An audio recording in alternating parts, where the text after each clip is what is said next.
Ya, aku bareng. Ulang dong. Gak perlu.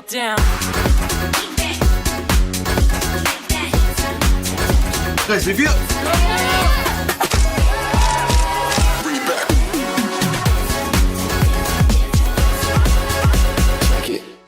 Rasa baru makin seru. Pertama di Indonesia. Kopi susu rasa cookies. Always ready, warnai harimu. Good Day Groovy Cookies. Nikmati sensasi asyik kopi cookiesnya. Tak ada hari tanpa mabar. Main ngelek, kerap buatku tak sabar. Gimana mau main sampai kelar? Ini waktunya ku bersinar. Okay, let's do it. Game smash andalanku bikin mainku semakin hebat. Tim stabil main makin mulus, rankku fix naik terus. Tukar DG rings, diamond dan voucher game kau dapat. Cuma game smash, makin no debat. Game Max Booster, kini dapat DG Rings. Beli paketnya dan aktifkan boosternya di aplikasi Dunia Games.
Though your ancestor was the great serpent of the sea, your destiny lies elsewhere. Your feeble human form shall never wield the great serpent's power. Why can't I?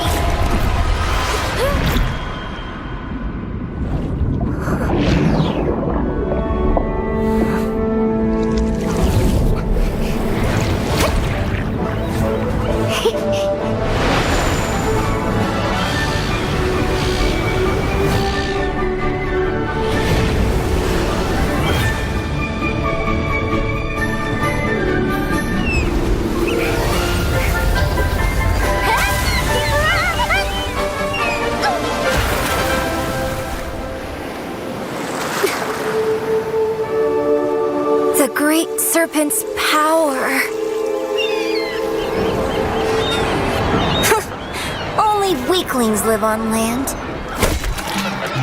Born with this awesome tail, but stuck in this plain body. That's me, the Great Serpent's heir, Kalea.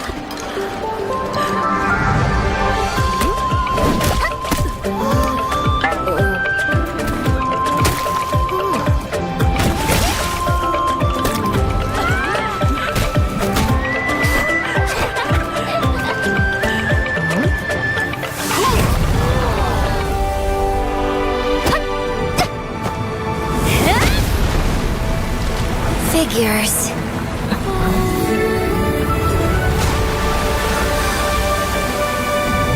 These things are pretty handy after all.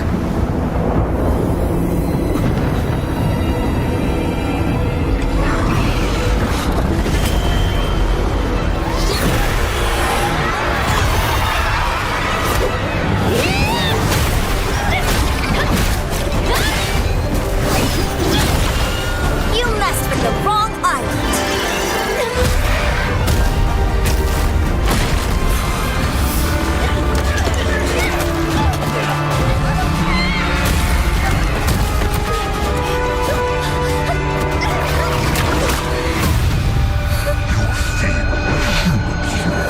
Shall never wield the great serpent's power.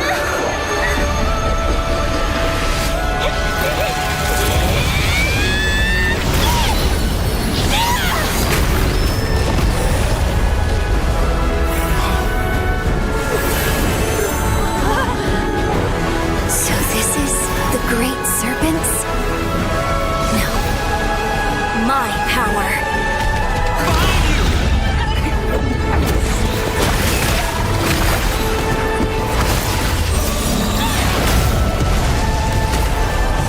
Let me show you the real me!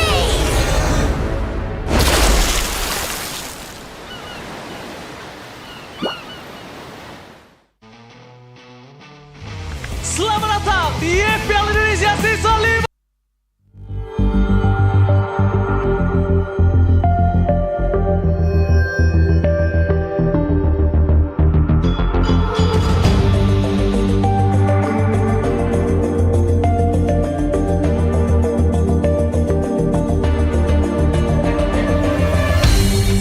Aku kan berdiri dan terus berlari, terus ke arah puncak tertinggi. Ku takkan berhenti, hanya sampai di sini. Kemenangan abadi menanti. You know we won't miss if we unite our focus. And if you haven't noticed, we all live. Nyalakan apimu, hadapi semua tantangan, hadang semua serangan, jatuh bukan halangan. Bakar semangatmu, janganlah engkau menyerah. Kita akan buat sejarah. We all this, we won't miss. We all this, we won't miss. Saatnya beraksi, jalani ambisi. Aku kan menyawakan hari ini. You know we won't miss if we unite our focus. And if you haven't noticed, we all live. Nyalakan apimu, hadapi semua tantangan, hadang semua serangan, jatuh bukan halangan. Bakar semangatmu, janganlah engkau menyerah. Kita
takkan berhenti, hanya sampai di sini. Kemenangan abadi menanti. You know we won't miss if we unite our focus. And if you haven't noticed, we only nyalakan apimu, hadapi semua tantangan, hadang semua serangan, jatuh bukan halangan, bakar semangatmu.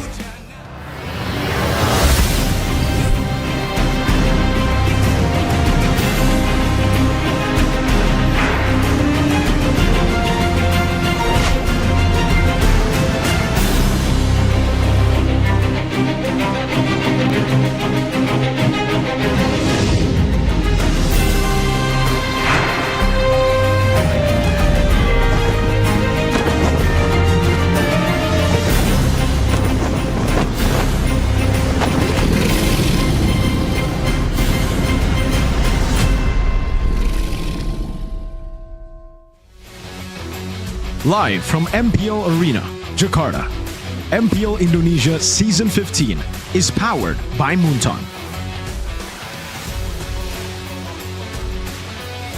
Supported by Esports Federation of Indonesia. Presented by official tournament smartphone Samsung Galaxy. Official e-wallet GoPay. Official sponsor, Head & Shoulders. Official coffee, Good Day. We own this.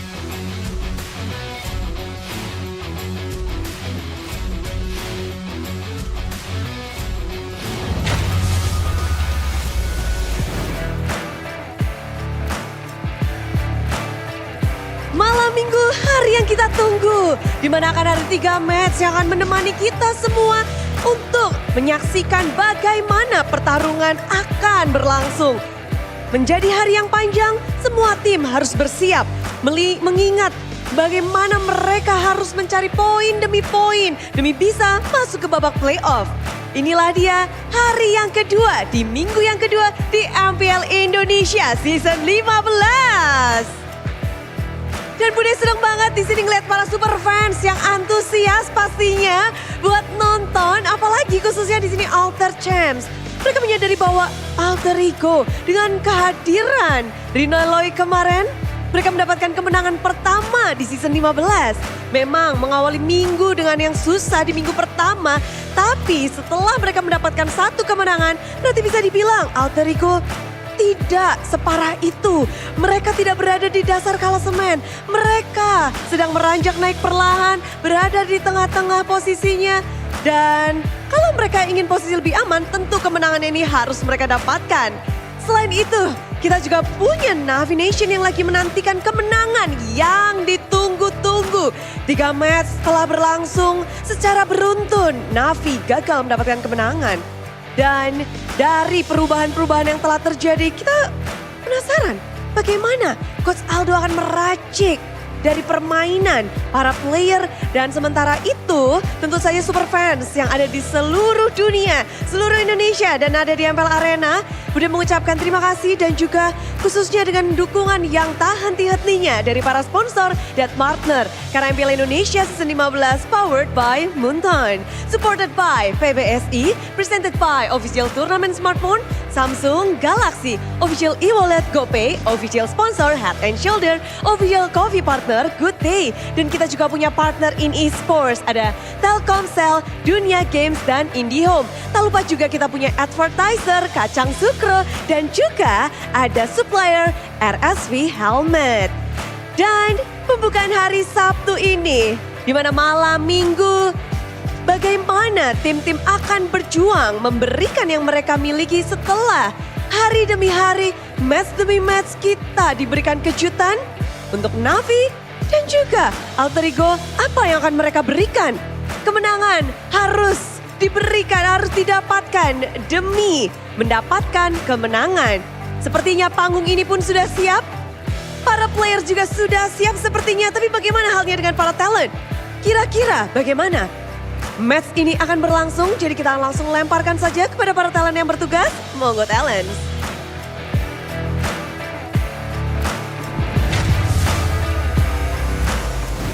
Welcome, ladies and gentlemen, to the second day of week number 2 of MPL ID Season 15. My name is Eterna, alongside with Mirko as well as Arashi. And today we do have 3 matches ahead of us. And we're going to kick things off with Navi versus Alter Ego. Navi, up until this point, has not secured a single match victory. Now, going against Alter Ego, especially looking at the performance yesterday, how are we feeling about this match? Do you think it'll swing definitely to one side of the coin toss? I think the easy prediction will be Alter Ego, right? But Navi, they have shown improvements, but not in the previous game, but in their second match. It's so weird. They went and improved up against Liquid, and then they dipped again yesterday. I don't know what's up with Navi. They're really struggling right now to find stability. And by all means, like, it's not only just how much you can improve, it's the matchup as well. Who are they up against? Some of these teams kind of do well against one team, but not against the other. So, back to the point, this is today's schedule. So, we talked about this, our first match of the day, Navi versus Alter Ego. Our second match of the day, Arashi, I'm so sorry, but it's going to be RRQ versus PL ID. Whoa, and to sorry. close things off, we have Bigatron versus Evos. Bigatron versus Evos, definitely, top match as well with RQ Liquid. That's the grand final matchup of Season 14. And currently, it seems Navi ain't the only team with 0 wins. Oh boy. Definitely a weird situation to be in, man. Onyx escaping from 9th place, but That's still crazy. very far down compared to all the other teams so far. Not the start that all of the talents were expecting for Onyx in particular. But again, it's a marathon. It's not a sprint, right? By all means, we're only in week 2. That's what I keep telling myself. See? That's what Gani keeps on telling himself. By the way, Telling those me were too. the standings presented by the official tournament smartphone Samsung Galaxy. But yeah, Onyx not looking too good right now. But so is Navi. So in this next matchup against Alter Ego, honestly, I'm personally worried. And I kind of want to know what you guys think back at home. Do you think that... Wait, here's the question. I forgot the question, honestly. Yeah, where's the question? There you go. Shines in week 1, will Rin be the main lineup? Ooh. Now, as you guys know, we've seen 2 shades of the junglers from the side of Alter Go and Ego. vote. Gebe I'm gonna or vote too. Rin. So you guys can actually vote which you think is the better jungler, or who do you think is part of the main lineup? Should it be Rin or should it be Gebe? Now, maybe we'll hear some thoughts from you first. For me, I think Rin, for sure, has to be the starter for Alter Ego. I think he showed that he has more heroes in this meta compared to Gebe, right? The Suyo, obviously, Rin can play that as well, but on top of that, he plays the Assassins really well. Meanwhile, for Gebe, it really is about Suyo, Alpha, playing for the team. And in this meta, this ain't really the full utility meta. It's not perfect for Gebe. What do you think? I think I have to agree. Now it's not only about what you can do for the team, but what you can do for yourself. Because we've seen a lot of moments, for instance, just yesterday, where Onyx had to send Kyrie to go for a 1v1 against Chidera. There's moments like that now with the Assassin meta, where you need to be able to shine individually and then still perform with the team as well. So you need a bit of balance, but if you had to pick one, the independent jungler, I think, really does come out on top. So yeah, I mean, I guess that's what we've been hearing, right? Gebe is a little bit more team-centric. Doesn't really have the natural ego that a jungler usually has. And so this is why it's one of our biggest comparisons right now in this next matchup, because again, we're not really sure who's going to be playing today, whether it be Gebe or Rin. But so far, like you mentioned before, Rin does seem like the better jungler right now in this meta. But here are some stats to kind of compare the two. I'll let you break this down. Well, average assist for the jungler very high. I mean, that's a great, great stat to have. It's high up overall. But at the same time, like we were talking about earlier, you want some kills as well, especially if you're on those assassins, right? If he's playing some of these Suyos, some of the Joys have been so critical in securing victory for your team, you need some kills to get going on them, So if you're only getting assists, it's not bad, but it really isn't ideal, right? Whereas for Rin earlier, we saw high in damage as well. So that's what that kind of shows that he has that more aggressive style, higher damage or we talked about it yesterday, just higher GPM as well. That always translates to more consistency, more activity overall compared to just assists. Because with assists, it's kind of situational. Can your team be in place to help to actually capitalize? Will the opponents give you that window to actually claim that kill or assist? Whereas with GPM and damage, it's just always good. So it's just killer instinct is what we're saying Gebe is lacking. Yeah. Right? And I have a question though. Okay. So does it mean that you can't find that type of killer instinct in a different role? Like, does it have to be in the jungler? Like, maybe the XP laner is a little bit more aggressive? Like, is that something that can't work out?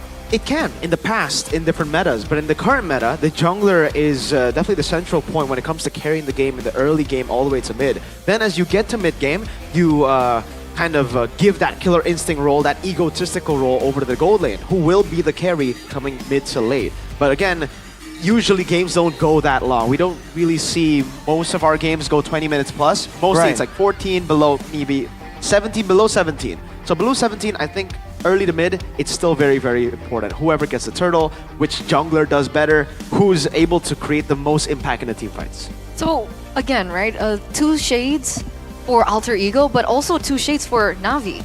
Is Aether going to be playing? Is Worship Ball going to be playing? Yeah, and that's a big question as well, because Worship Ball showed some more aggression, right? But there were some moments there where we ourselves were like, whoa, hang on a second, is that the right call? So maybe it's the lack of experience on the MPL stage, right? We talked about this, we were highlighting it just yesterday, but more on that later as we take a look at the audience voting. 71%. Okay, they agree. Yeah. Yeah. 4% though. Still, Gebe is better. So, we do have a lot of people who really like that team play kind of style for Gebe, and maybe he can come back. Who knows? Because even in SBS during the qualifiers, unfortunately they didn't manage to qualify to the main stage. But in the qualifiers, Gebe was doing really well with the team, and that's what you mentioned earlier. The killer instinct in the XP was very visible, also in the mid lane. But it was a different team. It was still with Roundel. Now we have Hijume, who's more of a utility player most of the times. And speaking of that, right, we do have another layer that we need to talk about, which is the EXP lane, Kars versus Nino. I was honestly surprised we finally got to see the Valentina in the EXP lane, and this does show that Nino is a versatile player in the EXP lane. There's different shades that you can actually utilize with him, but for Kars, it seems like it's only about his power picks, the Edith that we've been seeing so much from him. Well, in a way, at least in this season, that seems to be the case. But you have to remember that Kars, before the current meta, had a variety of other heroes at his disposal as well. We were talking about a different meta and the aggressive style, right? As an example, back then the EXP lane was all that aggressive, right? So back then, Kars was on the Paquito, so the Benedetta. So he's also versatile in his own way. But in the current situation, it seems like team-wise, he's just put in that situation where he is the core, the foundation. He sets the first layer, right, for the team to build on. And when you keep changing the foundation, that's kind of a risky move. That is possibly why he's put on the Edith and the Badang and the CCs. Just the usual suspects here for Kars. Whereas for Nino, with the team still being a bit more experimental, trying out a new combination, new members as well, I guess they're just a bit more willing to just go with these with a more different approach, whether it's EXP-centric, whether it's jungle or mid-centric. So I think that's where you can see the diversity show for Nino. But especially the Valentina, I think that's also showing the current flexibility of the meta, right? It's a very situational pick, especially against the Lucas. One of the main reasons why that Valentina is showing up right here. Steal the Lucas, become the better Sacred Beast form. And I think that's something that teams, I don't know, that kind of shows teams like, hey, there could be hidden possibilities all across the board here. You just have to have an open mind enough to actually notice them. I think it's the only reason you would play the Valentina and the XP currently. So if you don't see the Lucas, you're never going to see that Valentina in the XP. Unless, maybe another hero comes up with a crazy ultimate like Lucas. But for Kars, yeah, I agree. He's taken a step back. He's taken a step back in a way where now he plays for the team. And unfortunately, the team is struggling. So I'm not too sure where, Kars or what Kars should play currently in the meta. Looking at it, as a caster, I'd say maybe he needs to go on more of the CCs, more of the picks that, can actually carry in the game. Because, again, the trio mid is looking very, very shaky for Na'Vi. And I think just playing for the trio mid can't get you wins. You gotta play for cars. This is probably the best player on the team currently. So why do you think that Edith has been his main hero right now? Because we don't see Edith a lot, especially from the other teams. It's not a top 3 pick you would actually mention if we mention the EXP lane meta right now. So why do you think they are still sticking with the Edith, and do you still think that Edith should be a priority for cars? I think some laners in particular, Reggie comes to mind, likes that Edith a lot. And I think there's a common factor here. The Edith right now is a great pick for EXP laners who used to be super aggressive, like Reggie, for instance, like Cars, and now they want to have more flexibility. They want to be able to engage, to go for the pickoffs, but also have that defensive or even late game style as well on the Edith with the Primal Wrath, with the defensive use of the Earth Shatters as well. And I think, again, we were talking about Cars and like how his data right here is really skewed by the team as well. You can see his kill participation, his assist is still very much up there, right? So it's not about just he himself just dipping in performance. He's just more of a team player at this point. So I do agree with Mirko. It could be an approach right here where they go more a car-centric here, let him be that aggressive factor, and maybe they can find a unique strategy that only Na'Vi can actually execute. See, I don't know if you guys agree with this, but for me personally, I think the last time I saw Na'Vi play was, I forgot against who, but it was Shive for me that kind of took the spotlight, especially when he was given Liquid. on the Harith. Yeah, it was against Liquid. Oh, there you go. That's why. I agree. Shive was great there. So we'll see from Alter Ego who's going to be the main 5. Is it going to be Gebe or is it going to be Rin? And it turns out it's actually Gebe in the jungler position alongside with Nino, Hiju made Dreams, as well as Highs. Not really sure the decision behind this, but I guess this is what they're committing to today. Well, we'll see, folks. Are they underestimating Na'Vi, or is Gebe really the key? Welcome them onto the stage. It's Alter Ego. A lot of people would say it's a risky move, but Alter Ego has access to information that we do not have. If they're that confident in Gebe, now I'm quite interested. I'm quite eager to see what he can bring to the table, what he can show against Na'Vi today. Because honestly, everything that we've been talking about Rin, technically he still hasn't proven his worth yet. Right? So we'll see. Give Gebe another chance. We'll see his performance today. But for Na'Vi, is it going to be Aether in the jungle position, or is it going to be Worshipal? And it turns out Worshipal will be playing alongside with Cars, X-Magic, Hanafi, and Shive. A team that is still struggling to find some match wins. Ladies and gentlemen, number 9 right now in the standings of MPL ID Season 15 as we get into week number 2. Is this the moment that they have been waiting for? If they want to win, they got to rely on their side laners, Cars and Shive. Let's see what they can do. It's Na'Vi! Would be a very unorthodox approach to the game right now, going with the side laners. But for Na'Vi, I feel like this is one of the teams where you can kind of visualize, you can kind of imagine that could be a potential solution. Today up against Alter Ego, the side laners on their position aren't pushovers either, so they have to bring out their A game.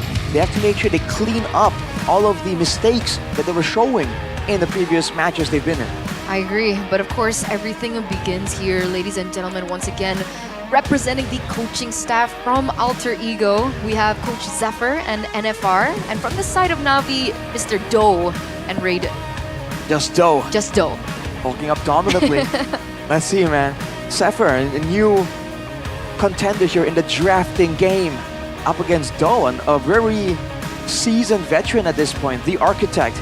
Let's see if Zephyr can hold his own, can kind of outsmart the designs of the Architect. He has been very creative, right, with his drafts? He has. I think Doe, for me, Doe and Zephyr currently, I would actually say Zephyr has been a bit more consistent. Like, he hasn't been taking, he hasn't been going for as many cheese picks, as many crazy picks as Aldo, but he's been more consistent. Doe has had very high highs, but some of the drafts look very weird. Well, here's a victory here by the Samsung Galaxy S25 series for Na'Vi first. Before that, Worshipal, stay focused on your job description. Do what you're meant to do. If it's gonna be going aggressive, go aggressive. If it's farming, then farm, Be a bit more decisive, because the team needs that kind of decisive factor right now. And use the X factor. I mean, you mentioned Shive, Eterna, and I really do feel like he has moments of brilliance as well. But overall, the team together needs to kind of rally behind him too to guarantee his success. For Alter Ego, be more patient, reduce those reckless plays, and give Hijime a utility hero. This guy has shown that with the right picks, he's very impactful from the mid lane.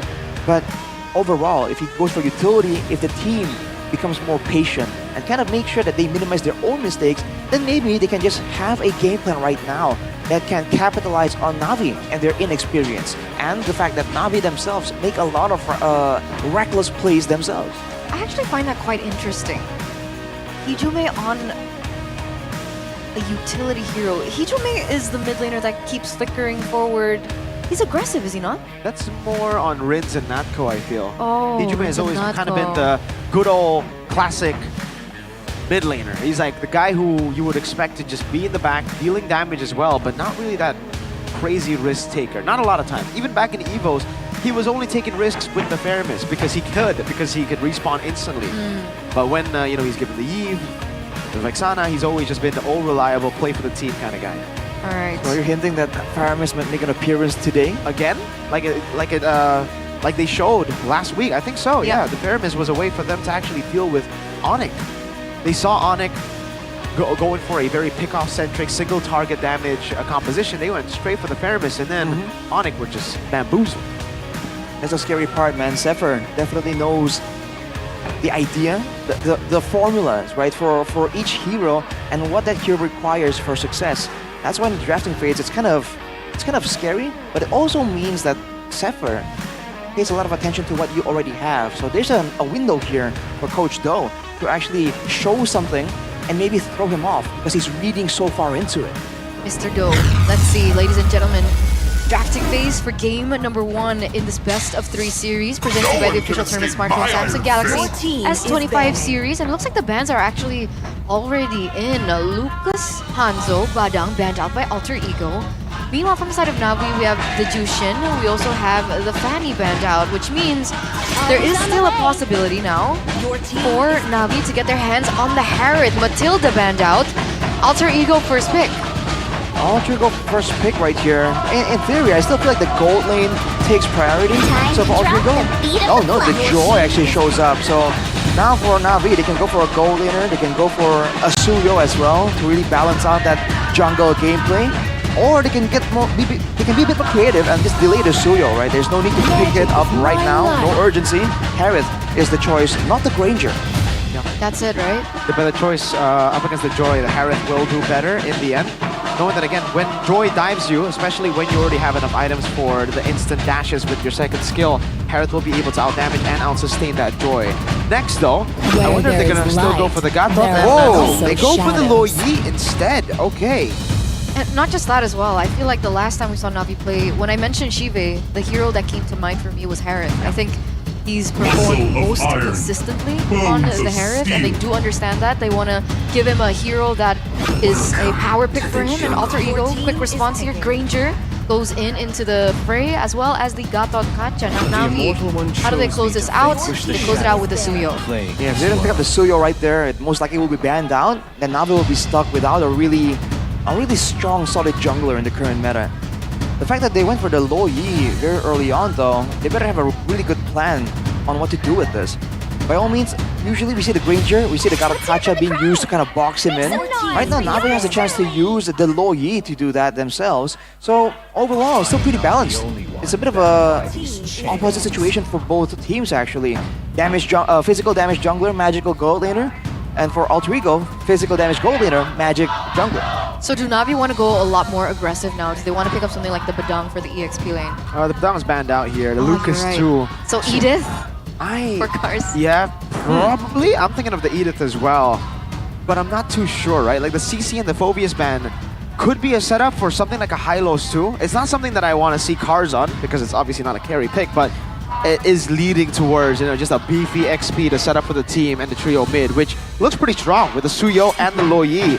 They will end up banning out the Farsa, giving the Harith better, more space to actually, play around. Let's see, a final ban for Alter Ego here. Is it going to be another EXP lane, or do they want to they have a bit more variety right here because I think with Cars, it's really hard to really squeeze down his hero pool because again, he has a lot of options available to him. But the choice for Cypher, it might be that Edith if we are talking about his usual picks. And so if the Edith gets banned out, what in the world is Cars gonna play? Still Hylos? Hylos.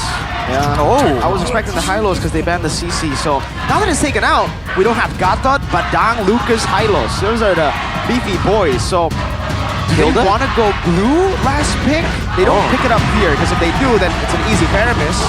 But if you pick up blue here, you bait off Paramis, it's good for the low E because then you can just, put the dispersions in, get the Yin reaction when they're all grouped up. Could be a mind game for Aldo. Could also just be a safer choice, which means don't pick blue here. But then Alter Ego can be the ones to pick up blue. See? Mind games. Yeah, you're seeing a lot of I know you know what I'm gonna do that you know type deal from both these coaches. I think it's something that we come to expect more from Aldo though. So his first move right here is gonna be the Jawhead, trying to leverage the pick-up potential, the pick-up style. We've seen this combo before. Jawhead Suyo. We've seen Albert and Key absolutely kill with it. Also with this low Yi. It's a very unpredictable combo that can come out of nowhere. So Alter Ego, do they want to get something more counter-engage or do they want to get something that can help with the scouting to reduce those pick-off chances? So what are we thinking here? For scouting, Vexana? Yeah, Vexana makes sense. I don't know if it works in the current meta, but we've seen Novaria's ban whenever people are running this low E strat as well. I think they can go and pick up the Novaria, but they... Oh, wow, that is not what I was expecting. They go for the Cho. This is most likely going to be Nino on Cho, because we haven't seen Dreams on Cho for a long time. But Valentina on Hijume. What ultimate? What? Jawhead ultimate? Or are they expecting like a... I guess they're expecting an idiot to come out. Fight for the ultimate answer. Not right on that part, so I completely forgot about the Hilda. Oh, I mentioned it earlier. Oh yeah, but Hilda is like, this is the first Hilda pick. It is. MPL ID. Debut Hilda. This is a very aggressive lineup that Navi are pulling right now. Imagine the destruction after level 4. I think it's interesting because for Navi in particular, I'm curious about this Hilda. Is it meant to really go get in the way of the joy, right, and disturb the jungling pattern, or is it meant as a sustain pick? Because another benefit that's less talked about for the Hilda is that shielding and regeneration when she's inside a bush. So against a Granger, right, against a lot of poke like this, usually people want to go with a Uranus, but it's not really in the meta right now. Like Hilda can be a close second when it comes to just surviving from all the long distance poke. So we haven't seen Hilda in quite some time. Ladies and gentlemen, Hilda debut picks for our first match of the day, our opening game of our first match. Alter Ego versus Navi. Which way will this sway? Let's get into the Land of Dawn and see how this all pans out. Actually, it turns out it's going to be the Gatot Kaja in the hands of Nino as well. So it's going to be a Gatot Hilda matchup. And immediately you can see Cars go for the cut and go for an in-game as well. That's the idea here. Get in the way of the Joy, slow down the farming speed, allowing the Suyo to get more of a value. But Cars has to be careful, man. He wants the sprint, but I guess in the early game, there isn't really a lot of danger for this Hilda. Later on, he might be able to force Alter Ego to use something like the Way of the Dragon onto him, but the lethal falls to the hands of Navi. So this is the first time that Cho will be on the hands of Dreams since what, season 4? Season 5? Oh, wait a second. Ooh. A lot of damage onto Dreams, but not just yet. Not going to secure the kill. Looking at the emblems though, Inspire and Bargain Hunter for Shive trying to get as many power spikes as fast as possible. Whereas Hanafi, is on the hunt, man. Agility, Wilderness Blessing. That's the route that Beloyski likes to use. He wants to be active across the map. So I think Alter Ego will have to recognize and respect that. Interesting poke there from Gebe. Small amount, but that's the value of the Hilda. Car just sits in the bush, and it's back to the usual until later on. I think, again, it's going to be a long waiting game until the first turtle comes up. Once the turtle is in the picture, usually that's where the teams with the low Yi can try and make a move. But look at this prediction, man. It's a unanimous vote. Town prediction by GoPay, by the way, 2-0 for everyone, aside from Lim Kochul, 2-1. Very interesting. No papulong, no problem. Look at this, Cars trying to zone. Nino walking up. Washa Paul actually gets taunted here, but he should be able to secure the turtle. Yes, he does. Alter Ego still fighting for it. Ejector comes around. A very awkward skirmish. Cars gets a big bonk. Gebe walks up again. Doesn't get the dash reset. And Na'Vi just win it out. But by the way, I will have to say, based on the draft, I actually like Na'Vi more. I think that makes sense. They have so many more ways to actually be active across the map. For Alter Ego, yeah, I think they have the AOG and the Way of the Dragon, but I don't know, Na'Vi has a lot of ways to kind of stop the approach, the initial moments there, where the Gata's charging up the taunt, where Dreams is Jit Kundoing into distance. There's so many things that can go wrong there. They can get stunned up, they can get ejected, and if they want to target Shive, he has the Purify available, and he has a lot of mobility built into that habit. So Alter Ego, they can get moments here, but they have to be really clean with the execution. But look at Cars. Yeah, he still has the sprint, pops it in. Will be able to get the regen a bit. Terrified down. Electrifying beats first blood for Hijume. So he finally gets taken down here. That's finally a kill on the board after 3 minutes of back and forths. And I think what Miracle... Oh, wait, diversion play. That's 3 members. Give it. Oh, great one by Hanafi. Flicker ejector. Nino gets a taunt down. I don't think it'll be enough to get a kill unless Dreams walks in. Jikudo and the Dragon kicking him back though. Dispersion and rotation. Hanafi taking down Dreams. Low AOG from Nino defensively. Alright, so that's a 1-for-1 trade. Who would you say that would be worth it for? Still for Na'Vi, definitely. Taking out the jungler, taking out Gebe, ensuring that Washa Paul has a level lead in the next neutral objective. You're hearing interesting sounds coming in from the audience, man. A lot of hype for sure from the Alter Ego side. For Na'Vi, X-Magic is doing a great job. The awareness, man. You know, he flickered immediately the moment Nino got between him and the safe zone. So he definitely understands his positioning is important. Now with the turtle up though, Na'Vi has control and they still have better pressure across the map theoretically. Alter Ego, they want to try and make something happen. They're going to expend some resources here. I want to see what they do, right? Because I feel like Alter Ego from our first week of seeing them play, they've always wanted to just go fire for fire, right? Even though they're behind, they still want to get into the team fights, they still want to contest on neutral objectives that technically they're not as ready for. And if we're looking at this current situation right now, even Worship Hall is a level ahead of Gebe, but it seems like Alter Ego still want to go for the contest. Sometimes it works, sometimes it doesn't. Let's see. And now Alter Ego have just taken control. Na'Vi gave it away. Cars with the Dragon, locking him down, still able to sprint out of there. Na'Vi just conceded the neutral objective. Diversion stolen away. Cars still able to escape. Alter Ego looking for the hunt. Cars is in the bush, gets the regen. Hijume wants to go for the poke. In the end, Na'Vi will just be trading this diversion up top as well. That's the AOG locking him down together with the taunt. Gets Shive. There's still no one there though in the bottom lane. It is going to be an ambush. Cars staying for a bit too long. Na'Vi diversion earlier. Oh, they don't know where Hijume is. X-Magic knows. Hijume should be caught. Doesn't have the flicker. Will be taken down. X-Magic takes it for himself. Massive gameplay for both teams, man. The fact that they can move so far with the diversion, making both teams just rotate really fast. But Orange buff taken away by Alter Ego.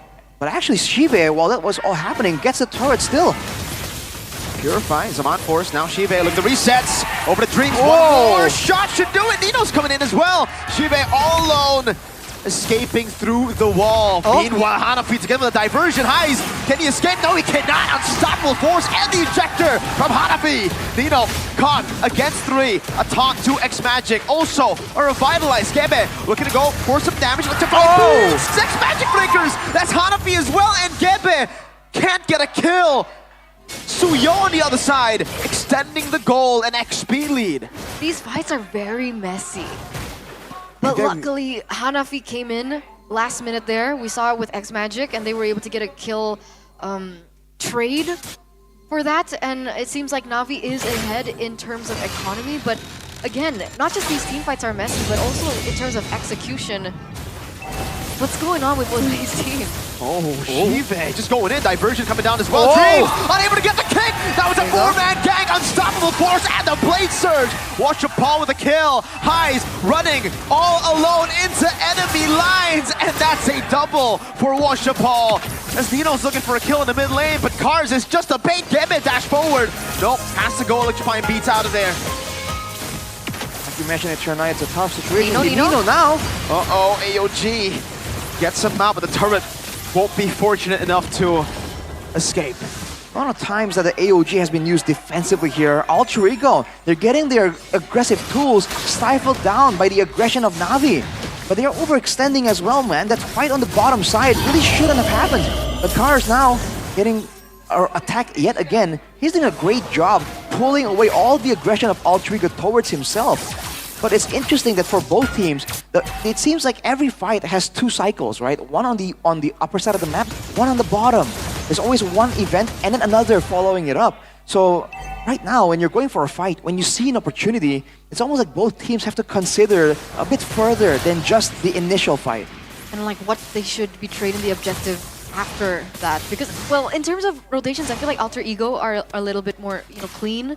They were able to invade earlier on into the orange buff of Na'Vi. Meanwhile, Na'Vi, they were a little more focused on these team fights. Dreams? Oh, unstoppable force. Jikudo not available, nor was the Shunpu. It was used earlier. Shive gets the kill again, and Dreams 0-2-1. Now, that's what I was talking about exactly, right? They're so focused on the team fights that they actually have to concede that turret in the top side. Now, in the long run, these objectives are going to be important for them to keep control of. Like, they're not doing their housekeeping. They're not looking at the map properly, in my opinion. I mean, that's the same for both teams, right? Alter Ego as well. It seems like sometimes they're willing to go for a pick-off, for a kill, and sacrifice the lane pressure. But look at Nino, no AOG anymore. Uh-oh, Nino gonna be caught there again on solo force. He's gonna be terrified though. Great one by the Valentina. Hijume. Highs taking that kill. Now Gebe walking back. Goes by force! And a 2-5 beats! It's a double for Highs! Na'Vi crumbling one by one. Cars able to escape. Jikudo, Washapal dashing away. But Hijume is on the hunt. Looking to cut him off. Will he get the Terrify? Washapal still with another blink. Dreams walking in with the Shunpu again. That's going to be the Blazer. No! He won't be able to get it. It's a killing spree for Highs. 4 for 0. That's another kill given over. Meanwhile, Cars is still in the vicinity, just opening up the map. Wait, where's he going? Kind of caught Highs. Turns out he's not. He's actually just rotating towards the bottom side, giving information. Meanwhile, Alter Ego very quick on the neutral objective. Take Hanafi though. Great taunt by Nino, deterring everybody. And that becomes a free Lord to Gebe. Nino with a sacrificial play, ensuring his team gets the Lord there. That's a great effort for Na'Vi to actually get in the picture, almost threaten it. But they gotta be careful with the targeting, man. So many times we've seen them blow Nino up, but at what cost? Once they use all of their big crowd control tools, that means Gebe, that means Dreams have all the freedom to just dive in between them and find that value pickoff, like we saw on the top side, like we saw in some of these fights as well. So I think the rationing of crowd control needs to be watched by Na'Vi, especially if they are not the ones engaging, getting the pickoff. Looking at the gold though, it's still a 500 gold lead for Na'Vi, not significant, and it might shrink if Alter Ego is able to utilize this Lord effectively.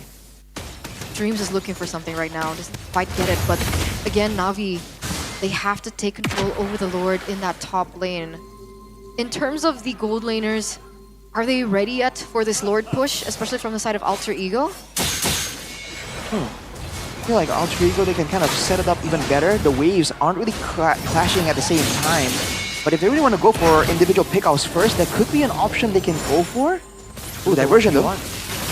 There's the 1v1. Hijume gonna be caught again. Whoa! Purify out X Magic, unable to get the skill shot, but finally gets the last shot in. Meanwhile, in the back, Washapal getting threatened by Gebe. Not a kill, almost a snipe from Highs there. Na'Vi 1 for 0, but they lose some turrets here and there. Tier 2 up top, Tier 2 down below. Cars swinging the hammer, swinging that War Axe. Gebe wants to get those stacks. Cars able to sustain. Nino there to provide peel. All things considered, Na'Vi are able to actually hang on to their first mid lane turret as well. This is a similar situation we saw Onyx in. They're able to focus so much on the clearing on the mid lane, but oh, Nino!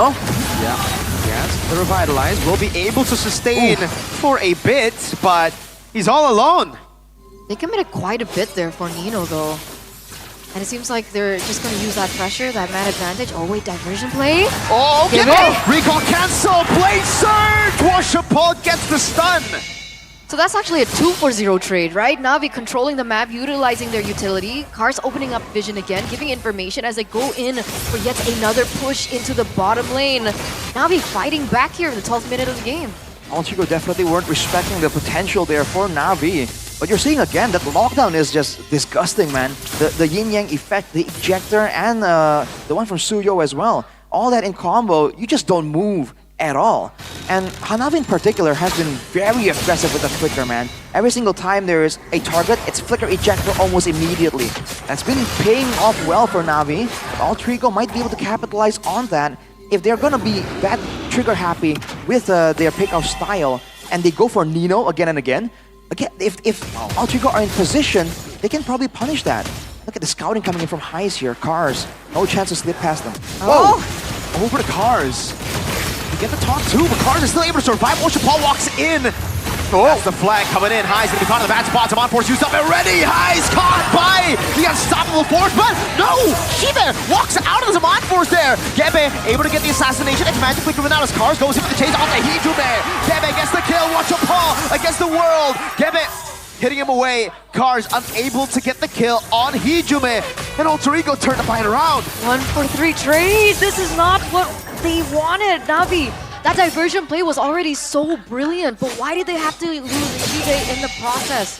Getting hyped down, that was just the perfect opening for this Lord take. We've seen this before, Shibe going in aggressively, well, Harriet in general going in aggressively and getting blown up.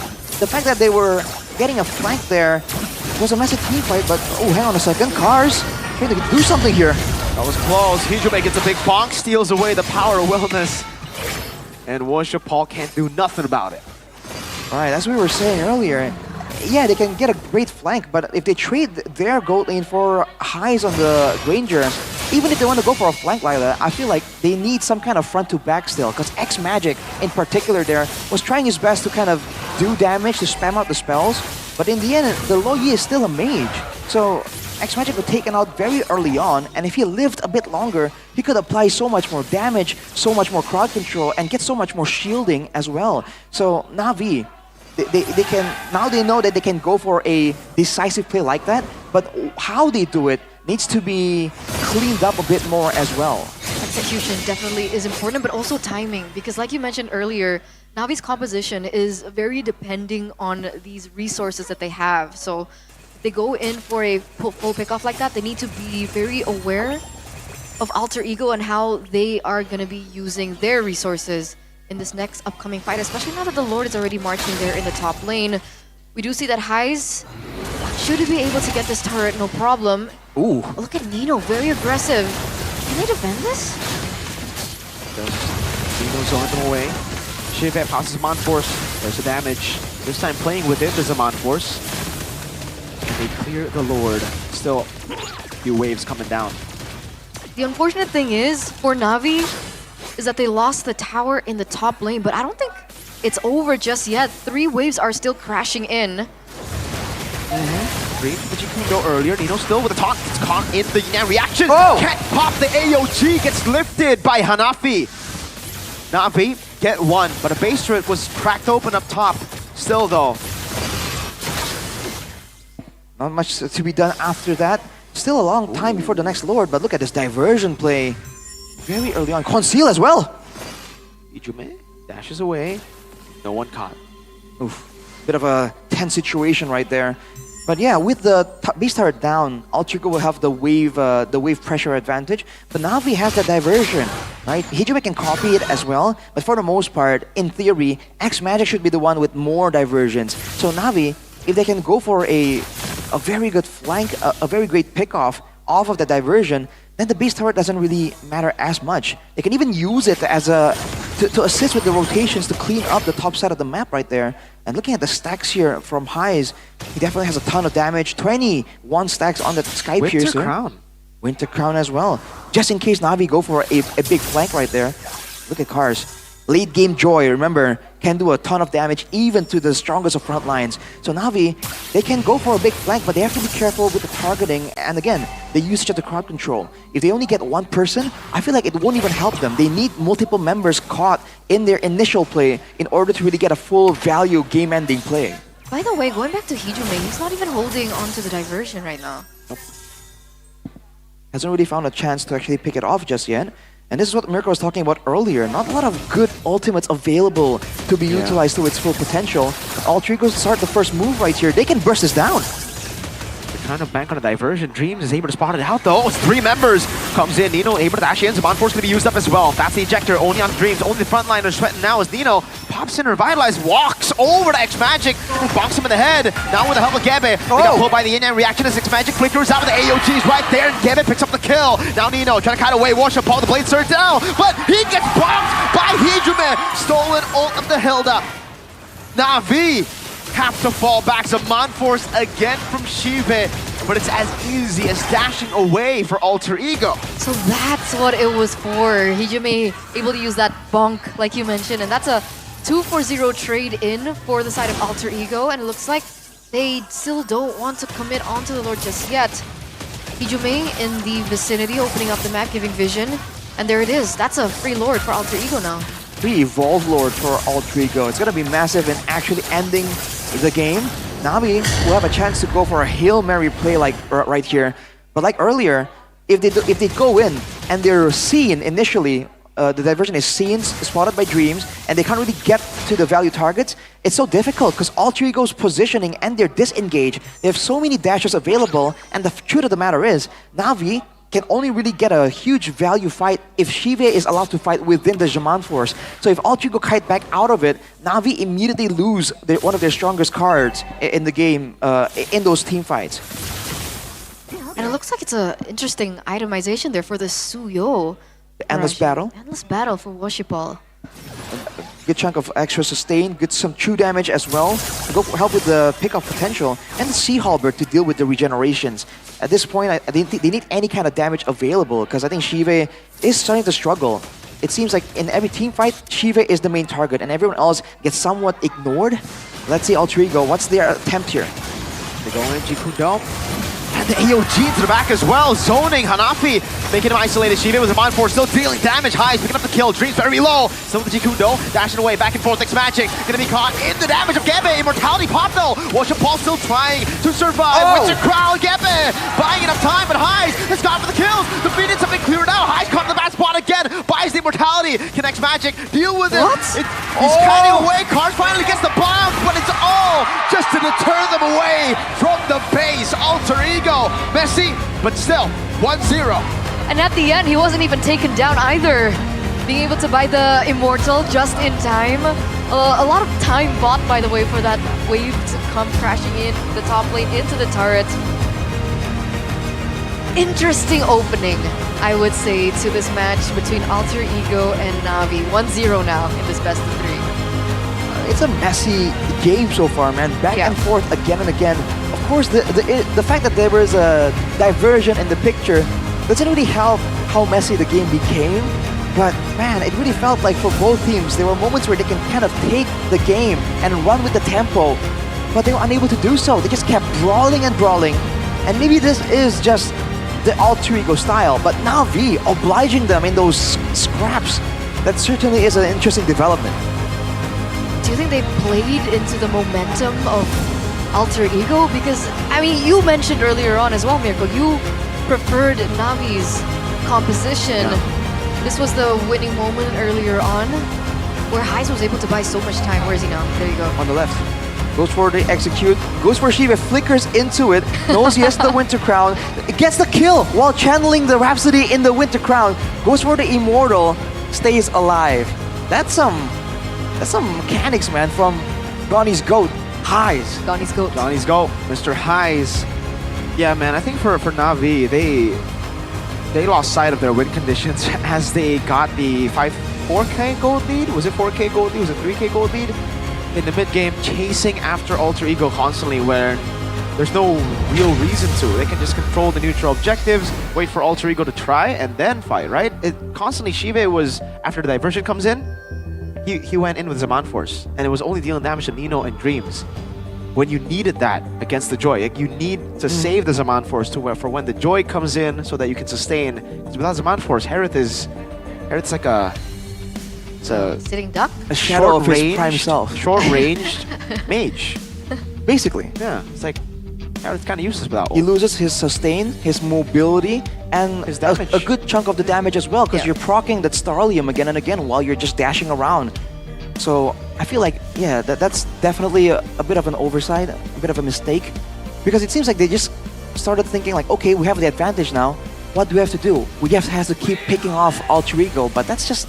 Oh, I think this one might be the fight we're talking about here. Yeah. Everything onto Nino, and afterwards they are too far away from the Demand Force. It expires anyway. And look at Gebe. He didn't do anything too flashy there. He just comes in and there's nothing left, and he just chunks everyone down. Moments like that, I Tier think. 2. True, actually, yeah. Look.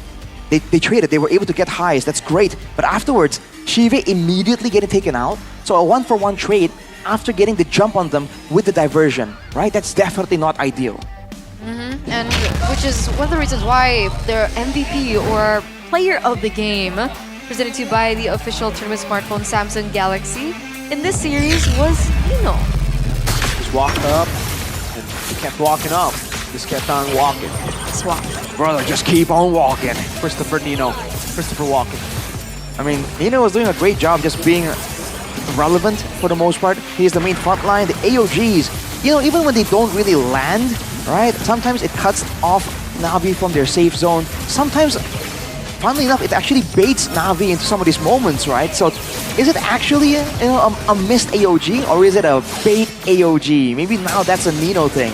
But after he has a presence in the game, once Alter Ego has the advantage there, he also knows exactly when to actually go for the hero play, put himself between the team and the neutral objective, and then allow the team to really get some more advantages on top of it. But this was that decisive final fight, it seems. The play to shut down the highs, it really worked out, but in the long drawn-out fight, especially when they're kind of spread apart like this, the team with more experience can kind of get more value as well. You really see Na'Vi get a bit confused there on what to do. And afterwards, they went for this risky play, but unfortunately at this point, they were just delaying the inevitable. You know, going back to the win cons and, you know, looking at this replay, Hijume getting, what was it? A utility hero? Yeah. And he was on the Valentina this time. You can't consider that a utility hero, right? I think the way he played it was a little bit more utility, constantly just using it as a Terrify, like using the Terrify within the kit to peel for highs. But then, in a lot of different moments, then he, obviously walks up to take the kills when they're low. But for the most part, it's really just about kiting back, playing for highs. So it's okay. Hijume on the Valentina was an okay pick. Yeah. What were the other? I think the Faramis wouldn't have worked against Lo Yi, right? It would have been kind of like, Harith and Lo Yi. There was Aurora, Vexana, Eve was also untouched. They needed more dashes in this game to escape from the Harith. Yeah, to kite back away from the Demand Force. And I feel like it's also a great pick because, most mages would be kind of struggling here against a Hilda, against a Jawhead. There's so many ways for something like a Yve or a Farsa to be shut down completely. But when you're a Valentina, you're just kind of a jack of all trades, best of none. You don't have the biggest damage, but you have more safety. You got a built-in sustain. You got a spammable crowd control. Technically, depending on how the fights go. So I feel like in a situation where you're not really sure what to expect, especially in a game like this with the diversions, right? The Valentina has a bit of extra value, and I like how he got creative and took the ulti from Hilda to at least have something in the bag there, even he wasn't really going for those diversions too. So Hijume showing a bit more experience on that Valentina, making sure that Coach Aldo, if he wants to kind of, consider mid-lane options for Alter Ego, Valentina is definitely in the picture. For sure. And, going back into that game as well, looking at this, right, one turtle to Alter Ego. This was the turtle that Na'Vi kind of just let go in the early push of the game, right? That was one of the weirdest decisions in this game, if not the weirdest decision. They were winning. They were holding in the early game. They have a Jawhead. They have a Harith who's already snowballing, a Suyo who's winning in level. Everyone was winning with a snowball comp like this, which wants you to go fast pace. Yet they were like, nah, let's take the slow route. Let's go up top and take the orange. And even then, they were indecisive with it. Because like Suyo went up top to take the orange buff. They saw Alter Ego start the turtle, and Suyo didn't even finish the orange buff. That's what led to the enemy team stealing the orange buff. So I was like, what's going on? It's very disjointed. Like, I don't know what it is. I think it's definitely like chaotic comms for sure. Because one of them wants to farm, the other one wants to fight, I think. They might also agree. They might also be concerned about grouping up as 5 because that's where their composition has a bit more of a risk, right? If they're kind of going for a pickoff before everyone groups up for the turtle, then they, in theory, have better of a chance to go for a pickoff. I mean, Dreams should be the shot caller, right? For Alter Ego. So who's shot caller for Navi then? Is it Hanafi? Is it Ars? You gotta ask though. You wanna ask them now? I don't think we can ask them now. I mean, we do have a moment because it looks like there's gonna be a fun quiz happening for fun Good quiz? Day. Uh-huh. Interesting. I think we can join.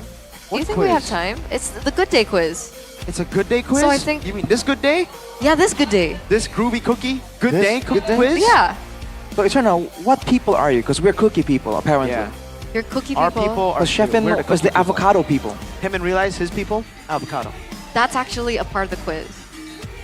Is it really? I can't really spill what it is, but it's related to what you guys just talked about. Oh, wow. Interesting. So I guess we'll find out what kind of people you are. Are you groovy cookie? Are you avocado? Maybe you're the mocha chino? Mochaccino? I'm a people? No, they don't have people flavored. How do you Good know? Day. I Have you saw the explored? list of flavors. People flavored Good Day People coffee flavored- sounds Yeah. quite morbid. It sounds like a Jeffrey Dahmer drink, you know? That's true, actually. It's kind of weird. Anyway, let's throw it over to the Good Day quiz segment with our host. See you guys. MPL Indonesia Season 15 dan masih bersama Alisa Natali di sini. Dan kali ini kita sudah melihat di match pertama, game pertama antara Navi melawan Alter Ego. Nah, tapi sebelum kita masuk ke game kedua nih, kita mau mengundang super fans yang sudah hadir bersama kita di MPL Arena. Yuk boleh kita seru-seruan bareng karena di sini kita bersama Good Day akan memberikan sedikit challenge nih dan pasti akan berbagi merchandise. Super fans, yuk boleh bergabung bersama aku. Nah, halo, selamat siang. Boleh nih dengan kakak siapa? Silakan. Aku Kiki. Kak Kiki. ya. Dari mana? Dari Condet. Dari Condet. ya. Wow, luar biasa ya. Dengan kakak siapa? Alvino. Kak Alvino? Iya. Dari? Dari Jelambar. Dari Jelambar. Wow, dan satu lagi dengan kakak siapa? Nama saya Brayden. Yes, Brayden dari mana? Saya dari Jelambar. Oke, ini kalian nih pendukungnya siapa nih di sini nih? Alter Champ, Alter Ego. Alter Champs. Oke, kalau kamu? Saya juga Alter Champs. Alter Champs juga. Kamu juga Alter Champs? Saya juga sama. Oke, kita bersama para super fans dari Alter Champs ya. Oke, di sini aku mau bagi-bagi merchandise dari Good Day. Caranya gampang banget nih. Sudah pada follow belum Instagram dari Good Day di @readytogoodday? Udah follow belum? Boleh kasih lihat ke kamera dong kalau udah follow. Wow, super fans ini udah pada follow semua ya. Oke, nah kalau sudah follow nih pasti tahu dong untuk 5 varian rasa dari Good Day. Oh tahu? Iya. Oke, boleh langsung disebutin nih Kak Kiki. Groovy Cookies, Tiramisu Bliss, Original Cappuccino, Oke. Avocado Delight. Oke. Udah berapa? 4 ya? Udah 4. Satu lagi apa ya? Rebutan. Oke, ada yang lain. Oke, boleh. Lupa. Ada rasa tiramisu bliss, fantastic mochaccino, groovy cookies, original cappuccino, dan avocado delight. Betul sekali, sayang sekali Kak Kiki, kurang lengkap, but it's okay, congratulations. Dan kita akan langsung kasih merchandise dari Good Day, yeay. Oke, selamat dengan kakak siapa tadi? Kak Brayden. Kak Brayden, oke boleh kasih lihat ke kamera dong. Nah ini dia ada merchandise dari Good Day. Dan itu dia tadi kita udah seru-seruan bareng dengan super fans nih. Terutama dari Alter Champs dan tadi kita sudah melihat di game pertama. Dan apakah nantinya di game kedua akan bisa mengejar poin dari Navi mengalahkan Alter Ego.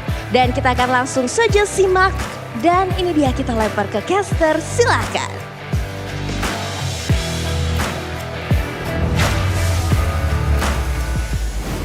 Thank you, Alyssa. See, I told you it has something to do with the people. But they didn't mention any people flavor. That's true. So, you're a fraud. I meant like the flavors. That's Like hard. they had to name all 5 flavors of Good Day, and they were able to get that present thingy. So now that you've heard wonder all the what's inside. flavors, Eterna, Okay. could you please confirm what people are you? Yeah, are you the groovy cookie I'm person? Are the avocado person? Are you a tiramisu person? I'm a tiramisu person. Oh. 2 out of 10. That's a 2 out of 10. Where did that come from? Jeez. That's All 2 right. 2 out of 10? I tried. That might be because Eterna took tried. some good day backstage. She's hyped. No, don't put that on Good Day. That's Good Day would be offended by that, bro. So that was 2 out of 10. That was 2 for me. But now it's Lafayette 1 will out probably of 3. say it's 1 Out of 3? out of 10. Out of 3 because you know what? I give up. It's okay. I give it's up. okay. I give up. It's okay to give up. I give up. It's okay. Sometimes it's okay to give up. Okay, I'll give up. And give up thinking of payment methods because Okay. you can always just rely on the good old GOPAY. What does that spell? GoPay. GoPay. Exactly. Chemistry. You see Oh, that this is pause? where I come in? Right, okay. No, So- you see that pause? Guys, with GoPay, right? Everything is hashtag pasti gege with GoPay games. What is Basti Gege? It's GG for sure.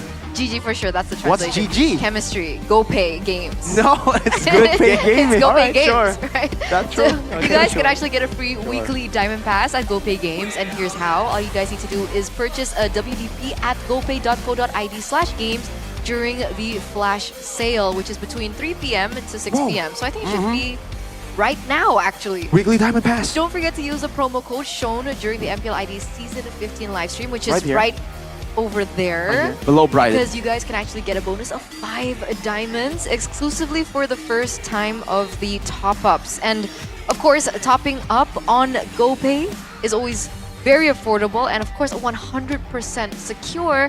And don't forget the weekly Diamond Pass is only around 26k IDR. So what are you guys waiting for? It's not even $2. It's like dollar and it's like one and a half.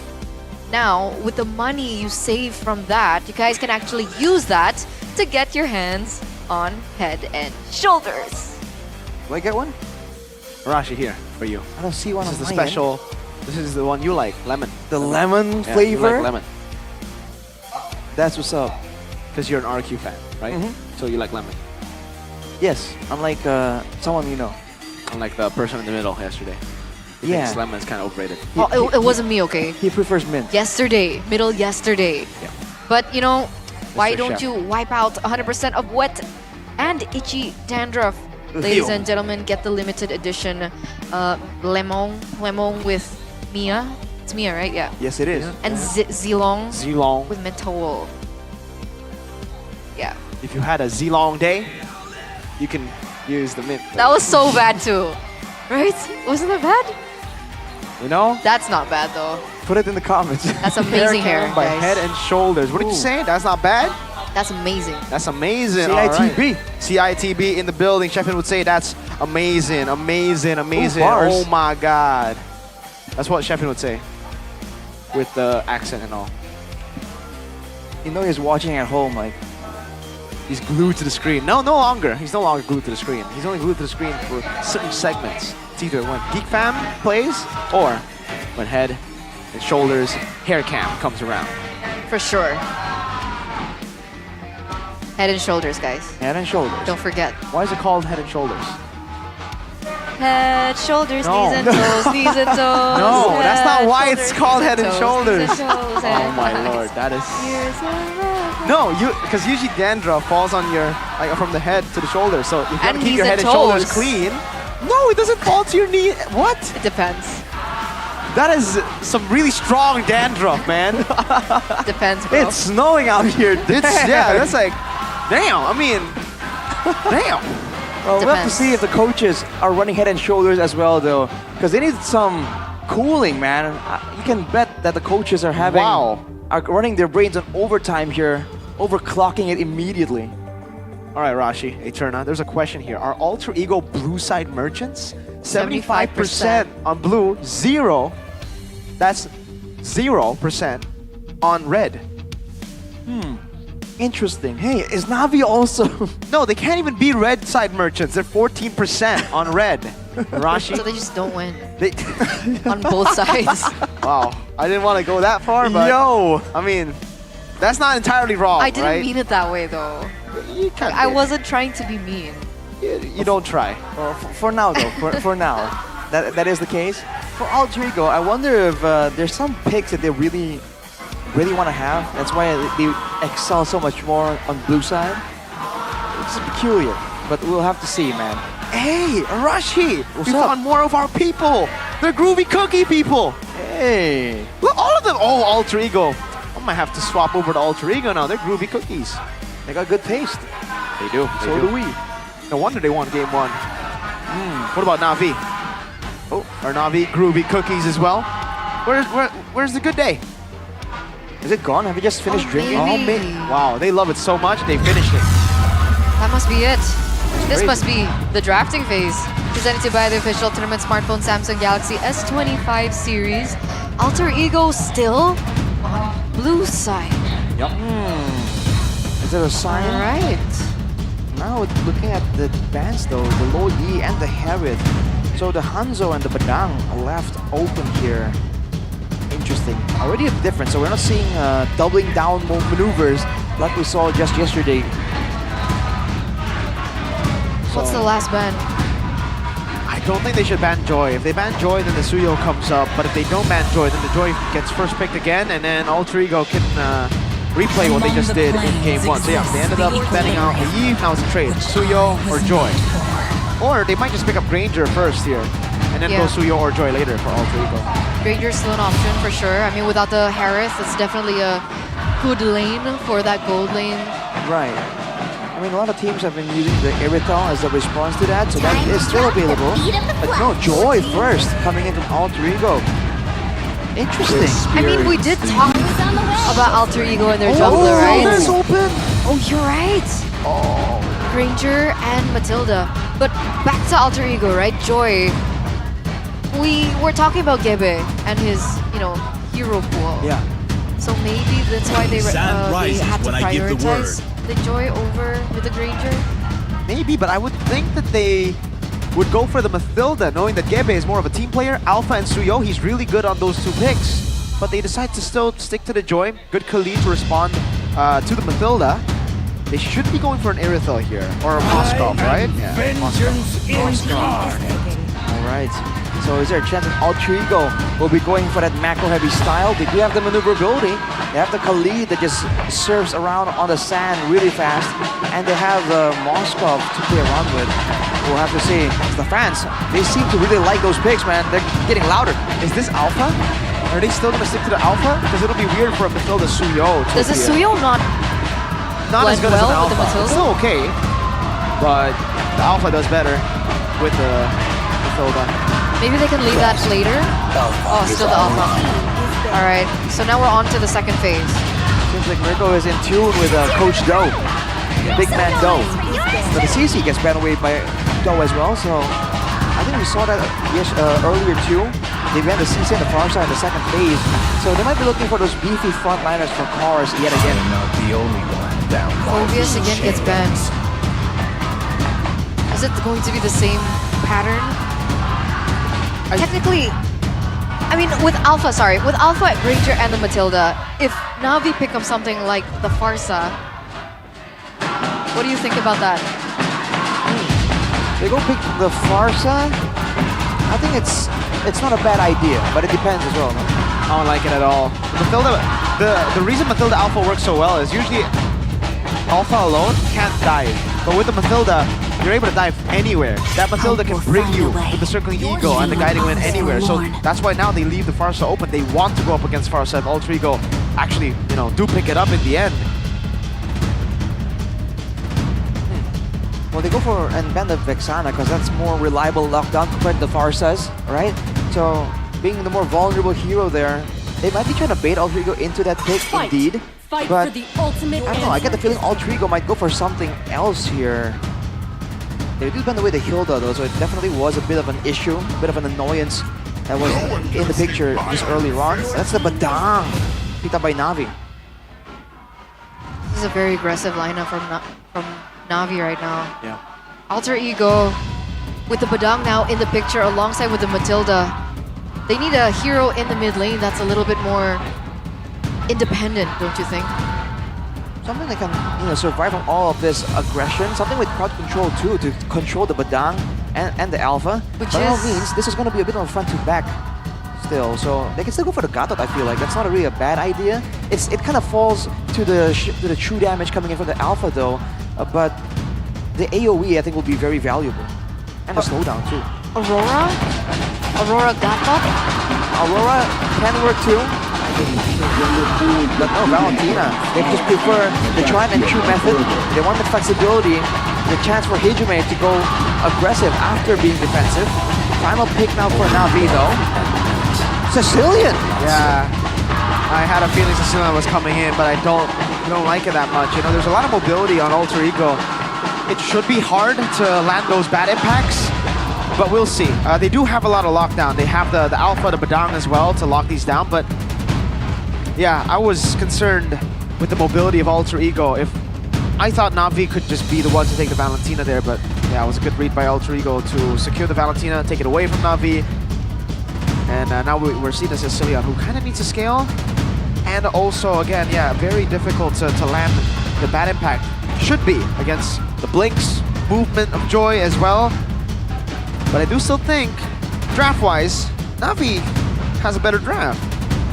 So 2 times in a row? 2 times. This time I have a bit more favor for Alter Ego, I would say. I feel like they can do a bit more.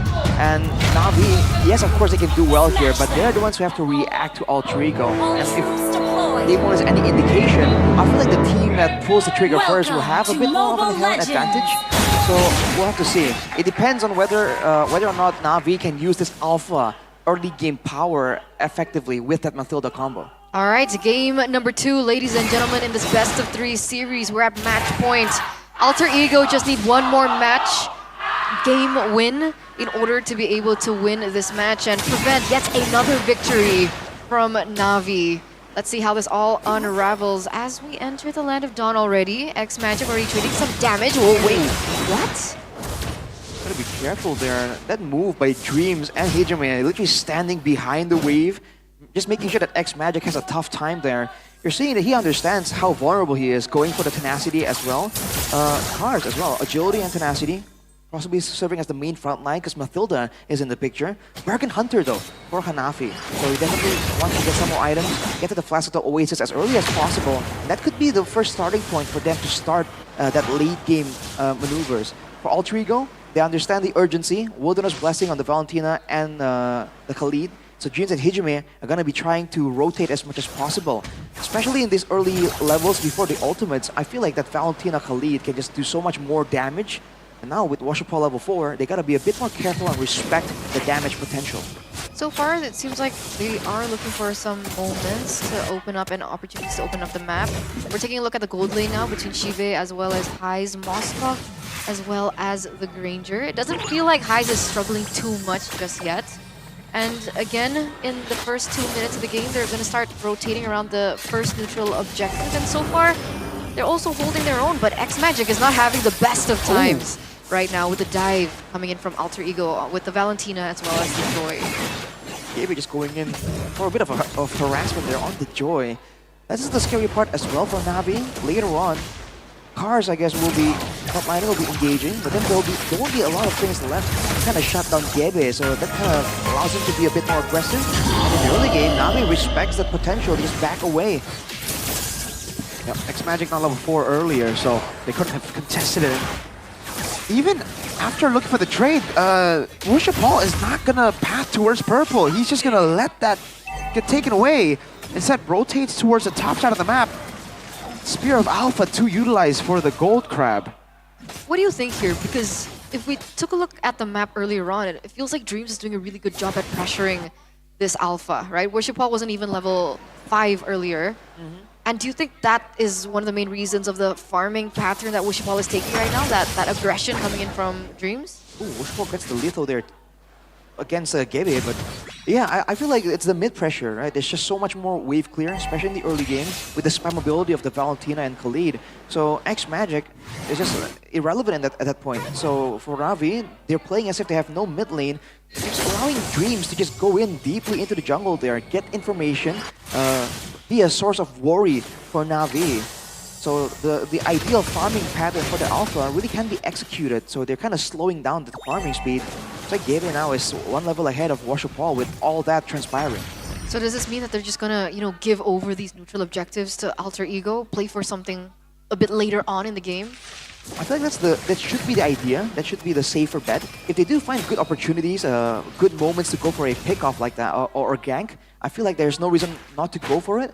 But when it comes to a full-on 5v5, I feel like Navi would rather just sit out, do some more farming, try and scale without losing too much, get trades across the map. But with highs on the Moskov though, that's where Alter Ego can pressure multiple sides of the map at the same time. So that's another issue, yet again, in the sides of Navi. Cars, walking back to mid, and Navi are just, they're playing a no-fight game, man. They're really just playing to trade around the map, and Alter Ego they are going for it. Dreams walks up, doesn't really get the Raging Sandstorm, but they got what they sought out for, and Worship Hall still used the retry there to contest. So now he actually won't have the retry for the turtle, and it's another 50-50. So again, but they started, and it looks weird. They want to get it, but they don't. The reset from Worship Hall. Really good bottom of the bear. AOG locks him down, and now not even Eternal Worship Hall. Now, Heejun stole the Circling Eagle. Electrifying Beats coming down as well. Chief is able to kite away. Dreams walks up. Navi inside the turret. Gebe just picks up the kill. Sanguine Claws locks Gebe down, but there's no damage. Not nearly enough to take him down. Navi on the back foot again. He goes flicker forward. Shiva is down again. And Cars flickers out of the Raging Sandstorm. Gets away, but it is all Alter Ego. So that's essentially a 4-0 trade, right? 3 kills given over to Alter Ego, and they were also able to pick up the turtle, despite Dreams being the one to actually grasp hold over that. So again, the mistakes that we're seeing from Navi in game number 1 are being transferred yet again to the second game. It feels like they're not really sure what they're trying to go for. It's very scattered, their gameplay. Definitely. And for Navi, they also lost a turret on the bottom side too, so Alter Ego really won across the board there. If Hyes was able to land an SOD, the SOD as well, they really could have punished even more. But even if he didn't, he was able to get so much gold, so much more value across the map too. So Alter Ego can just implement this playstyle, right? They're getting wins across the board, and Navi, they're trying to strike back. Sandstorm and the flicker out, just in case, that final shot, the Death Sonata connected. But tower on the top side taken down as well. And even now in the bottom side, Worship Hall faced against Nino alone. Really doesn't even want to walk up to try and clear the wave. That's crazy, man. Shive only now picking up the Sky Piercer. That's 6 minutes and 30 seconds. Relatively late. I think, what was his first option? He went for Hunter Strike first, I think. That was his priority, and then he went in for the Sky Piercer. Technically, is that not a little bit safer, considering them lacking the mid lane pressure? What is safer? Going for Hunter Strike instead of Sky Piercer first item. I think he doesn't really expect to start snowball with this composition, so it does make sense. But he's getting it, second item. It's still quite early, but again, Navi not really going for the committed take. Now they get pinned down. Worship Hall with the Spear of Alpha defensively. They held on for so long. Now Sanguine Claws catches him, Circling Eagle. Now with the Rhapsody and the Fist Crack. No, they still don't get the kills. X-Magic. Oh no, Nino gets away. Not even the last shot. It is a disaster for Navi. What is going on? I mean, technically, if they properly committed for it anyway, to make it all worse. Hijime gets out, absolutely nothing. They're unable to get anything on the board. 0 kills, 0 objectives as well. And what I don't understand is, why did they even go for the objective in the first place? It's like it's a template maneuver. They just know to stick around there, but they don't know what they're trying to do with the control, with the pressure. Worship Hall is level 9, Arashi. Gebe is level 12. That's a 3-level gap. That's crazy. As an alpha that's known for fast farming. And at this point, right, I mean, it's such a tilter. They could have gotten 2 kills right there, and both of them got out with a sliver of HP. It's unreal. You can call Alter Ego lucky, or is it Na'Vi just not having the best of luck in the second game, dude? Oh my lord. I mean, like, it's one thing being template, it's a whole other thing being template and never committing to anything, right? Like, they went for the turtle twice now, and they have reset the turtle twice, while Alter Ego have not shown themselves. They have been scared of, like, they're predicting Alter Ego's movements. They're scared of the possibilities. They're not even scared of an Alter Ego walking in. They're just like, oh, they're gonna AOG, they're gonna reset out of nowhere, they're gonna do it again, man. I mean, Na'Vi is so trigger shy at this point that earlier, the guy who initiated the initial fight was Heis with a Spear of Misery. He just walked up right there, and there wasn't even any spells thrown at him. Na'Vi immediately backed away. So I feel like something is up right now, man, because Heis, he just finished the Trinity at 9 minutes, so Na'Vi, they're gonna be starting to have an even worse time, because now Heis 1v1 at least. I don't think anyone can stop him. Yeah, especially with a 6k difference. Oh. Okay. There's not been a single, by the way, Spear of Alpha forward. I don't think. I mean, there was one, but Hijime, yeah, escaped. Now, okay, Nino gets pinned down. That's the first kill Jive gets on the board for Na'Vi. Let's go. Finally, some stacks on the Sky Piercer. Great start. They have to keep it up a bit longer. Only a 6k gold lead. Na'Vi with the late game composition. In theory, they have good clear with the Alpha, with Dang, with the Granger and Sicilian. But oh boy, they're in for a long grind here if they're gonna really try and mount a comeback. Is this geekable, chat? Is it geekable? Who knows? That's a big question. Oof. Because right now, again, Navi's gonna be facing yet another decision to make. Especially with the Lord already spawning in, we're already at 10 minutes. Are they going to commit onto this one or not? Woshipol level 11, Gebe level 15. If they go for the 50-50, not gonna be as great for Na'Vi. So what's their plan now? Are they gonna go for pick-off instead? Looking at the rotations, it still seems quite unclear, and here comes the SOD and it lands. Yep, everything engaged, Boost blocks up, AOG, Worshipal again, Spear of Alpha escaping, Sanguine Claws connecting onto Nino, Car still looking for an angle. Worshipal doesn't have gap closure anymore, Mathilda's so far away, the first crack lands on 2! The damage to Heis is able to escape again, now Raging Sandstorm away, Hanabi didn't get the triple eagle, and finally they get a kill! That's 2 on the board for Shibe, Worshipal still in front, taunted up, but Gebe will choose to escape now. Hijime, Nino, and Gebe walking back up. That's the Mathilda running away with the flicker. Electrifying Beast coming down. Shiva is still able to kite away from the Electrifying Beast. Flicker is out as well. Gebe very low. Rhapsody! That's 3 kills on the board. Hijime shuts him down. Worshipal with the flank. Nino, can he escape? Finally gets Spear of Alpha. The taunt away. Worshipal, no damage. Interesting move there for Alter Ego. They obliged Na'Vi for the fight right there after getting the objective, and they gave up several kills. Overall, it's still a great win for Alter Ego. They're still gonna be up on the map to actually use this Lord quite effectively. But if they go for trades like that, even equal ones, you have to remember Na'Vi are the ones who benefit from that. Chive, looking at the damage dealt, he's definitely doing work, man. He has that damage available. There's just not enough windows of opportunity for him to take here to really carry the team. He is level 13. He is, at this point, still on curve with Heis, mind you. But he now has the Wind of Nature, though. So if Na'Vi are looking for one big moment for a pickoff, it's going to be tough if they're targeting Heis. They have to go for the long range, for the slow but steady poke game if they really want to get any wins whatsoever. And for now, at least, with the turrets outside the base falling, it seems like Alter Ego are going to be forced to play that game for a while until that next Lord. Yeah, looks like it, right? They're only able to get the second tier turrets, and I think it doesn't seem like they have an opportunity for the mid lane either, so that's best case scenario, I believe, for Na'Vi. It does buy them some time, like you mentioned. If they keep trading like this, Na'Vi can catch up into the later portion of the game, especially with the stacks coming in from the Granger as well as X-Magic. And the big question is, with 60 seconds left on the board, what is Na'Vi now going to do? Are they going to try and replicate what they did before?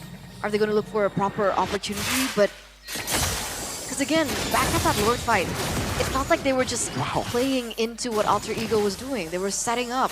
And Na'Vi really didn't have anything to say about it, but here it is. This is the moment. I don't know about that. Cars, okay. Oh, what a read with the AOG. Still with the flicker out though. Hanafi Spirit of Destruction to use highs.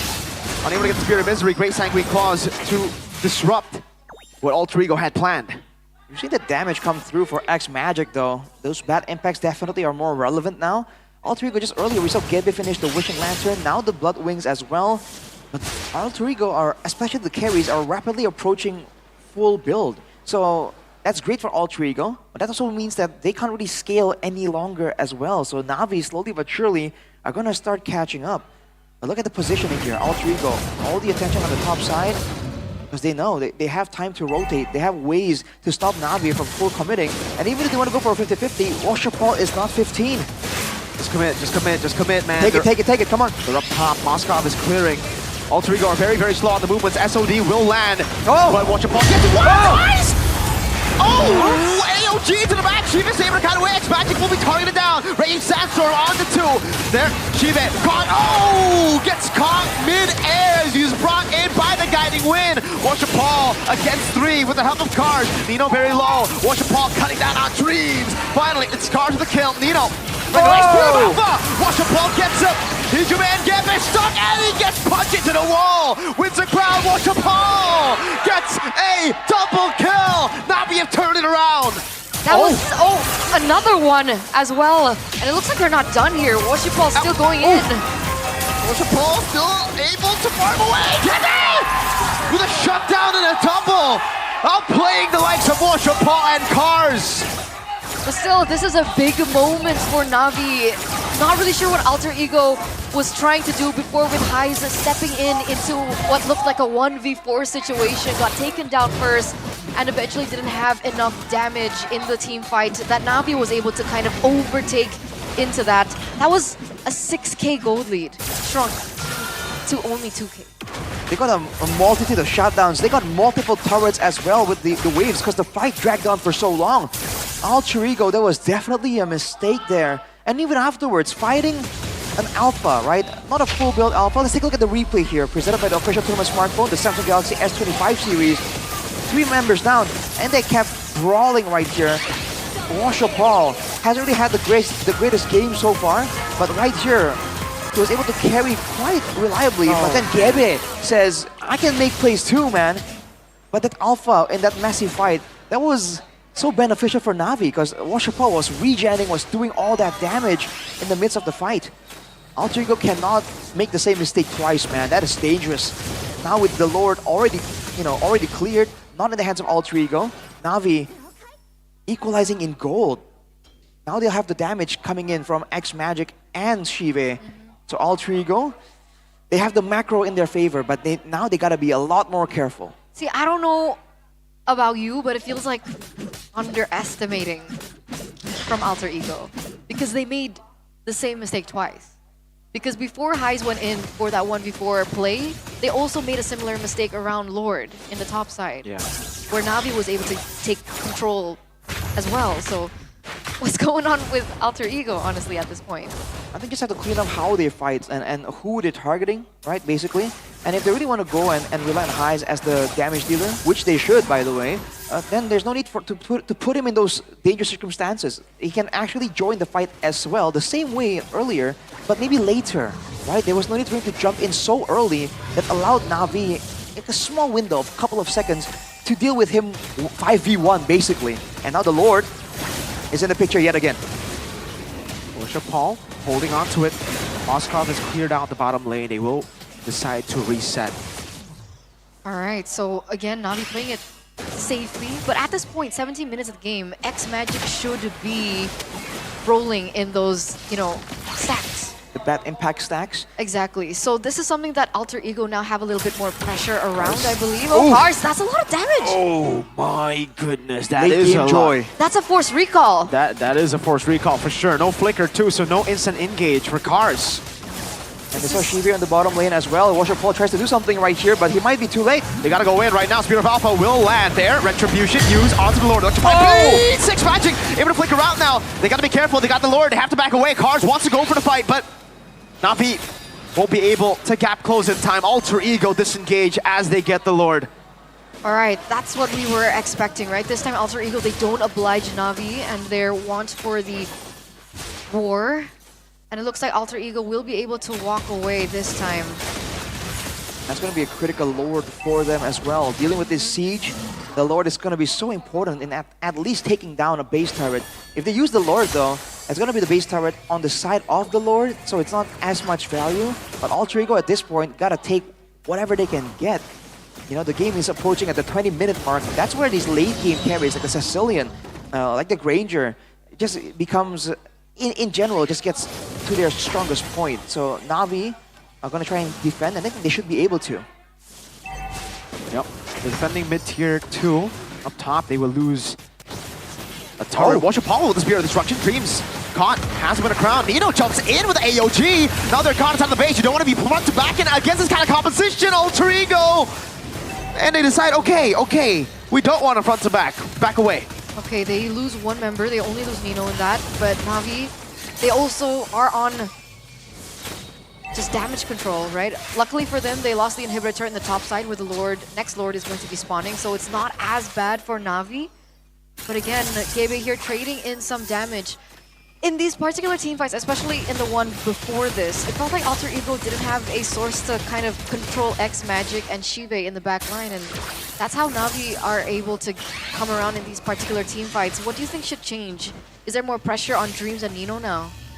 I feel like there's more pressure on Gebe because he's doing a great job bursting down whoever's in front of him. But at this point, he can burst down cars all he wants. If X Magic and Shive are allowed to just stand in the back and output that damage, Alter Ego won't be able to win these front-to-backs. Yeah. So I think Gebe needs to try and find the window. If he can't really completely pick off and delete Shive or X Magic, at least zone them out long enough that that Na'Vi kind of falls apart, and Shive and X Magic can't fight without a front line anyways. Because then there are two things that Gebe really needs to do, right? He needs to secure the objective game, but he also needs to take down the two, by the way, core members that can technically still kite. So it's not as straightforward for Gebe. I feel like we're approaching the point in time where the death timers might be long enough that trading the objective for multiple death timers, depending on who's taken out, who's on the death timer, I feel like there could be an angle here for Alter Ego to focus on the fight more than the neutral objective here. 319 stacks. That's a lot of stacks, man. But no lightning truncheon for him here. But the bad impact, every single bad impact in succession will just do more and more damage. That's where the real hard hits come from. 30 stacks, by the way, on the Skypiercer 2 for Shive. Not full stacks, but it's definitely something to take into consideration. But look at this, whoa! They gotta play it safe. Gebe. Oh, electrifying beats already. We'll be back up very quickly, but this gives Na'Vi an angle. Second Dreams. Paul. Is the key there? Oh, goes for Alpha over to Dreams with the crown very quickly. AOG coming down as well. Car still in the Lord Pit. Car's gonna be taunted by Nino with the revitalized Gebe with the angle! Shivet breakers out. Watch Paul gets the kill on Nino. Spear of Alpha! Locking Gebe down. Immortality can be popped as well. That's high! All alone in the 1v4! Dove in way too quickly. Gebe will be slain by Shive on the Granger. 3 members down. Na'Vi, they see an end angle. It's 40 seconds on the clock, ladies and gentlemen. Heis needs a little bit more time to come back into the land of Dawn. A recall coming in, actually cancelled. What's going on? Hijube is alone. Oh no, Dreams tried to cut the wave, but there's a cannon minion right there! He won't be able to clear it, ladies and gentlemen! Na'Vi with a comeback! It's 1-1 now. As Alter Ego were unable to close out the game with a late game composition from Na'Vi. The damage output from the Granger and Sicilian were a little bit too much for Alter Ego to control.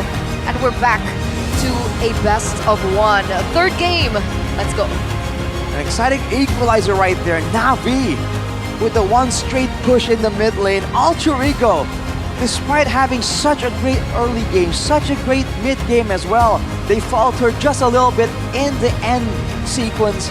And just like that, 1 or 2 moments is all it takes when you have a composition with the Sicilian, with the Granger. Na'Vi has equalized, and they potentially, with the momentum, can have the first victory of the season. You know what? For me, personally, there's no way to sugarcoat this. Then whoever wins the series is the team that makes less mistakes. I'd say they just had the better draft, man. Like, that was sloppy execution, really. Very, very sloppy from Na'Vi. But they had the easier composition to pull off in the end. Like, I mean, what we said in the start, in the drafts, they really should have won at least 2 turtles with this comp. Unfortunate that, you know, the execution was just weird from both. Yeah,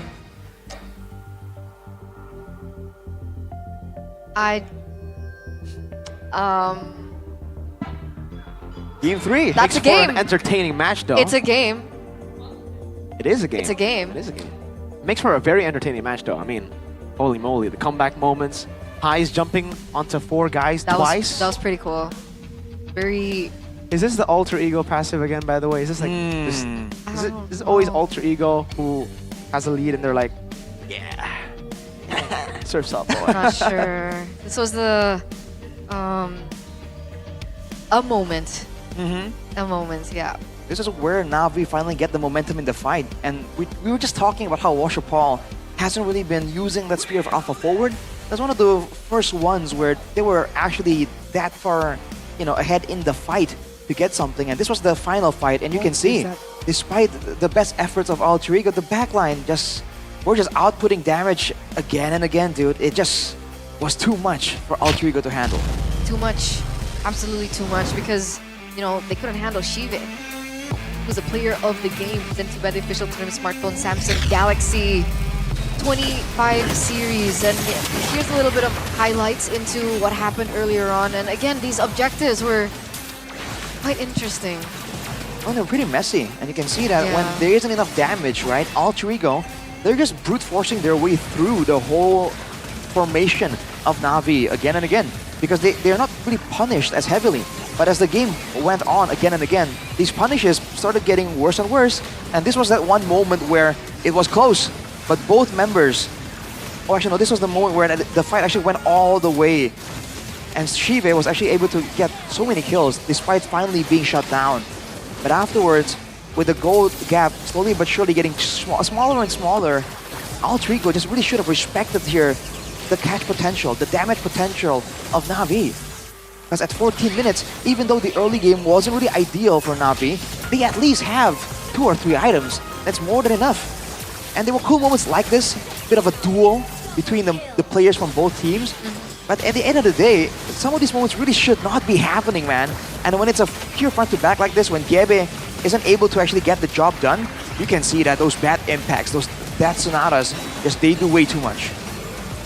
The wave control was off a couple of times. I think that enhanced lord they got was very, very bad optimization. I mean, they didn't utilize that at all, right? Like, it pushed in, and they didn't manage the waves in the mid lane and the bottom lane right. They ended up, grouping up around the enhanced lord against a front-to-back comp that does amazing in their own base. So, for Alter Ego, also the Moskov pick, what was it for in the end if you don't have the macro advantage, right? I understand there's a Mathilda and a Granger, but if there's a Mathilda and a Granger, who are rotating, that means there's only 3 members around the Lord. So Alter Ego should at least get the position over the Lord when the Mathilda Granger disappears. And then when the Mathilda Granger doesn't get seen in bottom lane again, when they're forced to rotate back, the Moskov should be there again because there's an SOD. The SODs were utilized in a very weird way. It's like he was in the Lord pit, he decides to flank with the SOD. It's like, this is a cross map. You can use it, all the way from bot. It's not, I think they could have used that. Yeah, they didn't really do the dance really that maybe would have used it like that. I think they definitely could have. And that's one way you can kind of get around this front-to-back composition, by letting Highs do his thing. Because we were highlighting again and again that Na'Vi weren't really doing a good job just bursting down the Lord when the split push was being set up by Alter Ego. So that happened like 2 or 3 times before Na'Vi finally said, oh, you know what? If we burst it down, this is like the 3rd time we let the neutral objective reset. So finally they went for the insta-burst, they got that neutral objective, And they realized, okay, this is the way to go, right? It forces the hand of Alter Ego. It makes sure that Highs doesn't really have time to just keep pushing out. And it's also the fact that, if you want to play this style, it's fine. As long as you don't pick the Mosk up, the Irithel was up for grabs. If this was the style they wanted, just battling it out, would Irithel not be the better choice? I would agree. I think Irithel would be the better choice. So for Alter Ego, the game plan definitely got a little lost towards the end there. It was really a great initial idea, just keep brawling, keep fighting.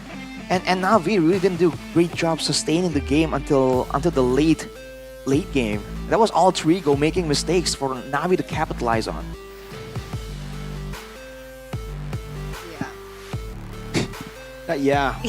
Was very far away. I don't know.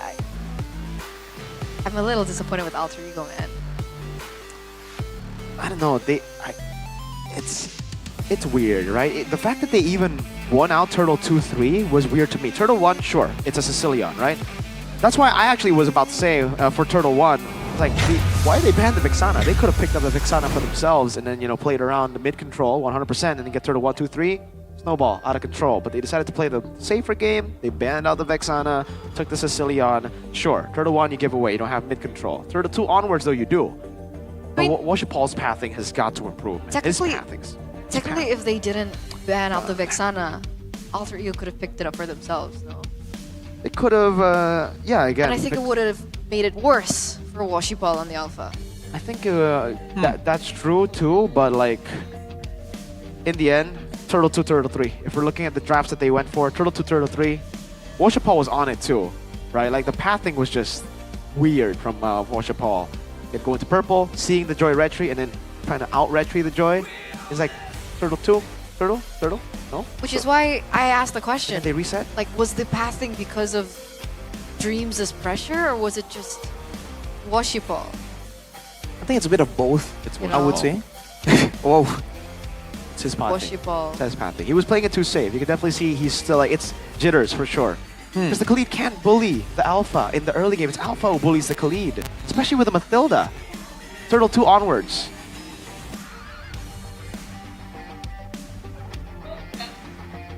So the hard truth. Like, well, no, the question there's is, no way for me to sugarcoat it. I think it was a messy game from game one. The question is, if you're Coach Do right now, right? Your team just got this great victory. It's a long game, it's a comeback. Is this where you praise them, or is this where you tell them like, okay, you guys did it, but hey, if you want to win the next game, you better clean up? That's probably it. For Aldo, he just gotta keep on cooking in these drafts, man. Like keep on walking. That's for after the match. I think right now he's just like, guys, good job. Let's get the Mathilda Alpha again. Let's rely on these low execution heroes, guys. Come on. So before we get into game number 3 in this match, we are gonna throw it over to the host because it seems like they're doing something over there. Navi melawan Alter Ego, dan ternyata Navi berhasil merebut 1 poin sehingga poin 1 sama. Jadi kita akan langsung tanya-tanya nih dengan Navi Nation. Di sebelah kita ada Kak Fudin dan juga Kak JC. Halo. Halo Kak Lis. Oke, sebagai Navi Nation nih, katanya dengar-dengar kalian ngadain watch party rutin nih, bahkan sampai ke Papua. Ya. Boleh diceritakan sedikit nggak nih Kak JC? Oke, jadi bener kita ngadain watch party sampai ke Papua karena kita pingin Navi Nation dari Sabang sampai Merauke bisa ngerasain vibes yang sama kayak kita nonton di Jakarta sekarang. Wow. Luar biasa sekali. Dan motivasi utamanya apa nih mengadakan watch party selama MPL Season 15 ini? Oke, mungkin dari aku ya. Yes. Jadi motivasi kita karena Navi itu bukan sekedar tim, tapi Navi Nation juga bagian dari Navi. Jadi kita pengen ngajak mereka semua untuk seru-seruan bareng, ngerasain serunya Mobile Legends ini gimana kalau turnamen, watch party, dan masih banyak yang lainnya. Jadi mereka bisa lebih ke arah kayak bakal ngikutin kegiatan selain nobar MPL ID sih. Yes, betul banget. Dan apa sih sebenarnya momen yang paling ditunggu-tunggu selama watch party bersama Navi Nation di seluruh Indonesia berarti ini ya? Yang pasti di setiap acara Navi Watch Party kita di daerah-daerah itu kita banyak bagi-bagi hadiah juga. ada bagi-bagi diamond skin ya, bahkan ada kompetisi juga yang mau ikutan. Banyak Jadi banyak banget keseruan yang kegiatan. dibagikan juga ya. Dan Benar. pastinya menurut kalian apa sih yang bikin Navi Watch Party ini berbeda dari Watch Party lainnya? Oke, mungkin bedanya di kita nggak cuma sekedar ada watch party, tapi ada turnamen juga, ada bagi-bagi hadiah seperti kayak diamond. Dan tentunya bedanya adalah kita ingin menjamah daerah-daerah yang mungkin berpotensi dan belum pernah dijamah sebelumnya. Gitu. Ada kemungkinan untuk mencari talenta baru. Wow, jadi bisa sekalian di situ mabar juga nggak sih? Bisa main bareng juga ya benar. pastinya ya. Iya. Dan kalau mau dapetin info watch party bersama Navi itu bisa diakses di mana? Oke, buat semua yang mau ikutan watch party kita, tentunya untuk next itu banyak banget, kita nggak bisa sebutin satu-satu. Jadi kita saranin kalian buat nge-follow Navination_ID. Oke, Follow jadi jangan lupa IG-nya. di follow Instagramnya Instagramnya. ya. Dan satu lagi, ini kan di game terakhir kita nih ya. Ini perebutan yang cukup sengit karena satu sama. Harapan buat Navi dong pastinya. Silakan. Kalau dari sudut pandang Navination, kita tetap percaya proses. Untuk week awal emang kita pasti bakal ngalamin hal yang berat, tapi kita percaya ini pasti bakal berubah dan aku percaya di game selanjutnya bakal menang. Wow, Navi Nation, boleh dong kita dengar tepuk tangannya. Yes. Dan dari Kak Jessie, mungkin ada yang mau disampaikan, silahkan. Kalau dari aku, mungkin dari tim kita, aku selalu amazed sama kata-kata Cilisti kalau bilang either we win or we learn. Jadi kita harus tetap support apapun itu. Yes, either we win or we learn. Boleh kita kasih tepuk tangan sekali lagi. Dan itu dia tadi momen kita bersama Navi Nation. Thank you so much Kak Fri Terima dan kasih, Kak Kak Jessie. Alice. Dan kita akan melihat analisis permainan selanjutnya. Apakah Navi ataukah Alter Ego yang akan memenangkan match pertama hari ini? Langsung saja kita akan lempar ke caster, silahkan. Thank you so much, Alyssa. I like that quote. Either we win or we learn. So does that mean it's a learner's interview? Yeah, they've Not a learned- loser's interview? Yeah, sure. I mean, I think that in Learners? preschool times, they definitely teach that. They're like, oh, you don't lose, you learn. I mean, shout out Brendan Schraub as well. Oh, Yeah, because he yeah, popularized yeah, that yeah. phrase. You know, it's not a lose, bro. It's a learn. Whenever you don't get the win. So we should change our interview. Yeah, like Chael Sonnen, he has all the wins. He never lost. Never lost. You know Chael Sonnen, right? The best of all time. Greatest of all time. He's a boat. Best of all time. Anyway, best of one now, ladies and gentlemen, between Navi as well as Alter Ego. And I think we talked about all we could. We just leave it to the drafts. We'll just leave it to the drafts. It's There you Doe go. versus Zephyr. There you go. I mean, to be fair, even game one, when the drafts, you know what? Let's enjoy the show. So, Mirko. But second game, Arashi liked Alter Ego's draft, Yeah. and you said you liked Navi's draft. Yeah. But both had moments, so I mean, now we'll never know the answer. I don't Moments know. of- I think the moments Alter Ego had was just Navi really making bad decisions. Bad decisions, Like but horrible you know, decisions. don't make bad decisions too. Make awesome ones, Like me. like Mirko. I went for the S25, and it's amazing. How amazing! I don't even need to tell you guys. It's just amazing, man. I play ML, and it's like super fast, no lag. I play all day because I'm a nerd and I have no life. But because of the new vapor chamber, it's crazy. It never overheats. Like my old phone, it's not Samsung, overheats all the time. I smashed it to the ground when I bought this one. Mm-hmm. Didn't even, usually I would ask for like a swap deal, but I'm like, nah, you don't deserve this. Like, I deserve the S25, you don't deserve that other phone. Let me just smash it to the ground. That's a little aggressive. It's okay. And don't forget it has that Snapdragon 8 Elite as well. That, Oh, yeah. that probably contributes to that smooth, That's why it was smooth. experience, man. And you can multitask too. Wait, you can? You ever been like in the game and then you're like, oh, I have to, edit a photo. I have to take a picture. You I can gotta do edit while something. playing? You can just minimize it and it just comes back. It snaps back just like that. Oh my god. And the camera, by the way, is crazy. Like, it's so detailed, man. You can zoom up to 20 times. 20 times. I can see the amoebas. The amoebas in what? I don't think that's Microscopic level. 20 times. But This is 100 times zoom. What do you mean? You can go 100. I just went easy with 20. Wait, show the camera. 100 times. 100 times. Can you see the stage? You can see. You can look. I can see. I can see the LED, the pixels on the LED screen behind us. Look. Wait a minute. Look. It's 100 times. It says 100x. It's actually pretty crazy. Wait, how do they do that? That's so crazy. From 0.6, you can go wide all the way to 0.6. 100x. You can see the pixels on the bottom there. See You that? can basically see the pro players' pores. Yeah, yo. On you can actually stage. see the players. You're right. Oh, you can expose them. Oh my God! Look, this is the referee. This is the referee. See that? Not the referee.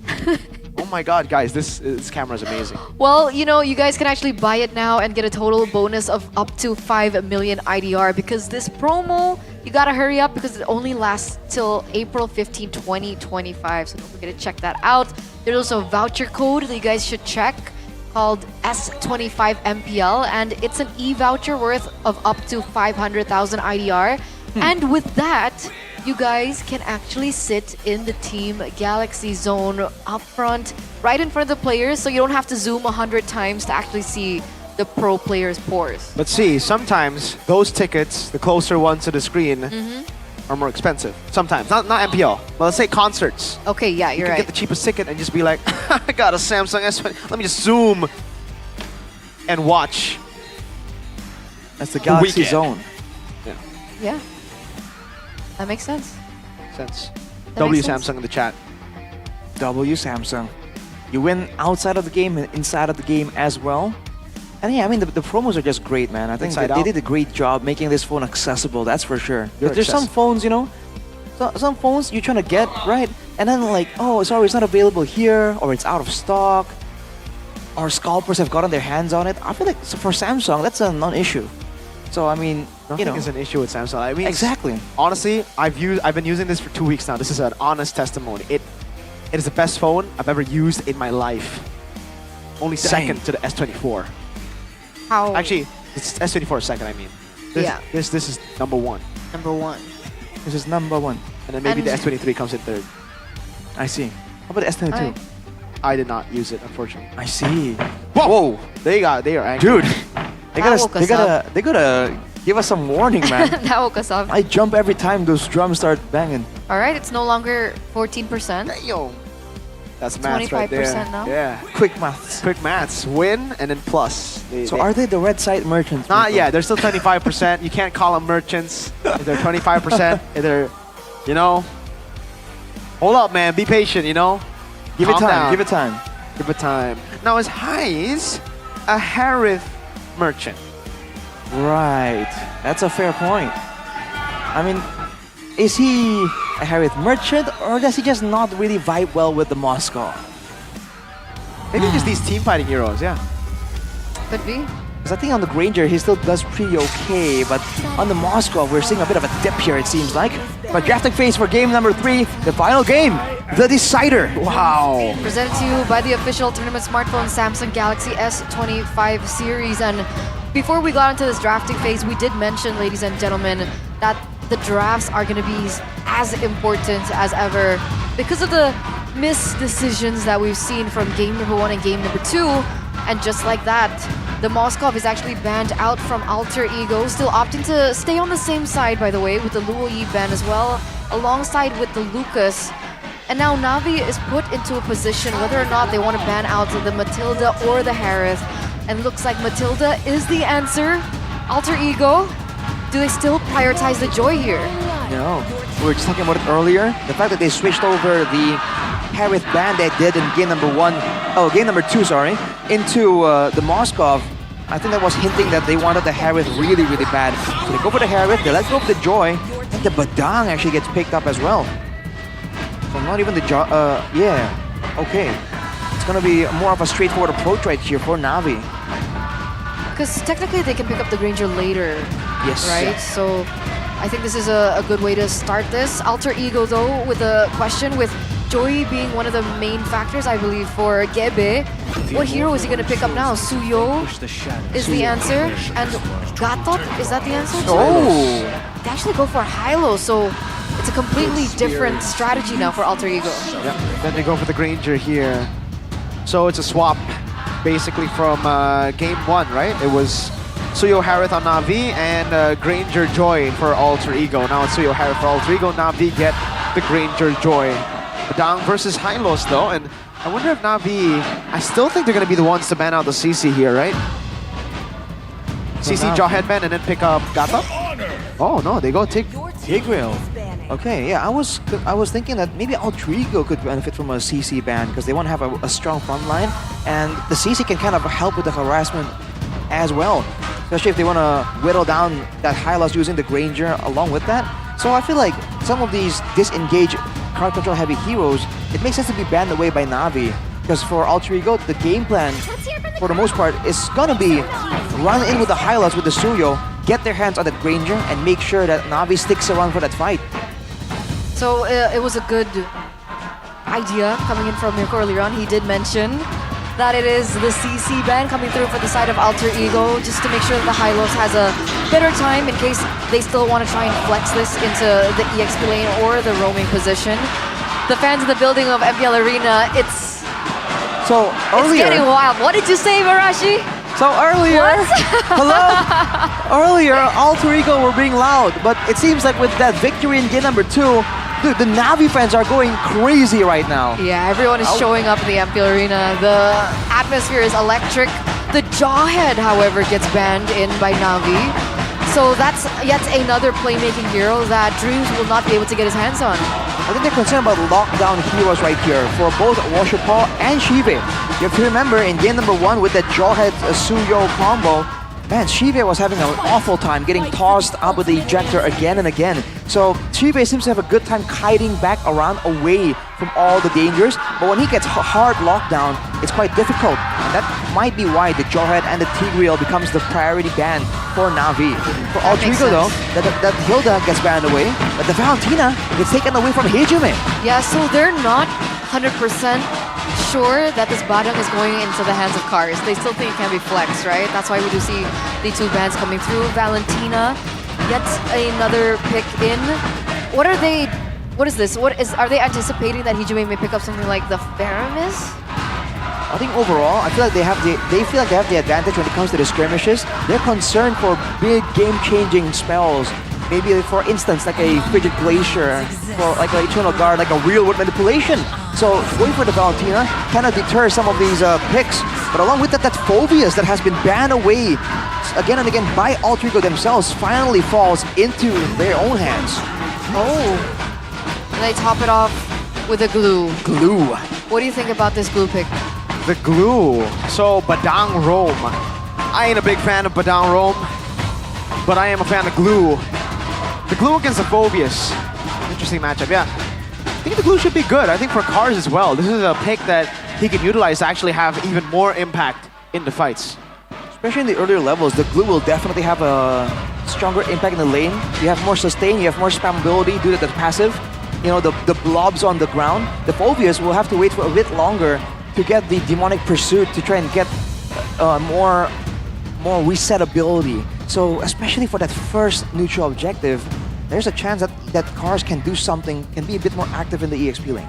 So will this be the answer, ladies and gentlemen, that Na'Vi have been searching for from week number 1, week number 2, no match wins? Will they be able to break their lose streak here, right now, as we enter the Land of Dawn for game number 3 between Alter Ego and Na'Vi? Let's go, ladies and gentlemen, into the Land of Dawn. We go. Washupal on the Joy. Perhaps we've been seeing him on the wrong heroes. Maybe it's time for Washupal to put a team on his back. That may be the case. But for Alter Ego, they love this start a lot, man. Hejime and Dreams just going together and bullying X-Magic. This has happened at least twice, if not thrice here in this match alone. Emblems by IndieHome shows you that brawling is in the minds for these teams as well. But also cooldown. 4 Inspires overall. Valentina, Badang, Harith, and the Yeef. Everyone just wants these spells, man. These fights are long, but not too long, so we need some damage. X-Magic. Oh, what a flicker! Good read! X-Magic! That was so close. X-Magic was on a sliver of health there, so even despite his choices in emblems, he wasn't able to sustain too much. Forced a flicker, forced a recall as well, and so there are some resources burnt out from the side of Na'Vi. And coming back into this, Heist versus Shive now. Heist versus Shive, I think that's an interesting situation. We have to see how this plays out, because we said the Harriet is something that both players use really well. But man, X-Magic is playing a risky game, man. Alter Ego's mid lane is just so aggressive here. Hijume doing great on this Yve, despite the fact that we haven't seen him do anything too crazy just yet. We wanted Hijume to be on a utility hero, right? We've seen him on the Valentinas, I think in the first two games rather. But now him being on the Yve, how do you think this is going to change their gameplay? I think there's a good deal of utility built in, and as Mirko mentioned, you put Hijume on these long-distance damage-dealing heroes like the Yve, like the Farsa. He still does a decent, he plays it decently as well. Cars though, Split. Going over, RWM going to be used up as well. X-Magic, no level 4 just yet, so we can't steal the RWM. Red Tree, Gebe secures it. Worship Paul back to his own purple buff, but he's already stolen Gebe's purple buff. Wait, was Worshipal, wasn't he a level ahead of Gebe earlier on? not sure about that in particular. We'll have to maybe wait and see in the replays, but I think the Suyo just allows you to kind of delete that level differential. But Worship Paul actively finding ways to get into the jungle of Gebe and steal some camps away. That orange off on the bottom is left untouched though. Seems like all three are the ones trying to equalize, trying to go into the top side of Na'Vi's jungle, trying to make sure that they don't lose any value that way. I mean, Mirko, you criticized Washipol's farming pattern earlier on. How is his performance now on the Joy? It's better, but you can definitely see that he's playing it super safe. He saw the enemy orange buff. He decides, you know what? Ooh. No, even though there's no one here, no, I think someone's here. You know, again, he's overthinking a lot of things, but it is getting better. He stole the purple buff. He's staying pretty well ahead, I would say, of Gebe because of the orange buff, but there's definitely a lot of improvements still for Washipol.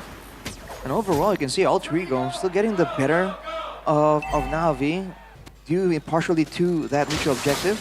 Now Gebe can go for his own purple buff, but I think if Na'Vi's gonna try and make a play for it, doesn't seem like they have the room to do so though. Oh, Washipol? Oh, wow. Wait. Already stole it. Yeah, good steal there also from Washipol, just stealing the purple buff away. I thought for sure that would just be taken away. The RWM gets placed down, and I think by now, Washipol should be like 2 levels ahead, but he's not. Gebe is actually still holding on. Hanafi stunned up. JCC. Whoa! Flicker from Hanafi, and X-Magic gets his recall cancelled. So, Turtle Prio for Alter Ego still. Would agree. I think that's a huge resource burnt out by Hanafi earlier on, so Alter Ego also have the information. This upcoming event, we should be able to have a bigger advantage. You can see Gebe already starting that neutral objective as well, and as well as Dreams. So with this, Na'Vi, they should be on the back foot. Ooh. Washipol trying to go in there. Will be caught in the bad spot. Hanafi put them down, but now Hanafi will be the one put down by Nino. Infernal Pursuit plus the Turtle. That's a 2-0 trade. Just like that, Alter Ego again pulling ahead in the early game. Na'Vi can really match with this aggression. It's Phobius. I think for a while, these kind of heroes that can go all in, that can wants to go into the fighting and do damage, it's great for Nino. But Cars even forced to flicker out right here. The pressure, man, for Alter Ego. It's clear mid-wave and go around, but look at this duel. Washipol and Gebe. Oof.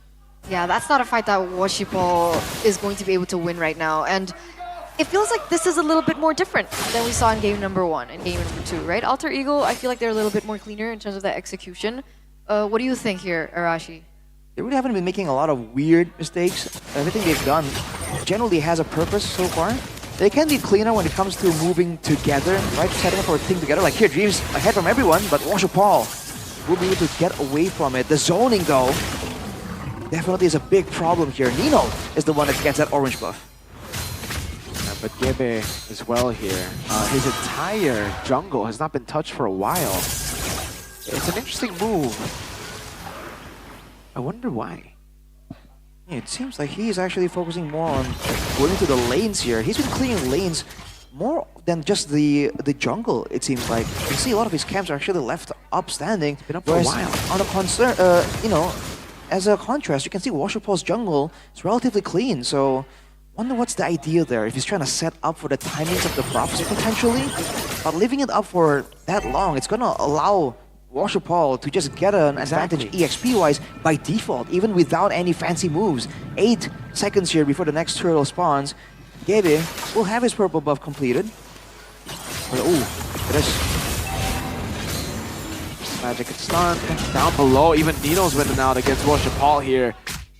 Has to back away. Control for Alter Ego once again. Hanafi and Cars looking for a cheeky angle. It's Magic is stolen to RWM now as Nino bumps him forward onto Cars. Slam and pass with the split as well. Washupal diving into the back line. Whoa, together with Hanafi. That's him locked down. Washupal with the right tree. They're still able to escape. Meanwhile, though, Hyde for the damage on towards Cars, who has mounted Nino. They gotta play it safe. Cars flickers out. They are happy with just the turtle. But again, it was traded. X-Magic died. I mean, technically that was a stolen turtle, no? Alter Ego was the one to set up first. Gebe was successfully zoned away, and Washupal, luckily enough, was able to get that objective away from Alter Ego, doing his best to try and limit the Alter Ego snowball from happening and still gain a little bit more resources, especially in the first 7 minutes of the game. I mean, that was interesting, man. Navi with a creative move right there, sending Washupal to just go for the steal with Hanafi locking down Gebe right there. And Alter Ego, they were trying to counter back, but the fact that Cars is on the glue and he can kind of mount onto someone, transfer some of the damage, makes it difficult. But Washupal, Heist tanked it up there first. Miscommunication. And that gives over mid-prio. It should be a turret for the mistake. Oh, the RWM is short off of the cannon. I mean, 2x Magic gets caught in it. He pops into RWM just for the shielding. Now tries to run away, gets stunned up by Dream. Fist crack coming in a bit late from Hanafi. And it's always just a trade. A kill for a turret now. At this point, who is it worth it for when they trade like this? I think it was still worth for Navi, man. Trading X-Magic for big objectives. Hanafi though, gotta be a bit careful there. But they got the mid turret off X-Magic's sacrifice right there. And now Washupal gonna go in, like find beats now, gets stunned up as well. Some on-force chasing him down. Washupal still able to dash away. Hanafi caught in the infernal pursuit. Cars gets severed by Gebe. And now it's a win for Alter Ego. I mean, just as you say that, Arashi, Alter Ego come back and they pull out the same stops, right? They're able to get 2 members from the side of Navi as well as that mid turret that they can finally use to their advantage. I'm not sure what happened in that fight in particular. It seemed like both teams were somewhat equal, right? They were kind of close. But in that fight in particular, it really felt like Alter Ego had just so much more damage. Navi just could not react to anything. Maybe it's because they were clumped up trying to defend the turret due to the movements from Alter Ego. But now with a 5k advantage, Alter Ego can look for the exact same thing. If they can get a fight as dominant as earlier, they can force that onto Navi right now. Gabe's a level ahead, by the way. Washupal level 13, Gabe level 14. I mean, last time around we saw that Washupal, Cars, and Hanafi were able to kind of zone Gabe away. So we'll see if they're able to replicate that success. X-Magic stolen glorious pathway. Hanafi tried to go for the steal. Goes to the fist crack, but ends up just dying in vain because Washupal wasn't even in there. Washupal wasn't, Shibe wasn't either. Shibe was pushing on the bottom side. So it seemed like Navi had was thinking like, we let it go, we won't commit too many members, we go for a push, but on the off chance Hanafi is able to make a hero play, we'll take the free objective. Now with the Lord, with the Yeve as well, there's good siege potential coming in from Alter Ego, unlike in game number 2. Washupal, Nino, 1v1.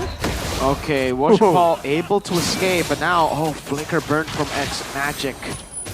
Alter Ego sieging very slowly this time. They've learned from the previous learn? Because you don't call it losses anymore, right? Right. Previous learn, he was they're coming back now. I mean, Washupal, he was in the bottom lane for so long. What was he doing? He was farming and looking for a chance to maybe catch a quick 1v1. He is on curve, gold and EXP wise.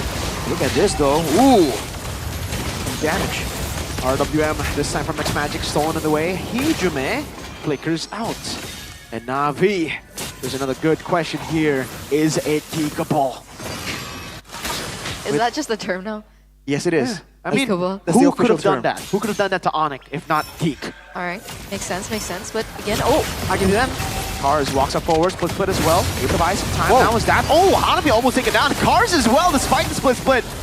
The minions haven't cleared out. No, there's a cannon minion still in the mid lane there, hiding in between the two BP boys. The cut by Washo Paul though from downtown. He's staying active, man. He is farming up a storm right there, minions included, but his team might need him for the next sequence here. Navi trying to clear as well, will be able to. He started the turret. Oh, Nino with a flicker forward. Oh, Chive? Get the last hit on Chive. Kiting away. Nino all alone, taken out by Cars. Meanwhile, Gebe going into the bottom lane. Washo Paul has recall and now will try to go on to Gebe. Oh no, Blade Surge was used forward by Gebe. No way, still survives this. Oh my lord. Okay, he doesn't. Chive gets the kill. 3 base turrets, so still worth it for Alter Ego. That's it, right? 3 base turrets were taken down, so in the very end, Alter Ego have control over the map, especially if they want to buy time for the next neutral objective to spawn, which will happen in about 20 seconds. You said Woshipal was farming up a storm, but he was still like a level, 2 levels below Gebe earlier. Trying to catch up at least, Maybe, it seems like. I think that's the plan. But the cuts, I mean, that was quite effective. Unfortunately, again, all 3 base turrets were taken down. And the fact that now Hijume has the Wishing Lantern, that means that the job just got even tougher for Cars and Hanafi. They're going to be taking a lot more procs from that Wishing Lantern. Max HP damage is brutal to deal with, especially from the looks of it. There seems to be a potential Lord Dan scenario coming through. Oh, with Chive busy in the top side, Alter Ego can't go for a rush down on the Lord, or they can just go for the safer option, which is to go for a pickup potentially. For sure, that's definitely information. Alter Ego knows where Chive is right now. They can look for a cut even if they want to. Technically, Navi aren't in a position to do so. Take a look at Badang, Hanafi. Oh, they reset it. Oh, Kevin waiting for the Blade Surge. Real world manipulation and highs! Burst him down! Now, it's the kite back for Navi, but they do not have a Sicilian this time. They do not have that late game damage. Kebe secures the Lord for Alter Ego. All they have right now is Chive. Their hopes and dreams rest on the man alone, but he isn't snowballing. He's 1-0-1. Right now, 1 item away from full damage, from full inventory. Sky Piercer, Malefic Roar, and the Sea Halberd. He can lower the regeneration. He can do more max HP damage, but overall, will he alone be enough without the assistance of X-Magic Sicilian? That's a big question.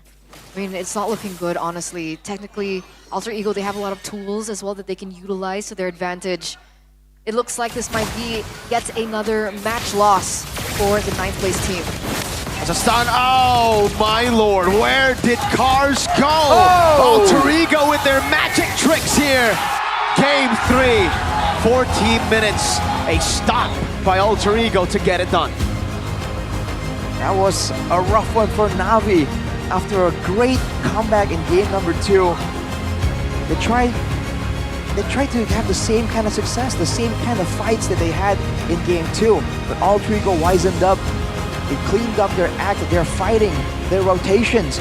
They played the patient game, and with the new tools, with the Yves, with the Phobias, they were able to brute force their way and force Navi to accept that till this day, they are still waiting for that first W.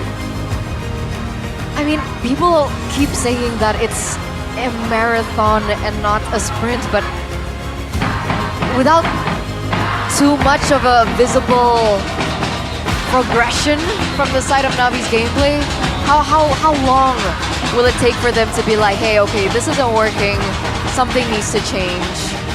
I think now is a good time. 4 losses, 0 and 4. They've been able to accumulate 2 game wins, but man, oh man, when they don't get an easy to execute draft, it looks so hard to even get something on the map. It's, oh man, I don't know. I'm trying to think of solutions as well, and I think for sure Navi will be, the coaching staff will be thinking the same. And these are some of the highlights that we saw from that previous game. I mean, I guess Alter Ego still needs a lot of things that they have to work on as well too, right? So we'll see what they have to say about this match, ladies and gentlemen, as we head over to the stage for an interview with the victors. And Pure Clara Mongstar, take it away.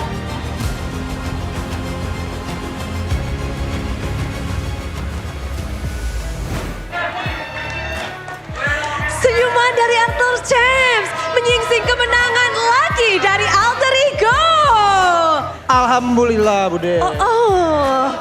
Tapi menangnya, ini kalian hadir di minggu kedua ingin membuktikan juga pastinya bahwa ini Alter Ego bukan setelan pabrik nih kayaknya. Ya bukan, nggak bisa dianggap remeh mungkin kali ini ya. Udah makin serem season ini. Bukan serem sih, lebih tepatnya tuh improve dari yang sebelumnya aja sih. Improve dari yang sebelumnya. Dari minggu lalu berarti ini udah improve lagi? Improve lagi, yang pastinya kita latihan juga buat improve buat week depan gitu kan. Jadi terus menerus semuanya langsung pada heboh, apalagi di sini juga banyak banget nih yang lagi ngomongin tentang Alter Ego dengan line up baru lagi. Kalian menggonta-ganti. Dia request main Bude. Dia request main Bude, pengen ngebuktiin katanya yang week awal tuh bukan dia. Oke. Iya. GB. Iya, jadi week 1 tuh bukan GB, ini baru new GB. Oke. Be, ngomong. Halo. Halo Bude. Siapa ini? GB. GB. Ya. Kalau minggu pertama siapa? Minggu pertama itu Nino main jungler. Begitu ya? Ya. Oke, jadi ini GB yang sesungguhnya. Gimana ya? Ya gitulah Bude. Gitulah 2-1 menang ya? Gitulah ya. Tapi pastinya banyak yang penasaran dengan adanya. Oke, itu lagu We Love You GB. Iya. Langsung pada jatuh cinta loh. Gak tahu tuh si Ale tuh kayak tuh. Dengan kemenanganmu tapi GB, tentu perjalananmu panjang banget ya. Ya. Kita tahu namamu sudah ada bukan dari week 1, tapi dari season lalu. Season lalu soalnya cuma habisin beras di GH doang Bude. Numpang makan tidur doang. Tapi sudah ada dari season lalu. Iya. Berarti kan kamu berjuang dong sampai pada akhirnya bisa main sampai pada hari ini. Kasih tahu dong gimana sih kayak dari tempat duduk doang di belakang sampai pada akhirnya kamu berdiri di sini menjadi pemenang pula. Ya gampang sih. Cukup jilatin rek aja. Udah cukup. Banyak-banyakin jilatin Gustian. Emang anaknya Rek sih. Emang anaknya Rek. Gitu? Iya, emang anaknya Rek. Kan jadi anak doang nggak cukup. Jangan main anak-anakan di sini. Iya. Iya dong, jangan dong. Dia juga sering dimarahin sama bapaknya. Iya, makanya dia bisa main kan sekarang. Jadi jago gitu kan. Udah, tapi Nino udah mengakui ini GB jago nih. GB yang baru aja sih, yang sebelumnya ya YTTA lah kata Mas Ade. YTTA. YTTA, yang sekarang udah bukan? Udah jago dia, udah jago. Udah GB yang sesungguhnya, tapi GB banyak banget ya, jadi kalau dari super fans, dari kolom komentar, jadi ada persaingan berarti nih ya untuk jungler dari Alter Ego. Ada yang bilang, Rinelo ini yang main, GB ini yang main. Gimana sih kalau GB menanggapi persaingan di antara tim untuk posisi jungler? Kalau biasanya aku sama Urin cukup ditentuin dari main kartu aja sih. Yang menang yang main. Tadi kebetulan di GH aku lagi menang main kartu jadi aku main gitu. Gampang sih. Gampangnya gitu aja, pokoknya ada pertandingan sebelum pertandingan antara kamu dan Rineloy. Betul, khusus jungler itu. Cuman bedanya mereka sportif aja sih Bude. Jadi kayak di luar abis kelar scrim tuh mereka tuh kayak ngasih masukan gitu satu sama lain. Walaupun ceng-cengan juga kan pada ujungnya. Cuman hasilnya ya kayak gini lah kalau misalkan tektokan. Oke, jadi lebih baik mungkin ya bisa dibilang. Memang week 1 kekalahan tapi selanjutnya oke langsung dikasih ya GP. Mau dikasih ke siapa? Dreams Bude mau ngomong Dreams, tadi. oke. Apa Bude? Dreams. Ya. Menang 2-1 melawan Navi masuk minggu yang kedua. Bagaimana kamu melihat pertandingan ini? Lihat pertandingan ya seru sih. Kayak ada game 3 kan soalnya. Ada game ketiga, apa nih yang membuat kalian sampai ke bawah kepada game ketiga? Kata God buat game 3 aja. Kata God GB buat game 3. Oh, biar bisa main 3 game gitu ya. Menunjukkan kebolehannya. Udah keringetan nih si GB. Tapi makin seru, makin ramai di sini Alter Ego. Ketika banyak banget yang masih, aduh ini Alter Ego emang bisa ya bermain dengan stabil. Nggak balik ke setelan pabrik, telat panas, up and down. Hais dari season lalu, kan kamu yang mungkin jalan bersama Alter Ego juga nih. Apa nih kiat-kiatmu kayaknya dari minggu lalu kamu berhasil. Minggu ini juga startnya enak juga nih buat kalian. Iya, kenapa? Gimana mau melanjutkan dari start yang udah cukup nyaman ini untuk Alter Ego? Ya tetap lakuin hal yang biasa kita lakuin aja sih. Cuman tadi ada kesalahan dikit lah. Akan diperbaiki pastinya, tapi Iya. nextnya Hais, esok akan jadi rame banget nih kayaknya ya. Untuk Alter Ego akan beradu bersama dengan EVOS. Satu tim yang lagi di pucuk atas. Ya, Bagaimana kamu akan mempersiapkan diri bersama dengan Alter Ego untuk esok hari? Match yang dinantiin banget ya. untuk besok kita udah persiapin banget sih. Tapi dari jungler nanti bakal jadi kejutan. Siapa tahu Rinloy bisa main. Dan aku dengar besok ada supporter spesial sih pengen datang. Ada supporter spesial? Ada. Yang pastinya ada, cuman ya lihat besok aja. Ditunggu aja. Jadi Rinloy apa GB nih besok gimana menentukannya? Belum tahu Bude. Nanti Shaper, Navari sama Rek doang yang ngasih tahu. Oke, besok akan jadi match yang dinantikan, tapi Hijume mungkin yang juga paling deg-degan ya. Udah ada support system, matchnya bakal pecah banget. Buat kamu sendiri gimana Hijume? Untuk esok hari EVOS lagi di atas nih. Menurut aku sih besok bakal pecah banget ya Bude ya. Apalagi kayak ada Aloy katanya kan datang ke stage, ada bala-bala juga. Jadi ya inilah kayak bakal pecah banget lah MPL besok nih EVOS lawan AE. Bakal pecah banget dan EVOS baru kedatangan mid laner baru juga untuk mereka.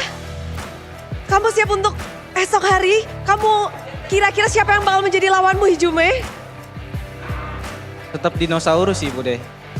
Dinosaurus? King Natko. Kamu berharap King Natko? Kenapa King Natko? Ya mungkin karena lagi menang-menang ya. Jadi kayak ngerasanya mungkin dia lagi ya jago aja sih. Hijume, coba dong kasih salam buat King Natko. King? See you tomorrow. Assalamualaikum Natko. Assalamualaikum Natko. Kamu macam-macam. Kamu macam-macam. Oke, tapi kemenangan hari ini boleh dong kasih tahu di sini bisa dibilang perjuangan kalian terus berlangsung sementara Navi harus tertatih-tatih dan ada mantan coach kalian di sana. Ya ada mantan coach, ya mungkin semangat aja sih. Kayak mereka kalau misalkan emang mau berjuang ya mereka harus berubah lah. Gak pengen dibawa terus gitu kan. Intinya semangat sih Bang Aldo. Semangat Bang Aldo, semangat untuk Navi dan semangat untuk Alter Ego. Pastinya Bude. Untuk besok. Apalagi besok kan. Kata-kata buat besok dong. Gak ada kata-kata, yang pasti cuman good luck have fun aja sih. Kasih game yang seru. Soalnya gini Bude ya, mereka tuh ngereng teriakan-teriakan gitu loh, nabrak AE. Jadi kayak kita juga panas gitu, pengen teriakin balik gitu. Semoga aja di MPL bisa kejadian gitu.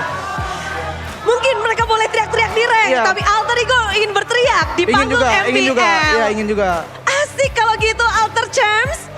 Sekarang sambutlah, inilah dia pemenang dari match ini 2-1 Alter Ego.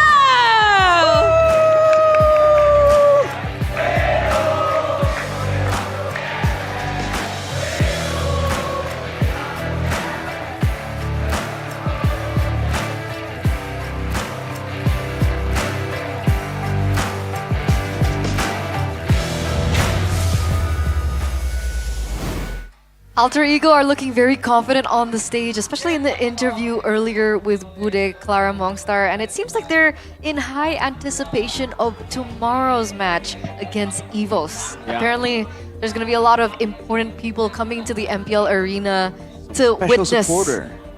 what will happen tomorrow. Yeah, some stars will be coming in to watch that matchup. Alter Ego versus Evo is going to be very exciting for sure, that matchup. Especially considering apparently Evo's dudes have been yelling, screaming whenever they meet Alter Ego in ranked games. So Nino wants them to keep that same energy in MPL.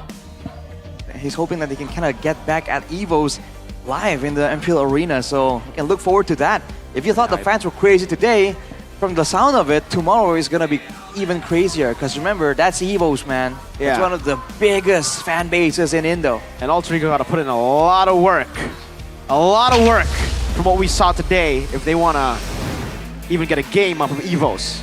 I agree, but there was one particular person that's shown in this particular match, and he will be able to get the player of the match presented to by the official tournament smartphone Samsung Galaxy S25 series, and that person is Nino. He was on the Gatot, now he's on the Phobius, and this is his style. Remember when the Phobius first surged into the meta, Nino was an avid user of it. He likes this style where he can go in, he can be sustainable but still do some damage. It's a great fit for him. It was banned twice by Alter Ego themselves actually in this match. But so when Nino gets his hand on him, you can see the experience, knowing when to actually use that ultimate for the pursuit and when to actually hold off on it because it's not necessary. Because managing those stacks, managing those marks to keep getting your skills up, it's part of a core Phobia's gameplay. And you can see that for Na'Vi, they were trying to go and have some maneuvers in the neutral objective game, but with Nino and the Phobias, it was just difficult. And he has no issue at all diving deep into the base. If it means that the team can get value on the Garkacha, he did it as well. This is just the kind of style that Nino is active with right now. And overall, it is a team effort. There were moments like this where Ahais was making plays happen, Gebe as well. Overall, like you mentioned, Mirko, they are great moments, but they still have to make sure that they keep on improving if they really want to be, one of the top teams in the season. It was a very, very quick game number 3. And he did say, Nino did say, if we are coordinated, if we continue to talk with each other, this is what it looks like, game 3. Also though, I understand you want to give Gebe some playtime, but now who's the main jungler? I think it'll get confusing within Alter Ego as well if they don't decide on that. Tomorrow, against EVOS, who's going to play? I think Rin, but Gebe has shown that, he can also perform, so Rin, Gebe, Rin. For me, Rin. Rin. The fans even had a chant ready, or they came up with a chant supporting Gebe. So now that the masses are behind Gebe, like, what's the idea? Now it becomes a bit confusing if you're the coach. Nino said in the interview, whoever sucks up better to Rekt is the one that plays. So well, it depends on, Gebe's performance. So they all just really love Rekt. Like Dreams, Highs, Hijume, and Nino, they did more, I guess, because they don't have any substitutes. Right. So Rekt loves them more. That makes sense. That's a fair assumption. So the jungle is what, like, Rekt just doesn't like the junglers. They're like, hey, you gotta fight for it. Yeah, they're like the middle child. The junglers are the middle child. Huh. Considering the meta, not quite so accurate, but I guess in that particular context with Rekt, maybe. These are all assumptions though. We can't really say for sure. Yeah, that's true. That's true. I hope I get some, time with Alter Ego. I have some questions. You have time with Alter Ego? Yeah, when I'm reporter, maybe next Friday. Oh, right. Reporter Eterna. I'm gonna ask some spicy questions. How spicy? Pretty spicy. Pretty spicy. That means you're gonna expect them to lose? Huh? Because side reporter does the loser Not interview. always. Sometimes there's side content before the games. Team arrivals. Oh. The spoiler for next week? Spoiler for next Look week? forward to Eterna's interview. I don't know. Hopefully they play on Friday. I don't know if they're playing on Friday. Right. You gotta look at the schedule first. There's a lot of assumptions on this desk right now. Yeah. Like, we love our questions. We're leaping into conclusions, She is. Yes. Why am I? You're saying, yeah, I'm gonna interview Alter Ego next week. So No, you I said expect- hopefully I get some No, chance. That's what I said. No, you said, Why I are we will attacked? interview Alter Ego I really next didn't. week. You guys can actually tap on your Samsung phone on the left side. The and left actually rehear what I said. Left side of a landscape, or see? You gotta be Same. specific, man. You It's can't the just same. assume that they'll It's have the it. same. No, it's not. It's the Because if you tap here, same. listen, if you tap here, the video is up top. Right, Rashi? So what do you end up opening? So you end up like maybe tapping just you like tap on the top on another part. video. That's not. No, you said left. You What? didn't say top left. You said left. So you're assuming they're watching like this. Don't assume. You not watch like this? You know what? Let's Some just people go to the watch it learners interview. Losers. Let's see what they have to say. Realiza Natali, dan kali ini kita sudah bersama analis dari tim Na'Vi, ada Kak Raiden. Ya, halo Kak. Oke, jadi gimana nih kalau misalkan kita tadi sudah tanya-tanya dengan Na'Vi Nation juga. We know that if we win or we learn, tapi dalam kali ini baru di week awal sudah 4 kali mengalami kekalahan. Sebenarnya ada apa dengan Na'Vi? Lebih ke apa ya, mainnya jelek aja sih, kayak emang mainnya lagi jelek, terus nggak konsisten banget. Apalagi di match kemarin ya, lawan apa kemarin? Mainnya jelek lah kemarin tuh waktu lawan Dewa, apalagi kan. Hari ini kita mainnya lumayan lah, game 1, game 2 lumayan lah, ada perlawanan kan. At least lumayan. Terus waktu lawan Liquid juga lumayan. Nah itu konsistensi sih yang jadi problem utama sebetulnya. Yang masih coba ini lagi, ditelaah lagi, dibenerin lagi. Ya konsistensi sih agak jadi masalah soalnya setiap match beda-beda nih, ada yang one sided lah, ada yang lawan lah, ada yang bisa menang lah, gitu-gitu lah kurang lebih. Oke, tapi kan kalau kita melihat ya dari coach sekarang itu adalah Coach Aldo. Yang mana Coach Aldo merupakan mantan coach dari Alter Ego. Dan ini di match kali ini ketemu dengan Alter Ego, sebenarnya harusnya ada advantage apa nih yang didapatkan, tapi kenapa tidak terlihat untuk di-exploit in this match? Sebetulnya ada beberapa hal-hal yang di-share juga lah. Tipis-tipis lah dari Aldo kan, tentang Alter Ego, mulai dari ya sebenarnya AI juga kan udah main 2 kali ya, udah main 2 kali lah, ya dari situ udah kelihatan habit-habit segala macam ya kan. Dibilang udah exploit ya lumayan sebetulnya, game 1 game 2 kita ya udah lumayan lah sebetulnya kalau misalkan dilihat ya. Game 1 ya ini aja waktu di timer Lord kita kepanis, terus Lord kedua juga sama. Terus game 2 kita menang, alhamdulillah. Game 3 ya sayangnya one sided aja sih. Kalau dibilang advantage terus di-exploit, tipis-tipis ada lah yang bisa diambil gitu. Soalnya ya udah sharing banyak lah lumayan. Pastinya, dan kita sudah melihat tadi sebenarnya di game 2 sudah sempat comeback gitu. Namun sayang sekali di game ketiga belum berhasil untuk mengejar poin. Lalu kita melihat ternyata di week ketiga nih, di match minggu depan mungkin ada hal-hal urgent apa nih yang harus dibenahi dari tim Navi? Yang tadi udah disebut sebetulnya konsistensi sama keberanian untuk make a play aja sebetulnya sih. Ya tadi kan mainnya game 3 one sided itu karena ya dikurung aja sih, kayak nggak berani ngapa-ngapain gitu, diem-diem aja. Terus mainnya juga cuma jawab-jawab doang, musuh ke atas kita ke atas, musuh ke bawah kita ke bawah.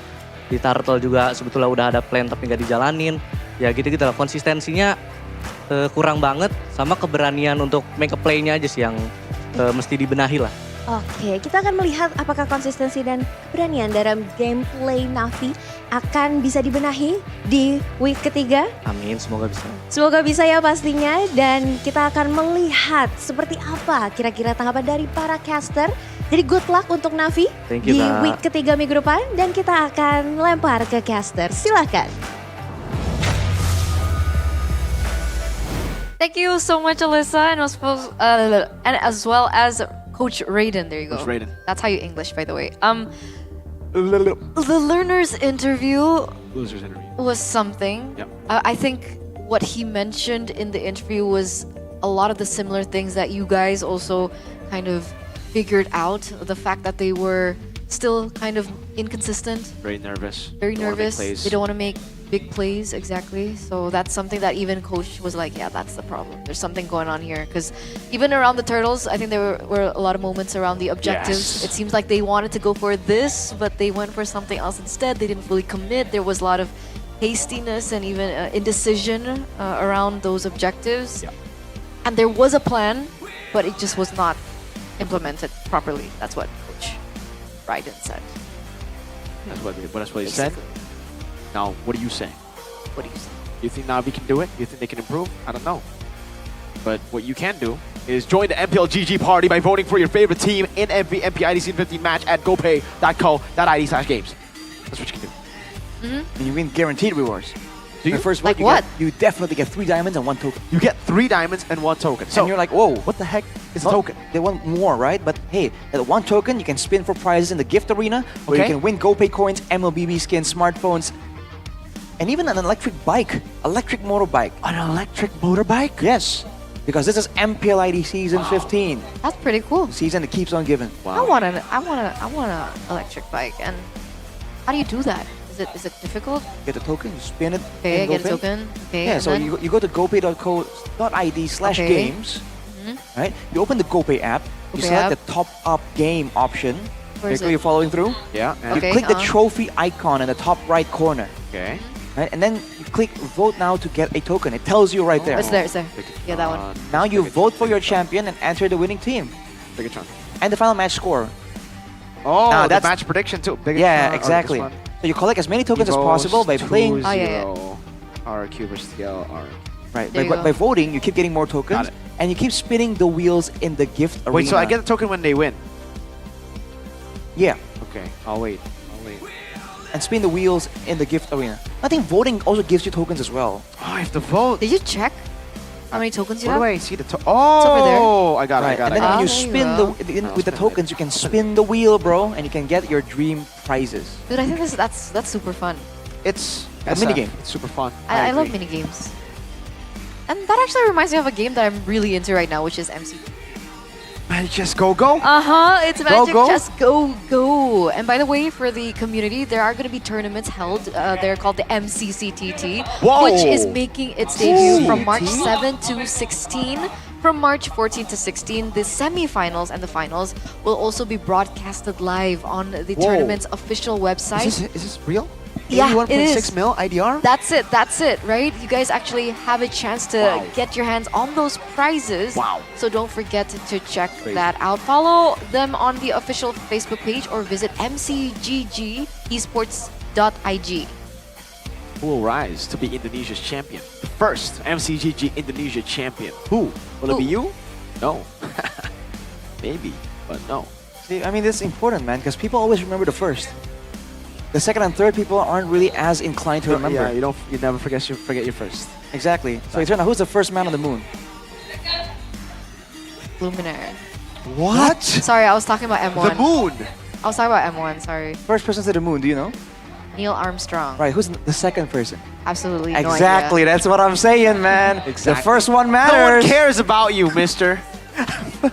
Poor guy, poor guy. No one But does. you guys should care about the Magic Chess Go Go Apex Grand Launch. You guys can actually scan the QR code right down below here because, you know, MCGG isn't about quick reflex. It's about strategy and brains. Who's the first place Big of brains. M6? What do you mean? Who's the first place of M6? M6 World Championship. Like, who won it? Yeah. Who's first place? Onyx. Who's second? Exactly. TL. No one remembers. What? No one remembers. I remember. But anyway, starting today, casual MCGG matches will be held live at every MPL match venue. So please, please, please do check it out. You know, who knows, you can actually meet someone important Yeah, and when you do the ranks. For the casual players, you can come over here, play a match of MCGG with the Be other here. casual players out there. Yeah, That's if you come to cool. We have an MPL, area. we have an area called the MCGG area. I wonder why it's called the MCGG area. Maybe it's because It's they an play area. MCGG in that area. That- but that makes sense. There you go. You That's guys crazy. can go over to the MCGG area, an area to play MCGG, and you can play MCGG in that area. That makes sense. Yeah, makes a whole lot of sense. So it looks like we are going to go on a short break before we Just short get break. into our second match of the Second day. So ladies and gentlemen, it's been me, Eterna Mirkan Arashi. Don't go anywhere. Stay tuned because we'll be right back for more MPL ID Season 15 action.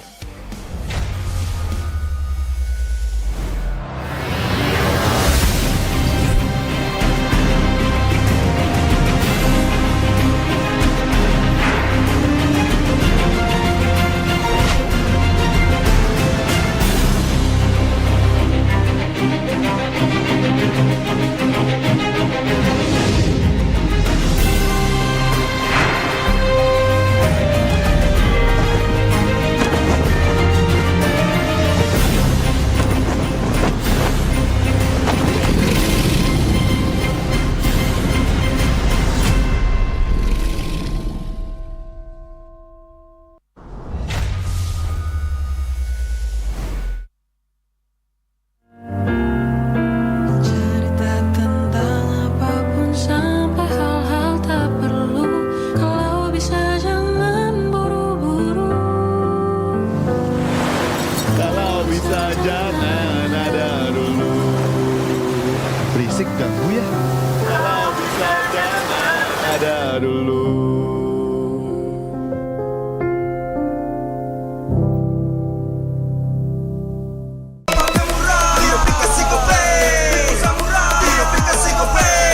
Walau yang lain terus berubah, Gope konsisten, kasih yang pasti murah. Bayar tagihan murah di aplikasi Gope. Gratis transfer 100 kali per bulan. Download aplikasi Gope baru, nggak pakai lama. Dompet andalan gamers banyak damage-nya.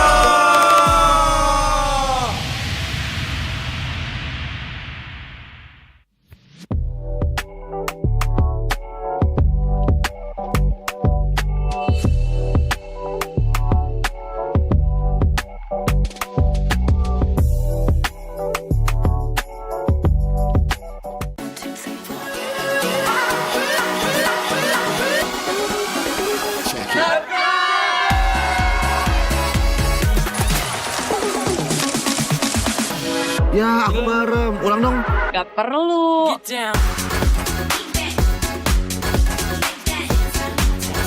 Guys, review.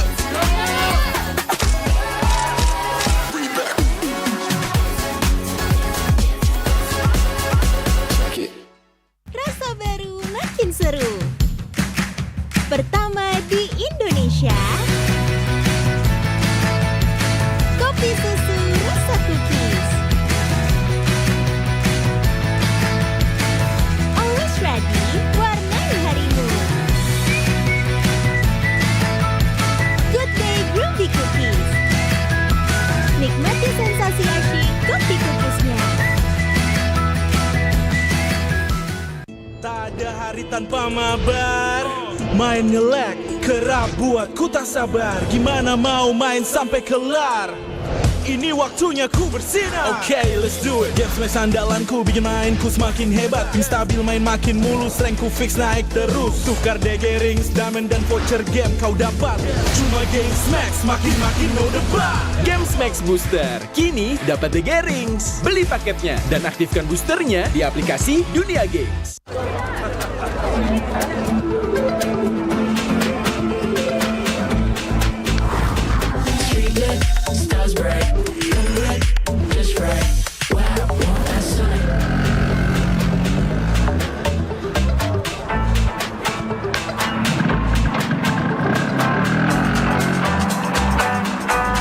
Wow.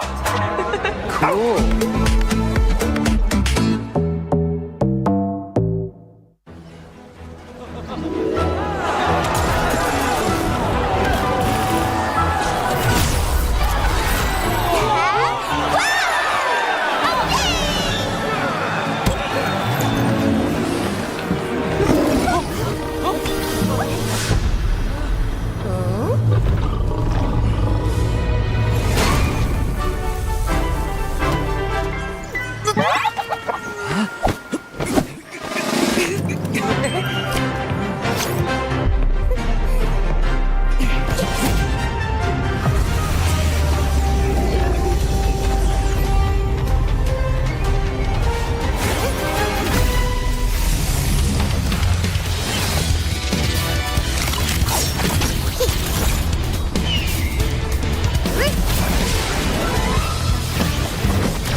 Though your ancestor was the great serpent of the sea, your destiny lies elsewhere. Your feeble human form shall never wield the great serpent's power. Why can't I?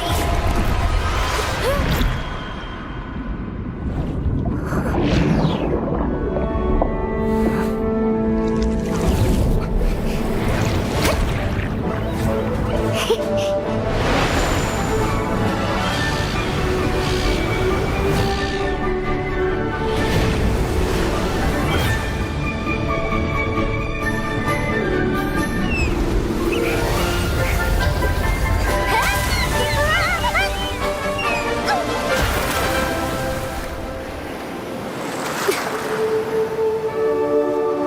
Great Serpent's power. Only weaklings live on land. Born with this awesome tail, but stuck in this plain body. That's me, the Great Serpent's heir, Kalea.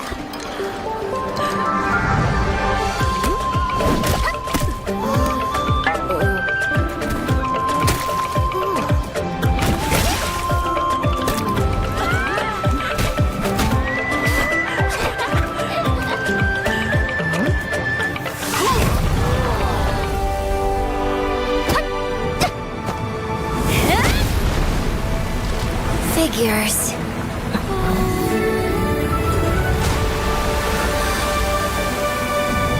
These things are pretty handy after all.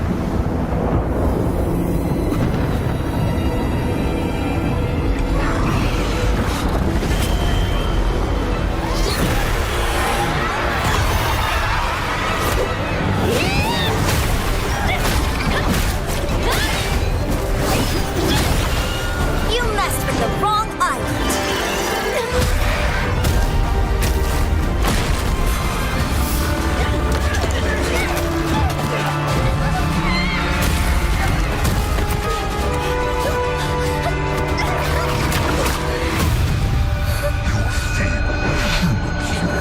Shall never the great serpent's power.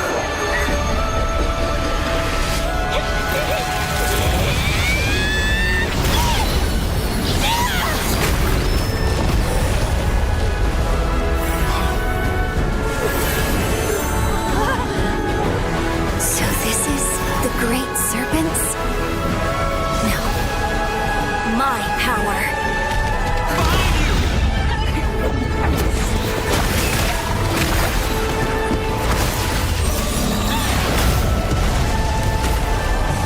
Let me show you the real me!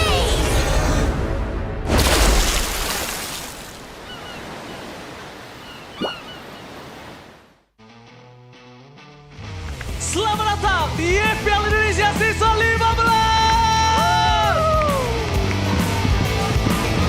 MPL Indonesia Season 15 Win of Days. Hai Super Fans, Bude Clara berada di tengah-tengah keramaian dari semua Super Fans yang hadir di MPL Arena. Kalian bisa lihat di belakang, lagi pada meet and greet. Iri nggak sih? Memang season ini tuh seru banget. Ada meet and greet, ada watch party, ada lucky fans. Pokoknya ada banyak banget keseruan lainnya. Jadi kalian jangan sampai skip ya. Kita mau lihat-lihat nih, langsung aja ke tengah-tengah para penonton yang ada di sini. Para Super Fans. Dan kayaknya kenal nih. Bang, Boy, Maul is in the house. Yo Maul, kemenangan pertama buat RRQ nih. Alhamdulillah Bude, berkah bulan puasa ini. Berkah bulan puasa, tapi rame banget gak sih? Ini lagi, kamu ngantri meet and greet? Iya Bude, sebenarnya nemenin temen doang. Mereka pengen ketemu player-player ya kan. Memang, ini kesempatan spesial ya buat para Kingdom. Iya, betul. Hadir langsung meet and greet. Coba buat kamu sendiri gimana suasana MPL ini? Kalau aku ngeliatnya ini ruangannya kayak lebih adem lah.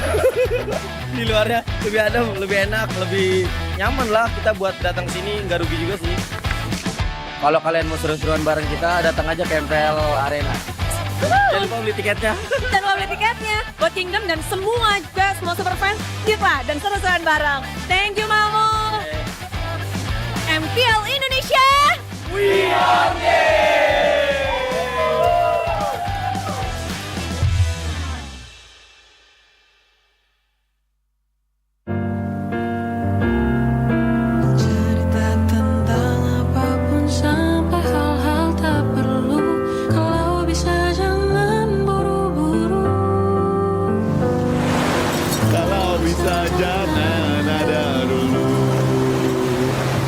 ganggu ya. Kalau bisa jangan ada dulu.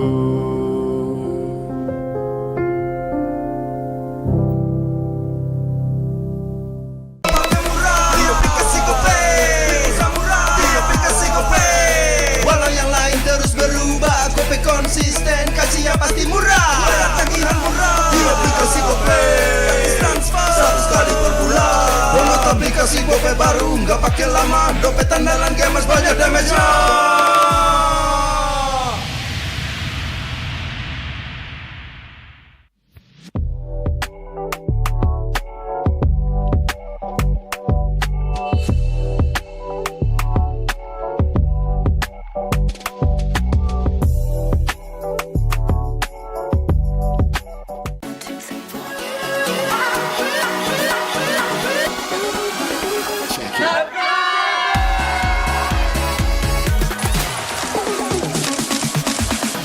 Ya, aku merem. Ulang dong. Gak perlu.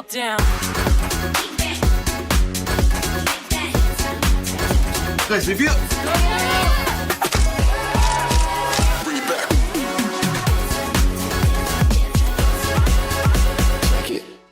Rasa baru makin seru. Pertama di Indonesia. Kopi susu rasa cookies. Always ready, warnai harimu. Good day groovy cookies. Nikmati sensasi asyik kopi cookiesnya. Tak ada hari tanpa mabar. Main nge-lag, kerap buatku tak sabar. Gimana mau main sampai kelar?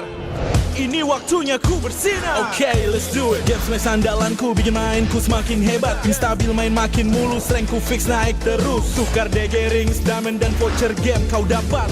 Cuma Games Max makin no debat. Games Max Booster, kini dapat DG Rings. Beli paketnya dan aktifkan boosternya di aplikasi Dunia Games.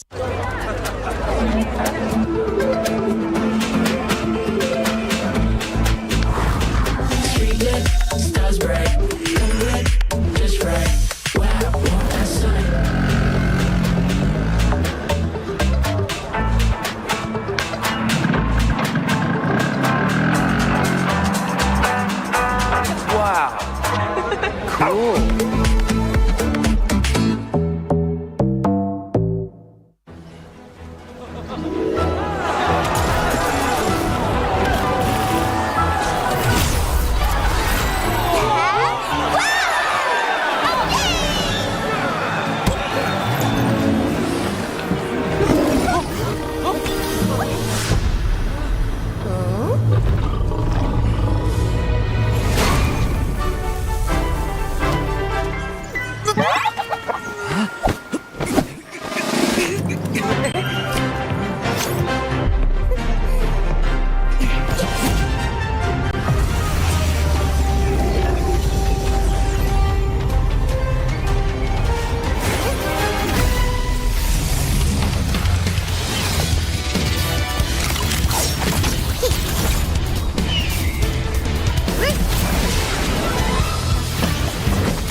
ancestor was the great serpent of the sea.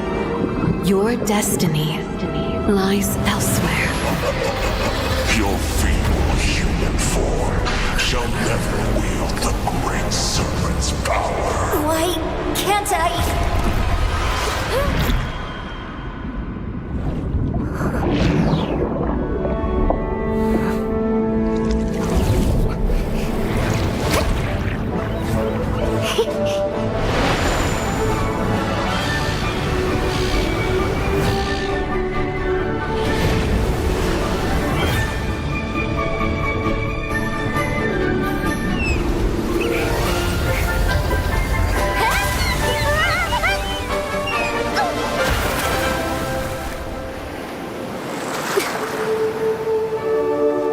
The great serpent's power.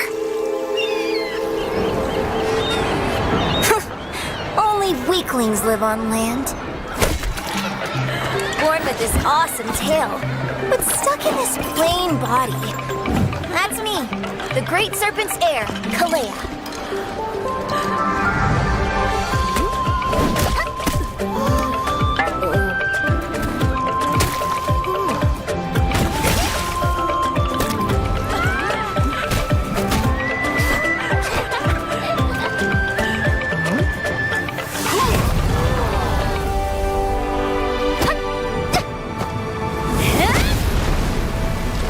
Figures.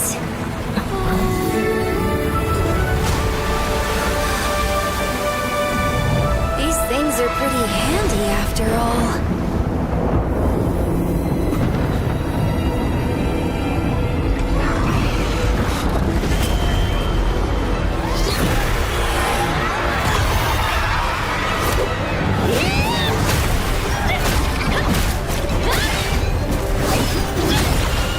You messed with the wrong island.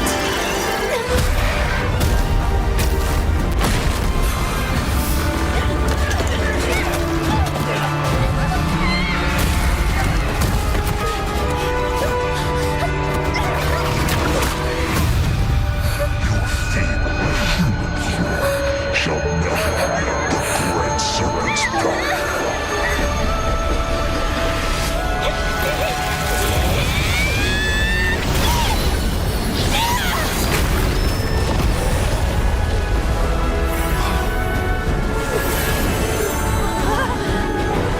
So this is the great serpents? No. My power.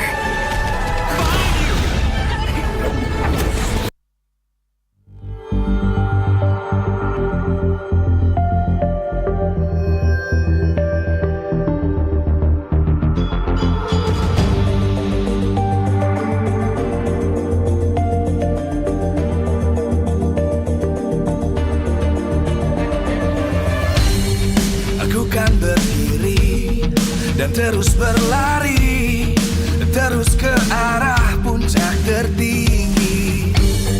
Ku takkan berhenti, hanya sampai di sini. Kemenangan abadi menanti. You know we won't miss if we unite our focus. And if you haven't noticed, we all live. Nyalakan apimu, hadapi semua tantangan, hadang semua serangan, jatuh bukan halangan. Bakar semangatmu, janganlah engkau menyerah. Kita akan buat sejarah. We all this, we won't miss. We all this, we won't miss. Saatnya beraksi, jalani ambisi. Aku kan menyawakan hari ini. You know we won't miss if we unite our focus. And if you haven't noticed, we all live. Nyalakan apimu, hadapi semua tantangan, hadang semua serangan, jatuh bukan halangan. Bakar semangatmu, janganlah engkau menyerah. Kita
Live from MPL Arena, Jakarta, MPL Indonesia Season 15 is powered by Moonton.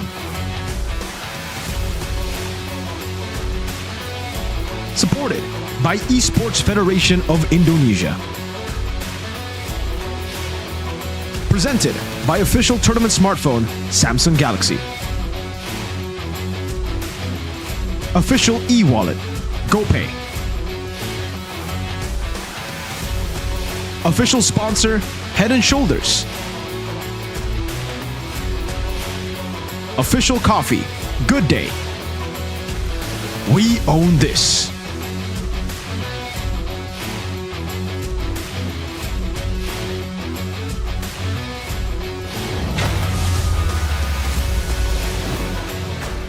Nungguin ya? Yes, pastinya kalian menantikan match kedua di mana di MPL Indonesia Season 15 akan ada pertarungan yang begitu mendebarkan antara dua finalis, grand finalis dari season lalu. Tim RRQ dan juga tim Liquid Indonesia akan berhadapan untuk match kedua di hari Sabtu, hari yang ditunggu ini. Dan di sini Bude Clara juga menyaksikan bahwa semua super fans lagi berdebar-debar nih. Bagaimana tidak? Karena performa dari kedua tim ini sangat dinantikan.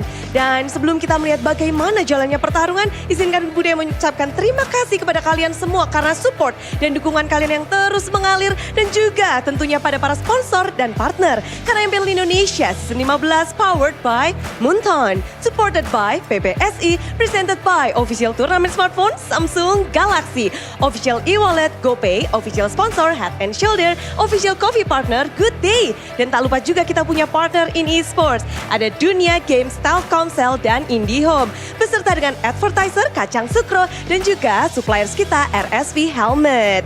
Semua yang melihat acara hari ini pastinya lagi di kolom komentar juga pada rame nih. Ngobrolin gimana sih para pemain akan membawa permainan mereka to the next level. Sekarang banyak banget nih yang lagi ngebahas tentang kedua gold laner dari kedua tim ini. Performa dari keduanya, wah, bakal jadi perbincangan. Jadi sebelum mereka beradu di Land of Dawn, udah bakal langsung ngobrol sama Aaron Siki. Halo Aaron Siki. Halo Bude. Minggu yang kedua untuk match ini adalah seperti rematch gak sih Aaron? Ya benar, rematch. Feel-nya masih sama gak nih? Masih sama. Masih sama. Walaupun kalau dari sisi kalian gak ada yang berubah nih. Kalau dari RRQ kan ada perubahan. Masih samakah kamu memandang RRQ yang season lalu dan season sekarang? Menurut aku masih sama karena RRQ tetap jago. RRQ tetap jago dan mereka dipucuk. Tapi gimana halnya dengan Aaron Siki dan juga tim Liquid yang kayaknya posisinya juga lagi di tengah-tengah nih. Gimana kamu ngeliat timmu ini beda dari season lalu? Kayaknya enggak sih, masih sama juga. Masih sama juga, cuma memang kayaknya butuh proses ya. Kalau kita ngelihat dari perbedaan mungkin di tim RRQ nggak ada Skylar nih di season ini. Gimana sih kamu ngelihat dari perubahan RRQ dengan tiadanya Skylar dan ada Toy nih? Menurut aku nggak begitu jauh ya, karena gameplay mereka juga mirip-mirip kan, sama-sama agresif. Jadi ya good luck Evan aja. Good luck Evan aja, cepet banget ya. Ngelihat sekarang gold laner di MPL Indonesia kelihatan banget gak sih? Lagi bersaingnya ketat-ketat banget. Aaron sendiri ngeliat persaingan antar gold laner gimana? Banyak banget nama baru yang bisa dibilang mungkin kamu kayak seperti Shive, kamu gak nyangka dia ternyata jago. Gimana dengan gold laner lainnya dan juga khususnya Toy ini? Jago sih mereka, karena bisa naik MPL jadi jago sih. Udah membuktikan ya, naik MPL itu udah pembuktian kalau mereka jago? Benar, jago. Benar, tapi jago aja gak cukup karena kalau kita lihat ya dari mungkin God laner Indonesia ada beberapa nama baru yang ternyata masuk ke dalam leaderboard. Kita bakal ngebahas juga, ini ada sesuatu yang spesial. Itu tuh. Di bawah kita ini ada top 5 dari God laner. Erlan masuk ke dalam, lalu ada Eman, Toy, Shive dan juga Hais. Wah. Aaron di mana? Di sini. Di mana ya? Nggak tahu juga sih kemarin. Nggak tahu ya, nggak ada. Ya benar di sini Bude. Tapi kamu nggak masuk ke dalam report ini top 5 gold lane sampai minggu pertama ini, di week pertama. Apa yang terjadi dengan Aaron? lagi underperform Wah, kenapa Aaron? karena nggak perform. Wow, jawaban yang sangat jelas. Minggu ini bakal under lagi kah atau bakal perform? 100% perform. Bakal jadi serem nih ya. Jadi kalau kita lihat histori sebelumnya, ini sekarang lawanmu ada di nomor 3 nih dari GPM dan juga average damage. Toy ada di posisi ketiga. Bakal menjadi, ini udah masuk radar dari gold laner dari Iron gak sih? Masuk radar map. Oh, oke. Radar map ketika bermain. Tapi kalau Benar. gold lane di Indonesia, MPL Indonesia, masuk top nggak dari Toy? Top, semuanya top tuh, top Marco top. Oke, Toy nomor berapa? Toy nomor 2, nomor 1 Erlan, nomor 3 apa namanya tuh? Saife. Cive. Oh gitu. Benar. Aaron nomor? Nomor 10 kalau nggak bisa. Waduh, ini mode humble. Aaron, kayaknya ada yang salah dengan Aaron. Nggak ada sih Bude. Nggak ada ya? Oke, ini Aaron mode baru. Tapi Aaron ada yang mau kamu sampaikan untuk Toy?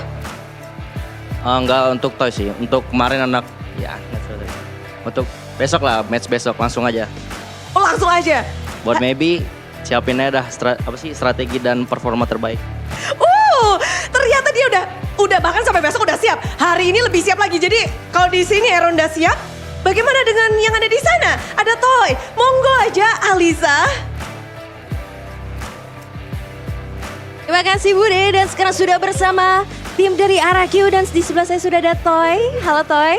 Halo. Kita tadi sudah melihat ya Bude bersama Aaron Shikini. Nah tapi kamu masuk sebagai ketiga di top 5 gold laner di week pertama. Apakah kamu yakin kali ini bisa membalaskan dendam RRQ di grand final season 14 kemarin? Yakin banget sih. Yakin banget sih buat menang lawan tim Liquid. Jadi harus percaya diri lah. Harus percaya diri. Seyakin itukah untuk hari ini bisa mengalahkan tim Liquid ID? Yakin banget. Oke, dan tapi kalau tanggapan kamu sendiri nih ngelihat Aaron Shiki sebagai salah satu top gold laner Indonesia tadi, gimana nih? Tadi? Sebagai gold laner, melihat Aaron Shiki sebagai top gold laner juga di Indonesia, tanggapan kamu seperti apa nih Toy? Apa ya? Apa ya? Jago banget sih dia. Apalagi kan sebelumnya kan dia naik MPL kan langsung juara kan dia. Udah gitu di M6 juga jadi ya runner up. Jadi buat gua sih dia jago banget sih. Oke. Kita tahu semua ranking membuktikan ya. Tapi kalau misalkan kita melihat sendiri Aaron sebagai salah satu player yang bisa solo kill Skyler. Dan sekarang kamu menggantikan Skyler, kira-kira ada gak sih keinginan kamu untuk bisa solo kill Aaron juga? Nggak tahu juga, lihat nanti aja. Sombong boleh loh. Hah? Sombong boleh loh di sini sebagai top 3 ya tadi ya. Kan udah masuk nomor 2 tadi kata Aaron. Nggak bisa sombong sih katanya. Oh, nggak bisa sombong. Oke. Baiklah, rendah hati dan sangat humble ya Toy ini ya, memang luar biasa. Dan pesan untuk Aaron selain good luck dan have fun. Kasih game yang terbaik sih buat nanti. Kasih game yang terbaik? Ya. Ada lagi? Udah itu aja. Oke, itu dia. Tadi kita bersama dengan Toy dan mungkin ada suara-suara dari tim RRQ, mana suaranya? Oke, apakah percaya diri untuk bisa mengalahkan tim Liquid ID dalam match kali ini? Oke, dan kita akan lihat apakah bisa membuktikan dengan kehadiran Toy di sini menggantikan Skyler bisa mengarahkan tim Liquid Indonesia di match kali ini. Kita akan langsung lempar saja. Ini dia ke caster, silakan. Rematch of the grand finals of MPL ID season 14 as our next match ahead of us is RRQ versus TLID, and that was one of the, what's sungit in English? Closest? Closest. One of the closest grand finals we've seen since season 6 4-3. because it went all the way 7 games. 4-3 was the score, but this time around it feels like it's a new era because there are new players coming through from the side of RQ, and we saw a little bit of them kind of, I wouldn't say banter, but just, you know, what That's would you call Indonesian that? banter. That's an Indonesian banter. Good luck. Put on He's the best good. show. give us a good performance. He's good. I don't know what else to say. That's Indonesian banner right there. Yeah, amazing. Yeah. Really good charisma. That was very entertaining for me personally. Yeah, me too, for sure. Did you like that? I mean, it's all right. You can get a feel of like, you know, their aura, like how much There was confident, no aura there. how confident they are about the subject. So I think, okay, you know, the words maybe you can't read too much into, but you gotta look at everything else, the body language, you know, where the eye contact is and all that. You're That makes forced sense. That makes sense. That makes sense. I just looked at Kez cute. Same. I wonder what the audience thinks, right? Because the topic for today, for our current match, is RQ lost in the grand finals against TLID. Was Toy the difference maker? Wait, Will Toy be the difference maker? Will Toy, okay. Will Toy be the difference maker? Because if we take a little bit of a flashback to season 14, TLID literally lost every single match against RQ aside from that grand finals. Yep. They lost in the upper bracket finals. They lost in their second leg regular season. First one we don't count because it was before this lineup came up, right? So Okay. whatever. But is Toy the difference maker? I don't think so yet. I don't think so yet, right? Maybe in the future, maybe in the second leg he can be. Skylar was a difference maker. My boy.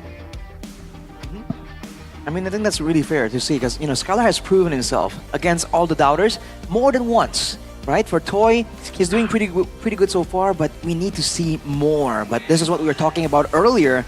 This is going to be a grand final rematch with the new era. Every single matchup, all losses for the side of TLID except for the grand finals. Now, we saw in the interview earlier on, Aaron Shiki, was like, you know, I don't think there's going to be too much of a difference. It feels like the gameplay that Toy can bring to the table, especially in the gold lane, is still very similar to Skylar. They're both still very aggressive. And so far, a lot of people have also been saying that Aaron Shiki is currently underperforming. So when it comes down to that 1v1 in lane, what do you think, Arashi? Do you think Toy will be able to win it out? Well, right now, I think he has the favor from the stats, looking at the stats. And I think, honestly, he's also benefiting from the fact that he is still performing at a good enough level, but at the same time, he doesn't garner the same kind of attention Skylar does. So he's able to make a lot more low-key moves that kind of go unnoticed, both in-game and out of game. Even after doing the reviews, there's some moments that he would do something, and not everyone would notice immediately the effects right there. So I feel like if Skylar was the one doing all these things, people would immediately be taking notes, right? Oh, this is what they're doing, this is what he's doing. So I think, actually, with him kind of being highlighted after the great performance last week, maybe now, right, people will have a bit more awareness against him, which might work in favor of Team Liquid. So with that being said, let's take a look at the results of that previous question that we asked you guys back at home, right? Ooh, 42% high potential of Toy being the difference maker in this match against TLID. And it depends on how you look at it, because in a way I do kind of agree. With Aaron Shiki being the weakest link, I think one of the main things that we will be looking at is the gold lane, because if the gold lane can be translated into the later stage of the game, that's where Toy will have that significant impact for RQ's win today. Yeah. For me, I don't look at the gold lane when I see this matchup. I'm not looking at Toy for the high potential to be a difference maker. I'm looking at the jungle. I'm looking at Hazel. I think that guy has massive potential. I think that guy is really, really good. Perfect timing, by the way. Who will lead RQ? Because we don't know. Toy, he's for sure the starter for RQ Hoshi. But for Hazel, he's kind of in a position where he has to compete with Sutsujin. His first match was the one last week.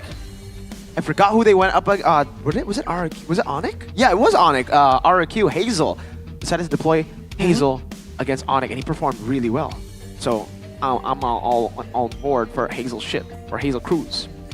I think Hazel definitely has shown a great, not just aggressiveness, but even the creativity in his approach. We talked about this. Onyx were very ready for him, and still, yeah, despite all that, Hazel is still able to find those windows, find those opportunities to get in there in the back line, get those assassinations, and that's what you need from an assassin for sure. So I think Hazel definitely brings more of an X factor. Sutsujin, by all means, isn't bad, but we've seen that he kind of tends to play it a bit safer, takes a bit more of a backseat role.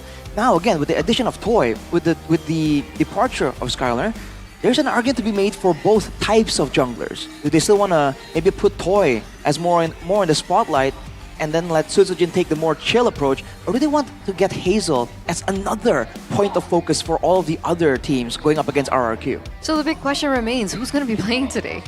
Is it Sutsujin in jungler? Or is it Hazel in the jungle? I get the feeling it's Hazel, but I don't know, man. Hazel? They're making it really difficult. Look, they're both in There. uniform. Usually, when someone doesn't play, they're not in uniform. That's true. Oh. Wait a minute. They're showing Hazel stats. I'm not sure if this means that it's going to be Hazel who's playing. The King's secret weapon here. Some really impressive stats right here. The GPM, though, is something we talk about a lot. Or just earlier about the gold laners, we were talking about the GPM as well, where Toy is actually on the top 3, I believe. So, again, high GPM in the jungle is always good, regardless of the game being a winning game, a losing game. If you can maintain a high level of GPM, I think that's a great signature of good performance. And, you know, the numbers speak for themselves. The S-tier jungle here, number 2 when it comes to GPM in MPL ID Season 15 overall. But I mean, technically, if we're looking at these stats, it looks like Hazel wins it out in total kills, average total kills as a jungler above Sutsujin, which kind of just emphasizes the idea that Hazel is a little bit more in your face, a little bit more aggressive, a little bit more with kill pressure as compared to Sutsujin, who's maybe a little bit more focused in terms of form because of, you know, reflecting back at the GPM. Yeah, I think Sutsujin is more of a calculated player. Meanwhile, for Hazel, he's very instinctual.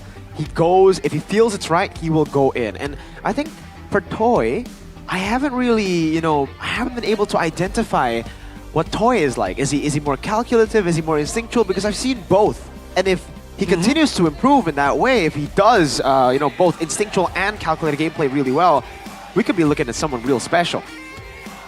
Definitely a menacing presence there in the gold lane.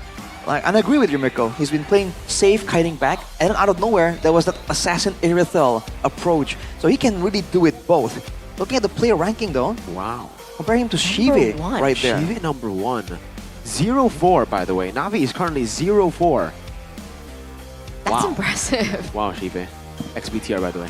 I mean, because in terms of gold lane, there's Aman, who's still, despite the performance of the team overall, Aman still feels like he's performing very consistently, and even Aaron Shiki wasn't even on the top 5 top 5 gold laners that we saw in the stats earlier on. But if we take a look at this right now, number 7, number 8, number 7. His stats don't compare to Toy. Look at his title. It was the not spicy gold laner. So not so spicy anymore. What not spicy anymore. He matured. He matured, right? Did he mature or did he lose his identity? The spice, did he lose? Hey man, I saw a little bit of that come back, right? He maybe said he was 10 out of 10 yesterday, and that Aaron is 9. And we saw in the interview, he wasn't even focused on this matchup. He was like, no, I just want to say, tomorrow, maybe, get ready. So I'm seeing a little bit more of the real Aaron Shiki. I hope, performance-wise, he should be able to go back to that. He doesn't have the most kills anymore, but he has number 2 in turret. So the guy is maturing in his playstyle too, more objective-centric. So we might be seeing a lot of Moscows, is what you are saying. Oh yeah, there's Moscow. That was a signature pick. Before he joined MPL, when he was still playing for Aura Academy, that was a signature. He was beating MPL teams in, the hero tournaments, all that. It's crazy. It's Moscow. They should have a new stat. Solo kills. Solo kills. Solo kills. That wouldn't be too good for Aaron, because he got solo killed quite a few times. Yeah. And on that note, it looks like the players are ready, ladies and gentlemen, to get into this next matchup. The rematch of the grand finals of MPL ID Season 14. Still with the main 5, Aran, Fabian, Yehezkiel, Weedy, and Aaron Shiki. In a meta where creativity is important. We had mentioned Weedy earlier on, but we're gonna see that aura as he gets into the stage. Let's watch. It's Aaron Shiki leading the young stallions to the stage. The Cavalry, Liquid ID. See what they can bring to the table. They have to gather all their focus. This is, by all means, a rematch. Previous matches before, they know who they're up against today, but it's no longer the same kind of formula, so they gotta be careful. For sure. It seems like this team is still trying to figure things out, trying to find their rhythm, especially earlier on in the season. Not getting as many match wins, but like everyone keeps mentioning, it's a sprint, not a marathon. A marathon, not a sprint. But on the other side, this is a team that has been doing amazing. And it looks like Hazel will actually be taking in that jungle position. No Sutsujin today as we welcome them up onto the stage. The King's secret weapon is back, and this time it's to get that vengeance that they've been eyeing for against the very team who usurped their throne. Welcome, Rex Regum Chaos! Vittoria leading the charge right there, up on the stage, seeming confident, having the calmness to be making jokes in the midst of the pre-game interview. They seem confident, but can they maintain the same composure with two new members technically in this rematch? Only time will tell, but the fans are definitely ready for it with golden ties. For sure. They're jumping up and down with golden ties. What does that mean? What do you think that represents? Because usually they're very, you know, philosophical about these things. They might be following just the golden tie. Golden tie. I mean, they have a banner right there that says loyalty can't, our loyalty is not for sale. So maybe it's something towards that message. Okay. Meanwhile, we do see the coaching staff coming up on stage. Coach Keskute and NMM from the side of RRQ. For TLID, we did see Saint DeLucas as well as Facehugger. Now, this is a matchup that we haven't seen this season. What are we expecting in the early portions of the draft? Do you think we'll find more unique picks maybe? Or we're just gonna see mostly the same, mostly the meta? I think mostly the same. I think Liquid ID have done their fair share of experiments. They have tried a lot of different picks that I have not been a fan of. For RQ, they have stayed true to the meta, and I think that has really worked out for them. 100% first pick, 100% on red side as well. How does it feel, Arashi? I mean, you know, you feel things when you see numbers that high, man. You don't see it very, very often, and you only see it earlier in the weeks usually. So we have to enjoy it while it's here. For Team Liquid ID, though, we're concerned about the consistency of Aaron Shiki, and a bit of the stats kind of reflect a bit of that. 50-50s on both sides there. But that means they have an equal chance to win as they do to lose. So, hey, it's still a coin flip. And on both sides.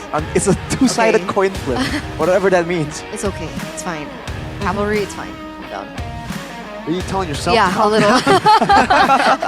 A little. She's speaking in third person. Yeah. I mean, aside from Aaron Shiki, I think there's also a matter to underline for Yahezkiel. Him on the Selena, we saw that matchup. That was not it. Yeah, not it. But as soon as he was able to get his hands on heroes like the Eve, the Sicilian, the Farsa, that's when we started to see Mr. Syndrome come back. Mr. Sin! Hey, a callback to his previous nickname. Yeah, Syndrome, Sin, and then Yahezkiel, right? He's like that villain from The Incredibles, Syndrome. Right. Yeah. He has his secret identity, and after a while he's like, I'm Yahezkiel. His idol broke his heart. You remember Incredibles? Incredibles, guys. Oh, right, So who was Yahezkiel's idol? Maybe it was Facehugger. Aww. I mean, that's the next aura. That was the previous aura mid laner, right? So maybe he was Facehugger is Mr. Incredible. But at least they have a happier ending here when they're, you know, working together now, unlike in the movie. That's true. Yeah, in the movie, Sin died. Like, seriously, that's what happened in the movie. You remember? He got caught in the jet. Like, wait, what? Yeah, he was flying with the baby. With the baby, and then he got caught. But like his cape, no capes. Remember? Wait a minute. Yeah. No capes. You're right. Yeah, no there capes. You go, ladies and gentlemen. Completely forgot that happened. No capes, guys. No capes. It was a brutal movie, man. Yeah, that's darker than I remembered, but yeah. So hey, we have the happy ending version here for Team Liquid ID. Hopefully. Hopefully. What do you mean? they already became champs, you know, so far. It's been good. I mean, this season. This season. Okay. Okay, this season. They're going against RQ, the tops in the stands. Ladies and gentlemen, as we get into the drafting phase, presented to you by the official tournament smartphone Samsung Galaxy S25 series. RRQ on blue side. Matilda gonna be their first ban. TLID follow up with the Fanny. It should be the Jushin from the side of TLID. After that, RQ with the Badang ban, taking it away from both Weedy as well as Aran. I feel like we've seen a lot of really quick drafting phases, but in this matchup in particular, I do feel like the drafting phase is going to be a lot slower, man. We've seen both coaches go toe-to-toe, head-to-head in these mind games, trying to figure out each other's weaknesses. In the previous last time they met, I really do feel like Team Liquid ID had more quote-unquote weapons, more specific power picks to work with, but it's a different time right now. So I think Team Liquid in particular are really much more aware of the possibility that RRQ might be hiding something. Okay, taking a look at it again, it's the Matilda and the Badang. Harith and Granger both still up for grabs, but TLID have gone for an unusual route. Usually, you don't ban Joy on the right side. It's RRQ, usually first pick, who try to force out the Joy ban so that they can first pick the Suyo. Now, do Liquid want to ban the Joy and the Suyo to make things interesting? Because if they ban the Joy here, it'll probably just be a Suyo pick for RRQ, and that leaves RRQ with an advantage in the jungle. What about the Jushin? Oh, the Jushin has been always banned out, always respected. But we've seen both teams kind of find other ways to actually deal with the Jushin before. But right now for RRQ, they've banned away the Yeef as well. So if the Jushin is left open, it's almost like they're kind of forced to go for that option, which in turn would kind of like allow Team Liquid ID to go for the stronger jungler in the current meta. So layers upon layers here of possibilities that I'm sure the coaches are kind of frustrated about. They won't show it on the cameras though. They're taking their sweet time with it as well. So yes, the Suyo ban does come through for TLID. RRQ now. Harith? I think Jushin. Jushin first. Right. If they go for the Jushin, both Harith and Granger are open, so finally, first time in the season I think we've seen the Jushin.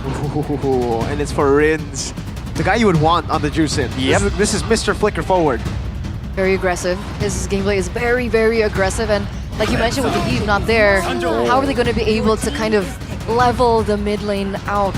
That mid trio is going to be very important for the rotations later on. TLID very quick, Harith in for Aaron Shiki. It's a special for him as well as the Hayabusa for Fabian. One of the ideas is to kind of squeeze down on Hazel's hero pool. But always we haven't seen him play a big variety of heroes just yet. He's not as he's not as tried and true as Sutsujin. There's gonna be the Granger and the CC, so RRQ unfazed, not concerned about getting something for Hazel early. Yeah. The Hanzo is definitely gonna be banned out in the second phase. Team Liquid ID now, do they pick up an XP or do they go and pick up a mid laner that can deal with the Jushin? Well, they go for the Flex, Hylos. This is the H combo for Team Liquid, by the way. All three heroes, starting with the alphabet H. Hayabusa, Harith, Hylos. Interesting. That's a triple H. It's also a really good flex. We've seen TLID in the drafting phase. Utilize the the witty, the Aran flex till the very end as a way to kind of outsmart their opponents. Not really sure if Cascute can be outsmarted, honestly, seeing his performance so far. So TLID coming into the second phase. We mentioned the Hanzo earlier on, take down Hazel's hero pool. What else do you think might be on the table? Yeah, I do wonder. Generally, I think for Hazel in particular, it's gonna be all those aggressive, high mobility assassins. If the Hanzo isn't there, I don't know. Can they still go for the Nolan meta in this current meta? I think we've seen it before, but it's not exactly a prior hero any longer. I mean, technically Lucas can still be placed into the jungle. Yeah, they have picked up the CC, so that's a counter pick that usually you would look to pick up for the Lucas, but yeah, I agree. I think Lucas is probably the top contender right now for RRQ to pick up, so I think TLID might actually ban it out. I think the Nolan would be okay, but not against the Harith Hayabusa, right? That's where it gets really weird for the Nolan. But RRQ banned out the Hilda. Yeah, so they might still be looking for some kind of assassin. That's here, why. What assassin? I think the Nolan, like you mentioned. I mean, Mr. Hazel's signature pick in Liga Nacional was Lancelot. Isn't Lancelot sitting at a 0% win rate right now? Lancelot has not been picked at all. Are you sure? I believe so. I think in MPL ID. Did Aether not pick it up? Nope. Picked up Lucas. All right. Well, even the Alpha, so all of these, in particular, fast farming junglers have been taken out. There you go. Phobias as well. Yeah, you guys might be onto something. There should be a Lucas. They banned Phobias, they picked CC. Hanzo and Alpha are banned out. Unless Team Liquid ID wants to pick up the Lucas for themselves. No, Gato Gacha. They're going for the full beefy frontliner meta, dude. Against the CC, which is interesting. Very interesting. Oh, let's see. What do they pick up? Oh, what? They're hovering over a Ling. No way. Could it be? Hazel.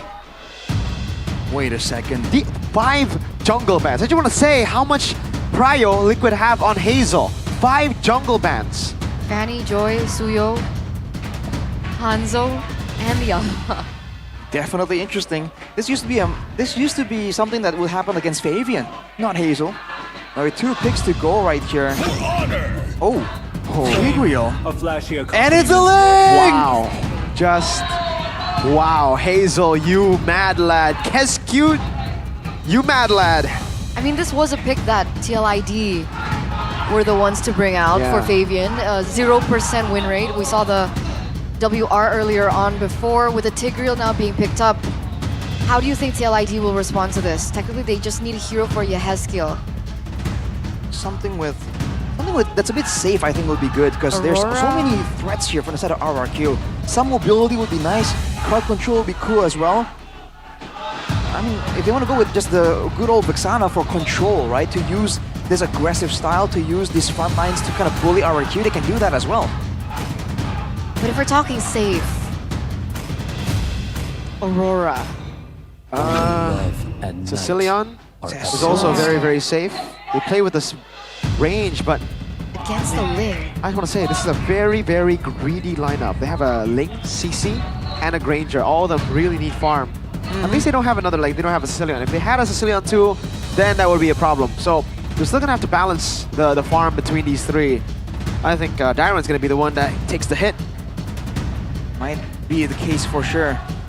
But with 2 fighters though, with the Hylos and Gatot, I mean, for Team Liquid, they have this chance to just go flank and box in RRQ with the Avatar of the Guardian. That's great. And now they can also double down and use the Glorious Pathway to catch RRQ.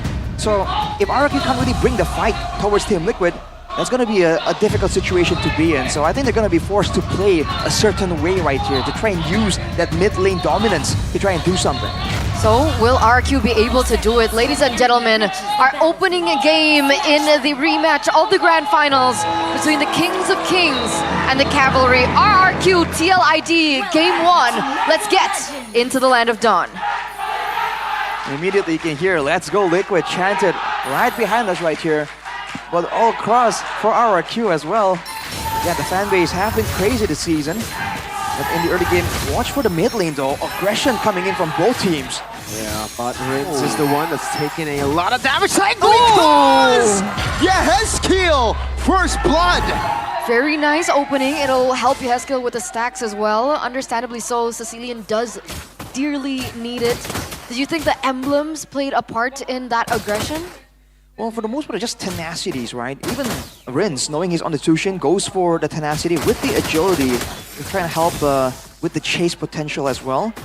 I feel like it was a bit too aggressive right there, especially with Winnie being on the Hylos. The Hylos does a surprisingly high amount of damage in the early game. And there's 3 tenacities for the side of Team Liquid. So they're fully expecting this brawl style to continue. But look at the damage coming out of Toy, man. And the lane is still pushing.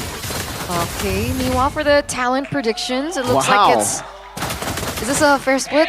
No. Oh, it's just me. It's only Eterna. This is gonna be on TikTok. If they win, right? Probably. If Liquid win. Hey. They're looking good right now. Yehezkiel Let's skip it, yeah. got the lead. There you go, there you go. That's something that they can work with, obviously. But again, right, RRQ, they're also, like Arashi mentioned earlier on before the game begun. Wait a second though, Idok, getting caught a little bit low here. We're forced to kind of retreat from that. But again, RRQ are on a time bomb. TLID with the Sicilian should be able to scale really well into the later stage of the game. So it feels like RRQ now, I'm wondering whether or not they're gonna try and get this early game because right now TLID have the better setup on the turtle. Whoa! Hazel walking up, Retry win! Man, Fabian got locked down by Tyron. Comes the blades, picking up all the blades there with the help of the Revitalizer. Able to out-sustain that damage coming down now. As that's the Sanguine Claws! Yehezkiel punches forward, back again. A flicker from Yehezkiel to get rid of Rins. That's a 2-4-0 trade, ladies and gentlemen. TLID falling quite behind. But with RQ picking up that turtle. Wait a second, Aaron Shiki. It's a bit more smoke right there. Toy will back out though.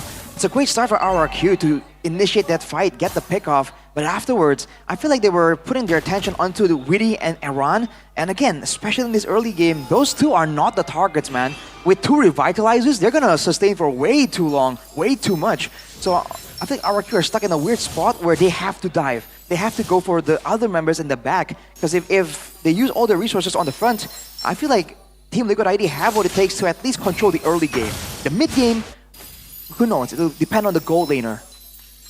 And it's not going to be as clear-cut and simple, right? Wait a second, RQ. Really picked up, thrown back. Will take a bit of damage there. Hazel, though, a level ahead of Fabian on the Ling. Wants to invade the enemy jungle. No, decides against it. So what's the idea for the Ling right now? Is it going to be more neutral objective-oriented? Is it going to be more kill pressure? I don't think we've seen too much of Hazel's Ling, actually. At least for me personally. So I feel like the possibilities are still up in the air right now. A big value of the Ling is, of course, the mobility, right? So they have an angle to go for some kind of split if they want to. They can go for big team fights as well. I feel like for RRQ, it's going to be very rotation heavy, with mobility being an emphasis.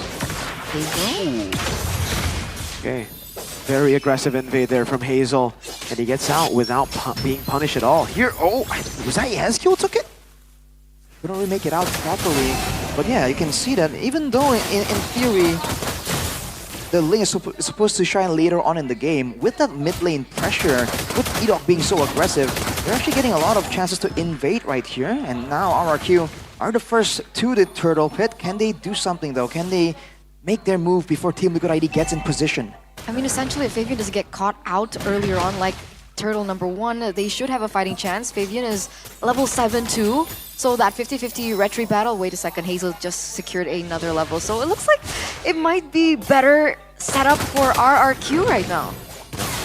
Actually, the poke damage coming from Toy is there. Dyron though gets chunked very low. Yezkiel constantly putting damage down. Couldn't call Witty.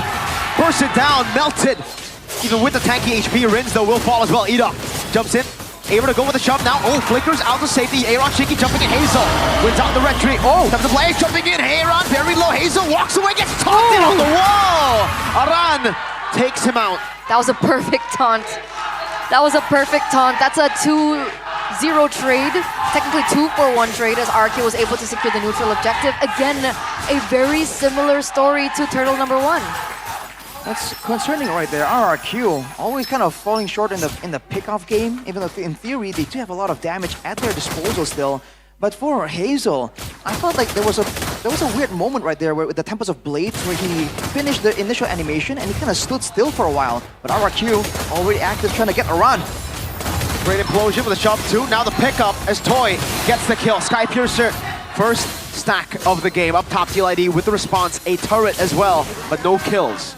All right, biggest question here, who's supposed to win the lane? Granger or Harrith? Level 1 to 4, it is the Granger. And then once Harrith picks up some more items, then he can start to make it a seal matchup. Are we at that point yet for Aaron Shiki? Gotta take a look at the items. I think, yes, yeah. He should be Starlium side already. Yeah, just the Starlium against the Hunter Strike and the Skypiercer for Toy. Because Toy is 1,000 gold ahead of Aaron Shiki right now. Especially after that sequence, I feel like RRQ timed it well. The moment where, as a Harrith, you might want to try and start an outplay. RRQ, go for the play and pressure Team Liquid ID away and kind of end the laning phase. Everyone's just moving around randomly right now. Edok though. He's able to get away for now. Witty goes in. Sanguine Cloud pulls him back as well. That's a 3-man implosion. Purify from Aaron Shiki. Aaron joins him with the AOG. Now as Witty gets caught in the current call. No kill just yet. Toy getting them down. That's Rins picking Aaron Shiki back up. Who doesn't hit the Purify, but yeah, has killed. Gets the Sanguine Claws to stop what's happening up top. Fabian and Hazel hovering over the top side of the map. TLID zone away from the turret in the mid lane, and Toy will continue to siege it down with Dyron. That was unfortunate for RRQ, man. When Rins comes in with the flicker to try and secure one of those kills, Aaron Shiki is the one that got lifted up. That's the issue with the Chushin. You can't really select who to target.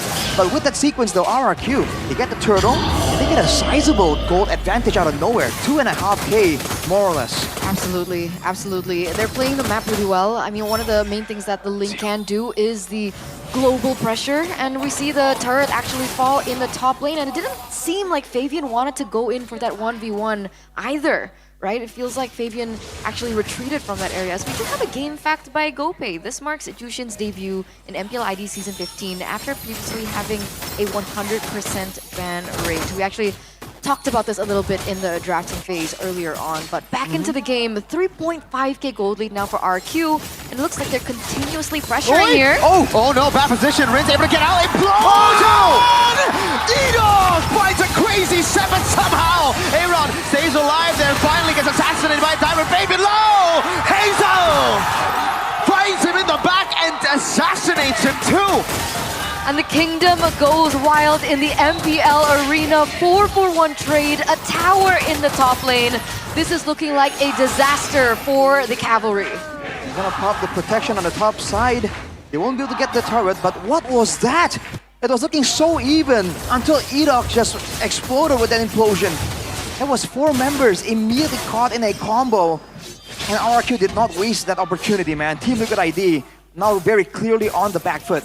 They have that late game. They do have the Heskio that's going to scale indefinitely. But we've seen RRQ crack open the toughest of bases before. If they can maintain the gold lead, if they can maintain their control of the neutral objective, they might even try and end the game and just skip through the whole team fight to begin with. Yep, that's exactly what we're looking at right now, especially now RRQ in terms of objective control. Hazel is what, level 14 as compared to Fabian, who is at level 12. So there's a 2-level gap between both of these junglers. I don't see a way where TLID take this one. Not right now. I mean, even if they do land an ideal combo, they get the AOG, they get the Glorious Pathway, there's just not enough damage to back it up. Yehezkiel is only sitting on a glowing one. Look at Aaron Shiki being targeted, but no, Witty. Glorious Pathway trying to dodge away. Oh, shoved out of the pathway, picked up by Rins to the shots of Toy. That is a dead horse, put down. This is what happens when you pick a Hylos into a Jushin, and it's not a normal Jushin. This is Rins on one of his secret weapon heroes, and we see exactly the damage that it can impact onto for TLID. And now, this Lord is marching in the bottom lane. Can TLID defend this? They only have 2 items in the hands of Aaron Shiki, 3rd on the way, and only 2 on the hands of Sicilian as well. TLID trying to defend right now. Holy defense already blocked. Oh, he waves Witty! Oh, pulled back by Rins! Again for Toy! 144 KDA right now. It's not the best game for Witty on the Hylos, and it doesn't end here. We do see 3 lanes still crashing. Dairon going very aggressively inside. Aaron getting shredded to half HP. Dog! Again with the implosion! He finds 2, and it is all over. TLID! Only Fabian left to defend. Bottom lane, another base turret up top. Another one goes down. 2 more waves. Witty, Glorious Pathway to the side. That's Fabian almost bursted down. Witty to be next as well. Fabian jumping back and forth, but Witty will not be able to survive. Toy with a flicker forward to get a double and to end things quick. 11 minutes. 11 minutes and a 10k gold lead for RRQ, the Kings of Kings. Very dominant game, very dominant showing by RRQ to open up this match. What was that, dude? We were talking about the late game possibility. I think this game just broke the record for fastest game of the season. That was 11 minutes and 3 seconds. I think so too. I don't think we've had a 10-minute match. What was that, game. dude? They just didn't allow Team Liquid ID to have any response whatsoever. I think our fastest was 11:22. But we will double check that. I'm pretty sure the producer will also confirm to us whether or not that was the fastest game so far, but a 10k gold lead. It felt like everything that TLID was doing was going wrong. Edok played it perfectly as well, finding the right moments, finding the right opportunities, and it just didn't work out for TLID at all.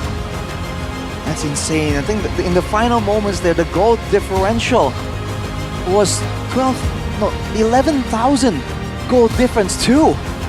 It's been a long time since we've seen a game that dominant, that one-sided. And it didn't even start that badly for Team Liquid. I'm gonna be a part of a TikTok. Oh man, Edok. This guy is so good at video games, bro. Like, he should consider going pro. Oh my god. What are those catches, man? This Edok guy, man. Wow. Wow. This Edok guy, man. Wow. To be fair, Wow. To be Edok fair. guy. lack of respect, I think, for TLID. I mean, if, well, Oh I mean, God, who am I? Edok. But Yehezkiel Sicilian flicker. Lack of respect for the Tigreal. This is a Oh my crucial God. moment. Oh man, He what got is that? three. Edok. You know, for a second there, it seemed like Team Liquid ID were gonna strike back there. But we didn't see that. Man, Hazel was full HP, Dairon was still in the fray. You know, it was chaotic, but that was a deciding fight. Oh my lord. This is your MVP, player of the game for game number 1, presented to you by the official tournament smartphone Samsung Galaxy. It was Edok on the Tigreal. We saw 2 crazy moments, I think. Was it 2? It was 2, right? Two big sets. Okay, and we also have confirmation that this is the fastest game we've Yeah. seen in MPL ID Season 15. Wow. But even here, right? Like the reason they were able to get the turtle was because Edok shoved Fabian. Wow. It's not just the implosions, man, the shoves as well. There's a couple of moments we can see it again later. But yeah, even here, it seems like even Team Liquid ID are able to make some movements happen. Get some kind of value trade right there. RRQ just traded back almost immediately. And this is where they just ended the laning phase altogether. And this is once again Edok. that big fight. What a save. Yeah, it looked like it was a catch with the Sanguine Claws, but immediately Edok turned it around. And that's where the Ling, man, when you're in a situation like this against a Ling, running away, that's a terrifying moment. And even right here, shoving Weedy out of the glorious pathway. And the abundance of crowd control from RRQ. Even if Team Liquid ID were trying not to miss position, so many things can catch them mid-rotation. Even here, I believe Weedy gets pulled back still with the Lantern Flare. Oh. And this is the game ender. Yeah, that flicker for Yehezkiel.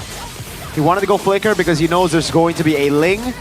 But, man, Edok with the Tig. A signature pick for him outside of the Ruby and Franco. And you can see what he does on it. That's why maybe not the Sicilian. Maybe. Like, What else was available, though? What would you say? everything else other Vexana? than Eve. The Vexana would have been bad, too. It's against a CC Ling Granger that outranges him and juice in. Novaria? The Novaria would have been a non-factor anyways. Exactly. It was a tough call overall, but you know we're kind of Aurora? talking about Aaron a lot, talking about Yehezkiel a lot, but even Fabian in this game, he wasn't allowed to do anything. Like the threat of the implosion was so massive. I believe Fabian really was struggling to find any kind of window to even go in. We didn't even see a moment of a shadow kill, right? A close shadow kill. I don't think we even saw one. That's why the Tigreal pick was so brilliant. For sure. I mean, like back in the day when Hayabusa was so meta. What was that? Was that last season? Season 14? Hayabusa? Yeah, we got to see Hayabusa a couple of times. It was always Tigreal as the counter towards the Hayabusa. Yeah, both Joy and Haya, right? You would just go for Tig. And dude, I gotta say, like, I mean, these players were executing it amazing as well, obviously. Edok, phenomenal. But the draft from Kescue, this guy, bro, is ridiculous. Like, this guy is actually ridiculous, all right? Can't believe. Ridiculous. Can't believe. Can't believe. Are you gonna finish that sentence? No.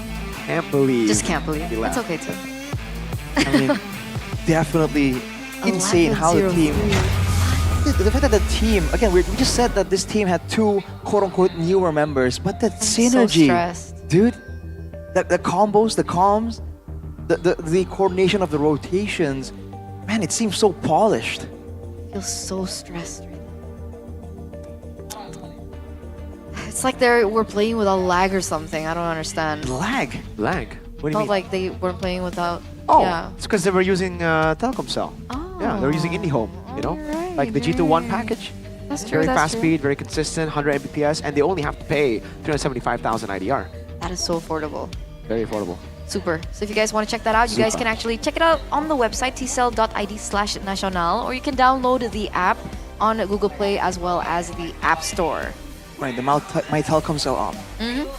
My Telkomsel app. Or tcell.id/national. I am a website guy. That's I'm not an literally app what I guy. said. No. You said my Telkomsel and then No, tcell ID. I said then I said tcell. tcell.id/national Exactly. or download the Exactly. app. You said tcell, So that wasn't me. So I now want to say T-Cell. Okay? T-Cell ID/national. This is what happens when... Whatever. When Cascade leaves. Wow. The way to circle I didn't want back. to say it. I didn't want to say it. But yeah.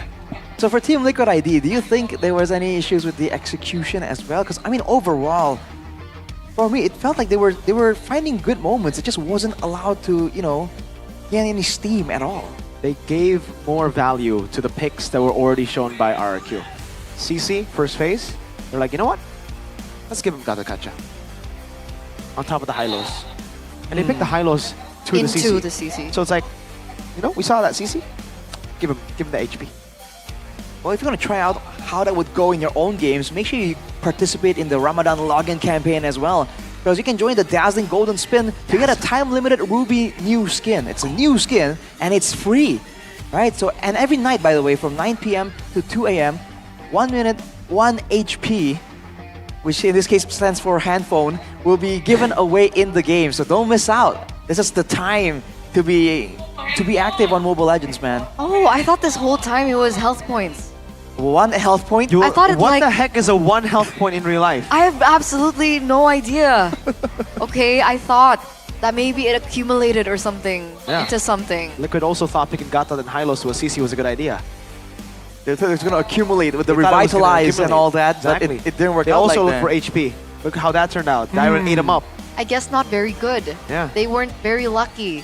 But you guys can be lucky. You can be part of the 10 lucky players and their chosen companion to get a free Umrah trip. Whoa. All you need to do, if you want that, you guys just need to post a video or a picture about your Ramadan daily Video or life. picture. Any kind of good content works. So also don't forget to use the hashtag Hadiah Ramadan MLBB in your post.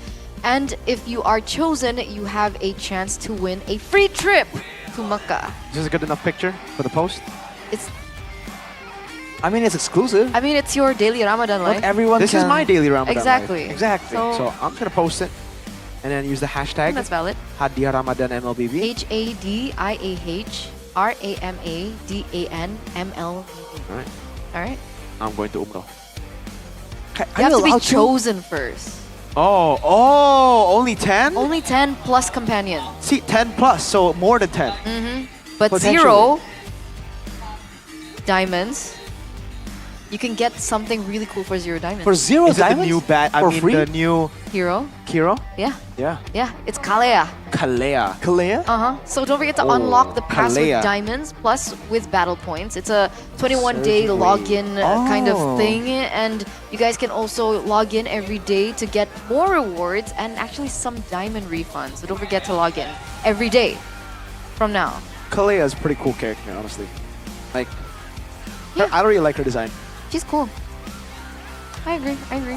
But ladies and gentlemen, before we get into game number 2 of the grand finals rematch, we are gonna throw to a break for the not gonna Ramadan continue? break. Now? Now. Look So- at the time. Look at the time, bro. Enjoy break have a watch. fasting. So Breaking the fast. we'll see you after. All right, bye guys. Break your fast.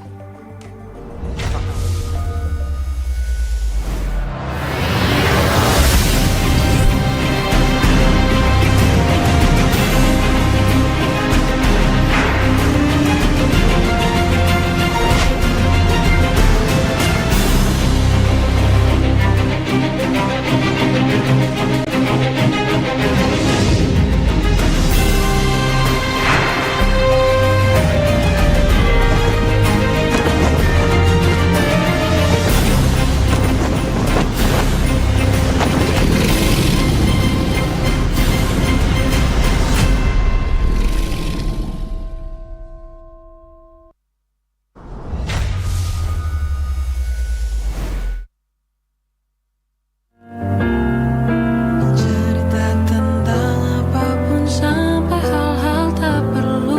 Kalau bisa jangan buru-buru. Kalau bisa jangan ada dulu. Berisik ganggu ya. Kalau bisa jangan ada dulu.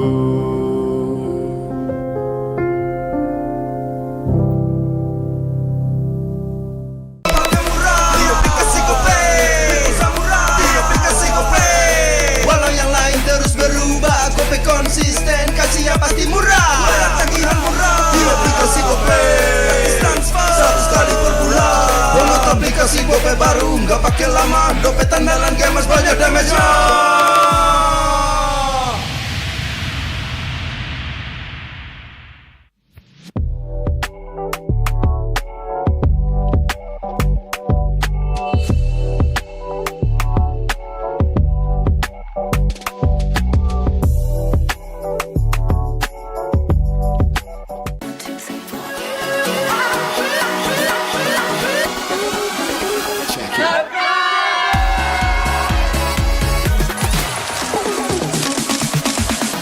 Ya, aku bareng. Ulang dong.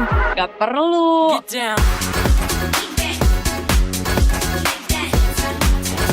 Guys, review.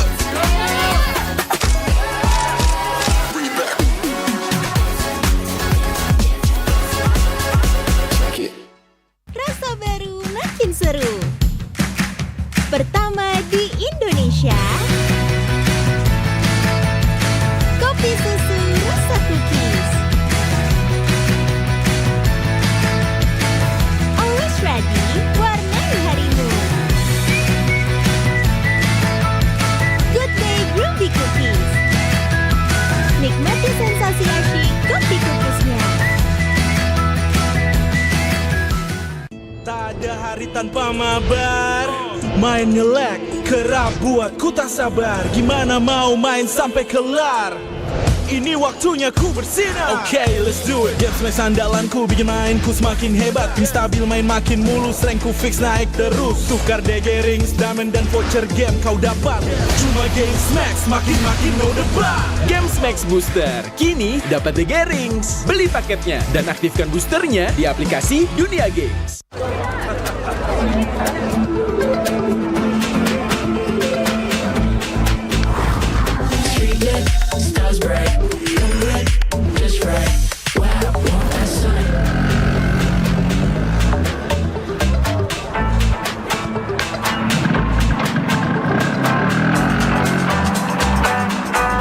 Wow. Cool.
Though your ancestor was the great serpent of the sea, your destiny lies elsewhere. Your feeble human form shall never wield the great serpent's power. Why can't I?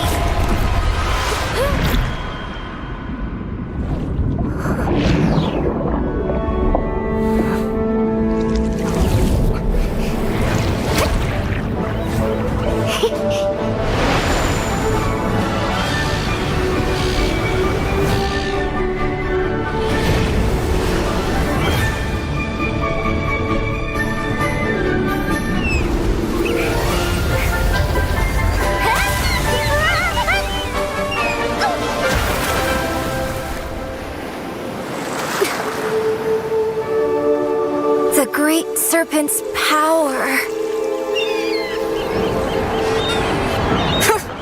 Only weaklings live on land.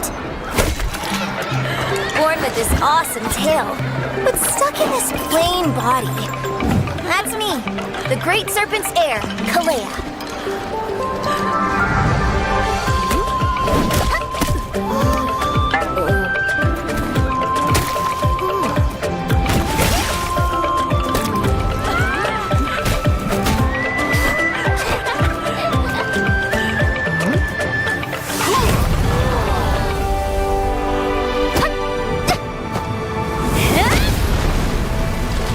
Figures.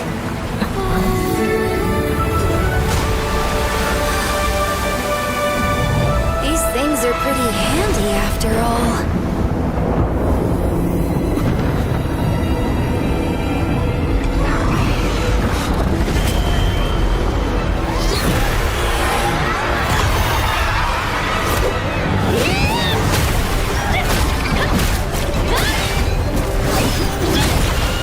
You messed with the wrong island.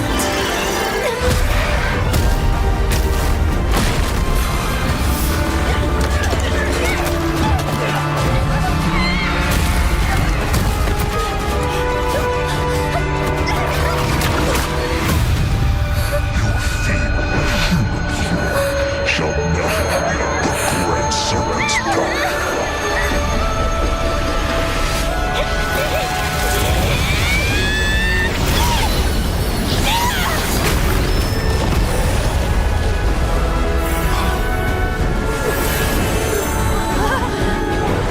So this is the great serpents? No. My power.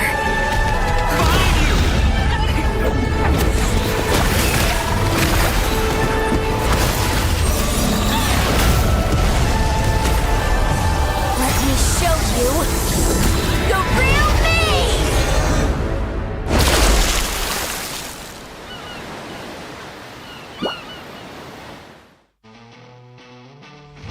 Selamat datang di MPL Indonesia Season 15. MPL Indonesia Season 15 Win or Days. Hai Superfans, Bude Clara berada di tengah-tengah keramaian dari semua Superfans yang hadir di MPL Arena. Kalian bisa lihat di belakang, lagi pada meet and greet. Iri nggak sih? Memang season ini tuh seru banget. Ada meet and greet, ada watch party, ada lucky fans. Pokoknya ada banyak banget keseruan lainnya. Jadi kalian jangan sampai skip ya. Kita mau lihat-lihat nih, langsung aja ke tengah-tengah para penonton yang ada di sini, para Superfans. Dan kayaknya kenal nih. Bang, Maul is in the house. Yo Maul, kemenangan pertama buat Arargi nih. Alhamdulillah Bude, berkah bulan puasa ini. Berkah bulan puasa, tapi rame banget gak sih? Ini lagi, kamu ngantri meet and greet? Iya Bude, sebenarnya nemenin temen doang. Mereka pengen ketemu player-player ya kan. Memang, ini kesempatan spesial ya buat para Kingdom. Hadir langsung meet and greet. Coba buat kamu sendiri gimana suasana MPL ini? Kalau aku ngeliatnya ini ruangannya kayak lebih adem lah. Di luarnya lebih adem, lebih enak, lebih nyaman lah kita buat datang ke sini, nggak rugi juga sih.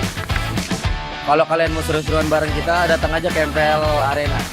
Jangan lupa beli tiketnya. Jangan lupa beli tiketnya buat Kingdom dan semua juga, semua Superfans, kita dan seru-seruan bareng. Thank you Mamu. MPL Indonesia, We are Game!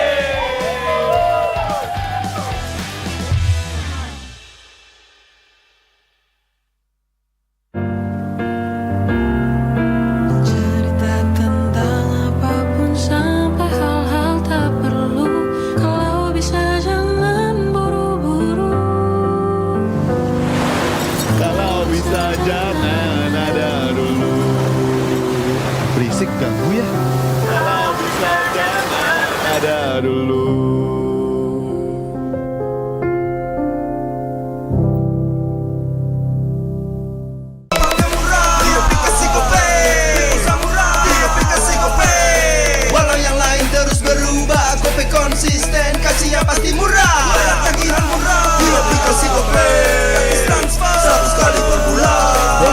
kasih gope baru, nggak pakai lama. Dompet andalan gamers banyak damage-nya.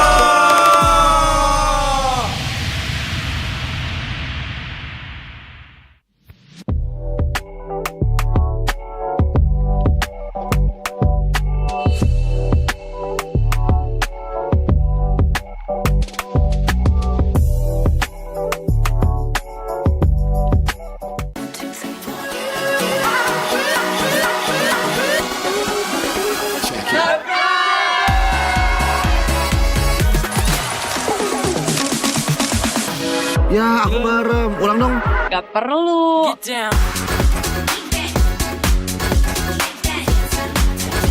Guys, review.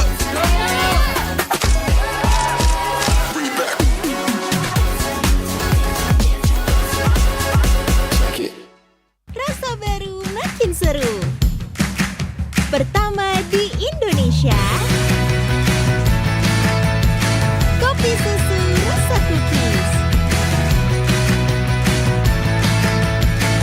Always ready, warnai harimu.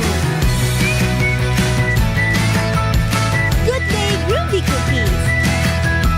Nikmati sensasi asyik kopi cookiesnya. Tak ada hari tanpa mabar. Main nge-lag, kerap buat ku tak sabar. Gimana mau main sampai kelar? Ini waktunya ku bersinar. Okay, let's do it. Game smash andalanku bikin mainku semakin hebat. Ping stabil main makin mulus, rankku fix naik terus. Tukar DG rings, diamond dan voucher game kau dapat. Cuma Game Smash makin no debat. Game Max Booster kini dapat DG Rings. Beli paketnya dan aktifkan boosternya di aplikasi Dunia Games.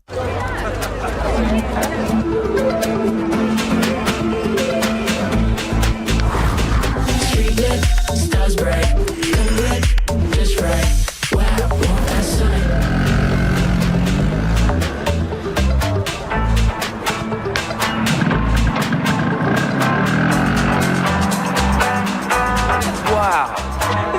Cool.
terus berlari, terus ke arah puncak tertinggi.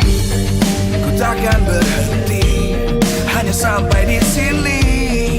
Kemenangan abadi menanti. You know we won't miss if we unite our focus. And if you haven't noticed, we all live. Nyalakan apimu, hadapi semua tantangan, hadang semua serangan, jatuh bukan halangan. Bakar semangatmu, janganlah engkau menyerah. Kita akan buat sejarah. We all this, we won't miss. We all this, we won't miss. Saatnya beraksi, jalani ambisi.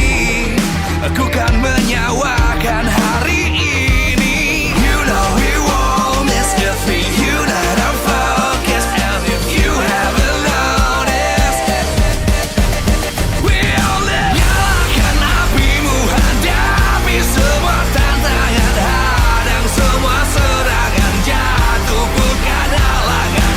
Bakar semangatmu, janganlah engkau menyerah. Kita akan buat sejarah.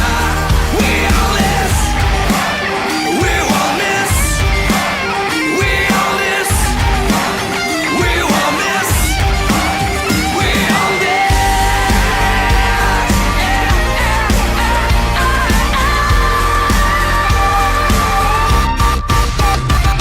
Nyalakan apimu, hadapi semua tantangan, hadang semua serangan, jatuh bukan halangan. Bakar semangatmu, janganlah engkau menyerah. Kita akan buat sejarah. We all this.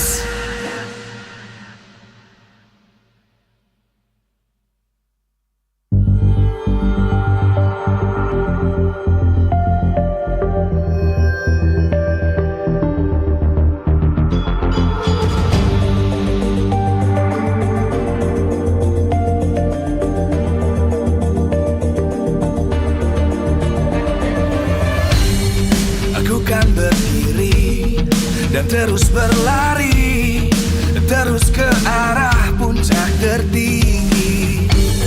Ku takkan berhenti, hanya sampai di sini. Kemenangan abadi menanti. You know we won't miss if we unite our focus. And if you haven't noticed, we all live. Nyalakan apimu, hadapi semua tantangan, hadang semua serangan, jatuh bukan halangan. Bakar semangatmu, janganlah engkau menyerah. Kita akan buat sejarah. We all this, we won't miss. We all this, we won't miss. Saatnya beraksi, jalani ambisi. Aku kan menyawakan hari ini. You know we won't miss if we unite our focus. And if you haven't noticed, we all live. Nyalakan apimu, hadapi semua tantangan, hadang semua serangan, jatuh bukan halangan. Bakar semangatmu, janganlah engkau menyerah. Kita akan buat sejarah. We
Dan setelah berbuka puasa, pastinya Bude ingin mengucapkan juga untuk kalian semua yang menjalankan selamat berbuka puasa dan selamat datang kembali di MPL Indonesia Season 15 di mana kita berada di match kedua, pertandingan kedua, game kedua antara RRQ dan juga tim Liquid.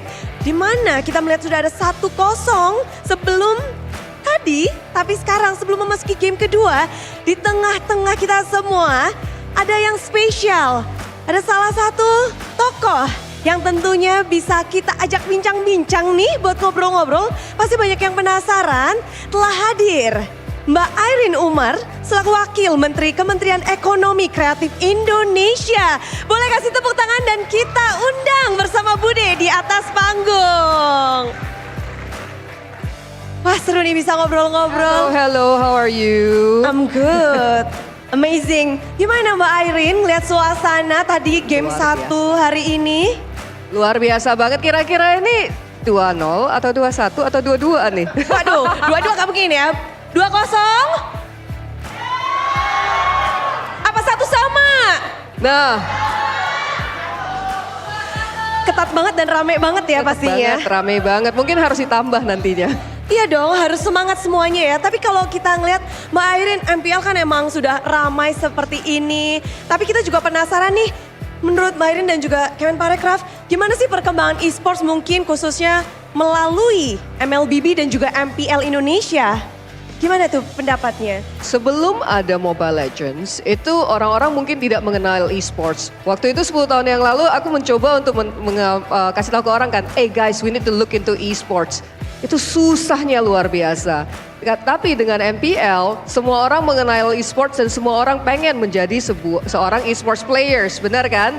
Namun bukan hanya menjadi seorang players, tapi ada banyak sekali pekerjaan-pekerjaan yang tercipta dari industri ini. Contohnya Mbak Clara yang cantik ini. Lalu juga nih Mas yang di belakang kamera sini ada banyak sekali, juga ada host, juga ada yang namanya casters dan juga yang coach dan kawan-kawan. Jadi ada banyak sekali jobs yang available. Jadi kalau mama papa Anda bilang kalau jangan main game mulu, ajak mama papanya untuk main bareng karena ini adalah industri yang akan growing terus ke depannya untuk seluruh dunia.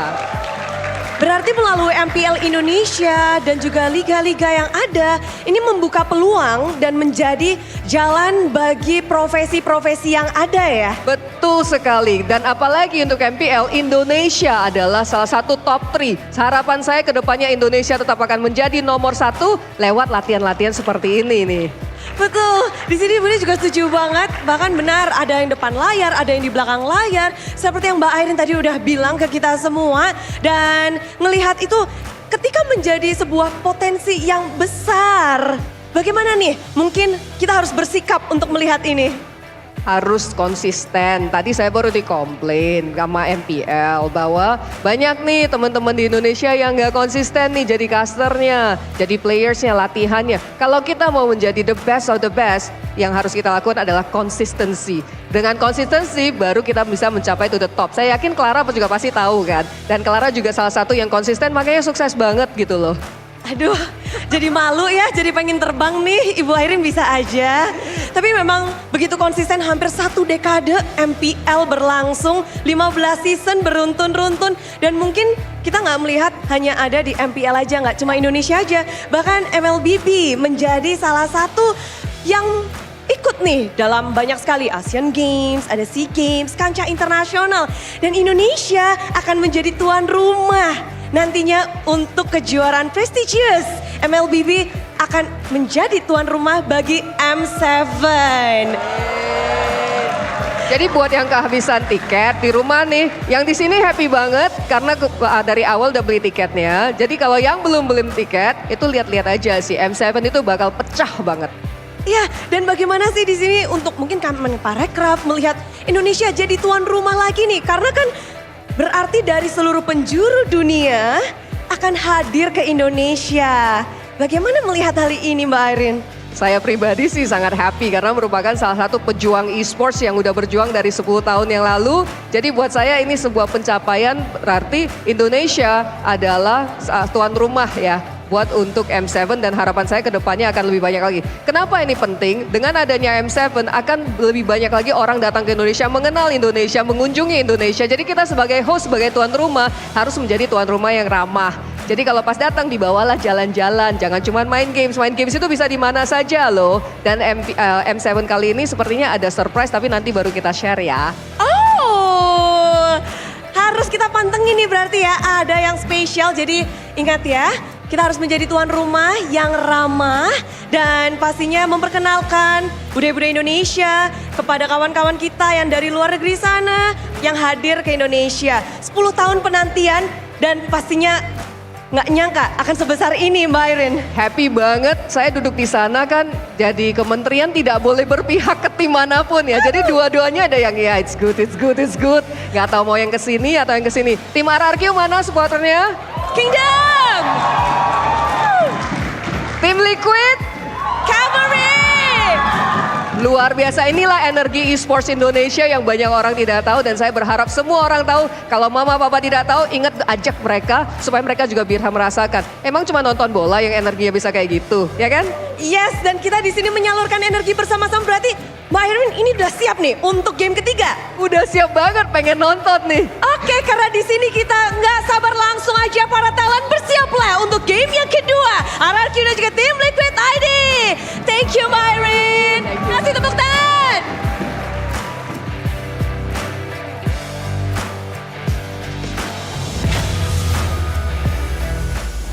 And we're back, ladies and gentlemen, for the second game in our second match of the day, the grand finals, RRQ versus TLID.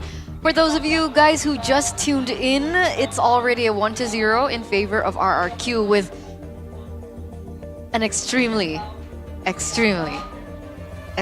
dominant game. I thought you were going to say close. I was about to say, listen. Bro, it was the fastest game of MPL ID Season 15. Exactly. There's no way to put it.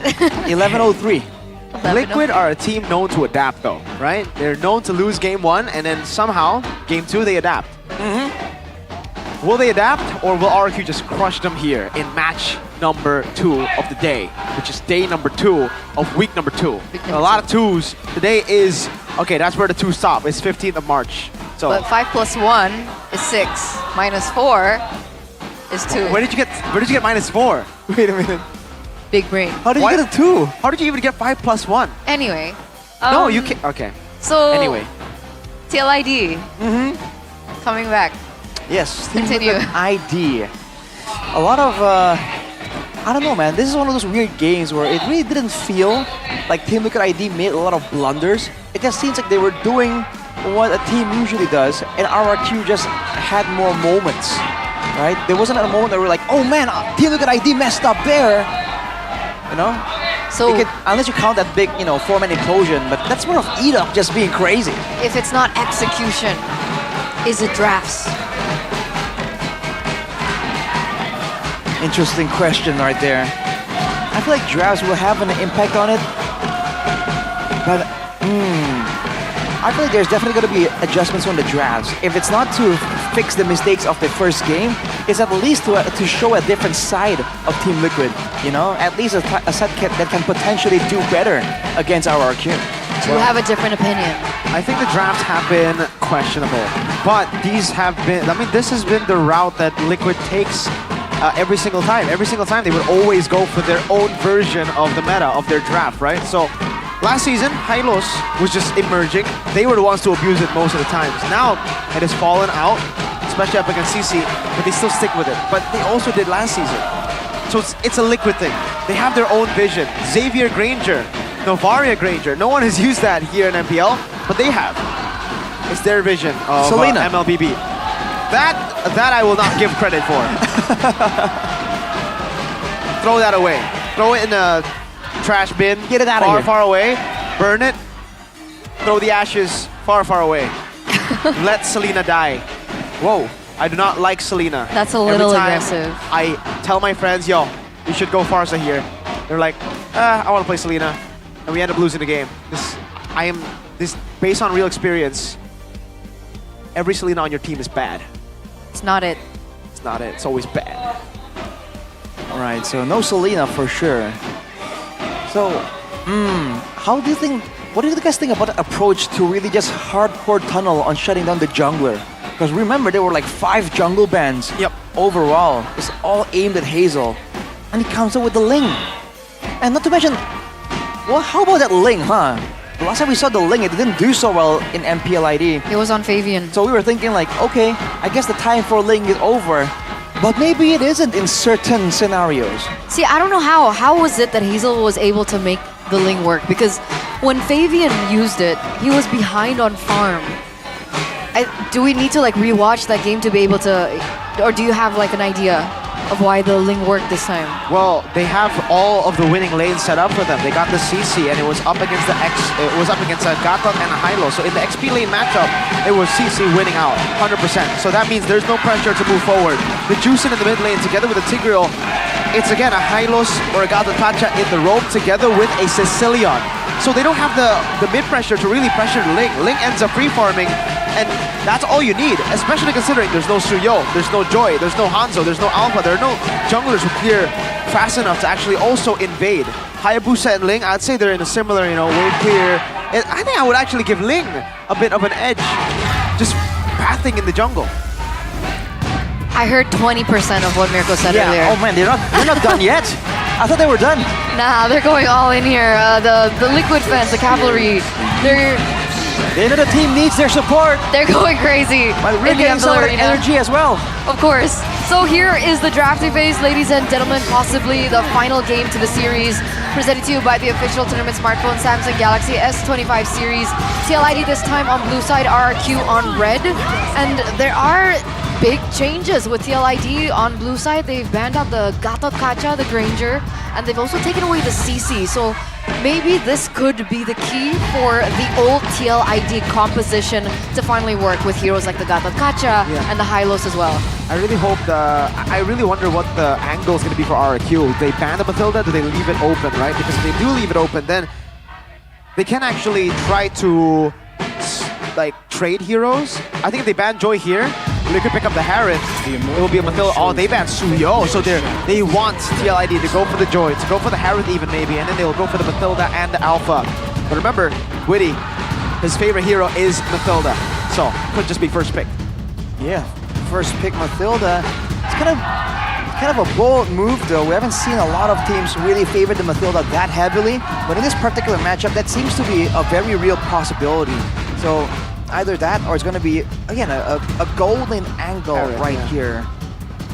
Oh? I mean, Harith. Yes, the Harith, they don't go Mathilda. All right. Good read, Mirko. So Mathilda first pick right there. Potential combos coming through, but for RRQ, most likely the Harith then, yeah? Should be the Harith. Harith Joy. But that'll be, wait, might be too magic heavy. I think they pick up the Harith. They don't need to go for the Joy first, right? Because again, you would expect the Alpha anyways from TLID here. Right. For RRQ, you go for the Harith, and then you go for... Okay, now that's kind of tough. Do they want to try Badang? There's no CC. Usually it would always just be a CC here for Dairen. CC for Dairen. I think it would work just well, and it would deny a lot of these big tanky heroes that Aran and Witty likes. But yeah, it is banned by Team Liquid actually, so it's a good read there. Hayabusa taken away. Did not expect that. Interesting. So Team Liquid ID, the Alpha is open. That's most likely gonna be the route to go. But along with that, Phoveus. Phoveus opened up. We have the Alpha classic pairing with the Mathilda. Yeah. Honestly, again, I'm worried about Aaron Shiki. Wait. Sicilian, very early pick in for RRQ. Wow. For Rins. This is a complete opposite. Now we see Liquid. Oh, actually, RRQ playing with Liquid's drafts. I wonder if the idea is that, okay, you show 2 fighters, right? They can dive, but not as deeply as an assassin. No real mobility tools except for the guiding wind. So hey, if we double down on the front to back right here, it's not the worst of ideas. Especially because they're still hiding the pick for Edok, right? And there's no way they can target ban Edok in 2 bans. Moscow gets banned out there. One pick set should be banned out with a Harith in the gold lane. The Glue gets taken out as well. Up against that Phoveus could be a very, very annoying pick. Glue banned out. I'm struggling to hear you guys. I have to be honest with you. Yeah. Seems like we're in the midst of a chant war, by the way, because both teams are going toe-to-toe. Oh man, it's not looking good for TL. Oh boy. Start chatting. Cheer up your team. TLID or RRQ right now. Lo Yi though gets taken out. Wow, they really think TLID wants to pull off a Mathilda Lo Yi. Interesting. Mathilda Lo Yi. Not sure about whether that brings up the best synergy, technically. Not for Team Liquid ID. They're definitely focusing on the frontliners. They ban with the glue as well to ensure that whoever they jump on can't really buy some time by just hopping onto someone. Yeah. Because I think they need that burst potential, burst threat to execute their game plan. But they ban with the Jawhead themselves right there, because they do have the Mathilda as well. Okay, so Edok is starting to get limited here. Okay, RQ, understand that CC has been banned. They're also denying this pick away from Weedy, essentially. Wow, wow, wow. But it's still a flex, right? Is it Dyron on the Hylos or is it Edok on the Hylos? Yeah, it's still a very, very good flex right now for RRQ Hoshi. And again, this is the exact same draft of TLID from game number 1. Bruno gets picked up, a solid hero for Aaron Shiki, one of his favorites. And now it's just the mid lane. They end up going for the Vexana, just for a bit more peel. Up against the Hayabusa, it's pretty good too. It's just later on against the Harith, it'll be quite troublesome. Or they have in a front line, they want to just get some backline damage. Do they go for Xavier? Is that too crazy? Xavier? In theory, if that's the one they want to go with, someone that can deal damage, it works. No, they go for the Valentina here. Yep.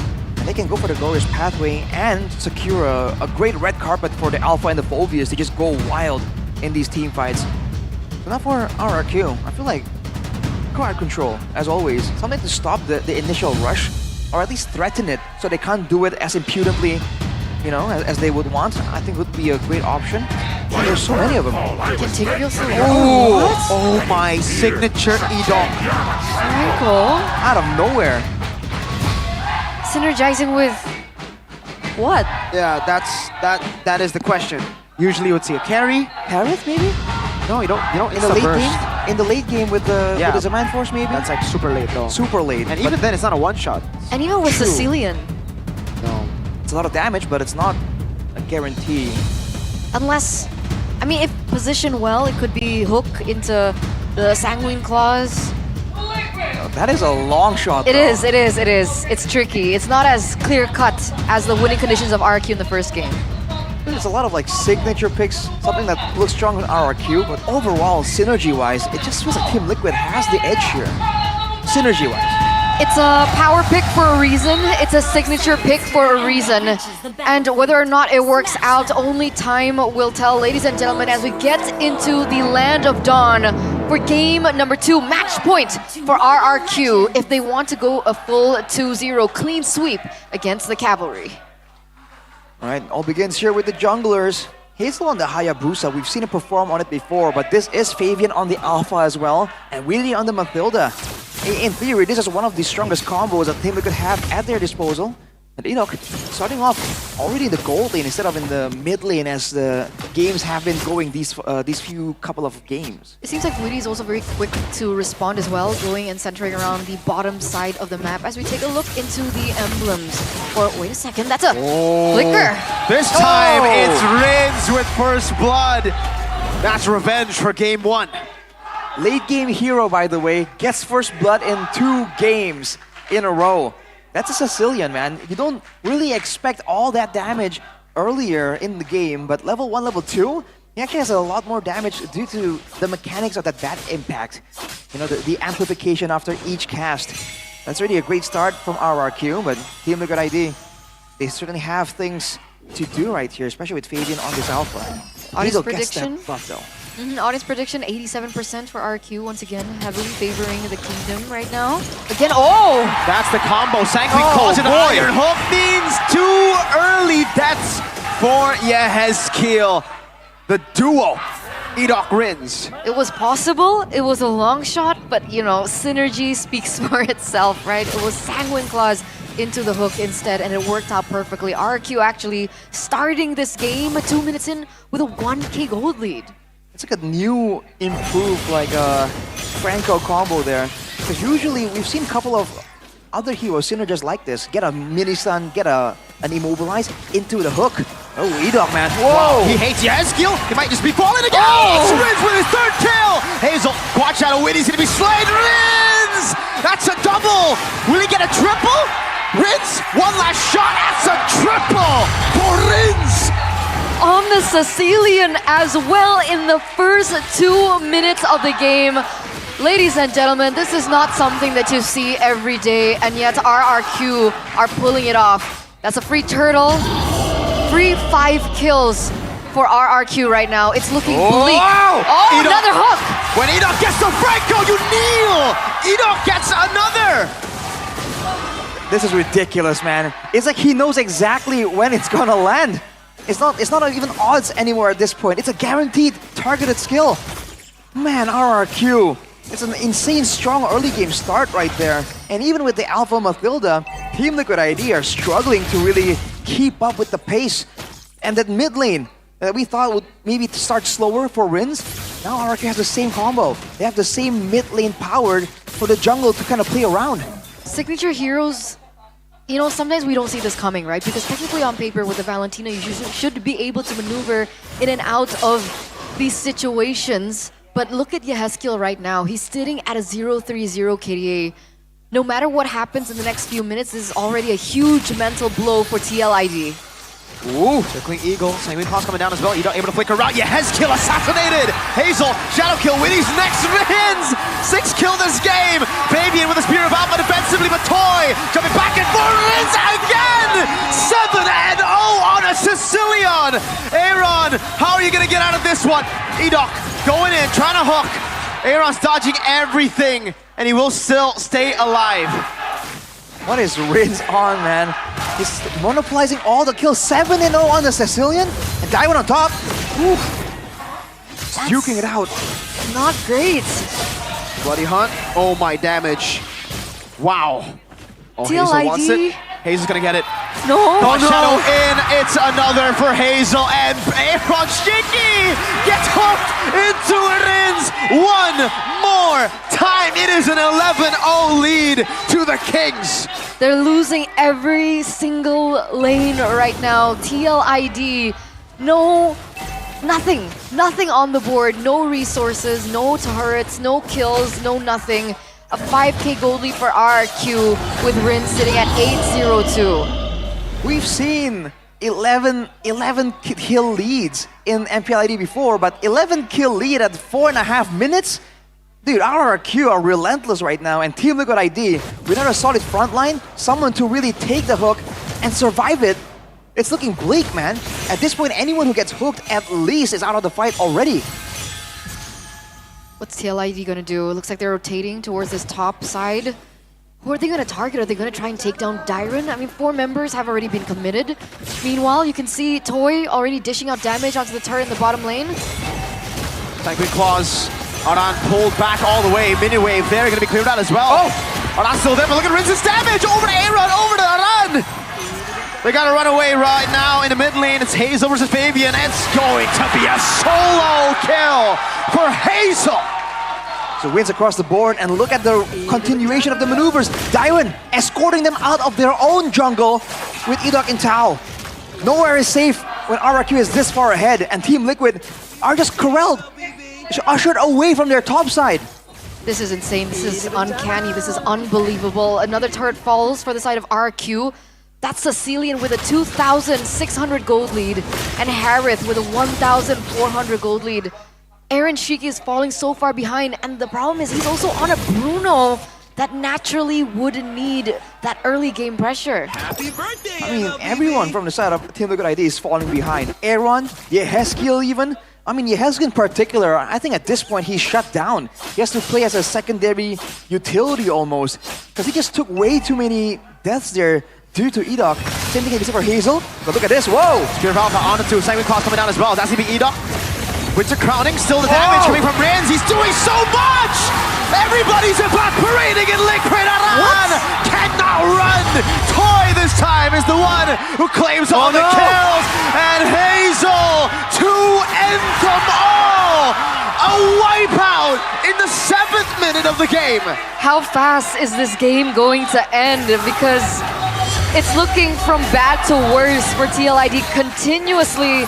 A 10k gold lead, ladies and gentlemen, in 7 minutes. This is a game between the two top teams of the last season, but this is the results that we're getting. Look at that damage. That's onto Fabian. That's half of his health. Oh, Edok again with the hook.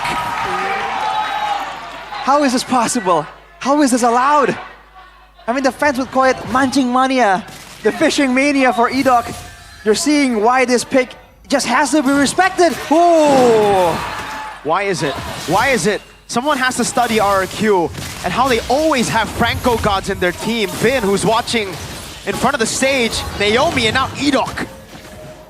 Probably a sense of deja vu there for Vin himself. But this is 8 minutes, 12,000 gold lead.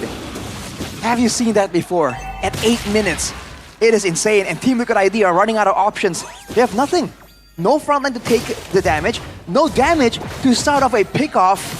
No combo to turn things around. No late game to bank on. This is looking really bad. Is this just a matter of time?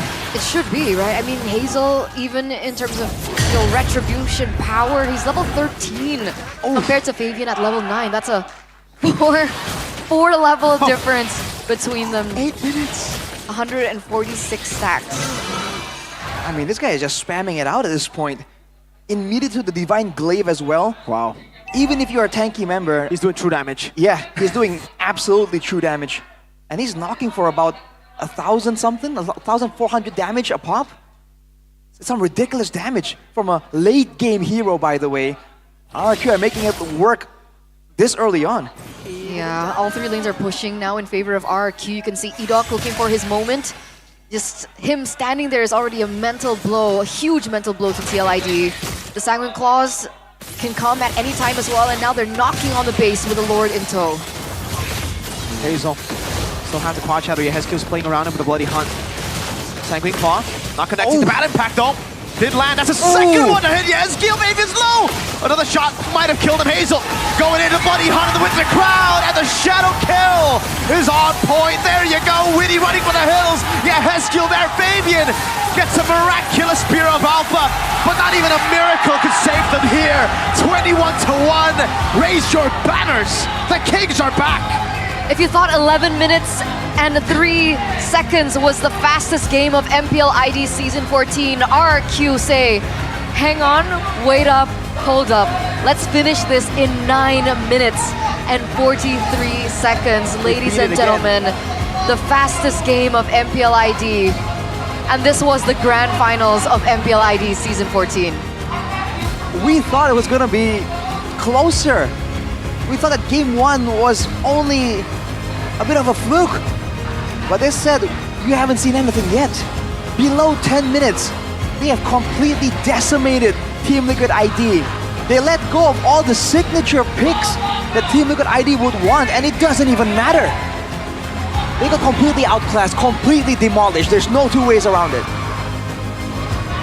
What a team. You thought with the lack of Skylar they would lose out. No, the lack of Skylar, everybody is beginning to shine. The dynamic duo once again, ladies and gentlemen. The fans in the building are going wild. I mean, even in this final moment, there was literally nothing that they could have done. Iran, one of the frontliners, completely disappeared there. And it was just RRQ control from game number 1. Let's talk to the victors, ladies and gentlemen. Let's talk to RRQ with that 2-0 victory up on stage with Bude Clara Mongstar. Kingdom, RRQ masih di puncak! RRQ kemenangan mutlak kalian. Masuk ke minggu kedua terlihat begitu siap dan sigap. 2-0 bisa dibilang dua-duanya tuh mantep banget ya.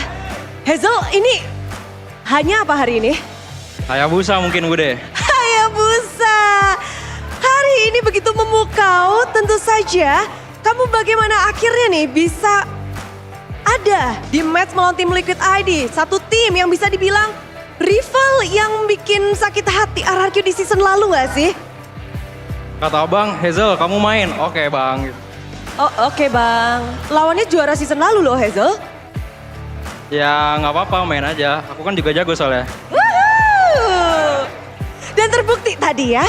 Tapi menanggapi, kita melihat bahwa ini akan menjadi match yang kerat banget. Banyak yang menyangka ini akan menjadi rematch grand final. Tapi nyatanya kalian membuat ini terlihat sangat mudah. Dengan 2-0, match yang sangat cepat. Karena habis berbuka Bude pada semangat-semangat banget jadi mainnya. Aduh, makin semangat. Tapi yang paling semangat bentar, tadi kayaknya ada satu death doang ya di match kedua. Di game kedua, satu tumbang ya?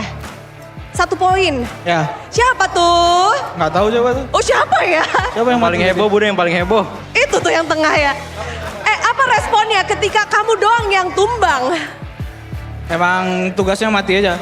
Oke, game kedua tahan badan aja. Tapi kalau ngelihat permainanmu hari ini di game 1, di game kedua, semuanya setuju kalau kamu adalah kunci permainan. Kamu yang bisa menggerakkan gamenya. Kayaknya inisiasimu juga jadi salah satu kuncian. Apakah memang kamu udah bisa membaca semua pergerakan dari tim Liquid ID? Enggak juga Bude, dibantu teman-teman juga. Dibantu teman-teman? Ya. Tapi kelihatan bener. Game 1 cuma 11 menit, game 2 juga mutlak. Apa yang kamu perbuat? Kamu ngapain tim Liquid tadi di game 1 dan 2? Ya nggak, main-main aja. Main-main aja. Signature hero-mu udah keluar. Perangko kamu keluarin, pagi banget nih udah dibuka. Disuruh abang. Abang mana? Abang yang mana nih? Abang Cashcute. Oh, Abang Cashcute di belakang. Jadi nurut aja. Nurut aja dan kita bisa ngeliat kalau tadi Shushin muncul untuk kali pertama. Waduh, dapat Shushin. Di saat minggu pertama kita nggak ngeliat hero itu. Di game pertama kamu jadi satu-satunya orang yang ngedapetin dari week awal nih. Apa reaksimu? Nggak tahu juga sih Bude kenapa bisa dilepas. Soalnya kan terakhir dilepas itu kalau nggak salah ISL. Abis dari situ kayaknya nggak ada yang pernah pakai lagi. Jadi heran aja tadi bisa dilepas. Heran bisa dilepas dan dengan senang hati kamu menerimanya. Ya walaupun udah lama nggak main. Waduh, karena kamu nggak nyangka bakal dilepas. Iya. Oke, tapi melihat hal itu harusnya menyesal ya melepaskan Shushin untuk Rins. Nggak juga sih, mungkin plan mereka udah siap buat lawan Jushin. Cuman di game tadi kayaknya bisa kita patahin lah. Oh, tapi dari sendiri ngelihat hari ini kalian berhasil untuk mematahkan tim Liquid dengan 2-0. Darren, ini penasaran deh. Apakah ini suasana yang berbeda untukmu sendiri dari Grand Final dan sekarang kalian yang lebih kuatkah di sini? Belum Bude, karena kan ini masih awal kan. Oi.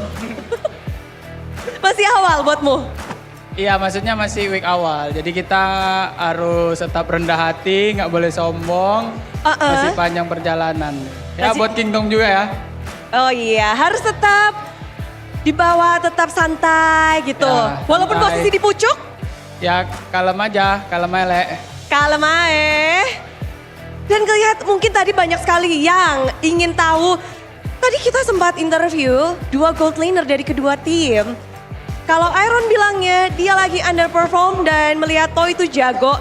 Tapi kalau Toy sendiri gimana? Melihat performa dari dirimu dan juga Iron di match ini. Kalau Toy hari ini performanya gimana? Masih apa ya? Masih di bawah Iron sih kayaknya gitu. Jadi menurutmu Iron Sigit tidak underperform? Nggak tahu juga sih Bude.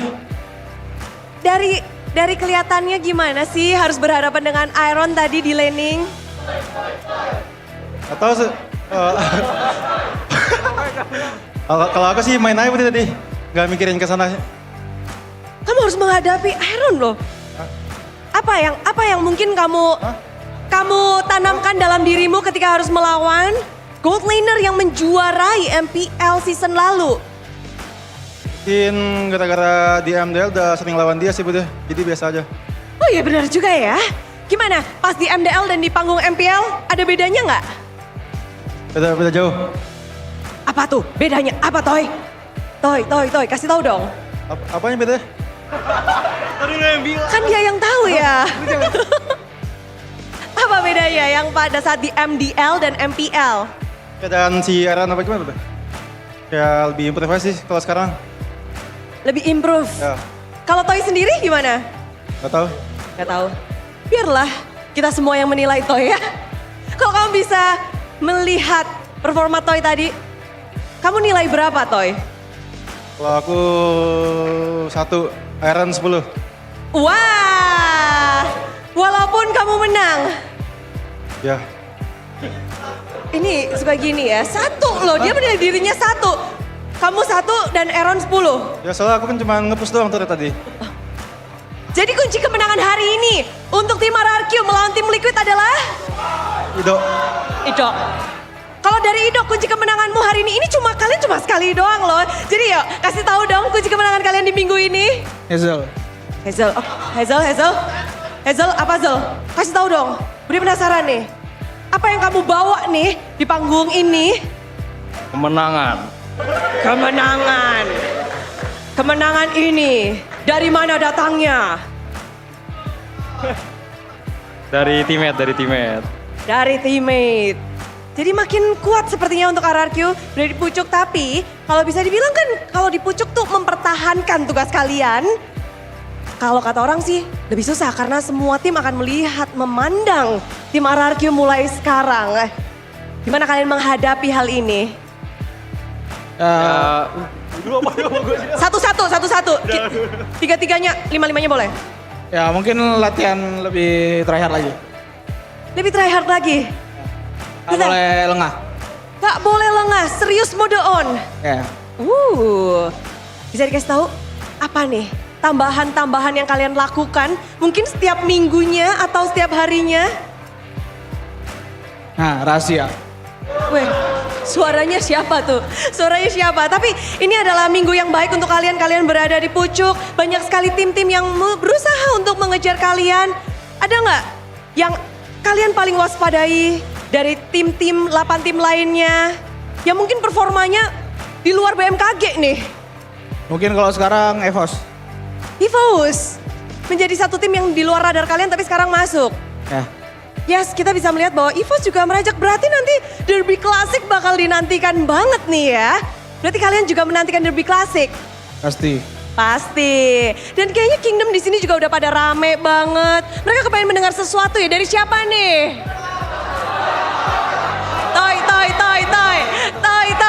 Toy. Toy, ini Kingdom cinta banget sama kamu, Toy. Apa yang bagus? Toy, Kingdom pengen denger kata-kata hari ini nih. Satu kata aja udah. Vamos. Kingdom happy. Apapun yang diucapkan oleh Toy pada happy. Rins mau dibantuin gak sih? Kemenangan hari ini untuk Rins, kayaknya kamu bisa dibilang berhasil untuk membawa teman-temanmu berkembang terus-menerus dari tiap minggunya. Makin kuat bisa kita bilang, apalagi dengan skor tadi 17 berapa belas 1. Gimana Rins sebagai kapten? Mungkin ini awal kita ini lah buat bangkit. Ya terusnya kita butuh improve lagi. Butuh improve, jadi perjuangannya belum selesai? Belum. Masih banyak yang bebenah walaupun ini udah menang begini? Iya, karena ini masih week 1 juga kan, week 2. Week 2. Kita akan ketemu lagi di week 3 nih. Ya. Next lawan kalian juga menarik. Ada tim yang lagi sempat kalah di week pertama, lalu menang-menang. Ada Alter Ego yang akan menjadi lawan kalian. Nextnya. Wah, ini bakal jadi rame banget gak sih? Menurut kalian, ngelihat performa Alter Ego, bagaimana nih yang akan menjadi lawan kalian? Ya Alter Ego kita lihat emang jago sih mereka. Dari teammate-nya, chemistry-nya jago. Ini di sini kalau bisa dibilang 9 tim lagi pada jago-jago banget. Tapi ada informasi baru. Wah, setelah season 9 RRQ break the record. Record apa ya? Record apa ini? Game tercepat setelah season 9 dan rekor terbaru mereka 9 menit 40 detik di game ini. Game kedua, game yang memecahkan rekor dan ini lama lama banget kita nggak merasakan game yang sangat cepat ini, ngebut banget Bang. Ini ada apa Bang? Ngebut sekali. Hejel. Hejel? Ya. Kasih tahu Jel. Kasih tahu Jel, kok bisa cepet banget Jel? Ido buru-buru mau makan mie Aceh katanya Bude. Oke, sebelum mulai apa yang mungkin dari salah satu kalian rencanakan supaya game ini bisa cepat selesai? Adakah? Ayo guys kita cepet gitu. Mungkin karena perankunya Idok. Franco Idok membantu untuk memecahkan rekor. Ini rekor yang bertahun-tahun berarti kita nggak rasakan. 9 menit di bawah 10 menit. Apa nih? Setelah memecahkan rekor, apakah kalian ingin memecahkan rekor lainnya? Kalau bisa lebih cepat. Waduh, lebih cepat. 7 menit, 5 menit. Mungkin kalau disiplin 8. 8, oke. Tapi sekarang inilah dia, sang pemenang, sang pemuncak klasemen, sang pemecah rekor. Sambutlah tim RRQ!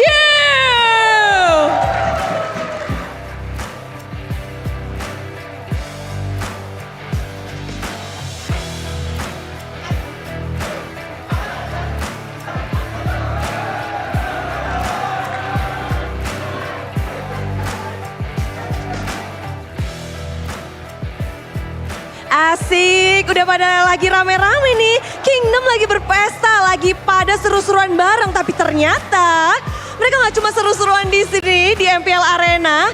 Namun ada nih yang non jauh di sana lagi juga seru-seruan bareng. Budi jadi penasaran, Kingdom yang ada di mana nih yang lagi nobar, yang lagi teriak-teriak bareng. Jadi Budi bakal langsung ngobrol-ngobrol bersama dengan salah satu talent BA dari tim RRQ untuk bergabung bersama Bude kesini sekarang juga ke panggung MPL. Bude penasaran? Ayo kita sambut bersama-sama. Halo. Bude. Halo Bu. Kenal. Salam kenal. Boleh langsung diperkenalkan? Halo semuanya, Kingdom teman-teman. Nama aku Angelia Kristi. Angelia Kristi, gimana ngeliat kemenangan 2-0 ini Angel? Waduh, ini suara aku sampai serak soalnya bangga dan seneng banget nih Bude dukung RRQ, keren banget hari ini. Keren banget hari ini. 2-0, lo nyangka gak sih bakal 2-0? Jujur aku gak nyangka sih, aku pikir tuh pertamanya paling 2-1 gitu loh. Tapi ternyata bisa disikat habis sama RRQ. Tapi hari ini keseruan gak cuma di MPL Arena yang udah kebek banget nih, penuh pol. Tapi ada di tempat lain juga ya? Kingdom ngumpul ya? Bener, Kingdom sekarang lagi ngumpul di Jambi. RKK Jambi. season 5 di Jambi sekarang. RKK Jambi, tapi bisa dibilang RRQ adalah tim pertama yang melakukan RKK keliling kota. Dan bahkan gak cuma Pulau Jawa, sampai luar pulau juga. Gimana sih kamu ngelihat konsistennya RRQ? Kok bisa sekonsisten itu menyambangi semua kingdom yang ada di seluruh penjuru Indonesia? Jadi sebenarnya tujuan RRQ itu cuma satu Bude. Tujuan RRQ itu mau menyenangkan kingdom-kingdom di seluruh Indonesia. Makanya sekarang RRQ keliling kota udah sampai season 5 dan udah lebih dari 50 kota di Indonesia loh Bude. Keren banget kan? 50 kota? 50 Bude, mantap banget, 50 lebih bahkan. Jadi menjadi tim pertama yang roadshow, udah 50 kota. Benar. Udah season keberapa? Season kelima Bude. Season kelima.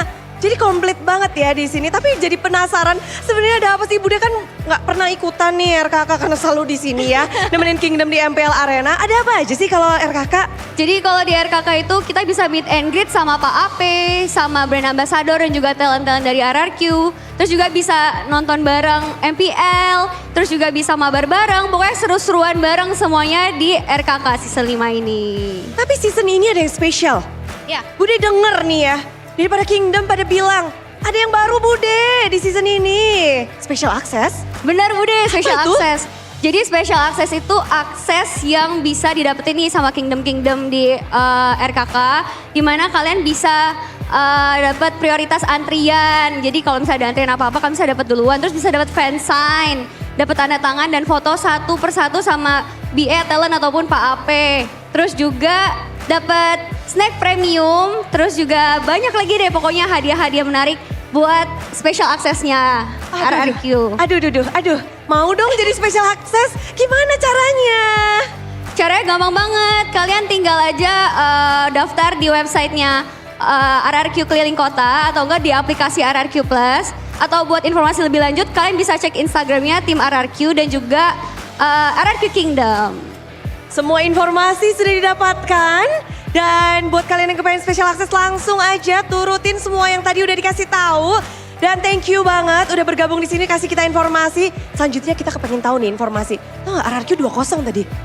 Cepet banget. Keren banget Bude. Iya rekornya pecah. Bangga gak Bude? Keren. Mending kita langsung tanya yuk ke caster. Gimana sih 2-0 ini? Coba gimana tuh caster? Piye? Monggo.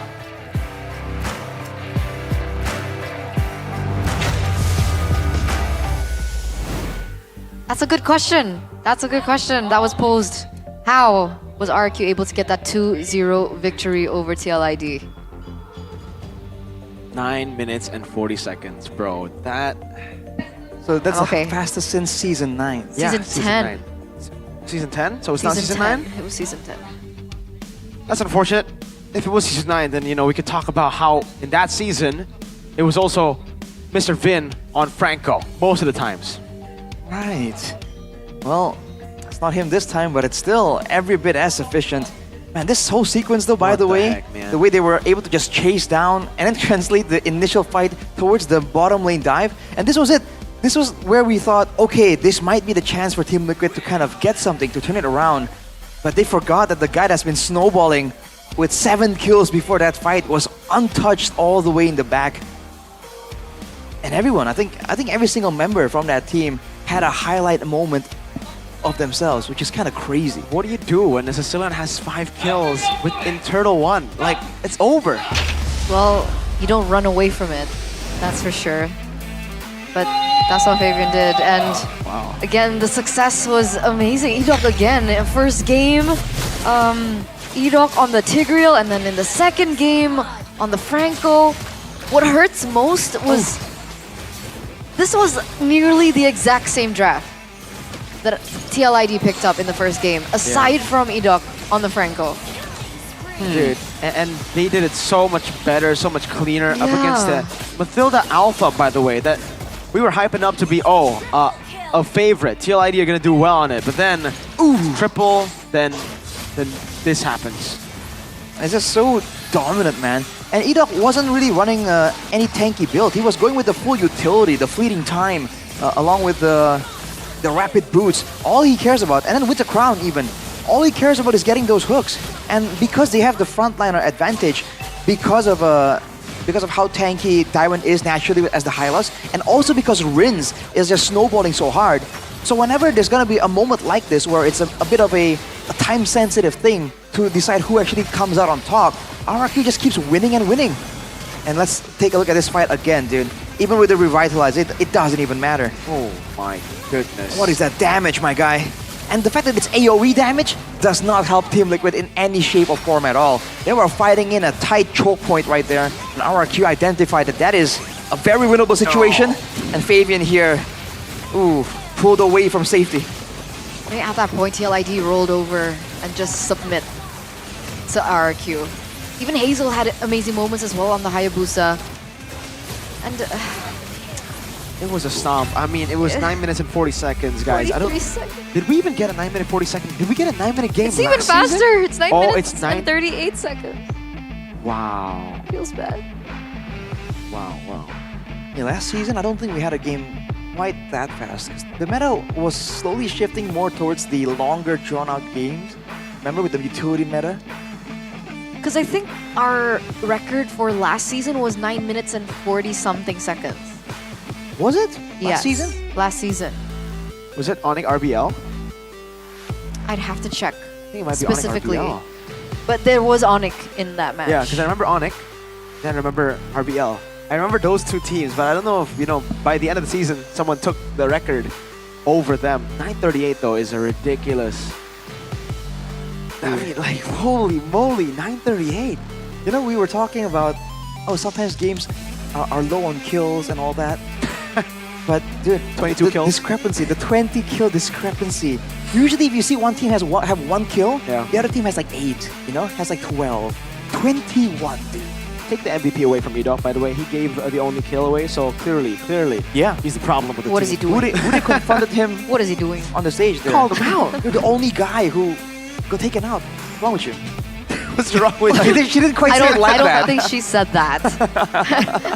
Okay, but again, Wow. I'm so impressed, man. Like, Rins. let's see what the comms were like. Was it as clean as their gameplay? Let's check it out. Mic checks by RRQ. Dia mau bawa ulti tuh. Ayo, gue ready dok. Nih, ayo. Maju ya. Lagi guys. Depan. Kotot. Dia 2 kolom guys ya. Gue balik guys, nggak kuat. Balik. Kolom ya Rin. Aman. 427. Worth it kok. Bantu, Pak. Ayo, bapak. Empat orang. Aman. Clear mid guys, sampai kepancing guys. Clear mid. Bisa kah? Gue lepas tinggal yang Bisa. Bisa tuh Defend. Gue kirim meta. Gua datang. Gak ada dia Rin. Ada gua. Minion lagi. Mau apa kah, Prak? Solo kill kah? Wafian, ambil bos lagi. Ayo, medio. Lagi menang nih boy. Langsung aja boy. Hazel was so hyped up for the solo kill. Dude. Oh man, Hazel. Wow. They were calling it out. Solo kill. Toyo was also very active in the mic check. I like how they're all active, but they never really clashed in the No. comms. It seems kind of smooth still overall. Because it feels like it's segmented based on what's going on in the map. Right. I don't know. I mean, that 4v2 defense up so top clean. between Dyron and Rins as And that well. was called out. They had the info transferred like really quick. Oh, there's 4 guys there. It means you can push the mid lane. Then, oh man, so much to cover there. Extremely. I want to know what's going on with TLID, you know? You should ask St. Lucas. Do we or usually talk to Facehugger. SDL or do we usually talk to Facehugger? Seems like it's Facehugger. Facehugger? Facehugger, ring. What's going on, bro? Kembali lagi bersama saya Alisa dan kali ini saya sudah bersama analis dari tim Liquid Indonesia, ada Coach Facehugger. Halo Coach, selamat sore. Halo. Oke, sayang sekali mengalami kekalahan dalam match kedua kali ini. Dan kita bisa melihat sebenarnya untuk pertama kalinya Hero Juxin dilepas sebelum akhirnya kalian kalah one-sided. Ada miskalkulasikah dalam draft tim Liquid Indonesia? Disebut miskalkulasi kayaknya nggak ada lah. Itu udah part of the plan kita aja buat lawan Zuxin. Jadi kayak udah siap dan udah mempersiapkan yang terbaik lah buat lawan Zuxin. Oke, tapi sayang sekali itu belum berhasil untuk bisa menambahkan poin untuk tim Liquid Indonesia. Ya, karena mungkin kalau dilihat dari game pertama kita ada beberapa mistake di mid game yang harusnya nggak kita lakuin lah. Jadi kayak RRQ dapat momentum buat nge-stomp kita dan akhirnya kita bisa nggak bisa balikin game. Oke, dan tapi kalau tadi kita sempat sebelum match berlangsung kita mewawancara Aaron. Aaron bilang bahwa sempat underperform, tapi bilang bahwa di match kali ini akan berusaha untuk kembali lagi on track. Namun apakah benar player-player ini lagi underperform di season kali ini, Coach? Dari lihat hasilnya sih nggak bisa bilang apa-apa ya. Jadi kayak udah bisa dibilang underperform ya udah terlihat tadi di game. Kalian bisa milih sendiri lah. Oke, baik. Dan mungkin kita akan melihat pastinya di match-match berikutnya. Tapi kalau melihat dari 2 game ini kan one-sided ya. Dan bahkan jadi rekor game tercepat setelah season 9. Menurut Coach sendiri RRQ di season ini seperti apa? Mereka strong sih. Maksud mereka ada beberapa pemain baru tapi mereka bisa catch up lah. Jadi ya tim yang strong sih. Cukup strong, Ya, cukup kuat. Kuat. Dan pastinya cukup sulit juga untuk dikalahkan dan kita sudah mungkin melihat match-match bersama TLID dan RRQ dan besok akan melawan Dewa yang belum terkalahkan nih. Apa yang paling utama untuk disiapkan di match besok ini, Coach? Paling untuk Dewa kita udah ada beberapa persiapan, cuma balik lagi karena hasil kita hari ini yang cukup buruk, kita pasti bebenah dulu di roster kita dulu, bukan di roster kayak di pemain kita dulu lah, dari segi permainan, taktik dan lain-lain. Baiklah, dan kita akan melihat ya pasti strategi yang terbaru akan diterapkan besok hari dengan Dewa dan pastinya good luck untuk tim Liquid Indonesia. The Calvaries, jangan lupa dukung tim kesayangan kamu, tim Liquid Indonesia, dan kita berharap yang terbaik untuk TLID pastinya. Dan kita akan melihat lagi seperti apa analisis dari para caster. Caster silakan. Was that a spill? Interesting. Is Are it they gonna roster? pull? Are they gonna pull off another liquid? Like they, A different meta? new what? Like new roster? Are they gonna promote 4 guys from MPL again? Who do you think would be swapped out? I don't even know what TL Academy looks like right now. I'll be honest with you. Or is Kyo going to be playing? Oh. Their substitute player who's in the lineup but has not debuted. As a gold? Maybe. Maybe he comes in as a coach. No, I don't know. comes in as a coach? Yeah. Who knows, Arashi? You know, like Facehugger was a player and he was like, you know what? I'll do it myself. I'll draft. And then when he became an analyst, he's like, dude, Sin, you're not. Let me just go back to mid. And he came back. He did that. Yeah, he did that. he went back into the He roster went from for mid a bit. to coach to mid, and he's like, you know what?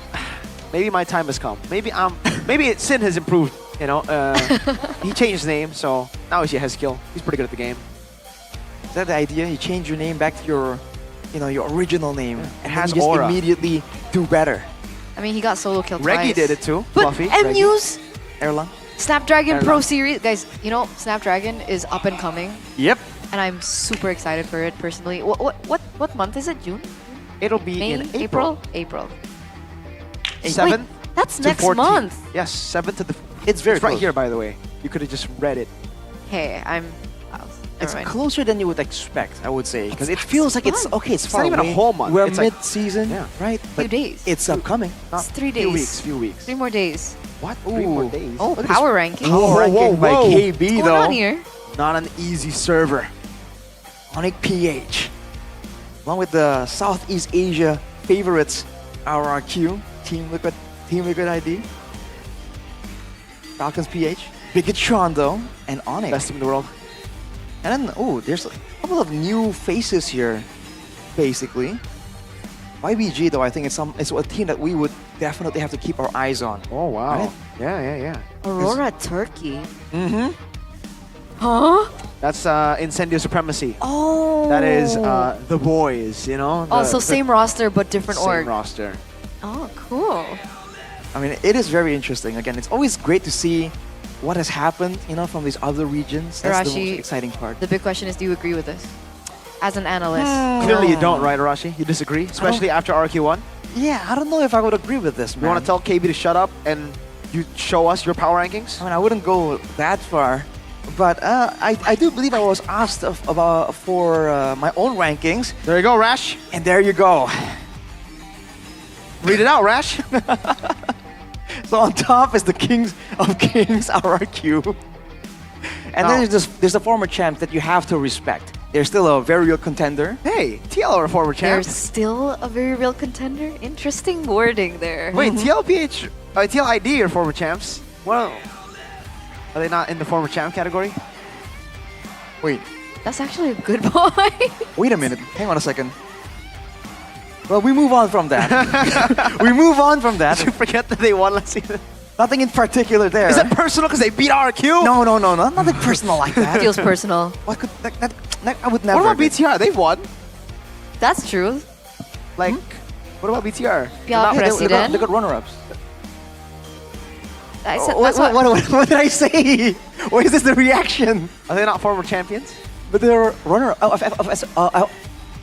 SPS. No, they weren't even. like They were also runner-up. No, which is why the former champion was I like. just It was put 3 BTR on top seasons next ago. time, so we cool, you know? Yeah. Yeah, best okay. team in the world. But yeah, let's not fight.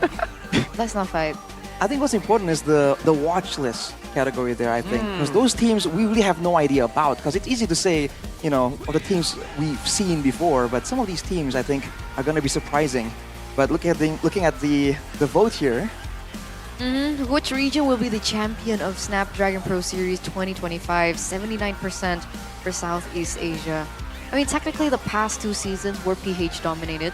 So it does make sense to have that as an idea. But 10% for Europe. Now, that's interesting. Over Latam and China and MENA. Yeah. Europe. I think it's fair. Team Spirit made it to top 3, top 4, back to back. They went with Deus Volt top 4 M5, top 4 in M6 as well. So I think it's fair to see Europe, rise up over Latam and China, who has yet to prove both regions, Latam and China, but China are newer. And MENA. And MENA. I feel like China has a lot of potential though, because we've been talking about their potential Yes. for a while. We got some new I big think teams, we're too. arriving at about that position where China would start to be a real problem here, that they can't be really taken lightly anymore. I mean, especially now that they have their own MPL. So things are going to be a lot more competitive, a lot more, structured. So They got BLG now. Excited. I'm excited. Worrying for, ID, honestly. You know, all our teams are actually in Snapdragon. ETL, RQ, TL, Onyx. All Got right. it as well, yeah. Oh, Chef. Oh, damn. He's used to it. He's used He to can it. still participate by making sure he gets his tickets, man. Because the Mobile Masters is coming to Tennis Indoor Senayan, Jakarta on April here. 11th to the 13th. And if you don't want to miss it, this event takes place right after Lebaran. So it's like during the MPL break. Exactly. So it's gonna be a fun time, man. It's definitely interesting. It's a perfect opportunity to keep the offline tournament hype going, right? Just sneaking it in there. It's still a very fun, very interesting event. So you don't have to worry about, calendars clashing or, events clashing. Things are all good because for RQ, it's a good day. Not so much for TLID though. Speaking of good days, today is a great day to be one of the cookie people. We were talking about this with Shevin just yesterday. Good day with the groovy cookies. Now that's a unique flavor. That is a unique flavor. And it's drink good. it? Drink Are more. Are you Chug it. converted? Chug it. I can't have GERD. I can't That's drink a coffee. lame excuse. But I like it. See, I have GERD in it. I'm still drinking it. Yeah. Just for the taste, guys. Wow, that's a big statement. Amazing, bro. Ready to drink 3-in-1 bottled coffee with a variety of delicious flavors. So you guys gotta figure out what kind of people are you. Are you a macchiato person? Are you a cappuccino person? Avocado, are you maybe? a tiramisu person? Are you an Avocado. avocado person? Are you a groovy cookie person? And if you actually take it while you're gaming, I think it really helps your focus, Is man. that an enhancer? Does it enhance your gaming capabilities? I wouldn't go that far. Yeah, because it's caffeine, right? I mean, there's coffee in it. Yeah, exactly. So you're energized, you're more energized, you're more focused. Usually, before a test, I also consume caffeine. From Good Day. Before working out, you also Before, want to get. I didn't get good day. That's why I always had bad days. But now, yes, I always have good days. Even with Bigatron losing Well, they haven't played yet. Wait, hang on a minute. yesterday. Listen, buddy. There's a team who lost twice, and there's a team who's only lost once so Gamers far. snack like champs with Sucro. Hashtag Gasla.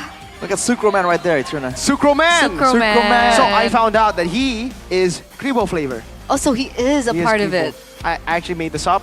I'm not entirely sure. I'm just trying to, I believed him. So is that where Eterna is like a people? 'Cause Yeah, she has the exactly. Kribo He's flavor. Sucro. She likes Sucro Man. I actually really like Sucro.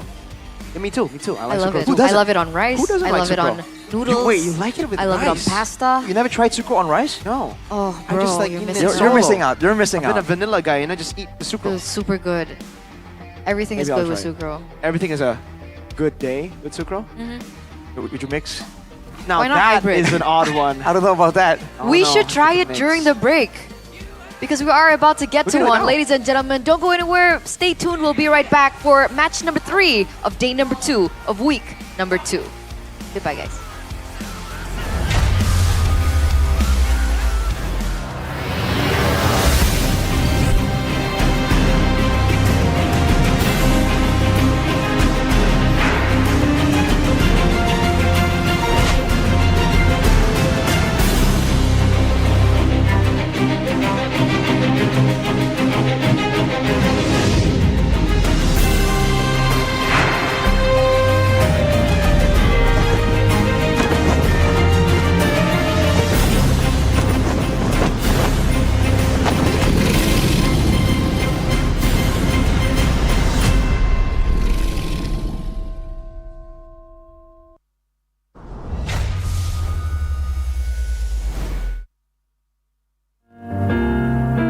Cerita tentang apapun sampai hal-hal tak perlu.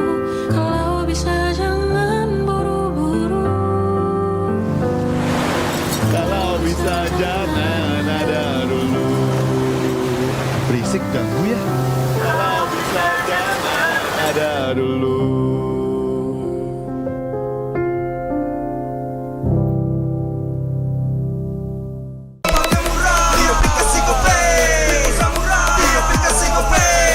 Walau yang lain terus berubah, Gope konsisten, kasih yang pasti murah. Tagihan murah, di aplikasi Gope, gratis transfer, 100 kali baru, nggak pakai lama. Dompet andalan gamers banyak damage-nya.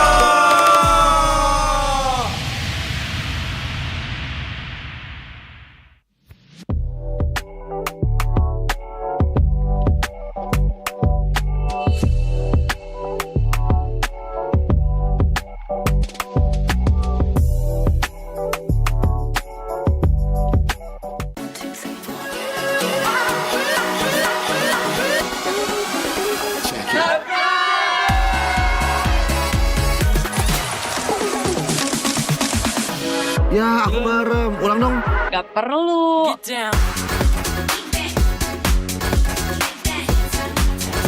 Guys, review.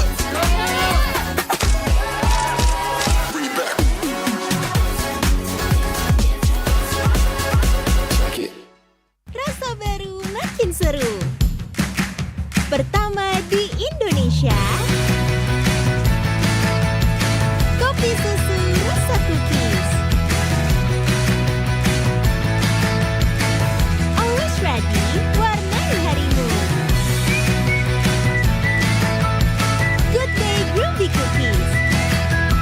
Nikmati sensasi asyik kopi cookiesnya. Tak ada hari tanpa mabar. Main nge-lag, kerap buatku tak sabar. Gimana mau main sampai kelar? Ini waktunya ku bersinar. Okay, let's do it. Game smash andalanku bikin mainku semakin hebat. Tim stabil main makin mulus, rankku fix naik terus. Tukar DG rings, diamond dan voucher game kau dapat. Cuma Game Max, makin-makin no debat. Game Max Booster, kini dapat DG Rings. Beli paketnya dan aktifkan boosternya di aplikasi Dunia Games.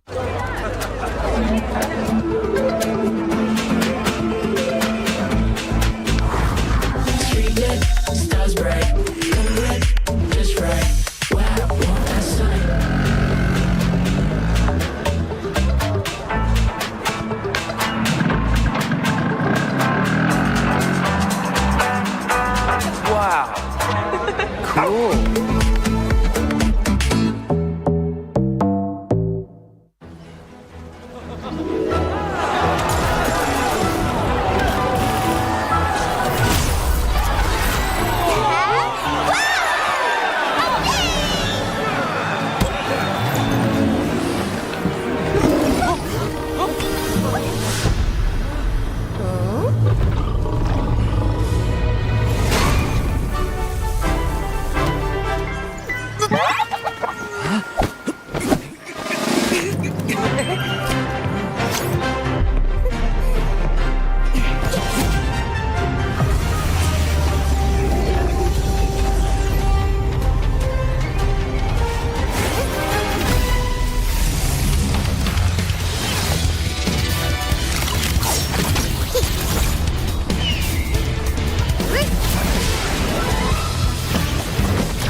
Although your ancestor was the great serpent of the sea, your destiny lies elsewhere. Your feeble human form shall never wield the great serpent's power. Why can't I?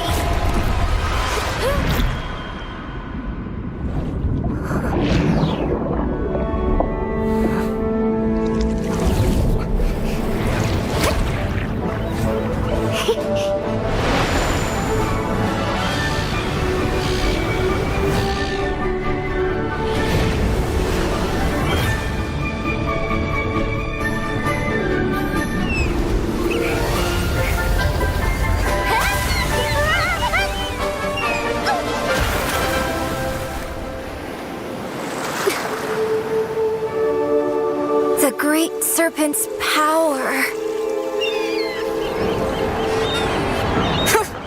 Only weaklings live on land. Born with this awesome tail, but stuck in this plain body. That's me, the great serpent's heir, Kalea.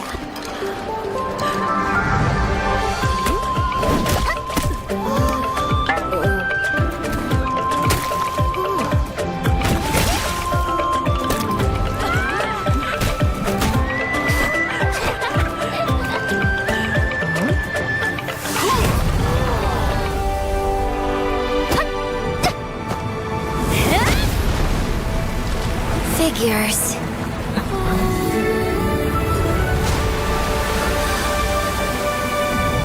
These things are pretty handy after all.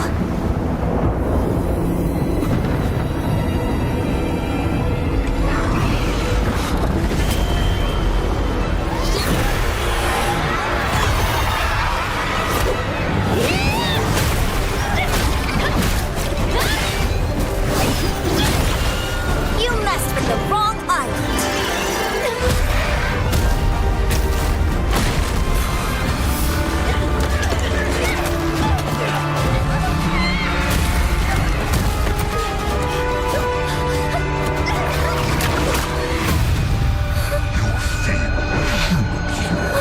Shall never wield the great serpent's power.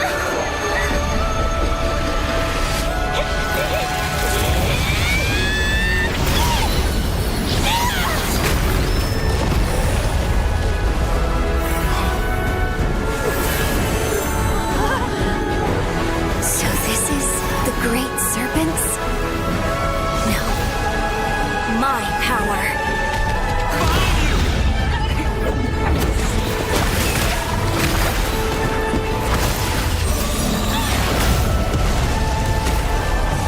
Let me show you the real me!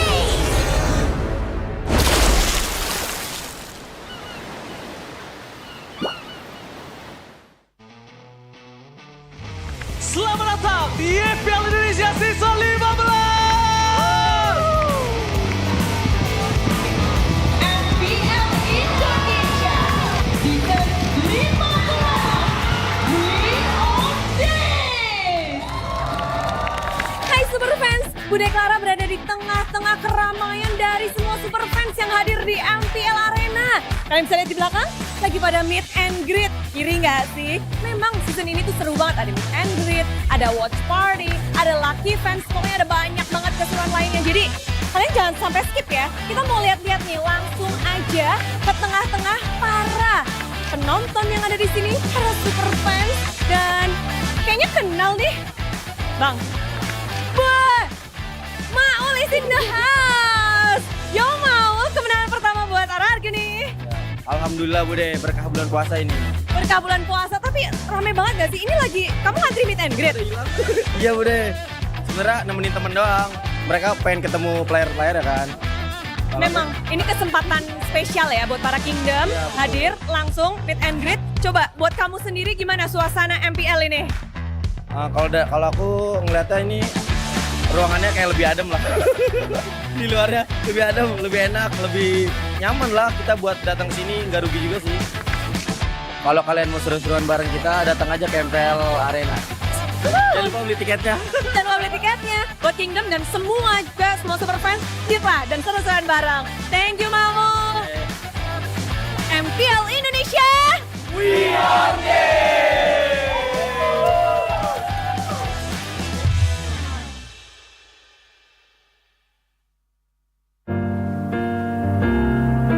Cerita tentang apapun sampai hal-hal tak perlu. Kalau bisa jangan buru-buru. Kalau bisa jangan ada dulu. Berisik ganggu ya. Kalau bisa jangan ada dulu.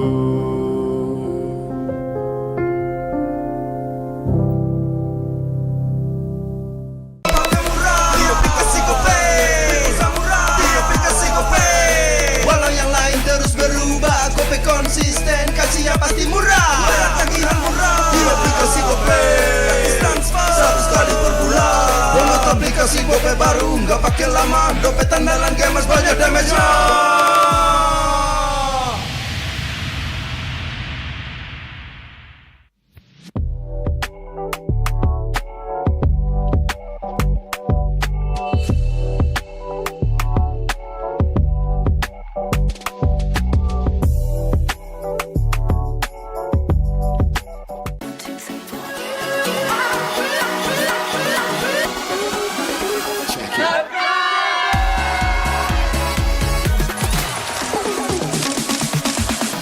Ya, aku merem. Ulang dong.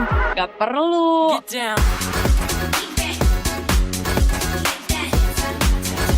Guys, review.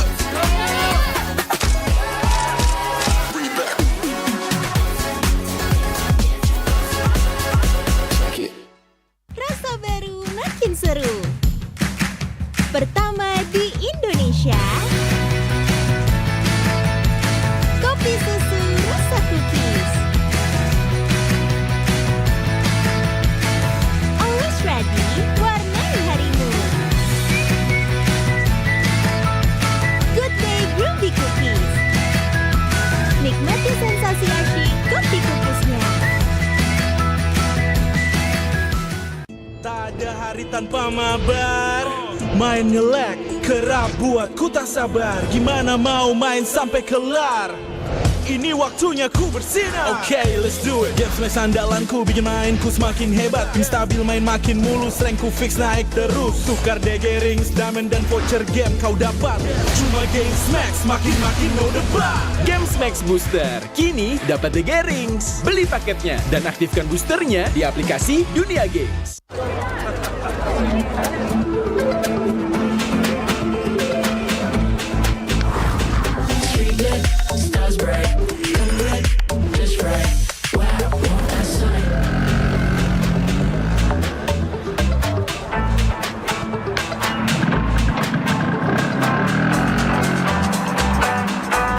Wow. Cool.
was the great serpent of the sea. Your destiny lies elsewhere. Your feeble human form shall never wield the great serpent's power. Why can't I?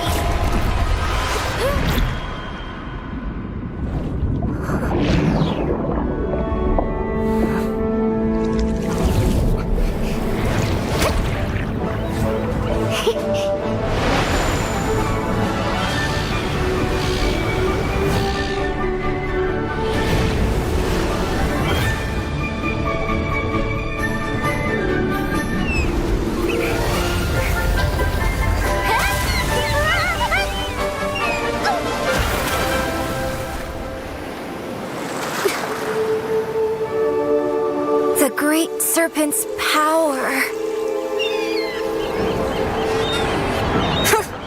Only weaklings live on land. Born with this awesome tail, but stuck in this plain body. That's me, the great serpent's heir, Kalea.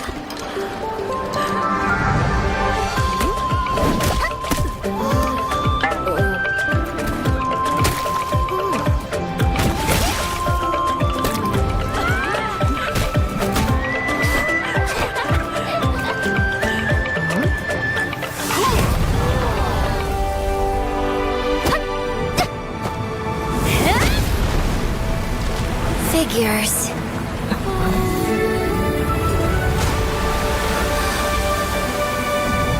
These things are pretty handy after all.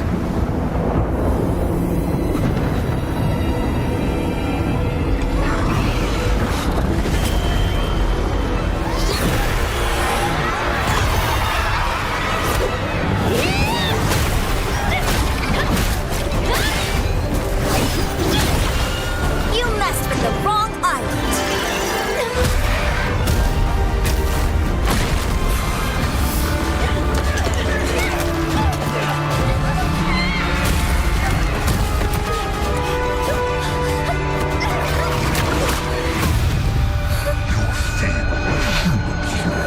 Shall never wield the great serpent's power.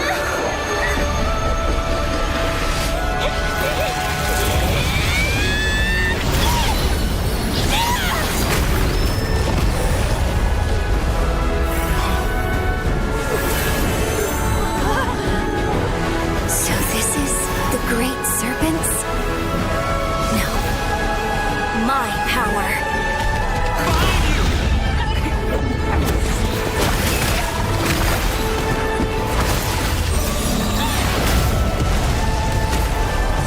Let me show you the real me!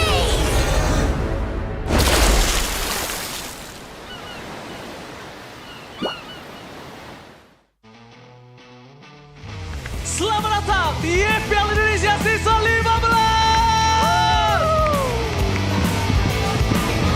MPL Indonesia Season 15 Week of Days. Hai Super Fans, Bude Clara berada di tengah-tengah keramaian dari semua Super Fans yang hadir di MPL Arena. Kalian bisa lihat di belakang, lagi pada meet and greet. Iri nggak sih? Memang season ini tuh seru banget. Ada meet and greet, ada watch party, ada lucky fans. Pokoknya ada banyak banget keseruan lainnya. Jadi kalian jangan sampai skip ya. Kita mau lihat-lihat nih, langsung aja ke tengah-tengah para penonton yang ada di sini. Para Super Fans. Dan kayaknya kenal nih. Bang, wah, Maul is in the house. Yo Maul, kemenangan pertama buat Arargi nih. Alhamdulillah Bude, berkah bulan puasa ini. Berkah bulan puasa, tapi rame banget gak sih? Ini lagi, kamu ngantri meet and greet? Iya Bude, sebenarnya nemenin temen doang. Mereka pengen ketemu player-player ya kan. Memang, ini kesempatan spesial ya buat para Kingdom. Iya, Hadir langsung meet and greet. Coba buat kamu sendiri gimana suasana MPL ini? Kalau aku ngeliatnya ini ruangannya kayak lebih adem lah. Di luarnya lebih adem, lebih enak, lebih nyaman lah. Kita buat datang sini nggak rugi juga sih. Kalau kalian mau seru-seruan bareng kita, datang aja ke MPL Arena. Jangan lupa beli tiketnya. Jangan lupa beli tiketnya buat Kingdom dan semua juga, semua super fans, lah dan seru-seruan bareng. Thank you Mamu. MPL Indonesia.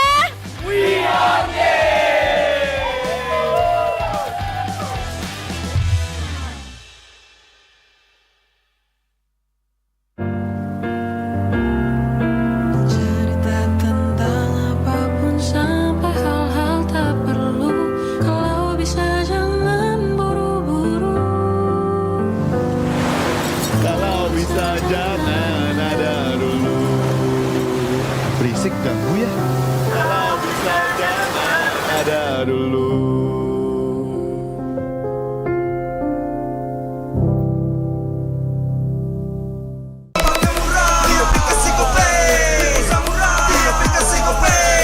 Walau yang lain terus berubah, Gope konsisten, kasihnya pasti murah. Bayar tagihan murah di aplikasi Gope. Gratis transfer 100 kali per bulan. Download aplikasi Gope baru, nggak pakai lama. Dompet andalan gamers banyak damage-nya.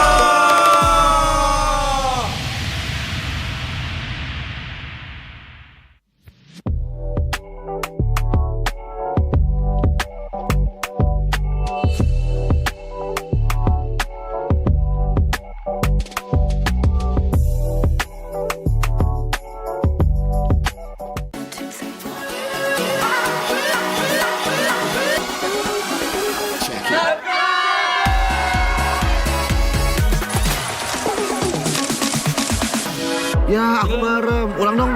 Gak perlu.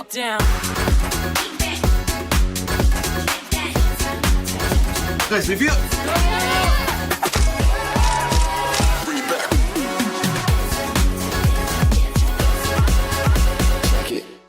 Rasa baru makin seru.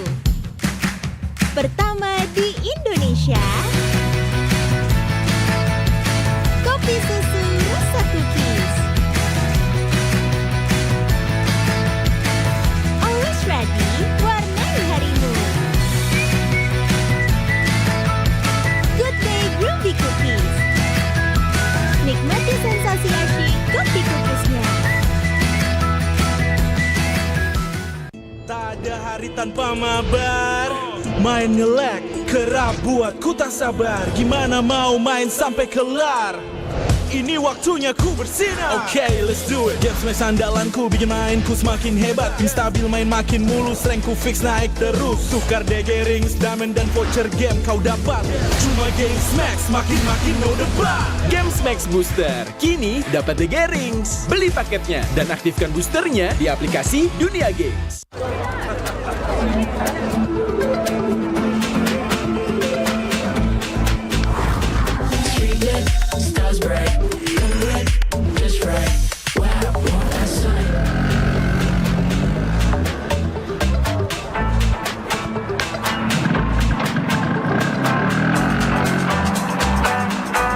Wow. Cool.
Your ancestor was the great serpent of the sea. Your destiny lies elsewhere. Your feeble human form shall never wield the great serpent's power. Why can't I?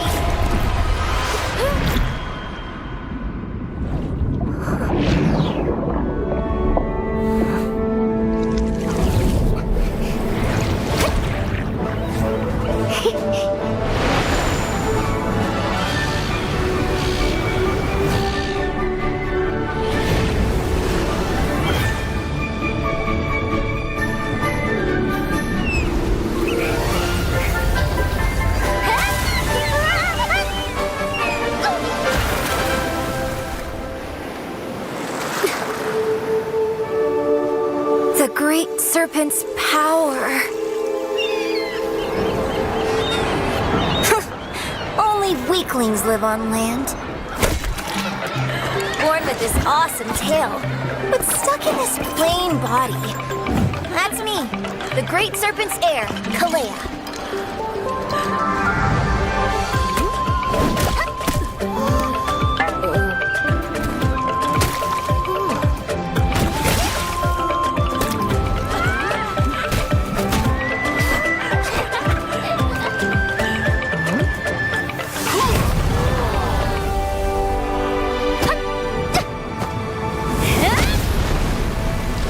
Figures.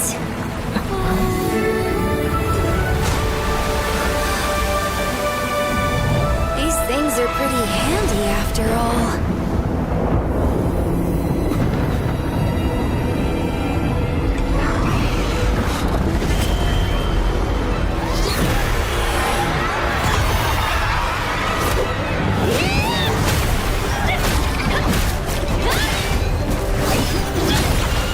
You messed with the wrong island.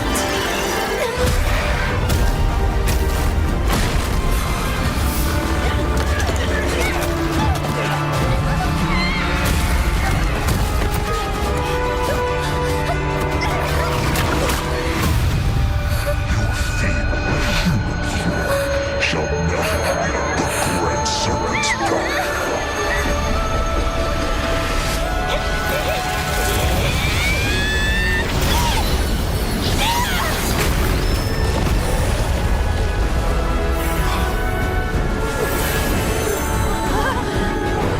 So this is the great serpents?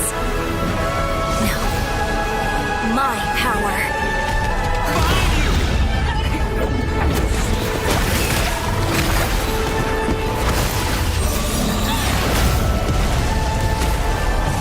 Let me show you the real me!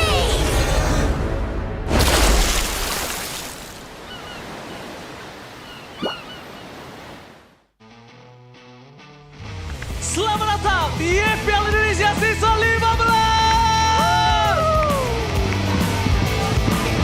MPL Indonesia Season 15 Queen of Days. Hai Super Fans, Bude Clara berada di tengah-tengah keramaian dari semua Super Fans yang hadir di MPL Arena. Kalian bisa lihat di belakang, lagi pada meet and greet. Kiri nggak sih? Memang season ini tuh seru banget. Ada meet and greet, ada watch party, ada lucky fans. Pokoknya ada banyak banget keseruan lainnya. Jadi kalian jangan sampai skip ya. Kita mau lihat-lihat nih, langsung aja ke tengah-tengah para penonton yang ada di sini, para Super Fans. Dan kayaknya kenal nih. Bang, Maul is in the house. Yo Maul, kemenangan pertama buat Ararge nih. Alhamdulillah Bude, berkah bulan puasa ini. Berkah bulan puasa, tapi rame banget gak sih? Ini lagi, kamu ngantri meet and greet? Iya Bude, sebenarnya nemenin temen doang. Mereka pengen ketemu player-player ya kan. Memang, ini kesempatan spesial ya buat para Kingdom. Hadir langsung meet and greet. Coba buat kamu sendiri gimana suasana MPL ini? Kalau aku ngeliatnya ini ruangannya kayak lebih adem lah. Di luarnya lebih adem, lebih enak, lebih nyaman lah kita buat datang sini, nggak rugi juga sih. Kalau kalian mau seru-seruan bareng kita, datang aja ke MPL Arena. Jangan lupa beli tiketnya. Jangan lupa beli tiketnya buat Kingdom dan semua juga, semua Super Fans, kita dan seru-seruan bareng. Thank you Mamu. MPL Indonesia. Indonesia. We are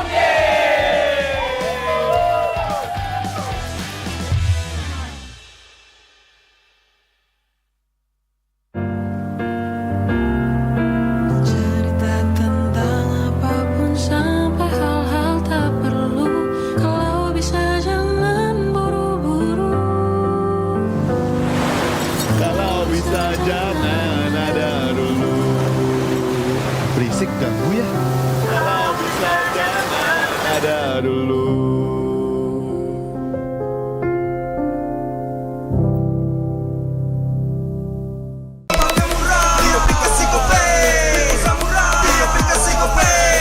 Walau yang lain terus berubah, Gope konsisten, kasih yang pasti murah. Bayar tagihan murah di aplikasi Gope, gratis transfer 100 kali per bulan. Download aplikasi Gope baru, nggak pakai lama. Dompet andalan gamers banyak damage-nya.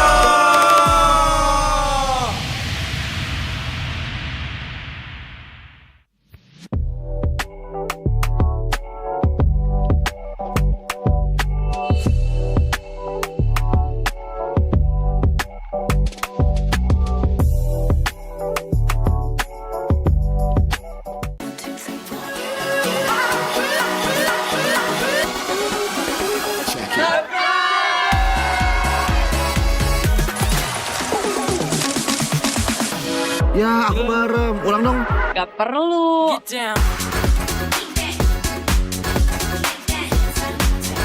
Guys, review.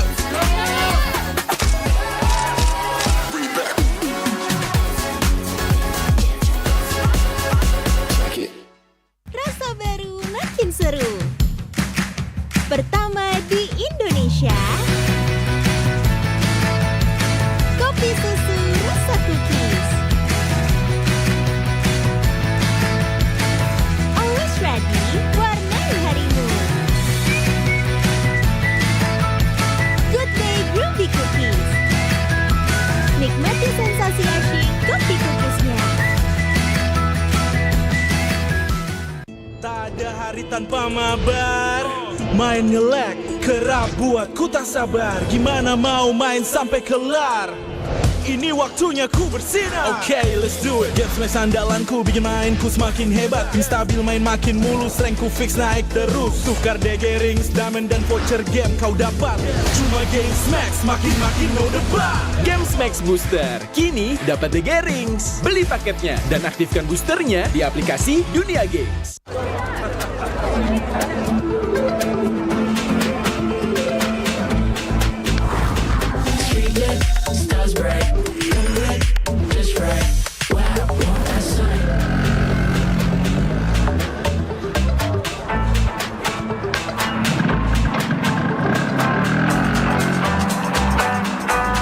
Wow. Cool.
your ancestor was the great serpent of the sea, your destiny lies elsewhere.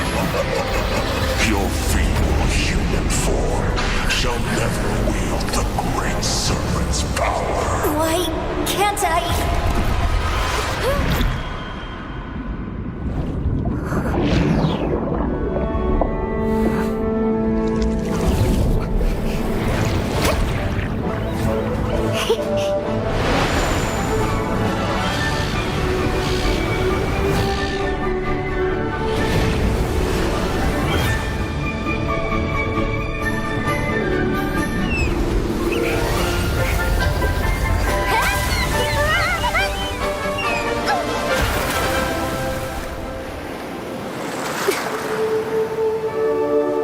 The great serpent's power.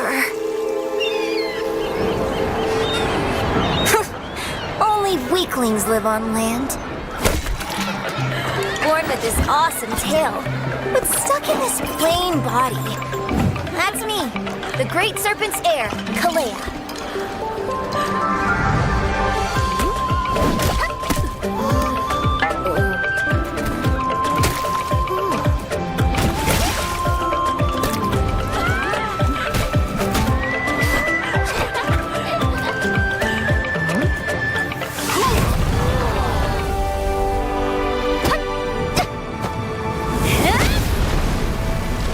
Figures.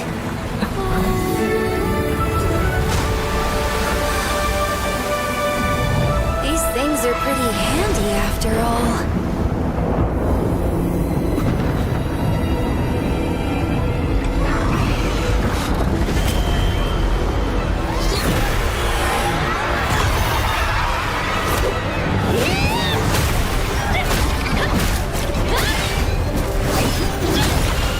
You messed with the wrong island.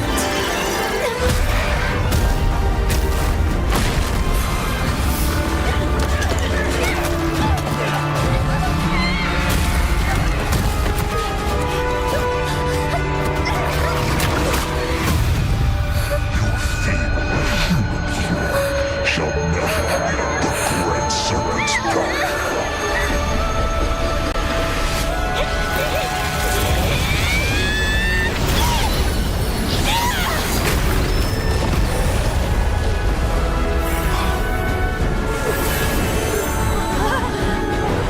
So this is the great serpents? No. My power.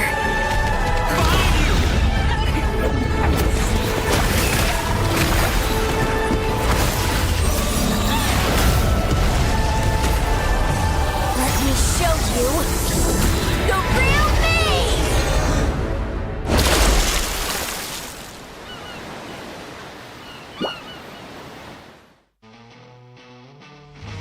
Selamat datang di MPL Indonesia Season 15.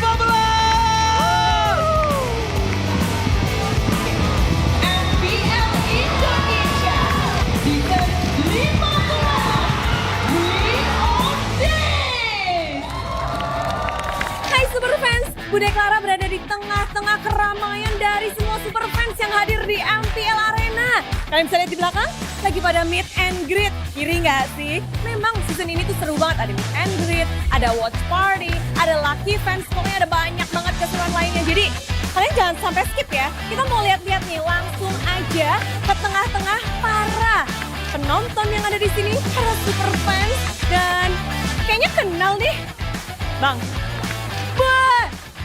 Maul is in the house. Yo Maul, kemenangan pertama buat Arargi nih. Alhamdulillah Bude, berkah bulan puasa ini. Berkah bulan puasa, tapi rame banget gak sih? Ini lagi, kamu ngantri meet and greet? Iya Bude, sebenarnya nemenin temen doang.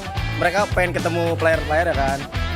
Memang, ini kesempatan spesial ya buat para Kingdom. Hadir langsung meet and greet. Coba buat kamu sendiri gimana suasana MPL ini? Kalau aku ngeliatnya ini ruangannya kayak lebih adem lah. Di luarnya lebih adem, lebih enak, lebih nyaman lah kita buat datang sini, nggak rugi juga sih. Kalau kalian mau seru-seruan bareng kita, datang aja ke MPL Arena. Jangan lupa beli tiketnya. Jangan lupa beli tiketnya buat Kingdom dan semua juga, semua Super Fans, kita dan seru-seruan bareng. Thank you Mamu. MPL MPL Indonesia. We are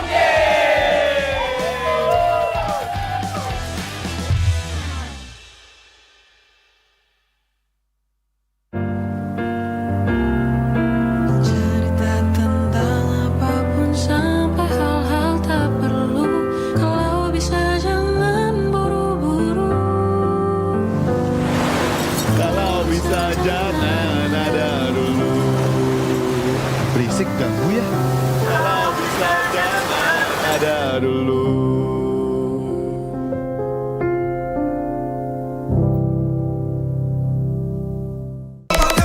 Di aplikasi GoPay Walau yang lain terus berubah, GoPay konsisten, kasih yang pasti murah. Bayar tagihan murah di aplikasi GoPay. Gratis transfer 100 kali per bulan. Download aplikasi GoPay baru, nggak pakai lama. Dompet andalan gamers banyak damage-nya.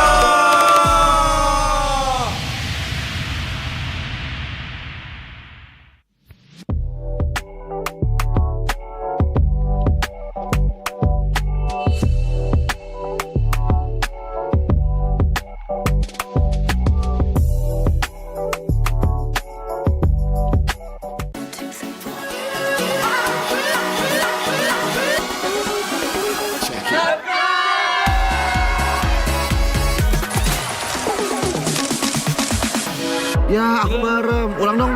Gak perlu.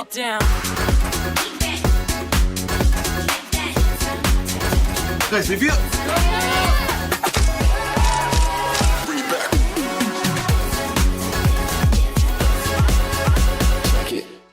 Rasa baru makin seru. Pertama di Indonesia. Kopi susu rasa cookies. Always ready, warnai harimu.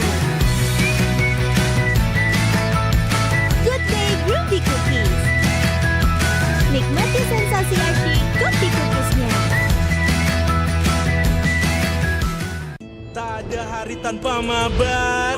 Main nge-lag, kerap buat ku tak sabar. Gimana mau main sampai kelar? Ini waktunya ku bersinar. Okay, let's do it. Games match andalanku bikin mainku semakin hebat. Tim stabil main makin mulus, rankku fix naik terus. Tukar DG rings, diamond dan voucher game kau dapat. Cuma Games Max, makin-makin no debat. Games Max Booster, kini dapat DG Rings. Beli paketnya dan aktifkan boosternya di aplikasi Dunia Games.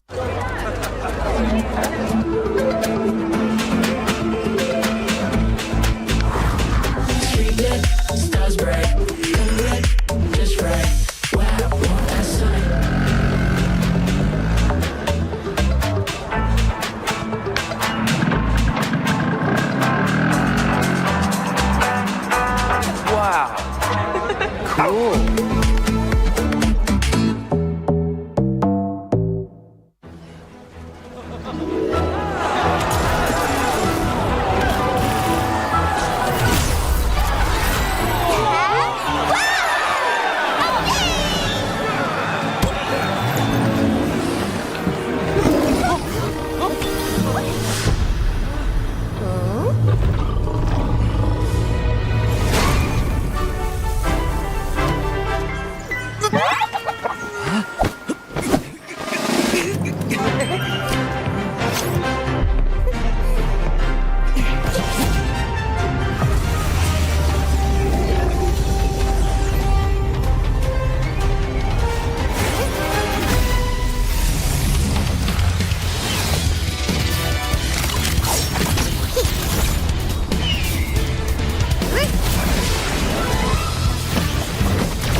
was the great serpent of the sea. Your destiny lies elsewhere. Your feeble human form shall never wield the great serpent's power. Why?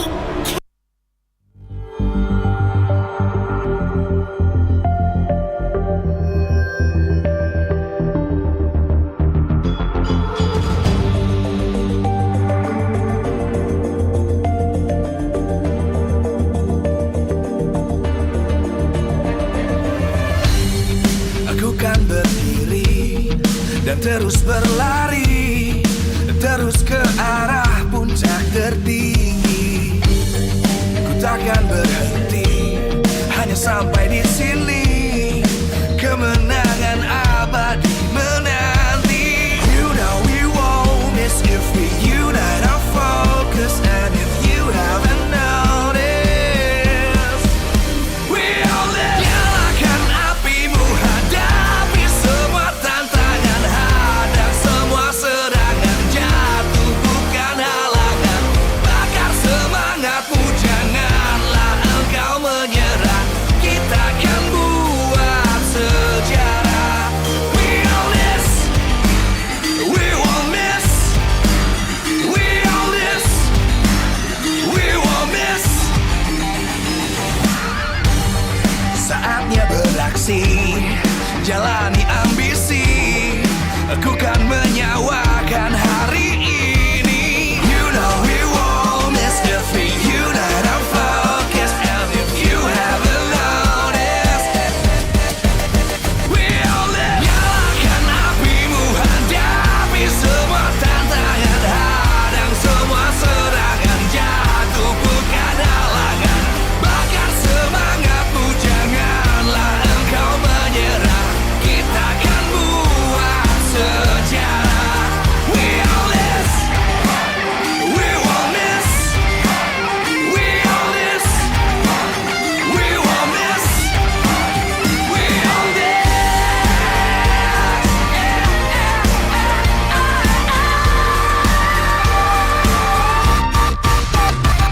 Nyalakan apimu, hadapi semua tantangan, hadang semua serangan.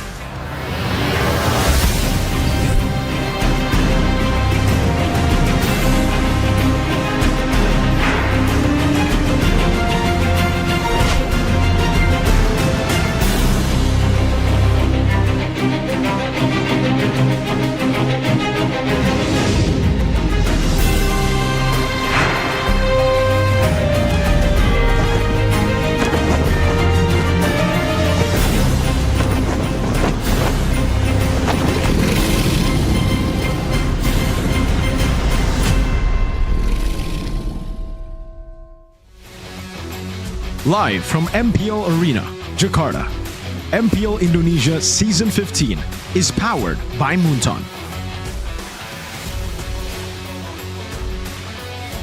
Supported by Esports Federation of Indonesia. Presented by official tournament smartphone Samsung Galaxy. Official e-wallet GoPay. Official sponsor Head and Shoulders. Official coffee Good Day. We own this.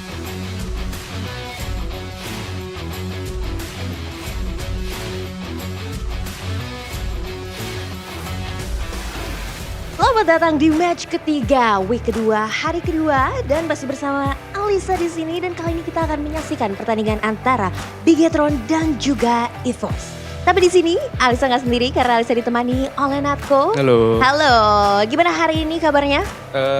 Baik. Baik, luar biasa. Luar biasa. Super excited untuk match kali ini? Excited banget.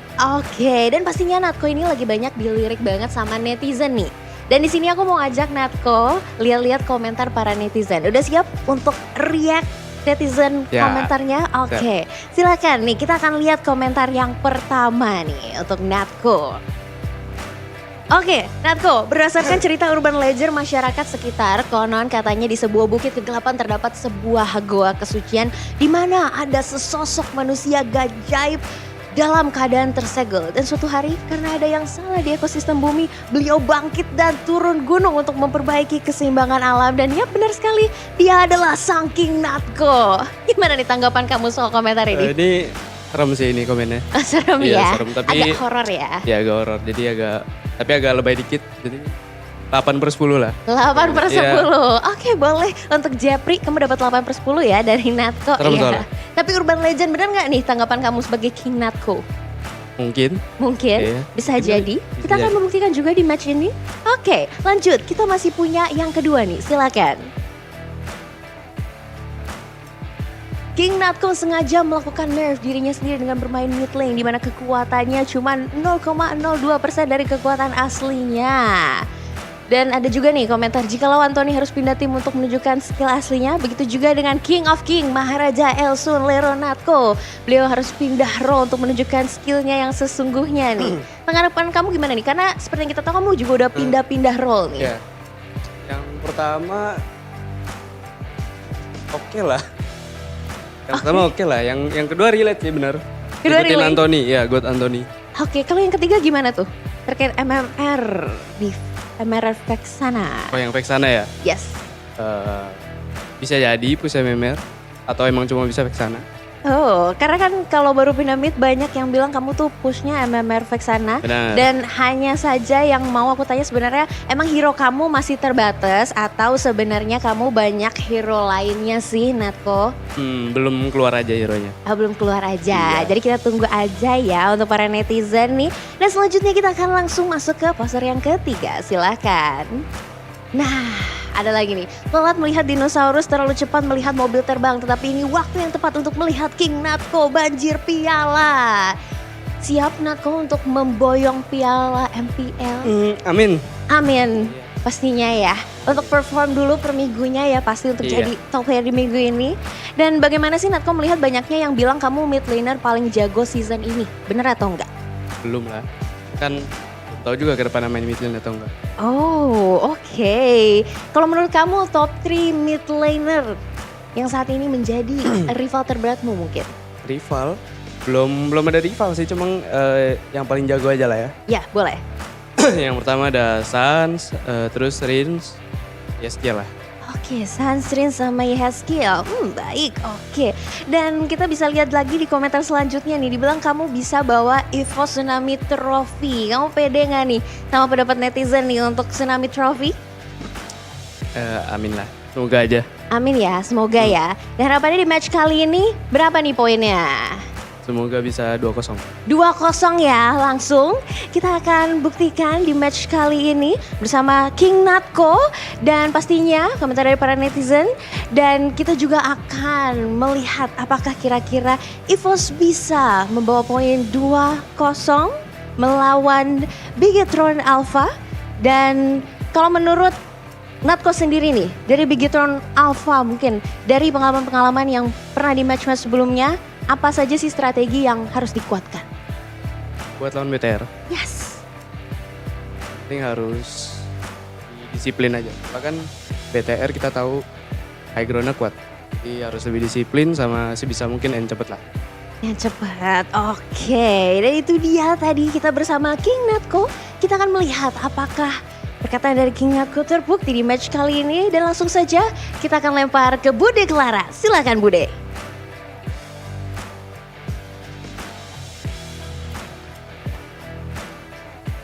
MPL Arena, mereka mengantisipasi banget nih untuk match penutup main di hari yang kedua.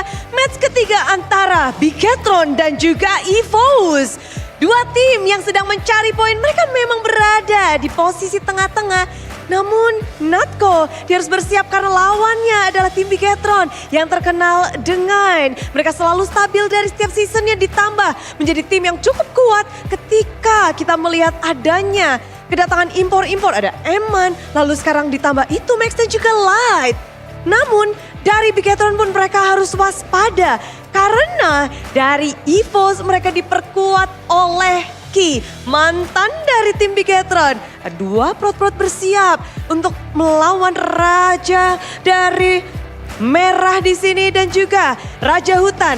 Ada robot juga. Semuanya akan bertemu satu sama lain. Dan belum lagi kita harus mengingat bahwa Anavel dulu sempat di season lalu berada di EVOS, memperkuat EVOS. Namun sekarang dia menjadi jungler satu-satunya di tim Bigetron. Semuanya menantikan bagaimana sang robot merah dan Raja Hutan akan bertemu di Land of Dawn. Namun sebelum kita menuju ke Land of Dawn, izinkan Bude berterima kasih kepada support kalian semua dari EVOS fans, dari Biget Troopers dan semua super fans yang telah berkumpul. Dan tentunya spesial untuk semua sponsor dan partner. Karena MPL Indonesia Season 15 powered by Moonton, supported by PBSI, presented by Official Turnamen Smartphone, Samsung Galaxy, official sponsor Head and Shoulder, official e-wallet GoPay, official coffee partner Good Day. Dan tak lupa juga kita punya partner ini Sports, ada Telkomsel, Dunia Games, dan IndiHome. Tak lupa juga kita punya advertiser Kasang Cukro dan juga supplier SV Helmet. Banyak sekali tentunya yang telah mendukung acara hari ini. Match penutupan Budi kepengen denger nih semangat dan suara dari para super fans. Biget Troopers udah pada siap belum nih ya? Tapi yang udah Bude lihat tuh lagi pada pasang-pasang bendera, pasang-pasang logo. Mana nih semuanya dari EVOS Fans? Drum band udah keluar, Super Fans dan juga Biget Troopers. Coba dong kasih semangatnya suaranya untuk Bigetron, Biget Troopers, let's go! Dan para caster, kita udah mendengar semangat dari para super fans. Kita juga ingin mendengar suara dari para talent. Jadi talent, silahkan.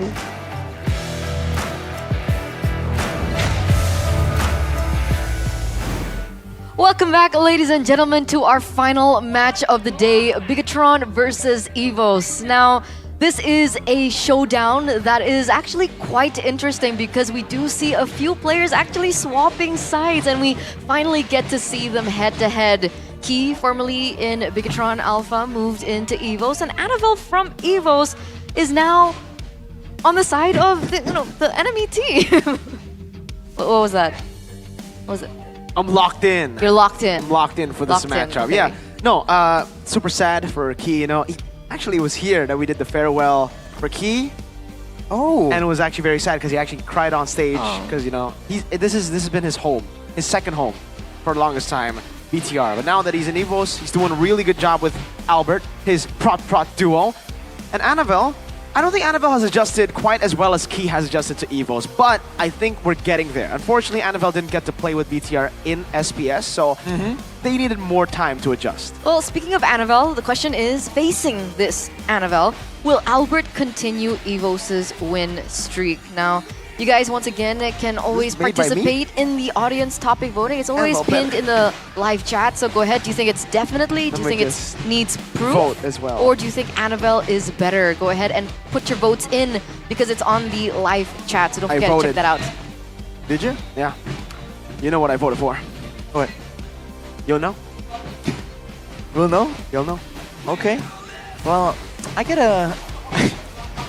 the feeling that I know exactly what Mirko's opinion is, but hey, before we get more onto Mirko's opinion, no longer cage and return to his natural habitat. Oh my god. Look at that quote from KB. This is a cold quote. Yeah.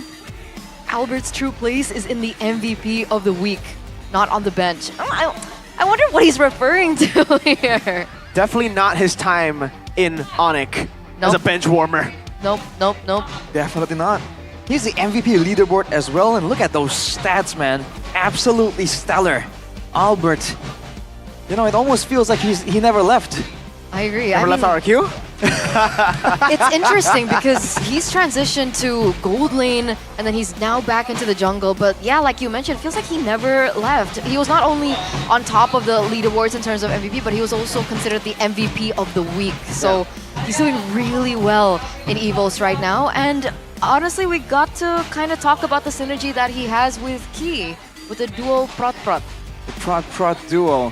I mean, that synergy is so good. They look so coordinated. And it's no surprise, right? They've played with each other. I mean, throughout the time where Albert wasn't active, this was the, his partner in crime, technically. So, yeah, he was inactive, but he's been active with Key. Okay, and with that being said, let's take a look what you guys thought.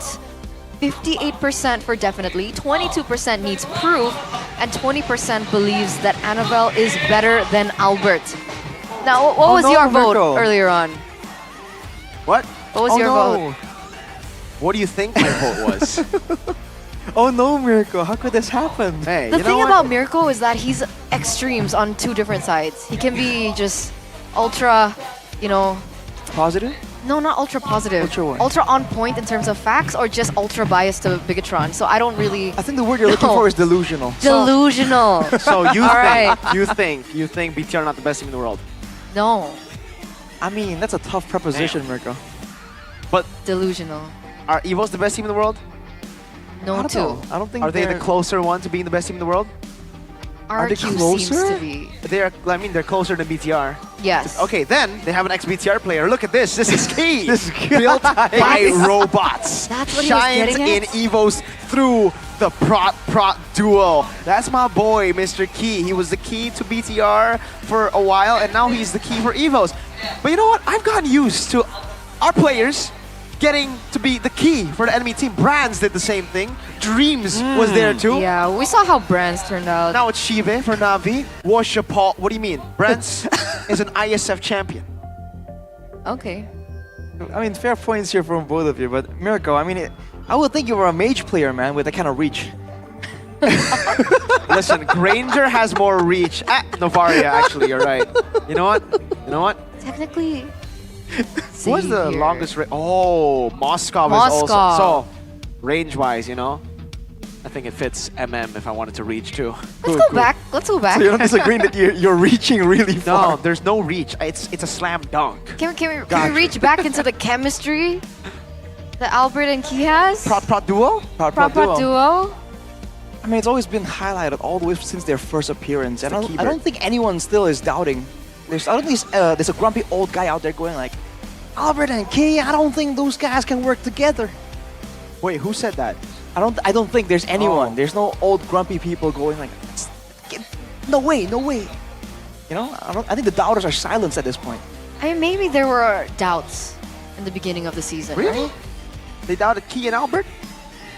Maybe? There were doubts, I think, No, initially. I don't think so. I think the only doubts that Evos had was for the mid lane. That's what I thought, right? Because I think Natco was taking most of the hate, most of the oh, how are you going to perform in mid lane when you can't even perform in gold lane, man? And then Natco slapped them up, said, hey, this is how I play mid lane. With that voice. That's how he sounds? That's cool. That's how you play mid lane. How about Bigatron's new chip, though, Mirko? What do you think My about goat. that? He's always He's been your my goat. goat. Look, 7 Lord kills, only second to the Retribution. What was his title? What was his title? Whose title? Annabelle? New chip? Bigatron's new chip. Oh, because robots, technology chip. Yeah, he's the new chip. He's the I was tiger like, chip. Are they referring to the hero? Maybe Chip Jungle. Chip Jungle? We've I don't know seen about That's that. why it was weird. your player, High, picked up these tags in the jungle. Who knows? Maybe Annabelle might, pull off a High. Yeah, I as mean, well. where is he now? Whoa. He's not in Damn. MPL, right? But he is, our baby alien is, #2 jungler total kills in MPL ID Season 15. Albert has been doing work, man. The Suyos, the Lucases, the Joys. I recall that he's been doing really well. The stat there on the bottom, he actually doesn't have a lot of lords to his name. I wonder if that's because they've just been ending the games so early, because I believe some of their games are done by 11 minutes, 12 minutes tops, I think. So, sometimes you suffer from success. That's a good way to suffer. Yeah, for him, he always suffers from success, man. Even in RRQ, he was an absolute beast. In Onyx, I'd say he was good too, but the team was just not, they've adjusted to Kyrie. So with Albert playing, it just feels weird. It feels off. Here, back in Evos, where the team plays for him, sets up for him, enables him, it looks all good. And don't forget my boy, Erlan. Erlan. Really good too. So who's gonna be playing? For Evos? Oh, there's no layer of jungler anymore, actually. All right, so it looks like the players and the teams are ready, ladies and gentlemen, with Reggie, Albert, Natko, Key, as well as Erlan. Still the main five, the new White Tigers, the White Tigers to fear as we get into the game and welcome them up on stage. Oh boy, Natko showing up again. There were some questions whether or not we're going to see Natko this week with a potential change, but no, they felt like they found a working formula, and now they are walking up onto the stage. You thought it was gonna be Sway Low? Hell no, this is King Natko! Ladies and gentlemen, welcome as they pounce to the stage. It's EVOS!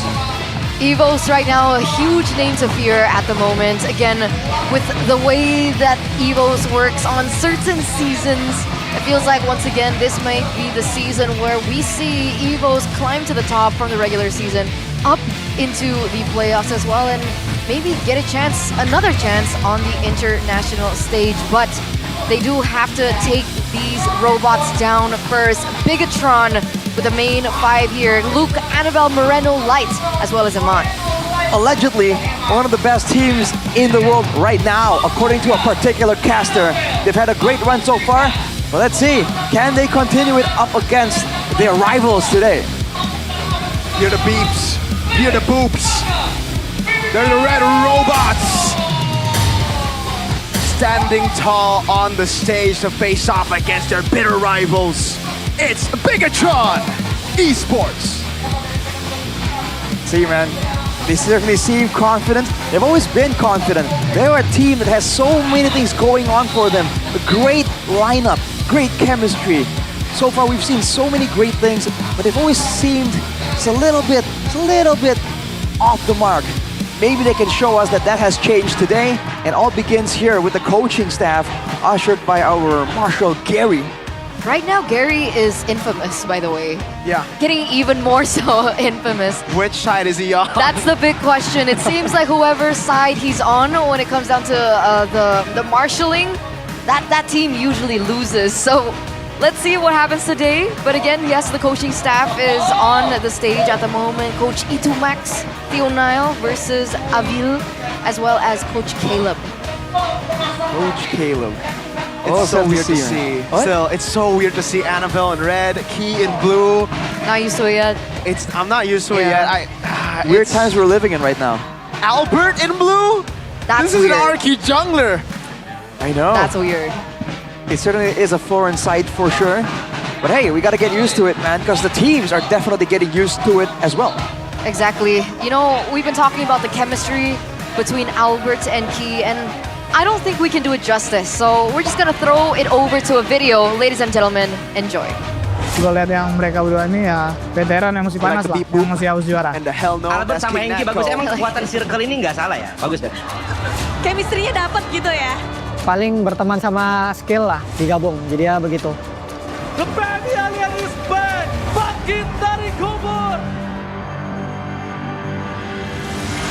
Adu mekanik antara New Generation dan 2 ternyata masih terlihat indah. Gila Hengki.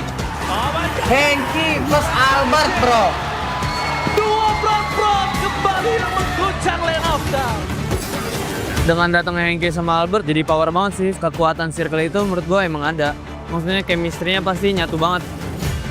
Kalau misalnya di week 1 emang dua orang itu ya bawa perubahan buat EVOS. Seorang Albert gitu kan dilepas Ornik, terus juga Hengki dilepas BTR, kayak nggak nyangka aja sih. Nggak pernah ngebayangin lah.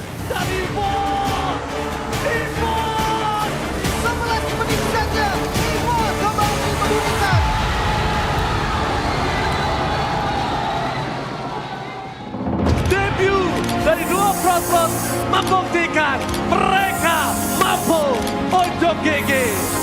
Pandangan gue tentang Albert, ini bocah masih potensinya tinggi banget sih, jago banget. Kita main berlima, jadi kayak aku sama Albert coba buat join sama mereka, biar kita nyatu as a team lah. Hengki kalau menurut gua ya kita teman udah lama, soal in game kita ngobrolnya ya lebih enak lah. Jadi in game juga lebih enak. Okay, the new Tiger Ammunition is coming. Ini ada kuat jawaban. Langsung terlempar, tadi ada satu. Ejector dan first blood-nya Palo yang pergi daripada Flicker dikeluarkan sementara Maidkins. Dan ini dia pembuktian dari chemistry. Albert sama Hengki bagus. Emang kekuatan circle ini nggak salah ya? Bagus kan? Ya mungkin yang gue rasa Enki butuh suasana baru lah. Sayang aja gitu gue nggak bisa ngelangkah jauh bareng dia. Kalau dia keluar ya gue lebih ke ngehargain aja lah. Pertama kali tahunya sih ya kaget aja, dia tiba-tiba di force. Terus dia kan bisa dibilang outgameku sama Albert kan dekat banget. Ya sayang aja dia keluar dari Onyx. Cukup sedih juga karena emang aku sama Albert dekat juga kan. Senang aja sih karena EVOS akhirnya bisa nemuin missing puzzle-nya. Bisa berkompetisi buat ya, jadi yang terbaik di MPL ini. Menurut gua nih, kenapa mereka bisa setajam sekarang? Orang yang punya pengetahuannya tinggi, itu tuh pasti gampang banget buat dapetin chemistry. Ya udah pasti sih pengaruh gede dari mereka berdua. Mereka juga kan veteran kan. Apalagi Albert kan yang udah pernah juara. Merasa terancam nggak? Kalau gue lihat yang mereka berdua ini ya veteran yang masih panas lah, yang masih haus juara. Bikin target setinggi mungkin dan berusaha buat kejar target itu, komitmen adalah kuncinya.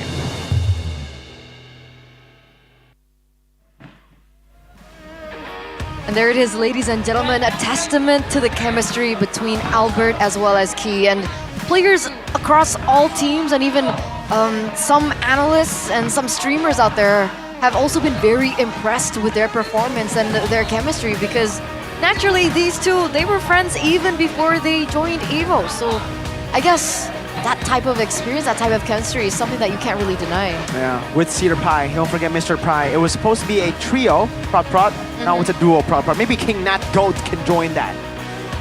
King Nat Goat. We'll have to see. He's definitely having a strong start right here. But remember, the pressure overall, the tempo of the team isn't set by him. We've already seen Natco when the game gets tough, when the game gets stagnant and equal. So, of course, there's a lot of angles a lot of teams hasn't really approached the EVO's matchup with just yet. Bigatron are a team that's known to be able to find weaknesses like that. But looking at the keys to victory here by the Samsung Galaxy S25 series, Bigatron, meta picks, no need for draft gimmicks for sure. Stick with what works because they have a team with a great roster. On top of that, they can punish Erlan, who plays on the weak side. There hasn't really been a lot of movements from EVOs to really assist and help out that weak side. So if they want to target Erlan and try and shut him down, that could be a great option. And they can get Aman ahead at the same time. And for the EVOs on the other side, more disciplined aggression from King Natco. Like we were saying, he just flickers forward again and again. It's always been working, but he might have to calculate that a bit more against a team like Bigatron.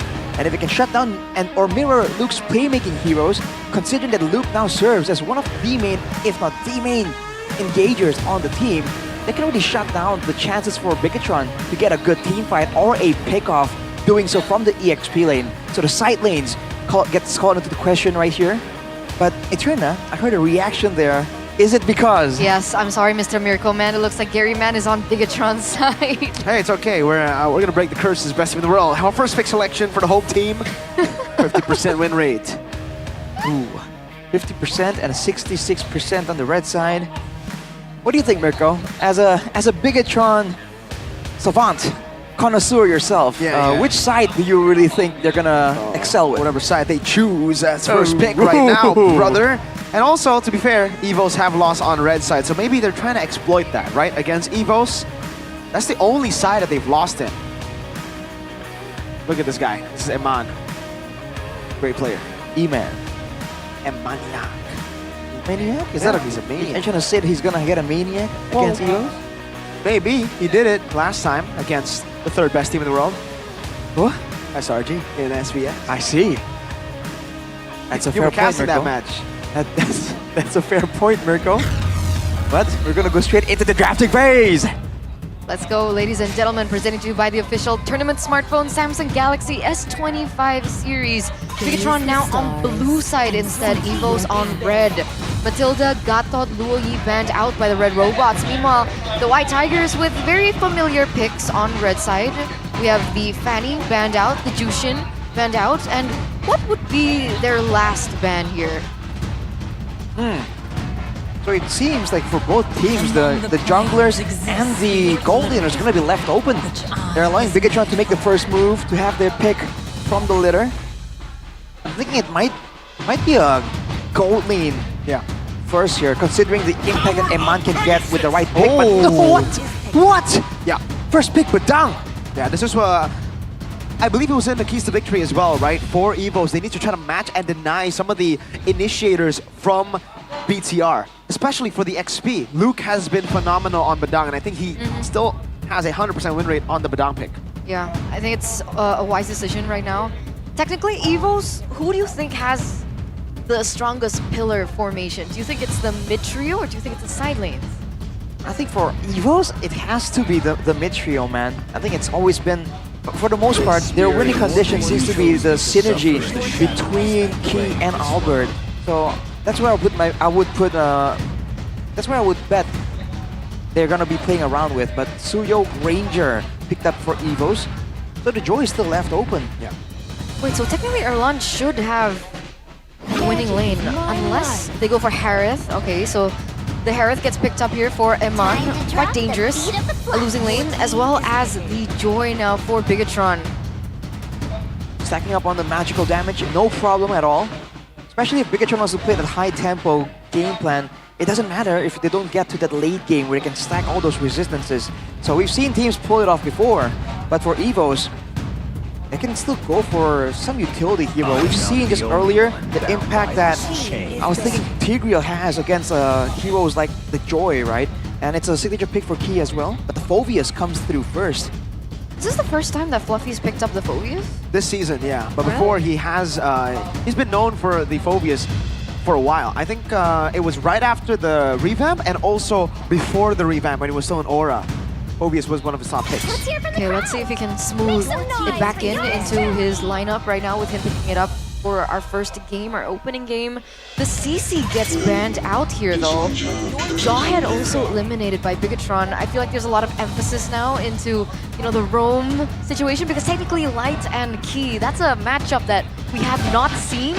And I'm actually quite excited because both players are quite aggressive when it comes down to it. I feel like Light can do a great job just shadowing Key around. So I think that's exactly why Bigatron are banning away this Jawhead, because it removes the ability for Key to 1v1 pressure Light. It removes the chance for that reliable combo, the ejector into Albert Suyo, right? That's a combo that has been tried and true so far for EVOs. And along with that, I do believe it has to be another roam pick right there. My guess was the Tigreal earlier, but now for EVOs, the Cho is what they want to ban out first. They got the spectral of Light. Tigreal gets left or gets banned as well. Two really good bans to the side of. Oh, actually, these are 4 roam bans technically for BTR. They know just how good Key is. He was a ex-BTR. By the way.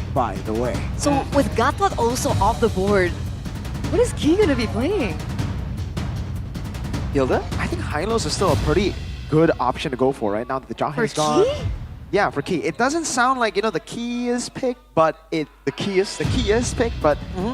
gets the job done. They have a Phoveus, they can, you know, put down the carpet, lay it down for a Phoveus and Suyo, and that's what they go for. Oh, good call. That's the Hylos coming through. So not mechanically intense, but you know, timing-wise, when to really start moving forward, when to pull back, when to use the Revitalize, the Glorious Pathway, all things that Key can do really well for his team.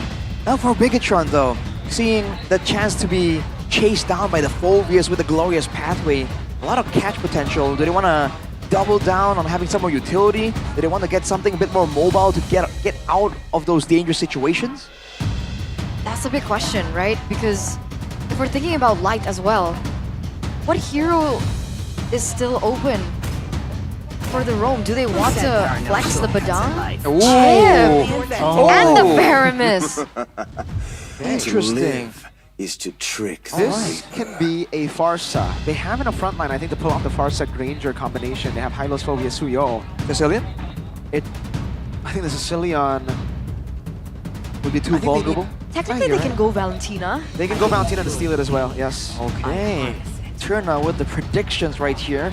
It is one of those games where so many options are available to both teams due to the fact that they both have their own kind of strong points, right? So much more attention to the roamers. Definitely a fresh look compared to the previous matches we've seen today. But that is it, ladies and gentlemen.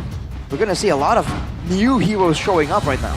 I wonder how Light is going to be playing on this chip, and whether or not it suits his playstyle. Yeah, that's a very, very good question. whether or not they can utilize the chip, because the chip has always been kind of like a very coordination-dependent hero. You need to have crisp, clean coordination, and for BTR, that's the problem right now. They're not fully in sync. It hasn't looked the best just yet. It's definitely something that they're still working on, but I guess this is the time to prove it. Do Bigatron have the chemistry to pull off their composition with a chip on the hands of Light as we get into the land of Dawn? Ladies and gentlemen, for our final match of the day, game number 1 between the White Tigers and the Red Robots. Oh, this is an intense one. I think the crowd kind of quieted down as well. They know what is at stake right here. And a lot of questions are on Annabelle for sure. Whether he is acclimated to the team even more, whether he can perform at the level we expect him to. But this is a Moreno on the Faramis as well. We know the guy has moves for sure. So it's a bit of a interesting dynamic here. Bigatron really wanted to go for this all-in style. With 4 Inspires, by the way, they know how important having those skills are for their win condition. And for the side of Evos, it's a bit more balanced, but for the most part, it's just poke down and chase down the side of Bigatron. Let's see if they can actually get that down. Movement speed also an emphasis for the side of Bigatron. I mean, technically they do have the chip and the Faramis, maybe opening lots of moments. Annabelle though. Ooh, yeah. Very good read from Evos there to stop BTR's rotation into the enemy jungle. Light doing the same thing towards Albert. Now Iman gets rotating too, but Albert has a retribution. Now Moreno doing the same thing. Won't be able to really stop him. Light forcing a recall there, so a little bit more time for Evos to kind of control the map. It looks like they're going to be able to clear the mid lane a lot faster and technically rotate faster too. The big question is to where? Annabelle is still very active in the enemy jungle as well, kind of replicating what Albert was able to do before. Yeah, always finding chances to go into the jungle, get some steals going on, but both are still at level 4 so far. And you can see, with both junglers farming so efficiently, the jungle just immediately goes bare. Nothing available for both, which usually means some kind of dance, some kind of skirmish potentially happening. Level 4 is coming soon, and the turtle is already being started by Albert. Albert on it. Light trying to open it up. Moreno not level 4 just yet. Natco has stolen away the fist crack. Now utilizes it on Annabelle. Still wins out the red trick. Reggie caught in the fist crack. Now he can be brought back by the Stampede. Moreno stunned up. Purify out. Netherrealm coming down as well. Now it's another re-engage from Luke as he pins them down. But Netherrealm dealt with. Light with the stun. Luke going to be taken very low. Flickers out the safety. Moreno now as well. Look at the damage. Oh! It's pinned down to the wall again. Annabelle with a double to start things off. A shortcut placed down. They're hunting for Natco, who won't be able to respond. Key is trying his best to stop this purple buff steal, but it will be taken by BTR. Not the greatest of starts for the White Tigers. Very interestingly enough, it felt like they had the better setup in terms of that neutral objective. Wait a second, talent prediction by Gobe. Annabelle actually is able to take Natco down. Oh boy, Mirko alone in the predictions. Bro, I feel you. It was so good for Evos in that previous engagement though. The fact that Albert he missed the retribution by a margin of single-digit HPs, it seemed. That was insane. And afterwards, it seemed like Reggie was gonna go to town, take out multiple members, but Bigatron, they found that opening for Annabelle. And now with 3 kills, that's a scary joy. It really is. He's also a level ahead now, so in terms of neutral objective takes, it should favor him a lot more. 3-0-0 KDA as well. I wonder what the plan was. It felt like Evos in that particular exchange was a little bit hasty. In the team fights, it didn't feel like as coordinated as we usually see the White Tigers be. I think they wanted to go and get the neutral objective and get out, right? Albert was moving backwards already, but then the turtle was alive with such a small, almost invisible amount of HP. And afterwards, because they lost out on the turtle, they felt the need to punish. That's where the chase really started happening. So it's a spontaneous decision, and it doesn't seem like Evos can improvise that well on the fly just yet. Yeah, the re-engage wasn't as clean.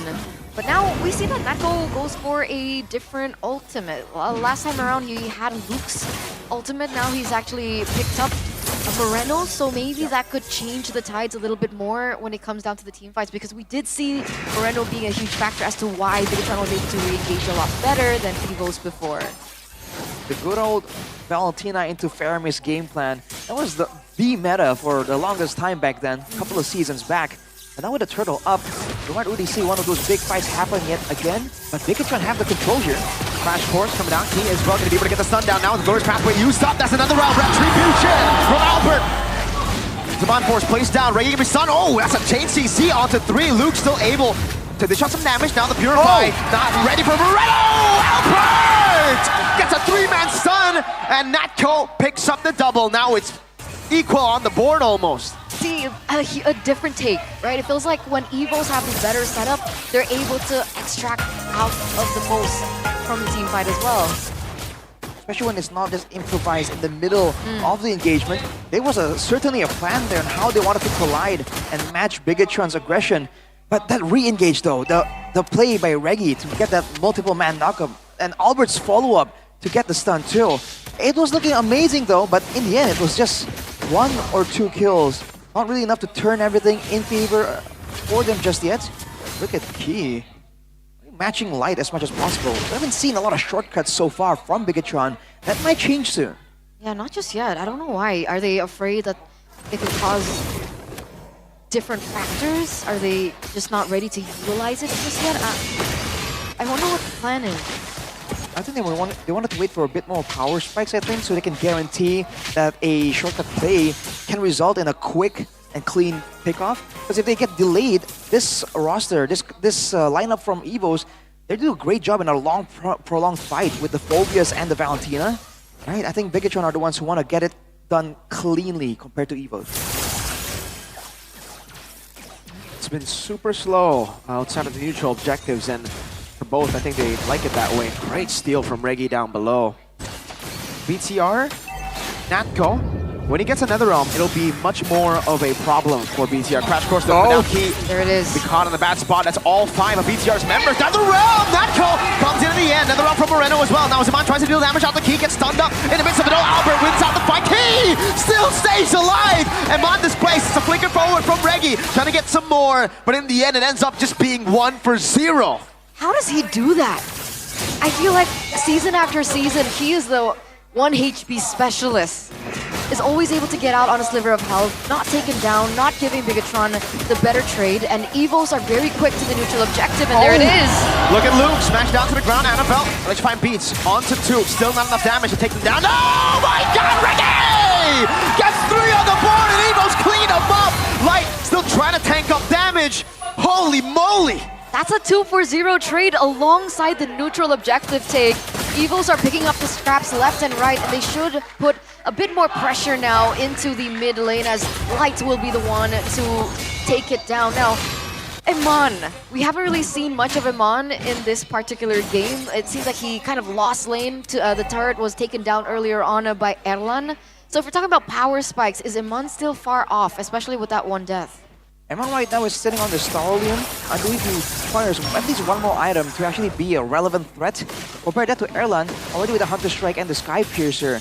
So Evos, this is where they want to actually exploit this lead. They're able to actually get in the early game. And the fact that they have a Phobius against a Faramis, we didn't really highlight that earlier, but everyone but Bigatron are clumped up so close together. Reggie is just getting insane amounts of value from the knockup, from the wave. Always 2 or 3 members, but look at Light. Crash Course on a Natco. They're all going with the Piss Crack as well. Natco still able to survive for a bit. 1 HP! Natco survives! And Zaman Force now with the help of another round from Moreno. That's a jump in front of pursuit into the turret. Key and Reggie survives. Evos, they seem immortal. They're just not going down again and again. Annabelle getting something in exchange in the bottom lane. But overall, Evos are the ones in control here. Even with the surprise moves, even with the extreme measures Bigatron are taken to try and get something from Evos, they always seem to be 1 step ahead, and they never seem surprised. That one moment at the beginning with the turtle misplay, that seems to be the only moment in this game that Evos kind of got caught off guard. Which is why the chip pick for Light was a big question, right? How are they supposed to utilize this pick? Because the chip for certain teams, amazing. But for certain other teams, it doesn't look as good. It's usually very passive in the gameplay. Of course, it's still too early to tell. Only 9 minutes has elapsed, but I do agree with you. It feels like Evos are always 1 step ahead. They were actually able to manipulate the waves on the top side as well to take another turret. So the trade that the Joy had, not as value. Meanwhile, Light. Crash Course as well. Erlan able to flick around. That Crash Course Not really gonna be able to save him. Annabelle diving deep into enemy lines will be taken down. That's a shutdown for Erlan. Eman with his Zaman Force unable to do much. Natco dashing forward. Moreno trying to support him. Albert looking for the stun. That's his Zaman Force from Natco. A statement Zaman Force. Oh, we have some recalls in the building. Wait a second, Luke gets targeted. Should be able to get out for now, but again, complete dominance, complete control coming in from the White Tigers right now, and they're putting pressure once again into the mid lane. This should be a turret next into the hands of the White Tigers. What do Bigatron do now? I think they just have to play it a bit more textbook. I mean, in the keys to victory, we highlighted the fact that Bigatron just do, textbook stuff. No need to be too creative. Right there, that was interesting. They kind of set up in the back, but you saw Light desperately move forward there in order to get near the Lord and drop the shortcut, because Annabelle was all the way on the bottom side. And he came in, used the electrifying beats, but the Lord wasn't really low enough.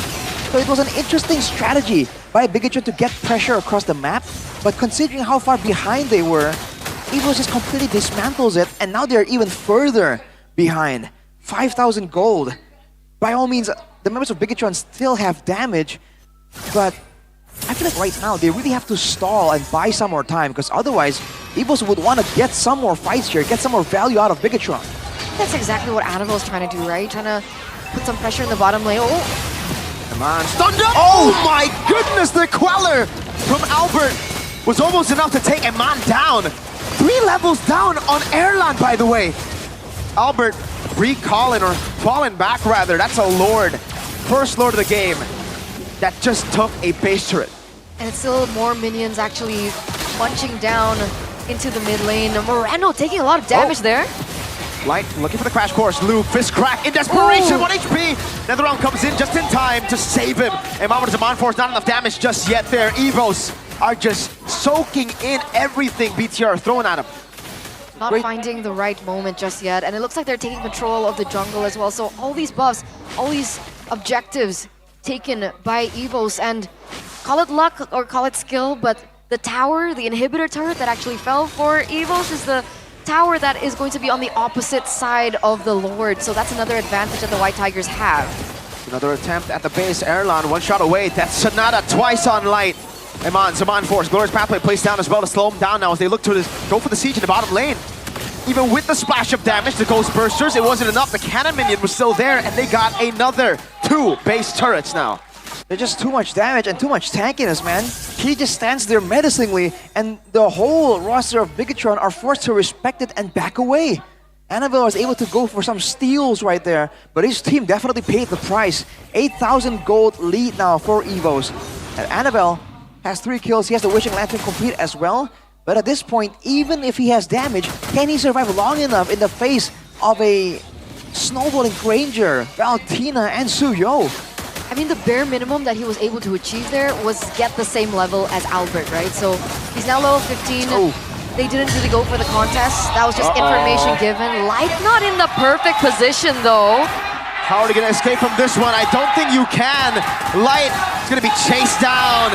Erlan finds the final shot. He's sitting at 0-5-2. 0-5-2. Not the best impact on the chip just yet. Ooh, that's going to be the push from Annabelle to get to the top side turret.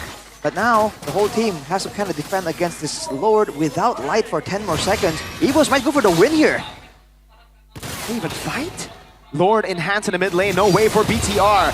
1340s, when it's going to be coming back up. Luke trying to go for the damage again. Another round was placed down. Keys to be very low. Taken down now by Eman as he dashed constantly back and forth, but finally almost gets severed by Albert. The base is right there. Oh, Moreno exploded. Reggie very low. Shortcut placed down. Light in the midst of it all as Luke jumps in and pins them down. Moreno walks up again. That's Reggie who now falls as Eman continues. Natco dashing away. Zaman Force, the chase. Erlan's low. He still survives, but Eman gets the double. The Queller not enough to take him down. Luke wants to go for the chase. Albert running. BTR have defended.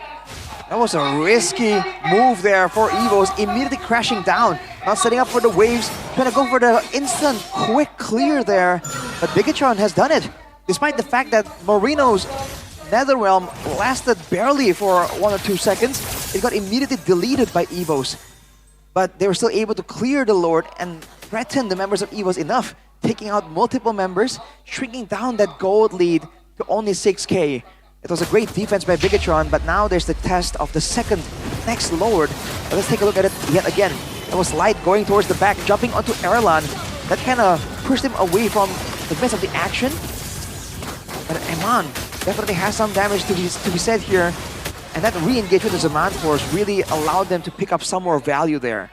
So now EVOS has to play it safe. They want to play for that next Lord. Now Bigatron, they're still stronger, but I feel now that with a great play by Light, with a great flank, then maybe they have enough damage now to actually do something after that swing in goal difference. I agree. I think Bigatron is definitely catching up. I do believe Eman is on the way to Holy Crystal. Is that right, Arashi? Yes, he is. I believe so as well. He has a Divine Glaive rushed earlier, by the way. He knows that he needs to deal with these beefier members first and then worry about the overall damage, and that's it. That's the Holy Crystal. One more item to full. Okay. Whereas for the side of EVOS, Erlan and Albert both already at full build, so they are no longer scaling. They do have a chance to get more gold to go for item swaps, but overall, when it comes to the direct damage output, Bigatron are going to slowly catch up to EVOS now. So they can't really rely on that advantage to bully Bigatron any longer. Albert's got to be careful. Look at Light. That's it. Wow. What a read. Oh, that shortcut has placed him in a bad spot. They all take it though. Inside of enemy territory, they go for the fight, and now he's giving the extra 5 beats. That go flickering out. They're all so low. That's another Luke falls. Eman falls. Moreno is next to the chopping block. And BTR, they took a call that was risky. They pay the price for it. Albert's going in for the straight end. Oh, it's the end? The minion's not there yet. Annabelle walks up. Albert will try to go for the end. Immortality's there. Minion's dealt with again. Albert shut down. Now another minion wave into the mid lane. They go, and it will be the end. Annabelle gets a double, but EVOS get the game. There it is, ladies and gentlemen. 16 minutes and 36 seconds. EVOS finally pull the trigger and are able to take the main turret down. That's a 1-0 for the White Tigers. What I was about to say is the next chain of events, right before Light gets spotted out by Albert, will either be very great, like table turning for Bigatron, or it's just going to be a disaster. And they went in for the 50-50. It didn't work out, and it gave EVOS the silver platter to end the game. I mean, decisiveness and coordination, they were coordinated, but man, that was a risky call. There was a chance that call would have surprised EVOS enough to swing the tides in favor of Bigatron, but that was really ambitious. Basically a 5-man turret dive with the shortcut play, and it did not pay off. It was a valiant effort, and some might say it's better to fail together as 5 than succeed individually, but man, that was painful to watch. I mean, that was under turret. They took turret damage too. Exactly. Yes, they absolutely did. That was a desperate call. The idea was, we're gonna catch Albert as he pats towards Orange. Yeah. But then Albert's like, no, I know where you are. And they're like, we don't care. We're gonna go anyway. We said we're gonna engage, then we are going to engage. It doesn't matter if the turret is in the picture.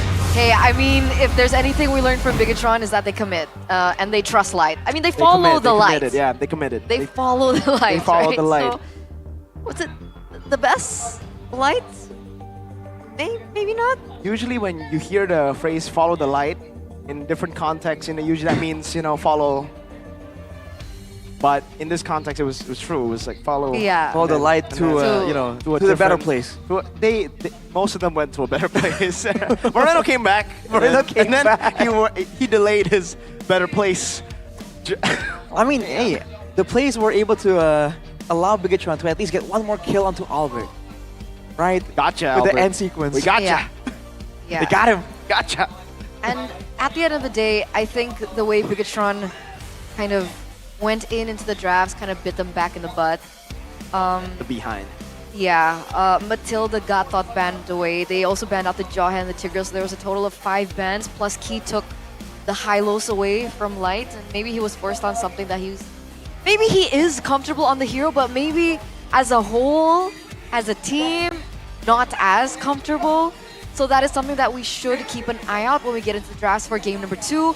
But this was the crucial moment of that game where things just kind of went really, really bad. They were just trying to set up posture aggressively, but EVOS doesn't respect it. They know that they're a lot stronger, so they don't feel the need to back away right there. And right here, ooh, man. Even then, the main guy they were targeting, Erlan still managed to kite back away from all of the damage and stay relatively healthy there, even with the full-on 5-man dive. And usually, you know, the person to turn those moments around is usually Iman, but Albert was able to zone him out and then take him down completely. So it felt like everyone was doing the right amount of work in that team fight. And this is your MVP, presented to you by the official tournament smartphone, the player of the game. It's Reggie Fluffy on Phobias, a hero that he's actually not yet picked up this season, but it looks like he transitioned back into the season with that hero really, really well. He just does so well with these all-in type of heroes, man. And look at the amount of value he's getting out of that pick. The sustain, the damage, the crowd control. Look at this, boom, 2 members. Each time he pops the ultimate, damage onto 3, damage onto 2 at least. It's just such a good pick against a team that wants to clump up like this. And I think Bigatron really didn't respect it because it was pick 3rd. His Phobias showed up as the final pick of the first phase, and afterwards is where they brought out the Faramis and the Chip. That kind of forces the whole team to group up together. And especially when they run into the jungle for these close choke points, so many chances for Key to find something, for Albert to get a big stun, and for Reggie to just keep doing what he's doing. First on the Edith in the first week, and now on the Phobias still. Whenever this guy is supposed to get in there, be aggressive, and be a problem, he just does that job description so well. I don't know, would you call it disrespect or would you just call it, you know, an oversight, the Faramis Phobia? I don't know. I think... Oh, we gotta see this again, by the way. It's kind of weird, yeah. And this one, man, the fact that they still went in, right, is crazy. Because I think they kind of panicked there. Because Evos didn't even look like they wanted to chase Light. They were like, okay, there's a shortcut there, be careful. And then they saw Iman, they're like, wait. And then Luke came in and was like, wait, they're taking it. Guys, hold up, they're taking it. I feel like the fact that Evos respected it, right, and still considered the possibility for Bigatron to make that risky move is exactly why that risky move didn't have a higher chance of success. Because if Evos started moving normally again and ignored that shortcut, then maybe it would have caught them off guard. But the instant they saw it, there must have been some kind of call. Immediately they postured up all the frontliners right in front of the shortcut. And that from there, like, you know, that surprise move no longer would be a surprise anymore. So yeah. Follow the light. Follow the light, right? And I think so far, at least they're united, man. At least they're united. They're Bigatron united right now. They trust each other. Yeah. Bigatron what? United. Oh. Yeah, Bigatron united. They're united as one, together. Currently not doing too hot, but so is the other united red team. 15? Yes. You can't see them in the front page, that's right. Anyway.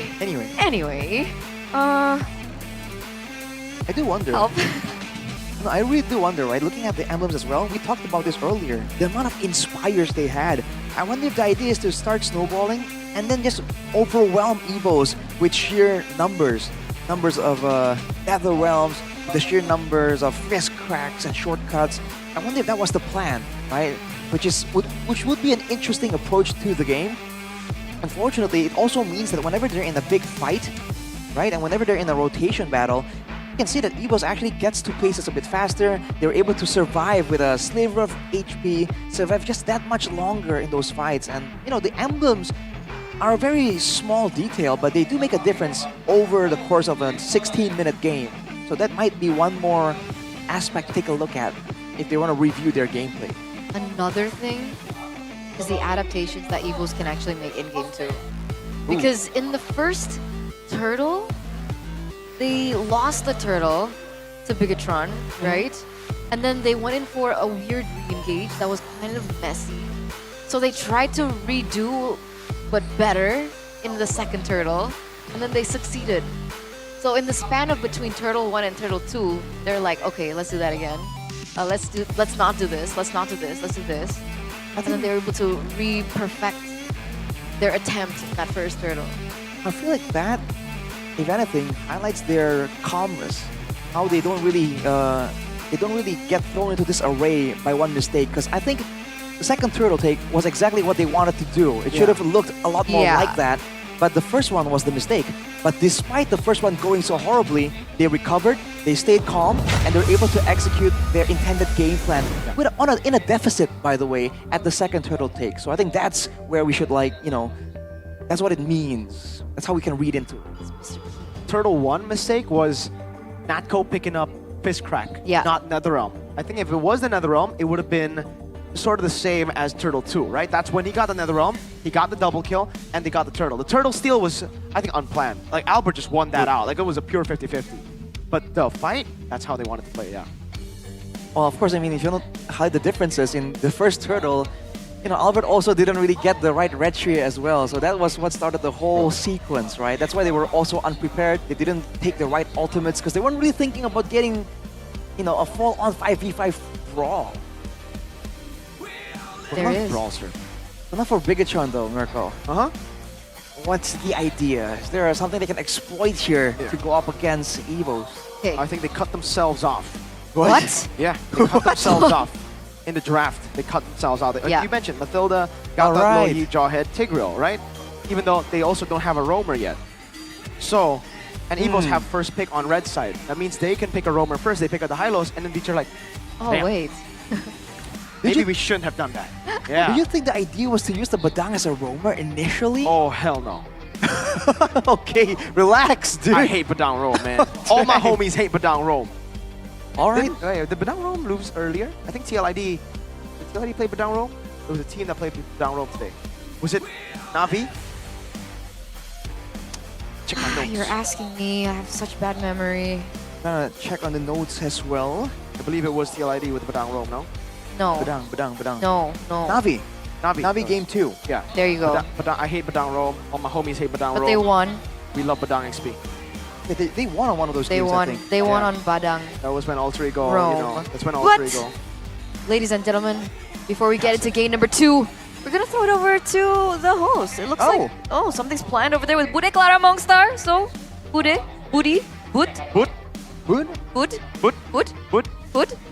take it away. Hello, Bude. Or is it Arisa, Arashi, Alyssa, I mean? It's probably Bud. It's Bud? It's both?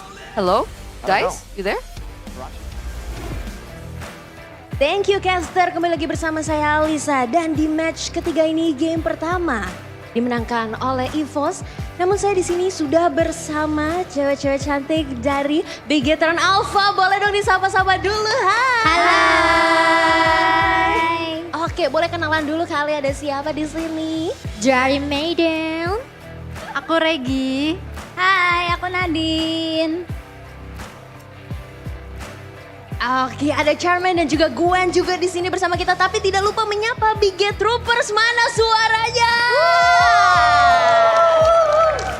Luar biasa sekali ya semangat dari Biget Troopers dan juga cewek-cewek cantik di sebelah aku. Aku mau tanya dulu ke Maiden nih, gimana sejauh ini menurut kamu performance dari Bigetron Alpha? Bagus, tapi sepertinya, di mana situ? Tapi kamu sepertinya Bigetron membuat sedikit kesalahan karena udah melepas pacar aku. Sayang sekali ya. Ya. Itu yang menjadi sebenarnya pilar utama mengapa kali ini EVOS memenangkan gamenya. Karena pacar aku. Pokoknya karena pacar Maiden. Baiklah. Dan aku pengen tanya juga nih ke Regi ya. Kenapa tuh? Kalau Regi sendiri nih, besok kan BTR akan bertemu dengan Geek. Gimana perkiraan kalian atas match ini nih? Kan Geek tuh performanya lagi bagus banget. Jadi aku yakin besok BTR sama Geek bakal sengit banget. Bakal sengit banget? Jadi prediksi skornya 2-1. 2-1? Kenapa nggak 2-0? Kenapa nggak 2-0? Tahu diri. Tahu diri, humble juga ya ternyata Regi ini.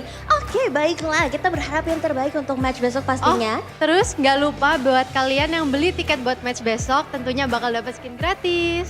Oke, jadi jangan sampai kelewatan dan jangan lupa beli buat match besok ya untuk tiketnya. Nah, aku juga pengen tanya-tanya ke Nadine nih. Hai. Nadine yang paling soft and demure ya di sini ya. Kalau cucu yang lain sangat energik sekali nih. Dilihat-dilihat kan BTR juga menghadirkan warna baru nih, jersey home away-nya. Dan season kemarin udah pink, sekarang hitam. Dan udah bisa dibeli belum sih? Bisa dong, buat kalian yang datang ke MPL langsung aja visit booth-nya di depan karena yang beli jersey home dan away bisa dapetin promo.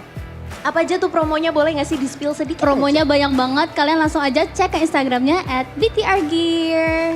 Oke, langsung aja dicek pastinya karena ada jersey terbaru. Dan mungkin terakhir ada pesan-pesan dan juga semangat pastinya untuk Bigatron Alpha mengejar poin di game kedua kali ini. Silakan. Semangat Bigatron Alpha, karena kalau misalnya kalah aku nanti diceng-cengin sama pacar aku. Oke, kalau dari Regi mungkin ada yang mau dikasih semangat? Ya semangat terus, semoga kita bisa berkembang terus. Semoga bisa berkembang terus. Nadine, Charmaine dan juga Gwen, silakan boleh. Dari aku mungkin semangat buat tim Bigatron, apapun yang terjadi pokoknya optimis terus. Optimis terus dari cantik Charmaine. Silakan. Dari aku semangat Bigatron. Semangat. Satu kata lagi selain semangat. Waduh, susah nih. Menurut aku, kata-kata dari aku untuk Bigatron, jangan semangat, marah aja, kalahin. Marah aja, kalahin, dan pastinya kita akan melihat apakah Bigatron Alpha akan bisa mengejar di game kedua kali ini. Thank you so much. Bisa. Pastinya semangat Bigatroopers, sekali lagi mana suaranya? Dan itulah tadi kita bersama dengan Bigatron Alpha dan kita akan lanjutkan ke para caster. Silakan caster.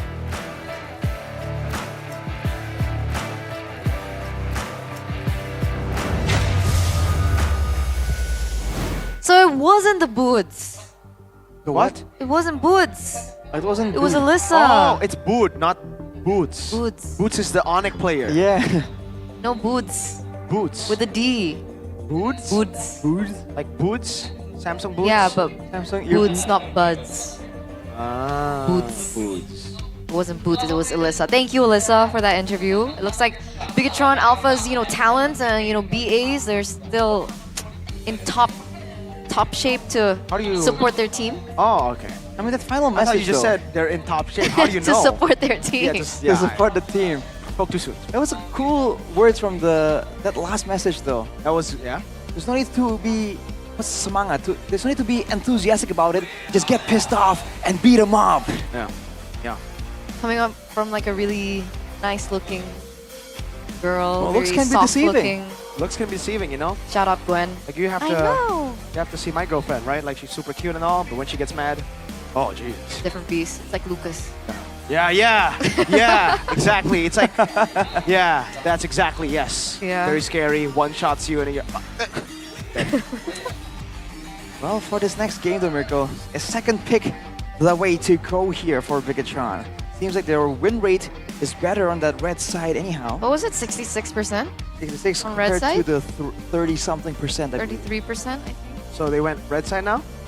They should choose red No, side. they went first right? pick. They still are sticking with first pick. Oh. Evos are sticking to red. They are going to change maybe the roam bands. Maybe they're like, hey guys, maybe if we leave some roamers open, we could pick up a roamer. Yeah, who would have thought? Hey, there are no losses here, chat. Only learns. It's the learning interview. Is that Bigatron just overthinking the fact that Key is on the opposite team? You're like, oh yeah, he plays this guy. No, he plays that guy too. And then like, wait, we haven't picked anything ourselves. Yeah, they were like, this guy's XBTR. We gotta get rid of him. But Turns out, they forgot that need to Reggie is fight him back in the ex-liquid. back. Because technically, Key should know more about Bigatron Alpha than Annabelle knows about Evo. Because of the roster, right? So Key should have a lot of insight. That's true.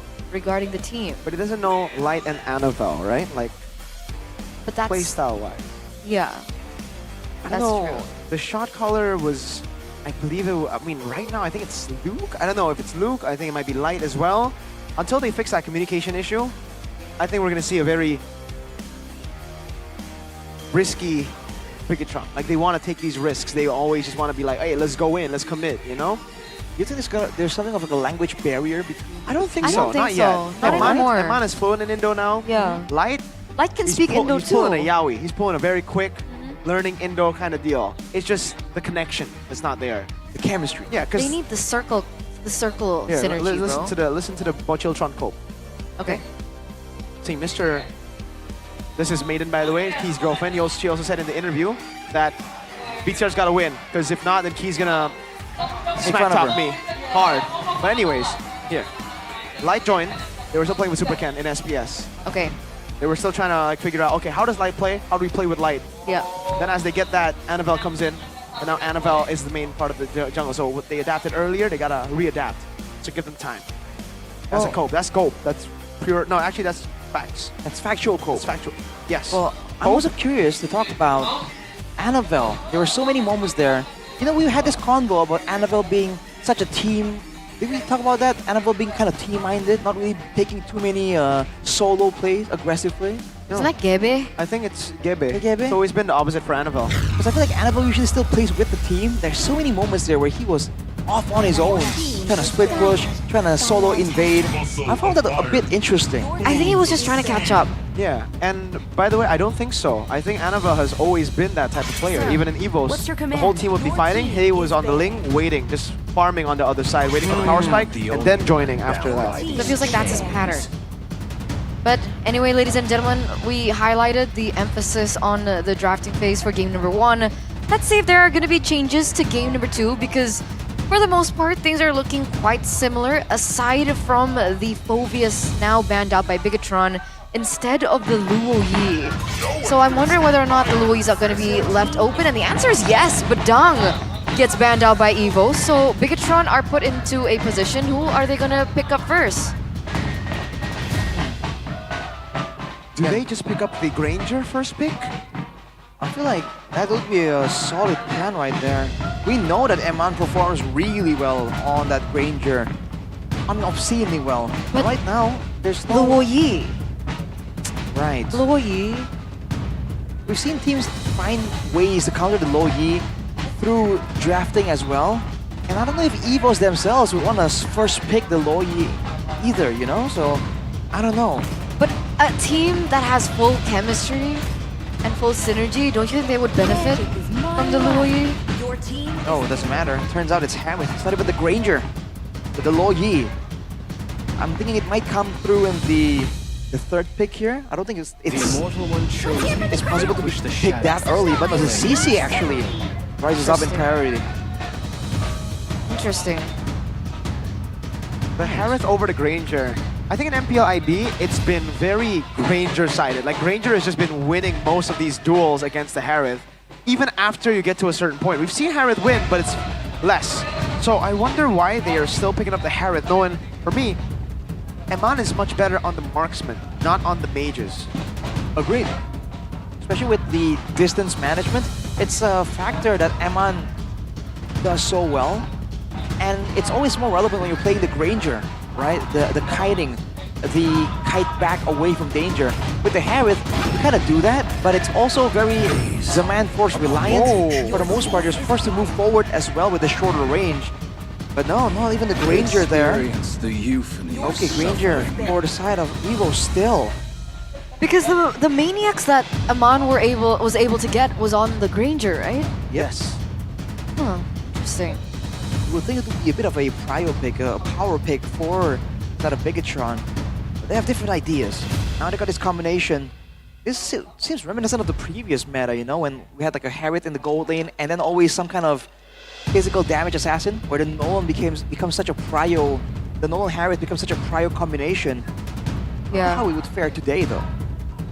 For me, the emphasis is finally they get a hero that Light is more comfortable on, right? They finally are able to get one in the first phase. So coming into the second phase now with the Suyo on the hands of Evos, are they looking for a composition that maybe can be more aggressive in the early stage of the game? Something that can dive into the jungle, pressure the Nolan in the jungle?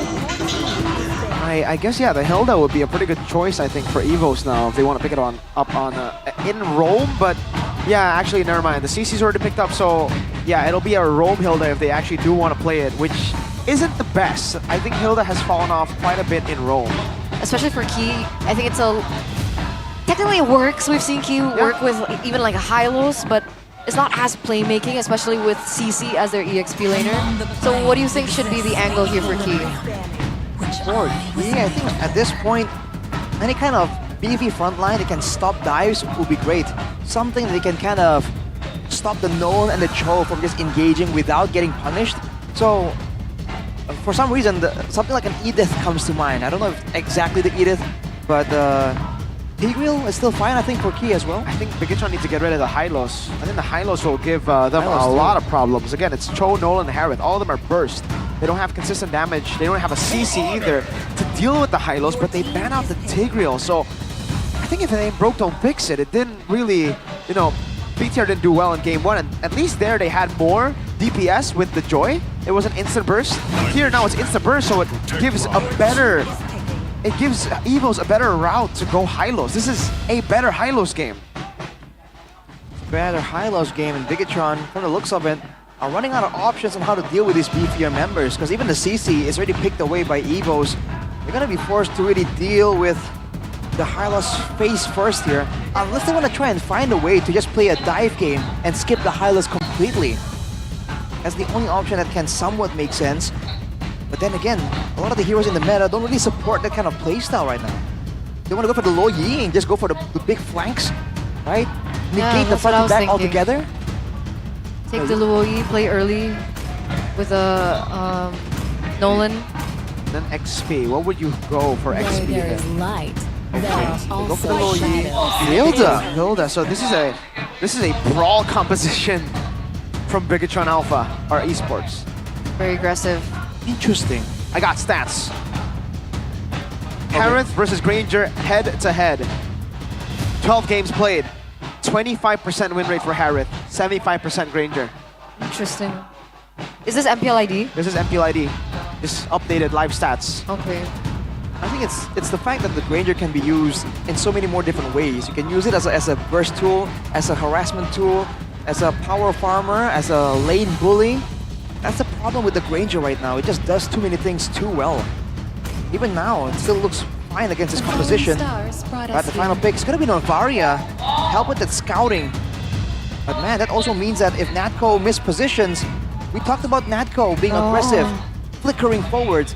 The Novaria is a whole different style. So if he's not careful, that Hilda is going to be right on him. Also, Novaria Granger comp. That's a synergy that we've seen work really well. So if Bigatron want to go in for the brawl, the dive, if Evos can kite instead, I think it still works very, very well. With the Novaria slowing everyone down. Don't forget the Glorious Pathway is still in the picture too. Okay, I mean, counter index and lineup rating does favor BTR, but yeah, in the lineup, this is a full team fight. They need to win team fights. So that's it, ladies and gentlemen, the winning conditions for both of the teams as we get into game number 2. Can Bigatron prolong this series to a best of 3? Can they force a third game? Or will Evos walk away with a clean sweep against the Red Robots? Here it is, game number 2, Bigatron White Tigers. Let's see how it goes. Is it going to be a full-on brawl? Is it going to be a chess match with macro as the emphasis here? You were saying, Mirko, they have to win the team fights. I say they have to find those team fights first too. Because Evos can very easily back away from this. There's going to be so much pressure onto Moreno and Light to be able to find those pickups, find those engages for the team. Because otherwise, Eternal's already highlighted the potential for the poke game with the Novaria and Granger. And the Suyo technically. So much poke from Evos. As we take a look at the emblems here. Full firmness and tenacity for Key. Main frontline there wants to put himself between him and the rest of the team. Whereas for Bigatron, still a lot of thrills actually. A lot of emphasis on having some more damage to throw around in the early game. The Hilda from the Cho as well. What do you think about the CC and Hilda lane? CC Hilda lane? Oh, hang on a second. Damage into the mid lane. Key has Revitalize. Oh, First Blood. No, he actually used the Revitalize earlier. First Blood for Luke. Bit too aggressive. But on that topic, Eterna, I do feel like the CC definitely has a bit more of an advantage. But generally, the laner with sustain can at least stay in the lane. Can at least have, have some farm. Not get bullied out of the lane completely. I think that's also why they ban away the Uranus.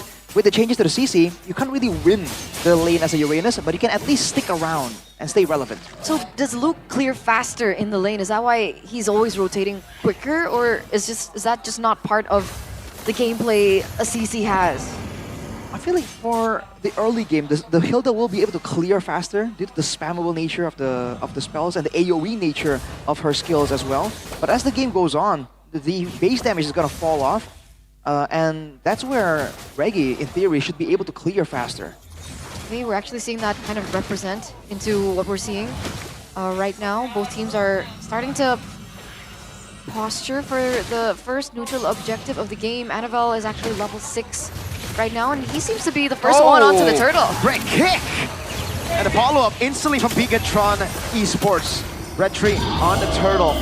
Light on a signature pick. Albert still trying to go in. Light trying to go for the Jikundo, but Albert will respect it. That's the scary part about running the CC, especially without the Vengeance. But look at this diversion play. Oh, Key gets caught in it! Wow, what a diversion! And Annabelle picks up a kill too.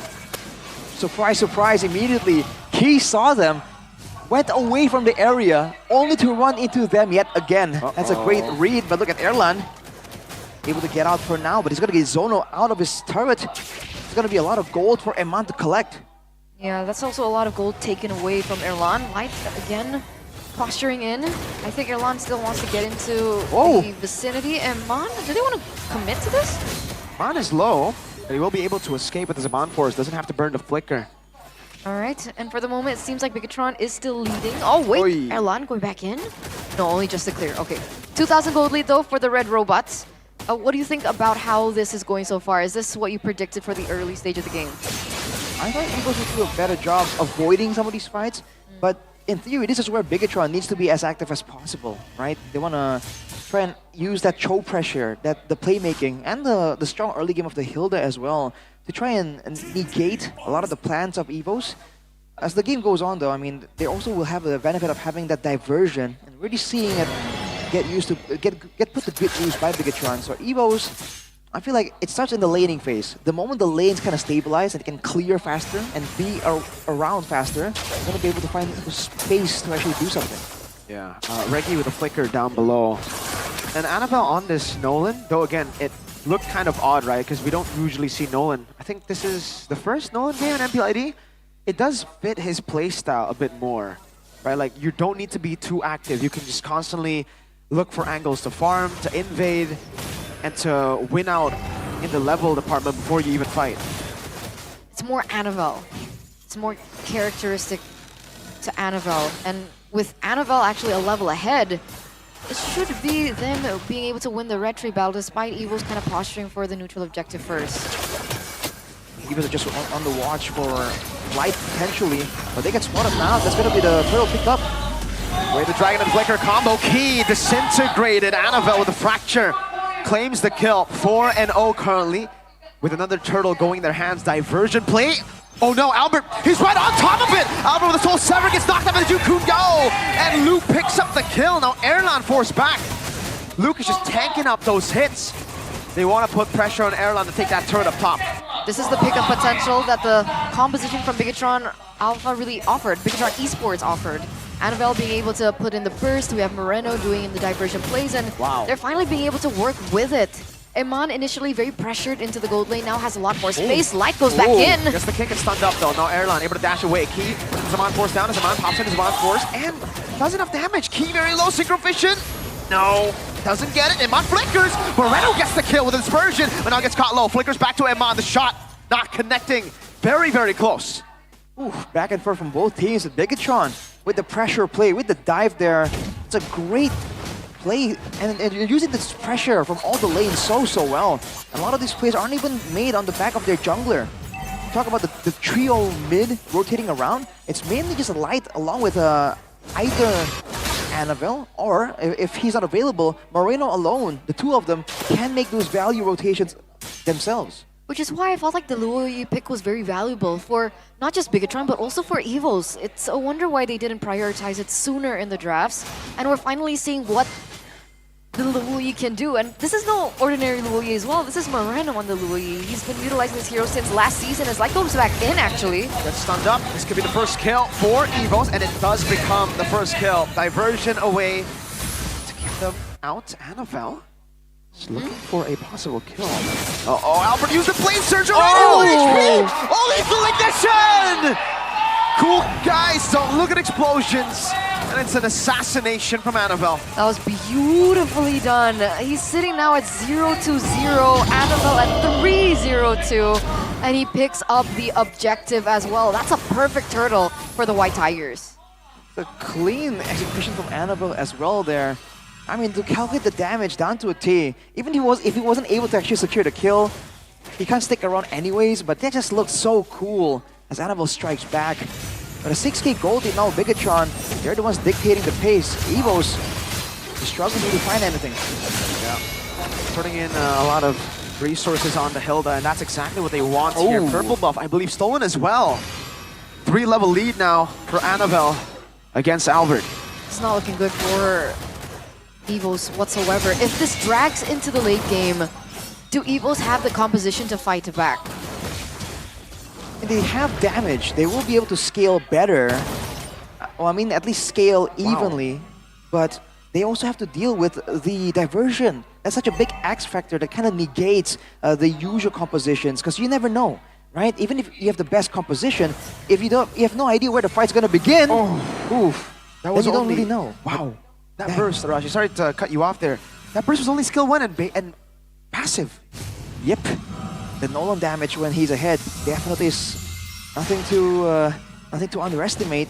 But Bigatron, they're just playing this pressure game so well. Light is so active along with Luke, both of them just taking some shots, regenning it, tanking through it, and getting into the jungle, threatening the members of EVOS. And with the front lane being key, slowly and surely getting squishier and squishier in the face of all the damage coming in from Bigatron, EVOS are slowly and surely gonna be forced to concede all the control they have, even in their own jungle. Absolutely. I mean, Albert's still at level 10 compared to Annabelle at level 15. Because at some point, usually when we see a team behind, there's a certain point where there's equilibrium, but when will that equilibrium hit? Diversion? Oh my lord! Jeet Kune Do into the kill, and Man on top of the Moreno! They're disappearing in front of BTR! Wow, Erlan and Reggie, the two side laners taken down again. Moreno pops into dispersion, this time onto the tank. And you can see that burst damage as Annabelle goes solo on the Lord. Lord 1 for BTR, no contest. Shall we move on to game number 3? Is this the end? Oof. I mean, it's looking like it. Even if EVOS want to scale up, get some damage in, they can clear with Natko and Erlan. But Bigatron has so many more options available, and the Lord right now isn't very easily dealt with. But an 11k gold lead for Bigatron? I don't think we've seen a game go so differently from game 1 to game 2, man. It's just such a different look. Absolutely. This is what happens when Light gets a comfortable hero. This is what happens when Annabelle gets a hero he's comfortable with. Moreno too.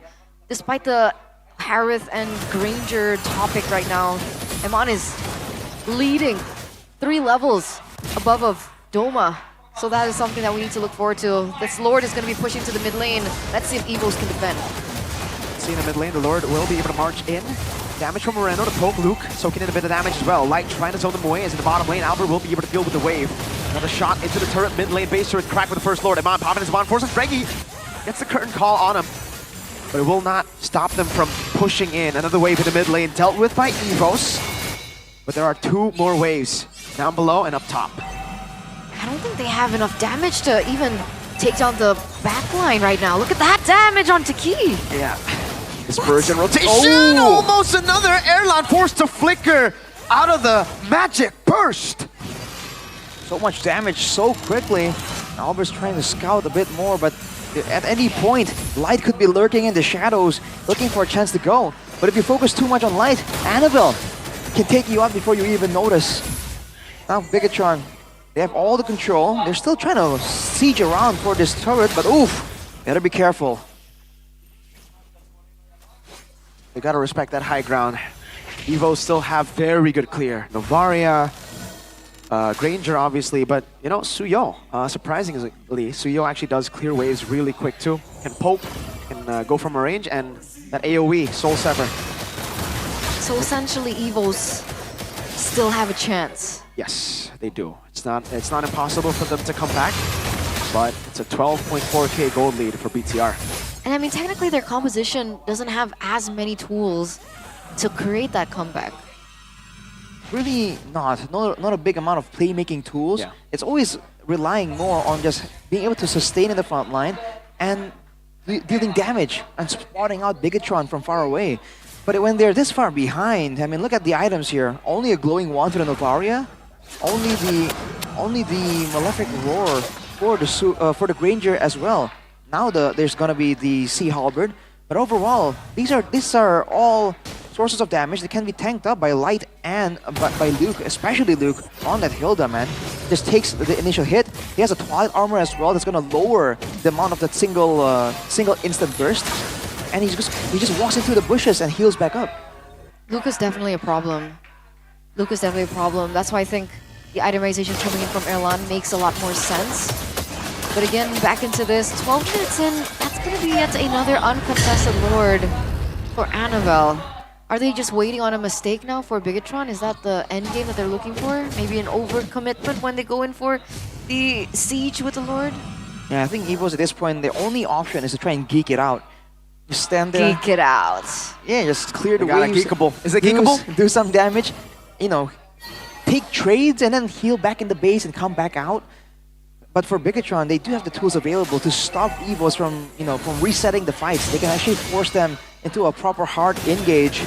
But we have to wait and see. Bigatron are known to use these doors. Great, maybe good light. Oh, wait, the dragon, but it's only onto the tank right now. It's Luke. Is able to zone them in the back now. Key gonna be taken very low. Mine very low as well, but he gets the kill now.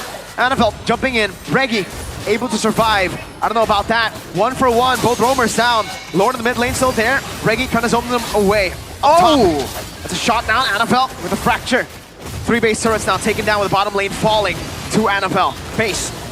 Less than half HP. Luke, very low. Moreno with the pull back. Erlan! Rose Gold Meter saves him, but now Iman walks back up. Neko falling. Iman continues this, but they have no minions. It's a double for Iman. Erlan trying to save the game. Key will be spawning in a bit. Annabelle, fracture in forward. They gotta go for the base right now, and they do to equalize 1-1. We're going to game number 3 as Bigatron strike back in game number 2. After that first game, we thought it might be a done deal, but Bigatron shows all it takes is a couple of adjustments. As Mirko mentioned, once they get the chemistry down, once they get the plays together, once they all can see the bigger picture together, that was a great game where everyone knew exactly what they had to do. The diversion, the pickoffs from Light, even the solo kills and the farming speed of Annabelle, that's the Bigatron that the fans have been waiting for. Well, what was the gold gap at the end? Was it like 12k? 13k? Actually, let me count. It's oh, we get to see it here. It's Maybe here it was 15. Might be 16 to 17,000, by the way. 16 to 17k gold difference. That's the highest 16 here. 16k at the end. Yeah, almost a 17k. 16.5, 16.6 here. That's ridiculous. 16.6, 16.6. That's something you don't see every day. Yeah, that's something you don't see a lot of at all. Bigatron showing again that once they do have the right mindset, the right game plan, man, their execution was really clean. Evos, they were trying their best to find something, some moment, but it really wasn't allowed. Honestly, look at that smile though. Simply said, that's what happens when Bigatron get the right tools.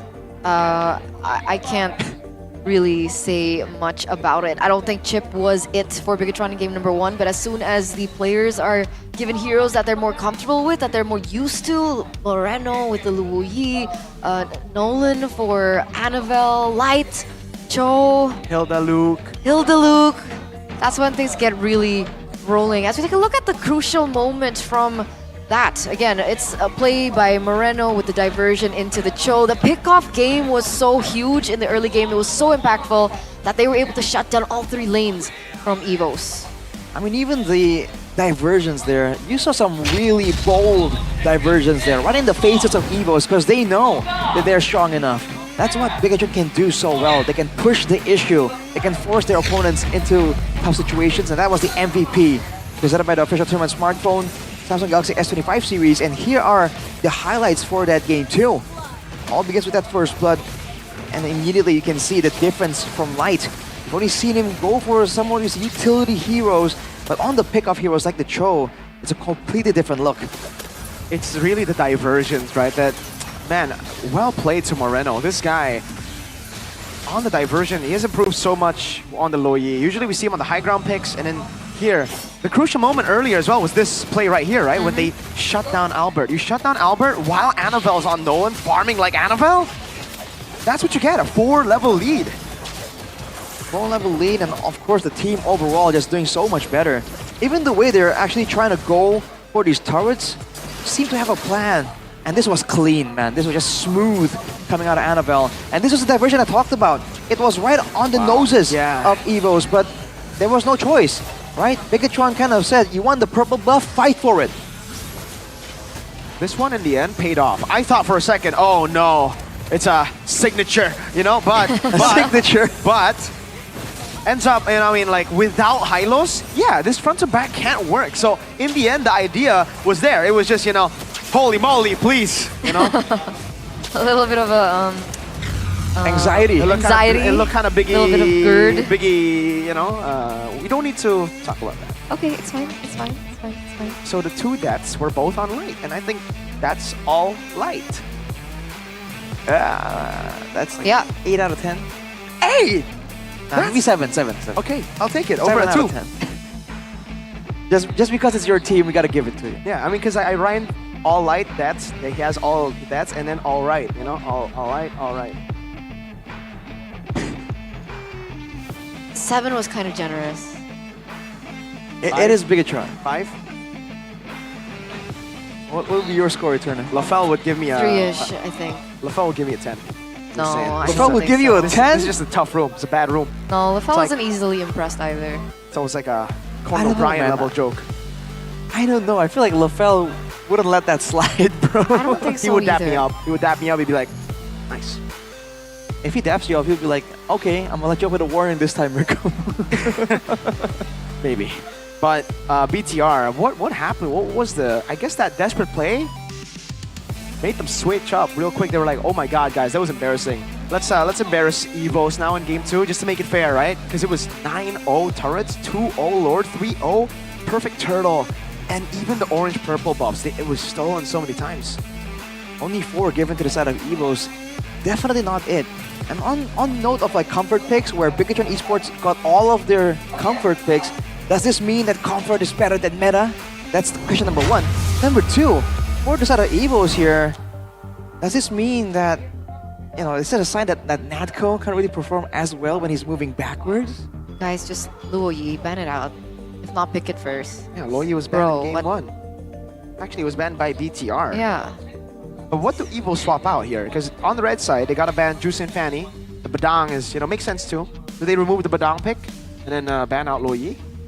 I mean, Evos had the chance to pick it up, but they didn't go for it. They were given 2 chances. 2 chances. They were prioritizing the CC, I think, because I think the Suyo and Granger, you know, it makes sense to want to go for those tools, right? It's kind of important. Yeah, but then the CC was first picked there. They were really concerned about the frontliners. But if you're gonna go for a poke style composition anyways, you know, those beefy frontliners eventually get whittled down. Not to mention they've already spent the ban onto like Uranus. So they seem to be really eager to counter the sustained frontline. But I feel like they really could have gotten away with you know, with the same tools. Now it's a discussion of the draft, right? What can they do to improve for Evos? Because now it gets really weird. BTR have not won with meta. They tried meta. Well, I don't even think meta was the name of the game for game 1. It was a Chip Fairness. Yeah. Not really the most meta picks there, but the Badang Joy Harith was definitely more meta than the Nolan. So, yeah, I don't know. It's getting really weird for BTR. They're mixing a lot of non-meta picks together with meta picks that makes them very difficult to draft against, but also, in a way, very easy to draft against. Like, sometimes they overthink their draft, and then you end up with game 1, but sometimes it just lands, and then you end up with game 2. So now for Evos, I think they just gotta play their game. They can't be, you know, they can't make a strategy on the go, on the fly, against this kind of, you know, very weird dynamic that BTR have. I think they just stick to what they have, what they did in game 1, then roll the dice in game 3. So they can stick to what worked for them, right? Getting the right pick for Key to get those moments, those pick-off heroes. But he got the Hylos again. Oh, exactly. Back but I to feel back. like, you know, I feel like if he was put on something like a Jawhead, it would be more ideal for EVO's playstyle to begin with. But then, like, oh, you mean first phase pick Jawhead? That's probably a bit too ambitious. Yeah. Huh? Can they just shut down Light again? I think BTR have learned from not picking up Light's hero in first phase. Like that's why they put so much emphasis on just picking up the Cho early. That's true. And Second Nolan, pick that Cho. was a weird, like, I mean, we've never seen Cho Nolan in MPL ID first phase. So seeing That's Cho Nolan was true. like, wait, they don't go for Joy against the Suyo while it's open? You don't go for Hylos or what else? I CC? forgot the Luo Yicho meta. Yeah, Luo Cho, you charge combo up is Ji kinda Kundo, gross. diversion comes in, and while the diversion comes in, you Ji Kundo third, then boom, airline gets knocked up. Ah. That's airline. The sound? Yeah. Then he dies. Then that one is more of a brutal. Ah! That reminds me of Leo. Yeah, that's Leo. Shout Leo out Manjaro, Leo. shout out to Leo Man. My goat, also. All right then, well, options are definitely available right here. Whether or not they want to emphasize Key, whether or not they want to stick with what works in the jungle and gold lane, I feel like whatever it is, Evo just has to decide what exactly they want and make sure that they stick with it more than adapting, right? Because it seems like whenever Evo goes for some kind of adaptation, it just doesn't hit the same way. I think the Prod duo has to make a comeback here. If you can't go for a, I don't know. We have to think about this a bit more. It's tricky, it's tricky. We do have a little bit of time because we are going to throw it over to the stage to the host for a quick interview. Yes, Budi Kelompok Star di sini bersama dengan sosok spesial dari Big Gate Troopers. Yeay, halo. Yeay, halo. Hai, Big Gate Troopers. Datang dari Halo. mana nih? Datang dari rumah. Datang dari rumah. Gimana dari Big Gate Troopers di sini melihat permainan dari Bigetron? Kayaknya jangan Big Gate Troopers deh, Oh. kayaknya ex-player aja deh, biar lebih bagus. Oke, ada Super Ken. Seneng banget sih di sini Bude bisa ngobrol-ngobrol lagi walau bukan di panggung, tapi kita bisa ngobrolin Bigetron di sini. Iya. Iya. Tapi biasa di panggung sekarang ngobrol-ngobrol di sini lebih enak kan, lebih nyaman? Kayaknya lebih nyaman di atas panggung sih. Makin rame. Tapi gimana Super Ken melihat dari Bigetron main game 1, game kedua? Yang game 1 mungkin kurang hoki aja sih. Yang game kedua udah mengeluarkan skill aslinya. Wow, skill asli mereka. Ya, Ini biasa kalau belum keluar di game pertama itu kenapa itu? mungkin Light harus pakai Chow. Ah, benar. Tadi Benar. semua langsung heboh. Ya, Wow, Light ngeluarin cownya. Berarti game ketiga harus pakai cowok lagi? harus. Nggak harus sih, cuman mungkin lebih gampang kalau pakai Chow. Soalnya dia jago Chow. Oh memang, kita semua sudah tahu Light terkenal dengan cownya, tapi mungkin EVOS bakal waspada di sini. Dan Budi juga makin penasaran. Nggak cuma Bigetron, pasti kamu di sini juga melihat bagaimana performa dari mantan kaptenmu yang ada di EVOS. Ya. Ada Ki, dulu kamu bersama dengan Ki di Bigetron, sekarang harus berpisah dan Ki ada di EVOS menjadi lawan dari Bigetron. Gimana sih kamu melihat Ki di EVOS? Aku ngelihatnya seneng sih, maksudnya ngelihat mantan kapten aku di tim barunya juga jago kan. Jadi kayak saling respect aja. Saling respect aja. Aku respect ke dia lah, soalnya dia jago. Dia masih jago? Jago banget. Tambah jago kah di EVOS? Harusnya. Atau harus dari hari ini? Heboh banget tuh ya Big Troopers ya. Pada rame banget tuh di situ Yohan. Tapi kalau ngelihat dari tim Bigetron, mereka tuh butuh banget kemenangan. Sekarang EVOS masih lagi menangnya tuh win streak nih. Yeah. Bigetron sempat ada kalah kemarin. Ya. Apakah memang di sini tim-tim di MPL dari menurut Super Ken sendiri lagi ketat banget? Iya sih, kayaknya MPL ini makin lama makin ketat, kayak semua tim udah pada step up, udah makin tambah jago semua. Makin tambah jago semua. Ini terus-terusan ya, kita makin Ya. tambah jago, tambah Kayak- jago. Ya, makin lama semua tim maupun yang top 1 sampai top 9 makin jago semua. Tantangannya makin berat untuk para player. Makin berat, makin susah. makin berat, makin susah. Tapi menurutmu susah nggak nih Bigetron untuk ngedapetin game yang ketiga? Gampang. Gampang? Ya, semoga Bigetron bisa menang. Semoga Bigetron bisa menang. Soalnya ada kapten aku juga di BTR, Luke. Luke sang kapten. Ada yang mau kamu sampaikan nggak sih buat Bigetron nih untuk game ketiganya? Mungkin buat sang kapten atau Bigetron atau siapa? Buat Bigetron, good luck lah buat game ketiga. Semoga bisa ngalahin EVOS di game ketiga. Semoga. Dan tentu saja di sini dari kedua tim sudah bersiap-siap, dari kedua super fans juga udah rame banget, heboh banget ya. Bigetroners, pada semangatnya. Yes. Tapi EVOS fans juga kasih semangatnya. Dan super fans, mari kita sambut, inilah dia. Game penentuan game ketiga. Super kan siap? Siap. Caster, talent, bersiaplah.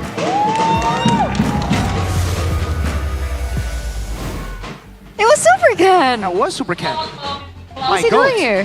He's definitely not accompanying his girlfriend. What? What? What? He's definitely not a trooper, by the way. He's an ex-player, not a trooper. Very different things. Very different things. What is for sure, though, is his eyebrows are on fleek. Who's Ken's girlfriend? Who's Ken's girlfriend? I know. I think Mirko would know more about that. I'm not a Bigetron fan, so, you know, I don't know, man. Dude, Johan is so funny. He's over at the Indo desk. What? Oh my God! Doing the same Wait, thing. he's given Ranger Mouse has given the troopers a bike. What is going on? I have no idea what's going on, but It's okay. what the heck? All fun and games in MPL Arena. Oh, hop on over. Come over, guys. Don't forget to come. You know, we still have we still have one more day of this One week. more day. Then we have next week, and then we have the A break? next week. 2-week break. Oh, we have and the then 2 we're back for week 4 3-week all the way break. to 9. 3-week break. 3? 3 I weeks. thought it was 2 weeks. I think it's 3 weeks. There's one. Oh, you're right. It's It's 3 3 weeks. weeks. Oh my lord, that's a long time. So you have a long time to buy tickets for week number 4. 4. Or just buy it for tomorrow, because BTR versus Geek, I believe, will be tomorrow. Oh, and there's so many important people coming. Ooh, Important right. people. Right. Like Chidera, Valoisky, Moreno, Supercan maybe again, right? Important Again? I mean, they're pretty important. If they don't come, the team loses. That's also true. That's a fair point. But yeah, if you're missing out on the fan action, because I think it's not only about the games, right? How the fans have been kind of bantering it out. I mean, you saw the chant war in match number 2. You saw a bit of fire in match number 1, and here, I mean, you're seeing fun stuff from Bigetron, but also hearing all the excitement coming in from the EVOS fans. So yeah, it's so hard that they're actually taking a break right now while we're taking a bit of a break. Once the action resumes, you can expect the fans to just go crazy once more. Go So- loco. Can we Loco, man. roll back for this third game?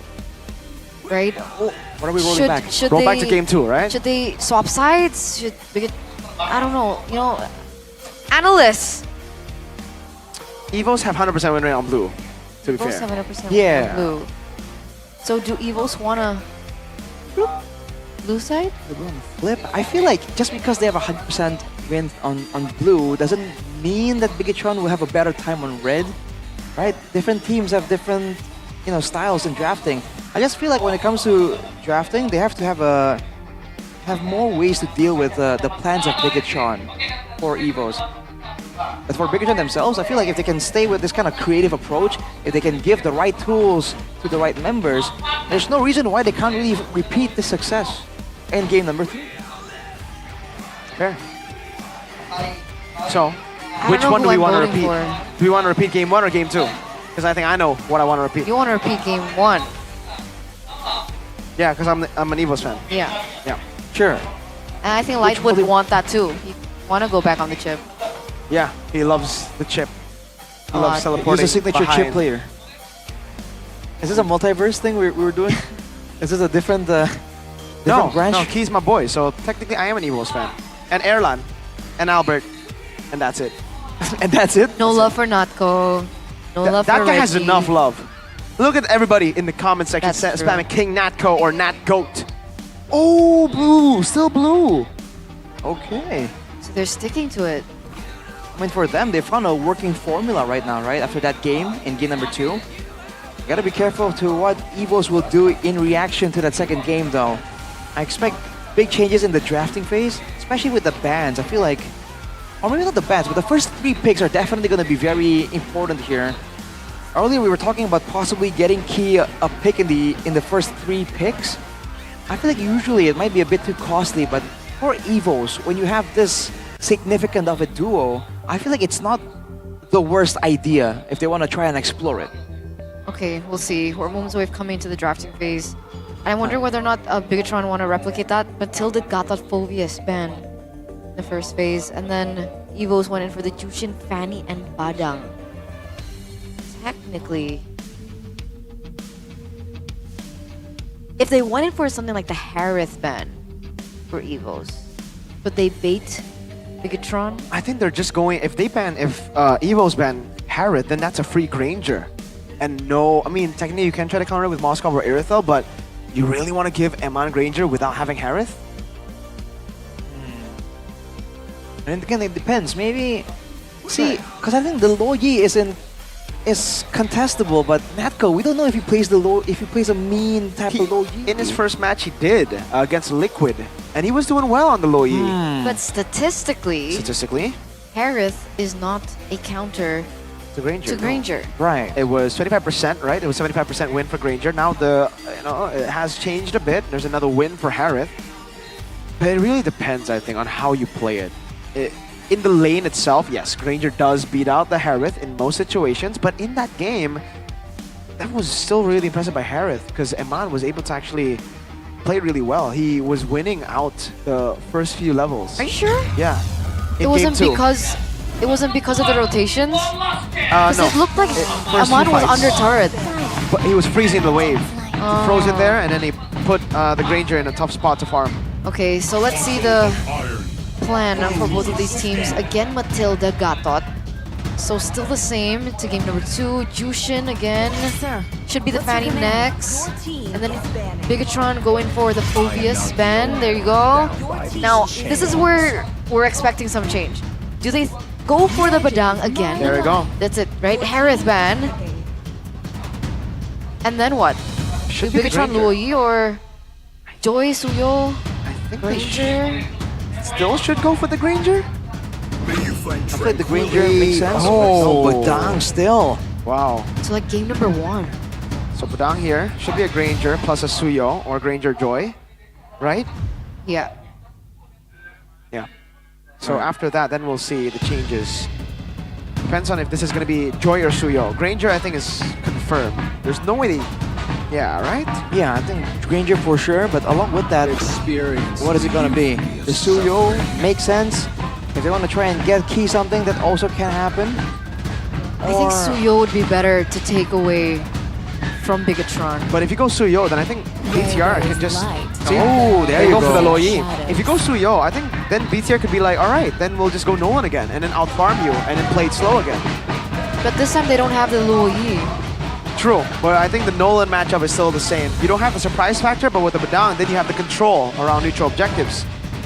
Okay. Right, so earlier, if they went for Suyo, it kind of forces them into that neutral objective game. Now, not really. They can still kind of play around with it. Joy Moskov, though, taken for Bigatron. So already a bit of a concern in the macro department. What's the answer gonna be for EVOS? Oh, that's very quick. It's a Lucas, actually. Lucas Jungle. Flex. Okay, I got a little excited. Then they ban But Talon. my problem right now is now Bigatron... Does Light play Badang? Yes. We have seen that in SPS.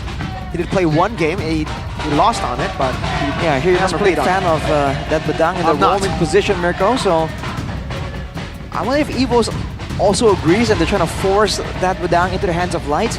But no, they ban away the Valentina here, especially to counter the Lucas, right? The Valentina is one of the better options. So EVOS doesn't want to deal with that at all. But not for Bigatron. Is it another clamp towards Key? Banning away the Tigreal and the Jawhead? No, it's the Edith first. I don't think they're gonna do that again, right? What? I mean, That was a mistake they made in game number 1. They're not gonna clamp down on Key too hard. Well, yeah, now they're actually focusing towards the XP, Phobius and Edith. Respect band to Reggie, who has performed really well on it.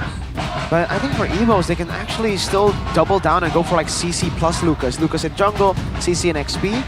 And it would actually be quite troublesome for BTR having those two tanky boys that can actually take damage and dish out as much as they take. Fits well for the brawl kind of comp that they want, that they have been able to actually get in the previous games.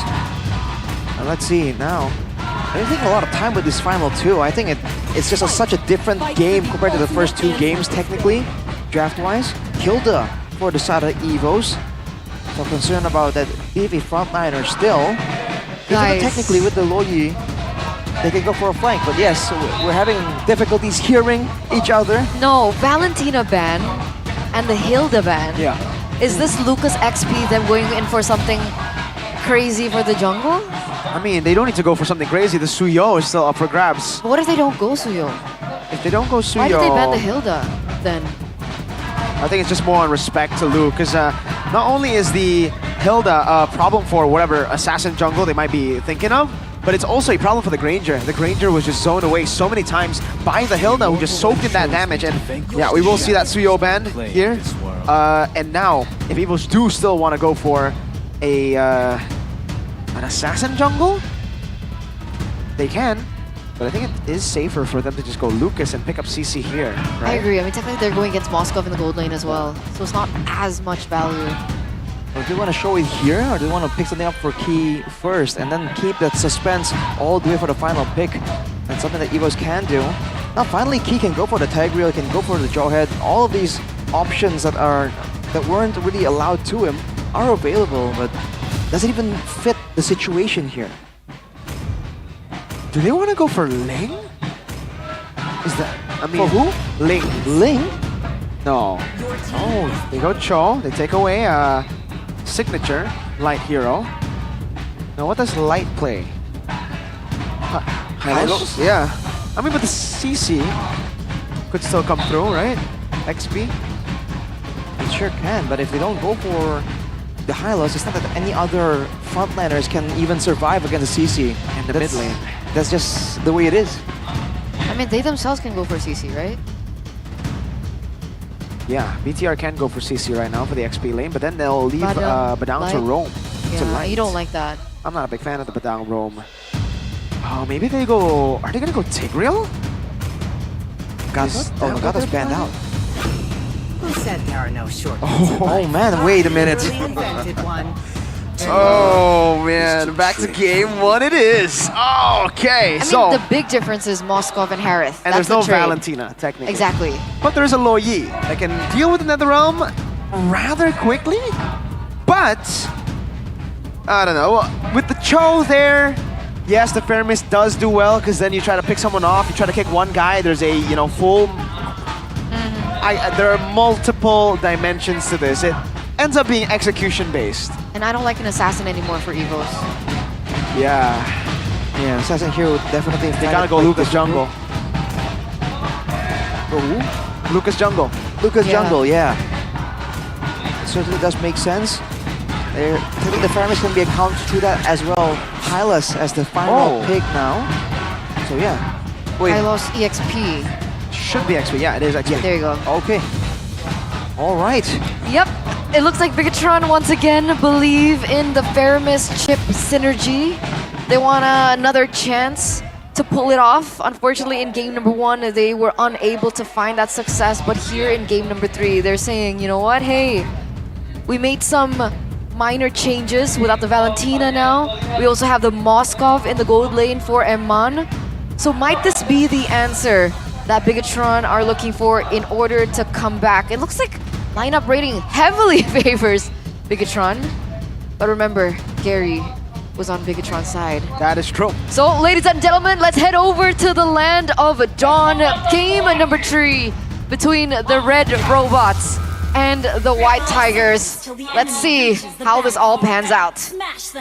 Let's see, ladies and gentlemen, the final game here to decide who comes out on top in this match with so much rivalry, with these two teams Bigatron and Evos. Let's see, folks. King Natgoat on the Lo Yi. This was his debut pick as well, the Lo Yi, where he was able to beat the defending champions, TLID. Wow. With Albert being the Lucas jungle though, so no longer an assassin, but still a lot of damage potential. I wonder when exactly does Evos plan on turning up the heat with the Lo Yi. Look at that damage though, already in the early game. The Lo Yi power. In theory, in the early game with the Cho and the Lo Yi, Evos should have all the prio in the world right now, especially in the mid lane. Looking at the emblems, once again, 3 Inspires for the side of Bigatron, but even to pull yourself together for Moreno on the Paramis.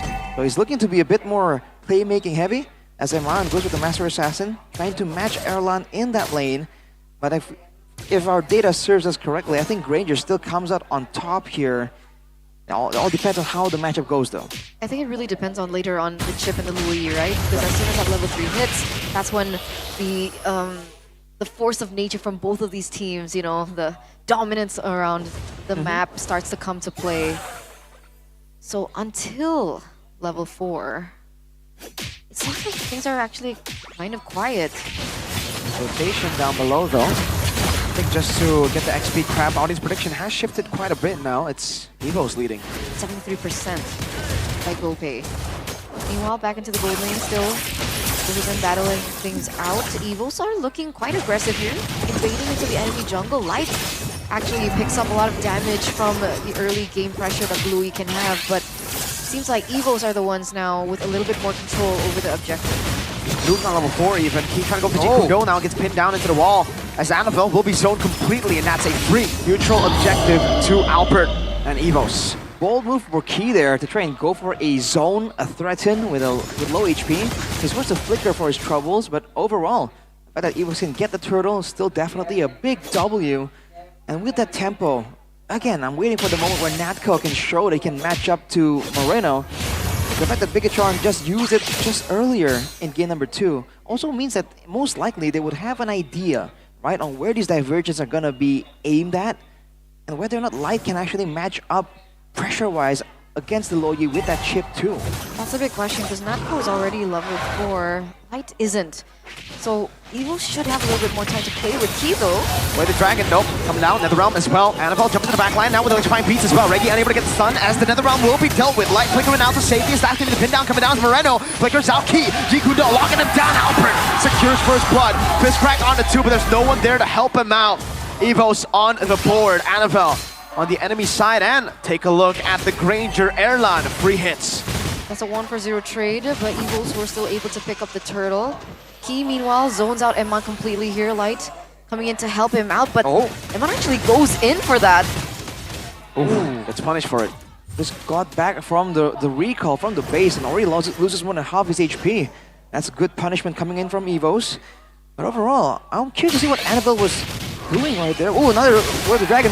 Oh, and the pick instantly. Annabelle looking for the damage, electrifying beats again, but it's not enough to threaten Albert or Key.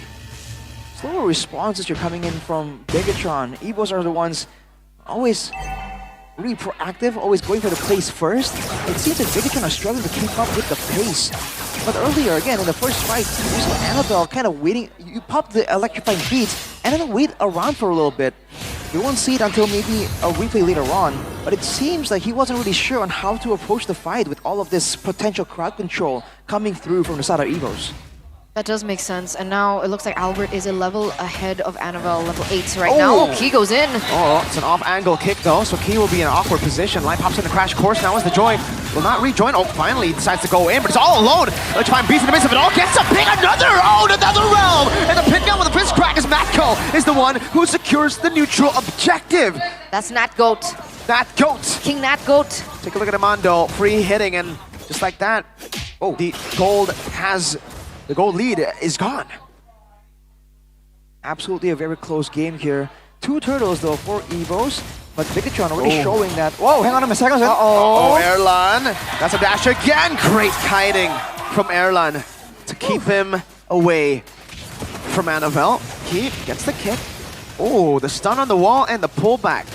This is play after play, man. We don't really get a chance to discuss things at length right here. with Key on the Cho, with Light on the chip as well. There's so many things that can happen, but Bigatron clearly seeming to be a bit lost on how to engage and where to engage.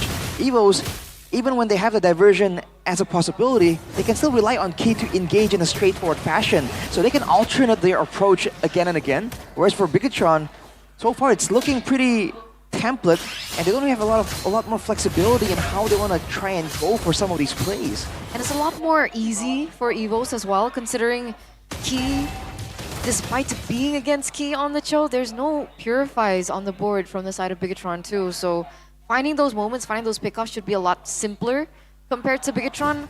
I don't know, I feel like if Game 1 repeats itself, then it's going to all fall into the hands of Eman on the Moskov to get to that Trinity as quick as possible, get the damage as quick as possible, and maybe look for an outplay in a later portion of the team fight.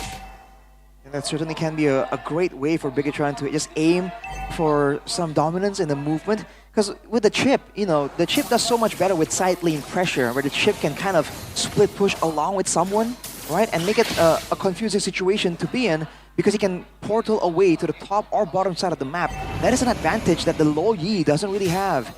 But now look at Evos again, already ahead so far in the setup. Jikundo, oh no way, the Dragon. Crash Course actually cancels it out now. Fish Crack on a 2.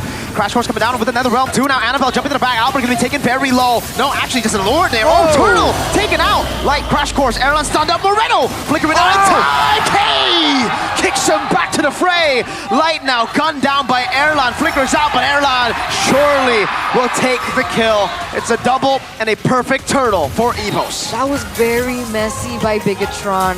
What did you think about that? I mean, they were trying to go for the same approach there. Get in there, take the damage, tank it with the Netherrealm. But the fact that Evos has so much AoE makes it Netherrealm so much of a non-factor. The moment Albert and Natko output their damage together, that Netherrealm is just gone. And not to mention, when they're clumping up together, this is the same benefit that Reggie had. But wait a minute. Okay. And that was too clean with it. But Key is getting so much value with the Jeet Kune Dos, not just the way of the Dragons, because everyone from Bigatron are clumping up together. So now they're stuck in a difficult spot. Do they want to group together and get massive value from the Netherrealm, or do they want to spread around a bit to ensure that Evos can't really combo them? It's a big question. Right now it seems like a little more emphasis on helping out Eman in the top lane. They should be able to get that tower, but it looks like Erlan very quick as well was able to take down the turret in the bottom lane first, rather. So again, a big question to Light. What's the plan with Light? Does he look for a crazy play? Is he not comfortable to take that risk? What's going on and why is he so passive? I feel like Bigatron at this point have to bank on the late game macro approach. That seems to be one of the only advantages, but look at Natko already setting up a diversion. Doesn't necessarily commit onto that. I think they were trying to clear the mid lane faster because they want to set up for the next neutral objective, which is that Lord that spawns in under 6 seconds. Albert gonna be able to clear the top lane as well. And what does Annabelle do? Annabelle level 12 right now, catching up to Albert, who's also at level 12. But look at the way that Key's positioned. Look at the way where Natko's positioned. It's a lot of information over for their team. The control for Evos definitely is much better. And that's again because Bigatron doesn't really have a secure way of finding that information and getting out. Luke is on the Badang, but the Badang isn't exactly the best escape artist. Always usually used in a more straightforward fashion. So that's where Evos are abusing the fact they can just walk up, they can get in and out using the Cho. So Bigatron are forced to just heavily rely on that far side pressure. But look at this diversion. Just for the rotation. Yeah, just to the Lord. They're not going to try to make an ambush happen. Super Ken there watching this matchup very closely as well. And they are bursting down. They're blitzing this Lord. Down to a quarter of his HP. Annabelle walking up now. Let's find Peace Retribution. Albert wins it away. Crash Course coming down with the shortcut too. Luke going to be taken down. Netherrealm a bit late. Light will be able to flicker in time. But look at the damage that's been placed down. Erlan trying to go for the snipe. Moreno will be caught. And he actually escapes here. Evos, they get everything they wanted. SOD. Oh, what? A dive from Eman to get Albert. Annabelle walks back in. Now, does he have enough damage? Erlan with the flicker out to safety. The mid lane will be cleared out again. A diversion though. Might catch Annabelle. Lo Yi flanking. No, they get away. What was that re-engage from Eman though? Was that worth it, that trade? I think that was planned. The fact that Moreno was in the area, he saw the SOD connect, he saw Annabelle actually still behind the members of EVOS. If they re-engaged together at the right opportune moment, there was a chance that could have worked out. But the fact that Annabelle got, that Iman got immediately blown up like that, that definitely wasn't part of the calculations. EVOS now with a 2.5k gold lead, gonna be even more dangerous. And keep in mind that whole fight, the moment Bigatron all walked through the portal, the three members, they got knocked out by the Jeet Kune Do from Key. So this troll performance is subtle, but it's absolutely great from Key. Diversion spotted. Natco right there. Lord. It's gonna be taken down. Meanwhile, Light in the back. Oh! Gonna be caught. Electrified Beast. Oh! The Shadow Stampede brings him in. Annabelle still looking for the damage. He still has Electrifying Beats. What was the initial damage? Was it just the dashes? Might just be the dashes and the procs on the Starlium as well. Just like that. The moment the gold laner is gone, the moment Erlan is no longer in the picture, that's the moment that Bigatron is waiting for. Even though EVOS were able to spot out Light, Light actually was able to make the play there, diving towards the back line. It worked there. Unfortunately, there's no real objective on the map for Bigatron to capitalize on. And the next time Light tries the same maneuver, tries the same trick, EVOS will be ready for it. I mean, that's an assumption anyway, right? But that's exactly what we were looking for. More initiating plays coming in from Light on the chip. And sure, there weren't any objectives on the board, but that was a shutdown onto Erlan. 6-1-2 now. Who was able to take him down? Was it Annabelle? Did he get the shutdown earlier on? Because I think that's, yeah, it was that's Annabelle. value, It was Annabelle, right? indeed. There you go. Look at Erlan though, even with that shutdown, 35 stacks still on the Sky Piercer. It's not great. 500. Yeah. Not great, but you know, it's still relevant at this point, right? With 6 kills. I think for EVOS, they gotta respect it a bit more. The chance for Bigatron to actually make a play like that. So you can see them positioning more defensively. They're sending Reggie out there, you know, as a bit of a bait. It's a bit of a sentry. With 2 seconds to go for the Lord. This is again where Bigatron can try and use all the global pressure they have to their advantage. Technically, they have the Moskov and they have the chip to work with. So in terms of tools, there's more that Bigatron can do creatively instead of EVOS. So now, he seems like he's opening up the map, giving up vision, but again, the idea that Moskov is always on the side lanes, wait a second. Albert claims the Lord in the bottom lane, and Tier 2 will fall. It's a trade, Tier 2, Luke! Fist crack, no follow-up. Key goes in on the Light, the crash course comes down as well. Luke will be able to go for the stun again, but that is Light taken down. Moskov, a base turret, Iman. Oh wait, just Natco. Oh, he misses the SOD. They might have already gotten enough time. Winter Crown, that goes! Well played, Iman. Taken down. Now in the mid lane though, they've dealt with the Lord. Albert is all alone, and he gets pushed away. Albert still wants to go for it. Fist crack coming down at the realm as well. Dealt with again.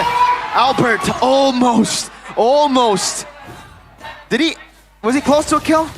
I think he was, but NetherRealm, it was used and it got immediately popped by Albert. So that's the kind of damage that Albert is operating with. But overall, despite losing the Lord, they got a base turret. Bigatron stopping the recalls, but now Reggie. 8 seconds for Iman. They gotta go and deal with this wave. That's Luke, kick back. He gonna be fallen. Annabelle, wow, that damage again. It's Erlan with a poke, but unfortunately not enough damage to take anyone down. And that's an SOD. Oh, Iman gets a crazy 4-man stun. What the heck? But the diversion was there. Wow. That was so lucky. That was so lucky for the White Tigers, man. If the diversion didn't hit as it did, that would have been disastrous. Light, however. Oh, part 2, this time on Natco! And this time they get it done! Albert bursts it down to NetherRealm. Oh, a few more shots! He gets away, Annabelle gets away as well. But it is playing out differently. That in-between turret shortcut. So that play earlier where they were able to actually get Iman, was it worth it though? Because Natco did not have the Winter Crown ready because he used it to bait Iman in that bottom lane fight. Oh boy. Because of the chase, because of the initial fight in the Lord Pit, they lost a base turret, and then they were punished afterwards as well.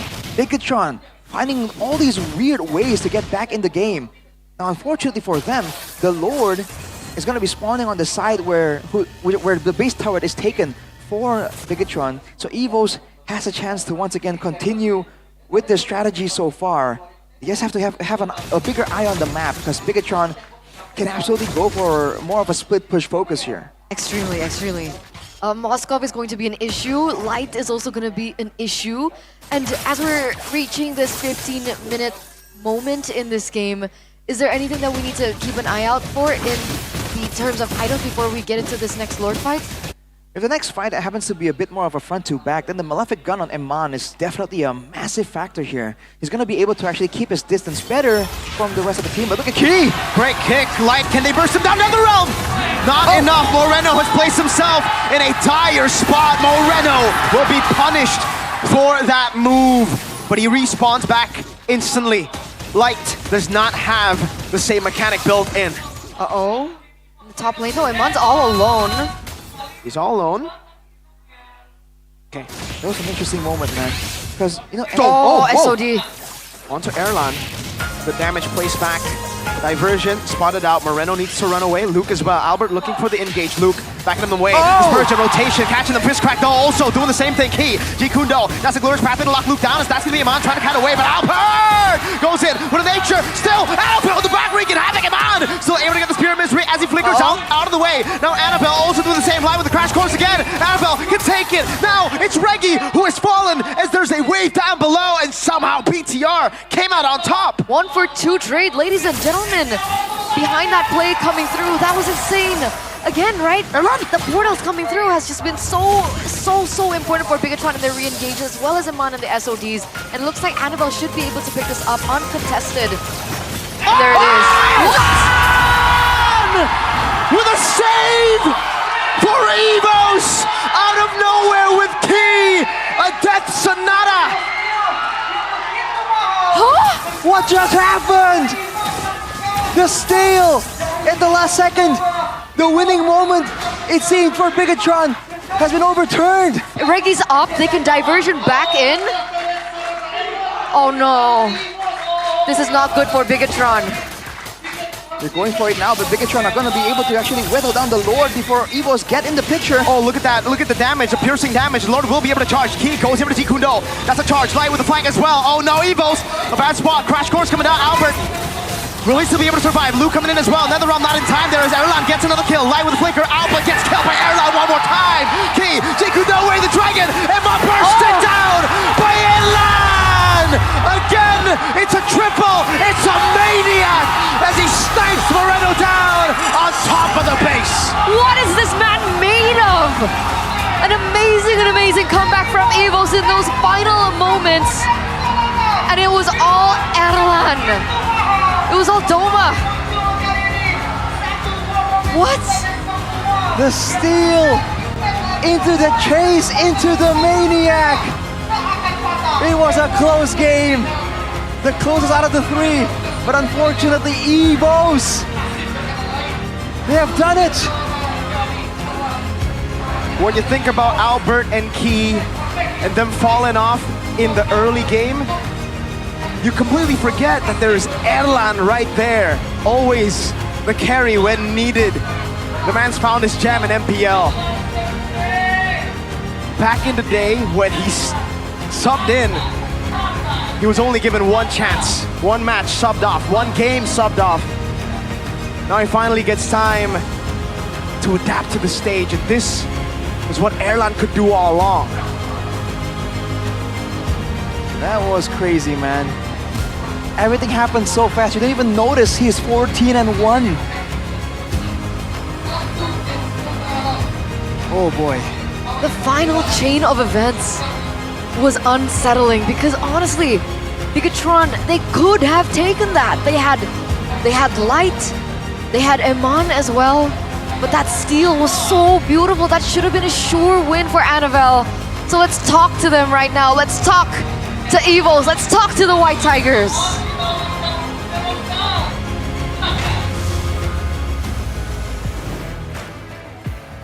Evos melanjutkan win streak mereka. Dan bahkan kita lihat 2-1 yang begitu memukau ditutup dengan maniak dari Erlan. Erlan, kamu menutup game ini match ini dengan gaya yang sangat keren.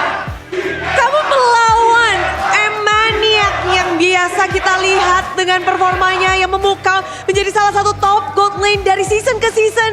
Tapi kali ini kamu membuktikan diri, Erlan. Bagaimana sih kamu menghadapi sosok Eman di match ini? Ya jago sih dia Bude. Oke, dia jago, tapi untukmu sendiri nih, kamunya gimana, Erlan? Aku ya gara-gara ada tim aku aja sih, makanya jadi jago. Tapi maniaknya dari mana tuh maniaknya? Dor. Oke. Maniak dari Erlan. Dor gitu aja. Dan gak hanya itu, kamu bahkan ngedapetin momen Lord. Di saat ada retribution dari lawanmu, dari Anavel. Kamu dari jauh tiba-tiba ngeker dengan Death Sonata. Bagaimana kamu bisa mengkalkulasi itu? Gak tahu sih Bude itu kayak pede aja tiba-tiba pengen dapet Dor. Kuncinya Dor aja. Apakah ada aba-aba dari kawan-kawan atau memang feelingmu sendiri? Feeling sih. Feelingmu tajam juga ya? Alhamdulillah. Alhamdulillah. Menang lagi nih. Ini kemenangan yang terus berlanjut bahkan dari Natko. Kita ngeliat Natko di game terakhir menjadi game makro yang sangat intens. Permainan dari King Natko dengan Lui-nya. Kita melihat kamu harus bisa map control dengan baik. Tapi lawanmu adalah Light. Gimana sih permainan battle makro kalian tadi di game terakhir? Jago sih Light itu. Template banget ya, kalian janjian ya ngerjain Bude ya? Bukan hoki Bude tapi jago Bude gitu doang ya? Natko, ada momen di mana kamu melihat Eman di arah bottom lane lalu kamu langsung ke situ. Coba dong ceritain momen itu. Ya emang udah harus dibunuh aja itu, kejauhan. Kejauhan? Ya. Jadi Natko langsung sadar dan ngegas? Iya. Iya, tanpa babi bu bebo. Natko melihat ada momen dan menurut kalian sendiri, menurut Natko sendiri nih, kemenangan kalian di game ketiga, apa sih yang kalian punya di game ketiga sehingga membuat kalian menang? Kita warnya lebih rapi aja. Dari segi war. Ya. Tapi merapihkan lebih rapi di saat itu sangat intens. Pertarungan dengan Bigetron, bagaimana kalian bisa tetap membuat tim kalian rapi? Mungkin Regi bisa ngasih tahu di sini. Apa? Regi, menurutmu sendiri kalau kata Natko gara-gara warnya lebih rapi. Kalau menurut Regi kenapa nih? Kalian bisa ngedapetin game melawan tim Bigetron. Kalau menurut aku belum rapi sih kita. Masih over hype tipis. Ke bawah ngereng-ngerengnya lagi nge-stream Mengki ke bawah. Sama Bob, model live stream lagi ke bawah tadi. Mode rame-rame ya. Tapi dengan mode itu kamu bisa ngedapetin kemenangan. Ya kalau itu tanya Hengki sih Bude. Oke Hengki kasih tahu dong. Kasih tahu Hengki. Apakah kamu ada kunci nih? Key is the key untuk mengalahkan Bigetron. Sebenarnya kunci enggak sih, cuman harusnya game tadi kita bisa lebih rapi dari game pertama. Ya gara-gara kebawa hype karena lawan mantan kan, jadinya ya agak hype sedikit lah kebawa mode live stream yang kayak teriak-teriak gitu. Harusnya bisa lebih bagus tadi. Harusnya bisa, kenapa bisa percaya diri kalau kalian bisa lebih bagus menutup game? Karena dari tadi team fight-nya ketika kita kalah, menurut aku ya salah kita sendiri gitu. Oh well, jadi dari EVOS di sini melanjutkan win streak-nya, kemenangan terus menerus. Tapi Ki, tadi ada yang bilang, Maiden sih bilangnya dari Bigetron harus menang kalau nggak diceng-cengin pacar Acu. Kamu mau ceng-cengin langsung nggak sih ini di panggung di depan mata sudah ada Maiden? Mana dia? Itu tuh. Enggak sih, karena kayak dia dukung aku deh. Oh, nggak dicengin karena kamu katanya dukung Maiden? Enggak, katanya enggak. Ada kamera nggak itu? Tapi jempolan di sini dari tim EVOS terus-terusan. Kalian melanjutkan win streak terus menerus, tapi nextnya bakal jadi hal yang menarik nih. Akan ada alter ego yang akan menjadi lawan kalian besok loh. Besok Ki, kamu dulu kan berada di Derby STM pada saat di Wikiton. Tapi sekarang kayaknya EVOS dan alter ego bakal jadi match yang rame besok dong. Gimana kamu melihat matchmu melawan dengan alter ego? Sebenarnya biasa aja kita nganggapnya karena udah nggak ada sohib aku sama Albob kan, jadi ya udah biasa aja. Nothing spesial. Nothing special, tapi mereka benar-benar dari semuanya menantikan, dari super fans pun demikian. Dan Albert, esok hari siapa yang ingin kamu lawan, Bert? Ada 2 nih junglernya. Rineloy aja kali ya, Rineloy. Rineloy, kenapa Rineloy? Ya jago sih, aku ngeliatin juga. Kan dia kemarin lawan itu menang juga kan. Terus dia emang mainnya jago juga. Jago jadi membuat penantang. Partiannya Yankee juga kan. Jadi ya biar sekalian ketemu aja. Oke, ada gak sih yang mungkin kamu ingin langsung aja nih ucapin untuk Rineloy yang kayaknya lagi nonton nih? Good luck, Evan. Ya, tuh banyak yang teriak ya. Yang lain? Wah. Pinter ya Albert ya. Maksudnya yang lain kata-katanya dilempar ke yang lain. Gak ada. Gak ada. Oke. Iya. Kalau dari Regi kasih tahu Gi. EVOS nih besok datang nih. Kasih game seru aja. Karena yang seru-seru hanya di MPL ID. Cakep. Oke. Untuk alter ego mungkin Natko ada sesuatu? Ada. Gak ada. Ada apa?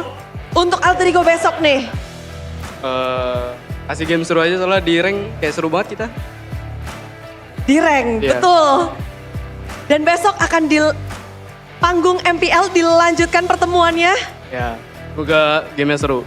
Semoga gamenya seru. Dan keseruan hari ini tentu saja akan dirayakan oleh EVOS fans. Sambutlah kemenangan beruntun dari tim EVOS.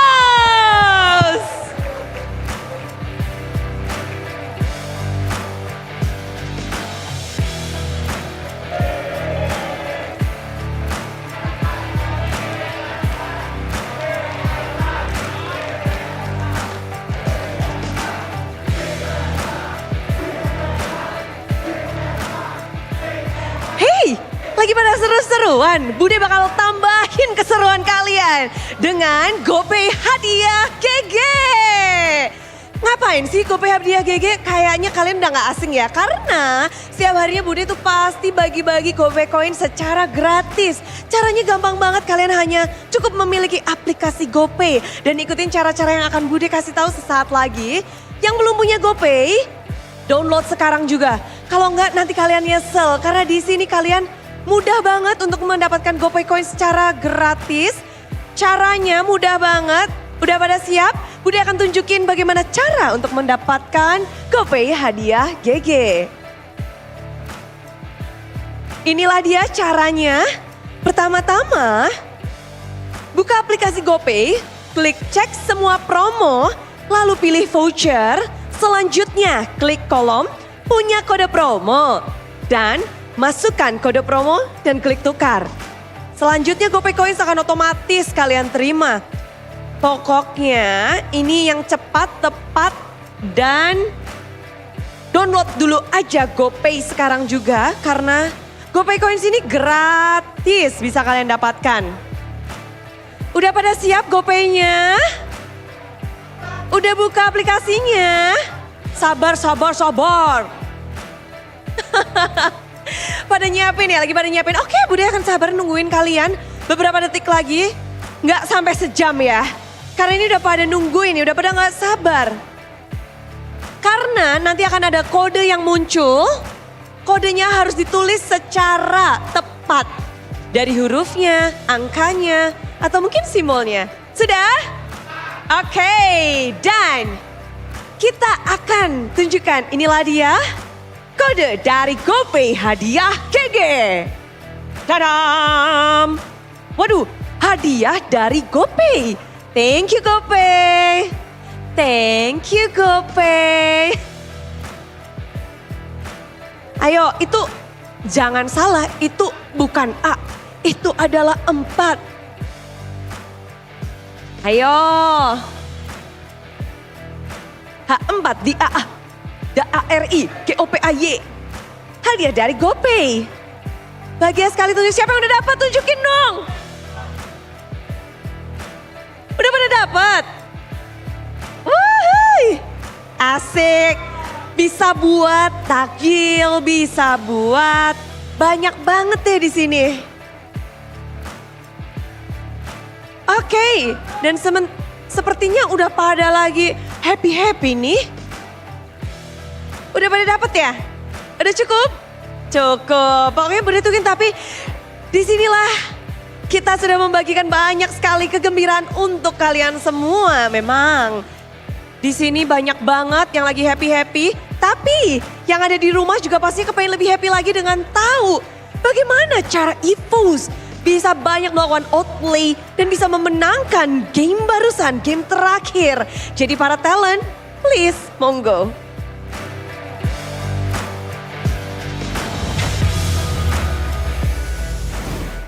Once again, congratulations to EVOS, the White Tigers, for winning that 2-1 against Bigatron.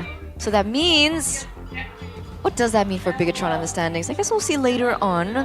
But Mr. Bigot Trooper, how are you feeling right now? Mirko, where did that smile go? It's still here. It's just, it was massive in game number 2. What happened? It could have been massive. if they got the Lord. God damn it, Erlan. Mirko noticed a small detail earlier actually, so we're gonna cover that later on in the replay. Here. Key, right here. Got the knock up right as Erlan went in. So it was a key Erlan effort. By the time he got knocked up though, it was Sakir 100, 200 HP. That was crazy.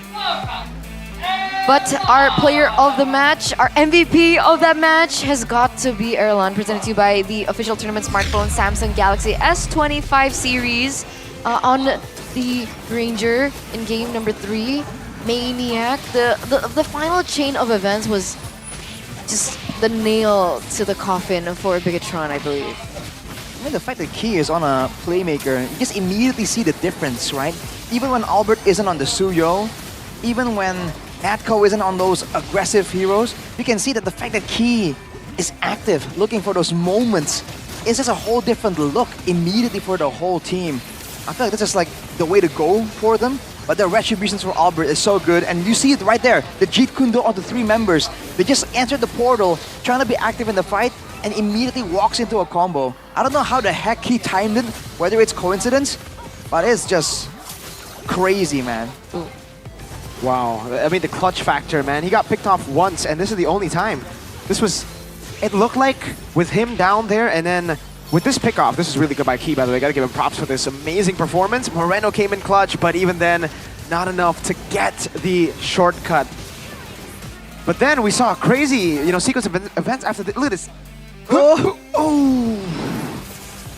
I feel that was way too close of a retribution anyways for the side of Bigatron, but still, that was very, very impressive. Then they went in here. Immediately afterwards. Let's talk about that Lucas damage though, by the way. Albert, man, when Erlan can't get the job done, Albert just demolishes everyone. That was the Maniac. Wow. That was the Maniac. Takes a Granger to get a Maniac. Because he was the first person to pick up the Lucas as well in the jungle for MPL ID, right? Yeah, the only win on Lucas jungle, I believe. Because Fabian lost on it, Aether lost on it, so this is his second time picking the Lucas up and a 100%. second victory for Mr. Albarabob. 14-1 and 3, by the way, for Erlan.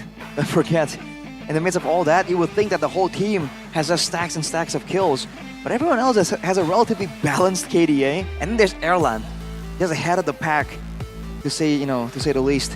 Looking at the emblems, we talked about it already, man. Bigatron Esports wants more skills, more ways to really turn things around. EVOS just went in there with decisiveness, with more, I think, with more combat stats, more tankiness as well.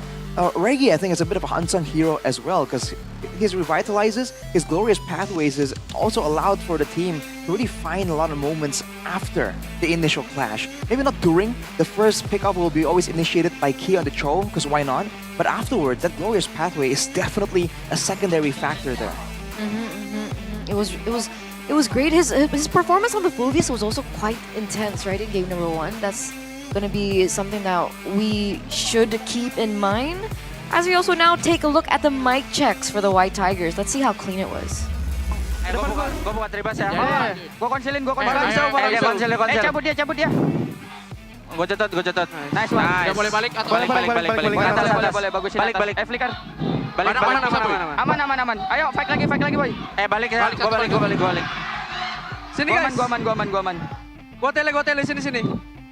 Bisa nggak? Bisa bunuh tuh guys, Maju, sabar nih. Bisa. Awas Niki. Udah ulti deh. Heng. Lord tank. Sabar. Lordnya boleh boy. Sabar. Ayo pas, tabrakin aja. Gue ulti nih. Tabrakin yuk, bisa nggak? Gue depanin. Saya gue keprok ya guys. Guys latihan aja. Lihat. Mundur. Chip dulu aja. Chip dulu. Aman bro. Aman, gua aman. Gue pegang moskopnya. Gue setun bom. Yoi. Mati. Gue dapat moskopnya.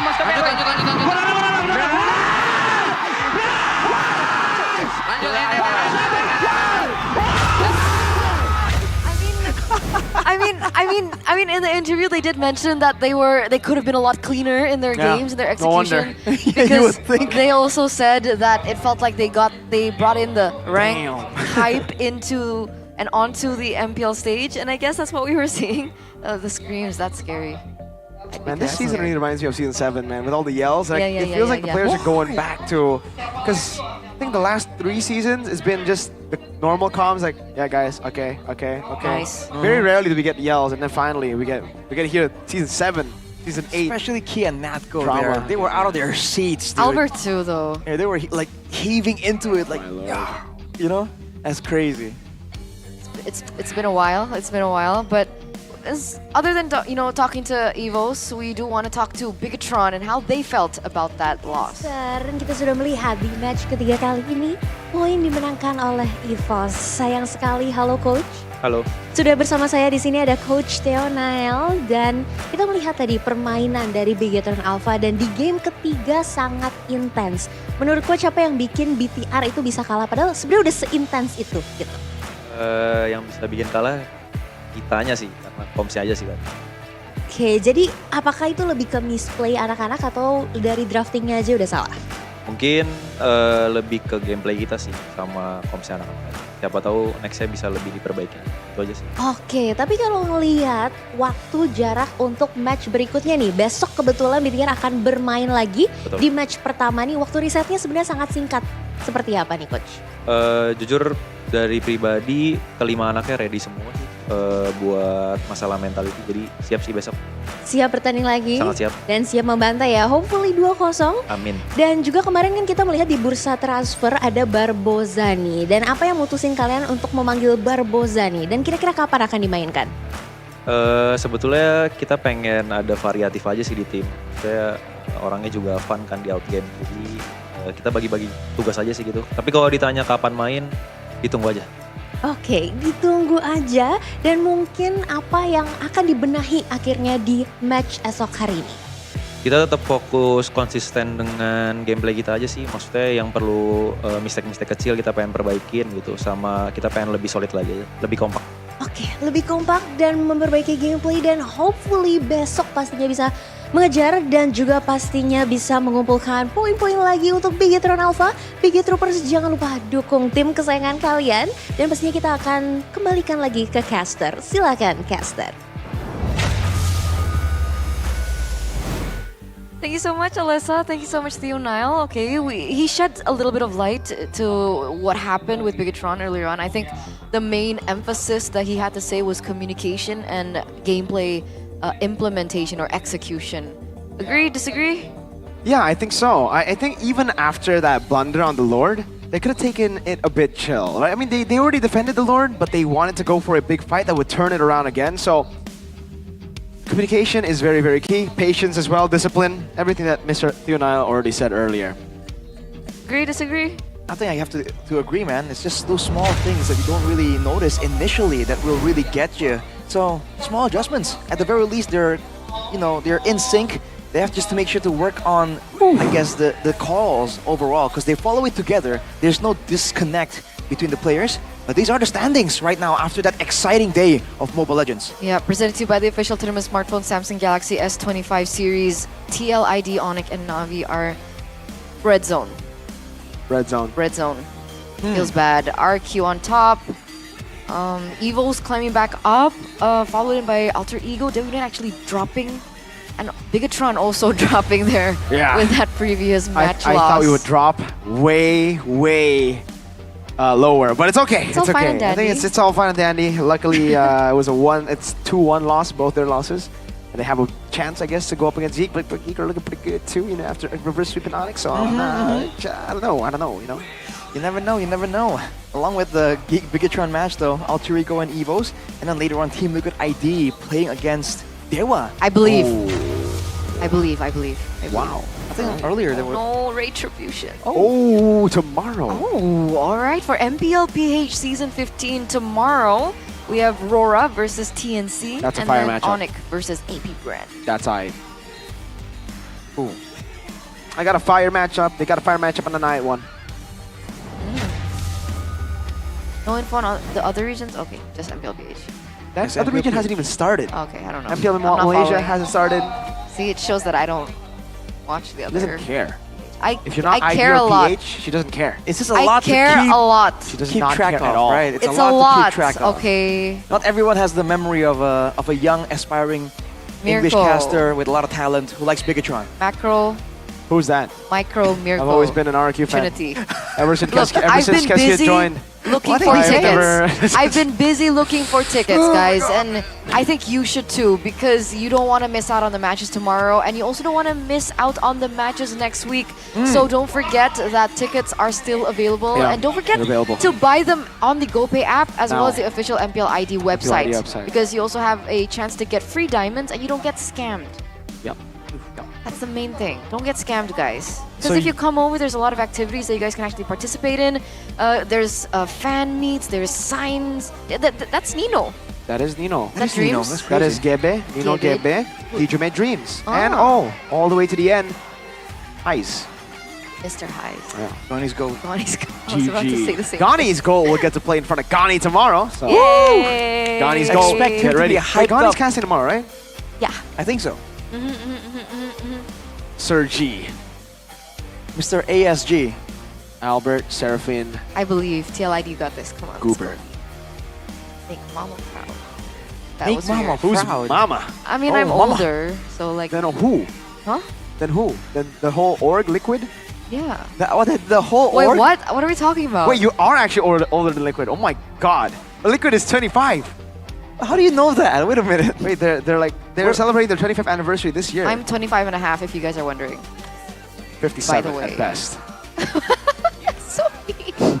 Wait, hey. Put It the good was day a- down. Put the good day down. Put the good day down, sorry. Put the good day down because I we're will about to weapon. put the Barashi's good day down. 85. Oh, I like that. What? Put the good day down because we're about to end this good day. No, So- you didn't say it that way. Say it again. How did I say it? You Put said the good day put down. the good day down. Because it's a good day. Because we're about to end. Wait, what good did he say? We're about to end the good day. You've also, see? No, no, no, no, no. Clearly, I told you 57 at best. I told okay, you. okay. Now, the memories. Overall, of it was these two. a good day. So, ladies and gentlemen, that's Overall, it's it a for head the and day. We shoulders. still have No. fire matches tomorrow. It's been me, Eterna, alongside with Mirko, as well as Arashi. And with that, we're gonna say thank you. See you tomorrow. Thank you. See you And tomorrow. it looks like tomorrow, right? Yeah, Arashi, you gotta say it. She said, we'll Yeah. say thank you, see you tomorrow, but you didn't say thank you or see you tomorrow. You have to say it too. Thank you. MPL ID Season 15. It has been amazing. Oh man, we lost the chemistry. Well, what were we When I supposed say to... MPL ID Season 15, we were supposed to say we own this. You know why? Because we keep on changing our colors here. We had Realize, then Sheffin, and then now you. So it's been swapping. So they don't usually, Realize doesn't do the we own this. Oh. Sheffin I did does his last own thing. season. And then now you do we own this. So we gotta synchronize. This is only week 2, so there's a lot of time for Teams can players. progress. Exactly. So MPL ID Season 15. We own this. There you go.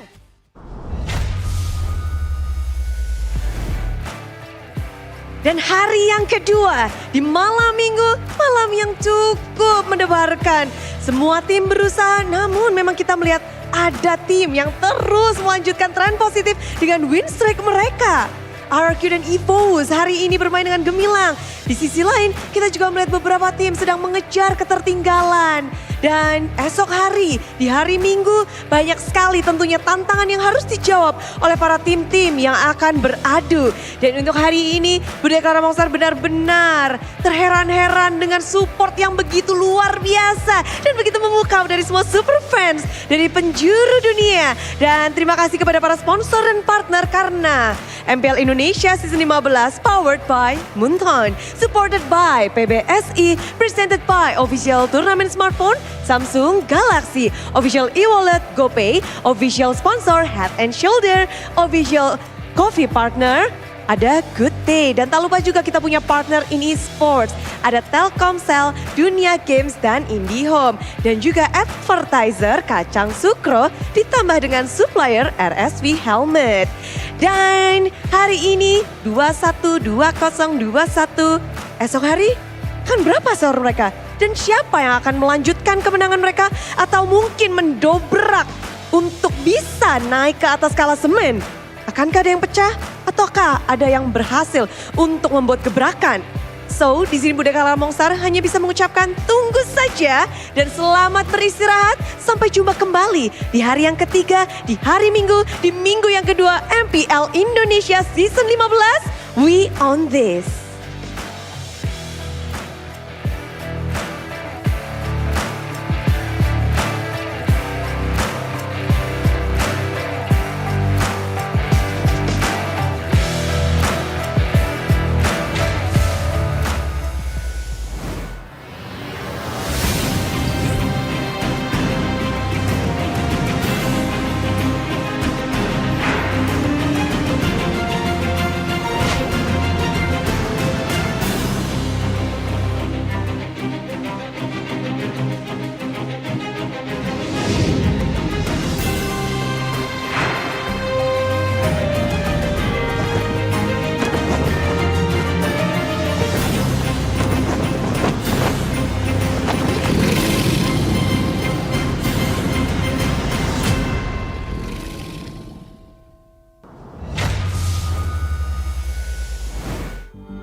Kan berdiri dan terus berlari, terus ke arah puncak tertinggi.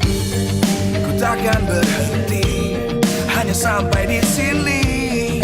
Kemenangan abadi menanti. You know we won't miss if we unite our focus. And if you haven't noticed,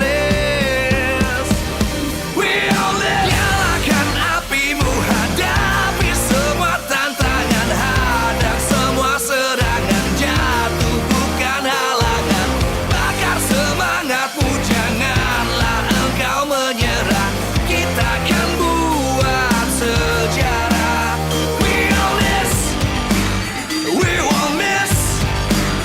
We all this, we won't miss. Saatnya beraksi, jalani ambisi.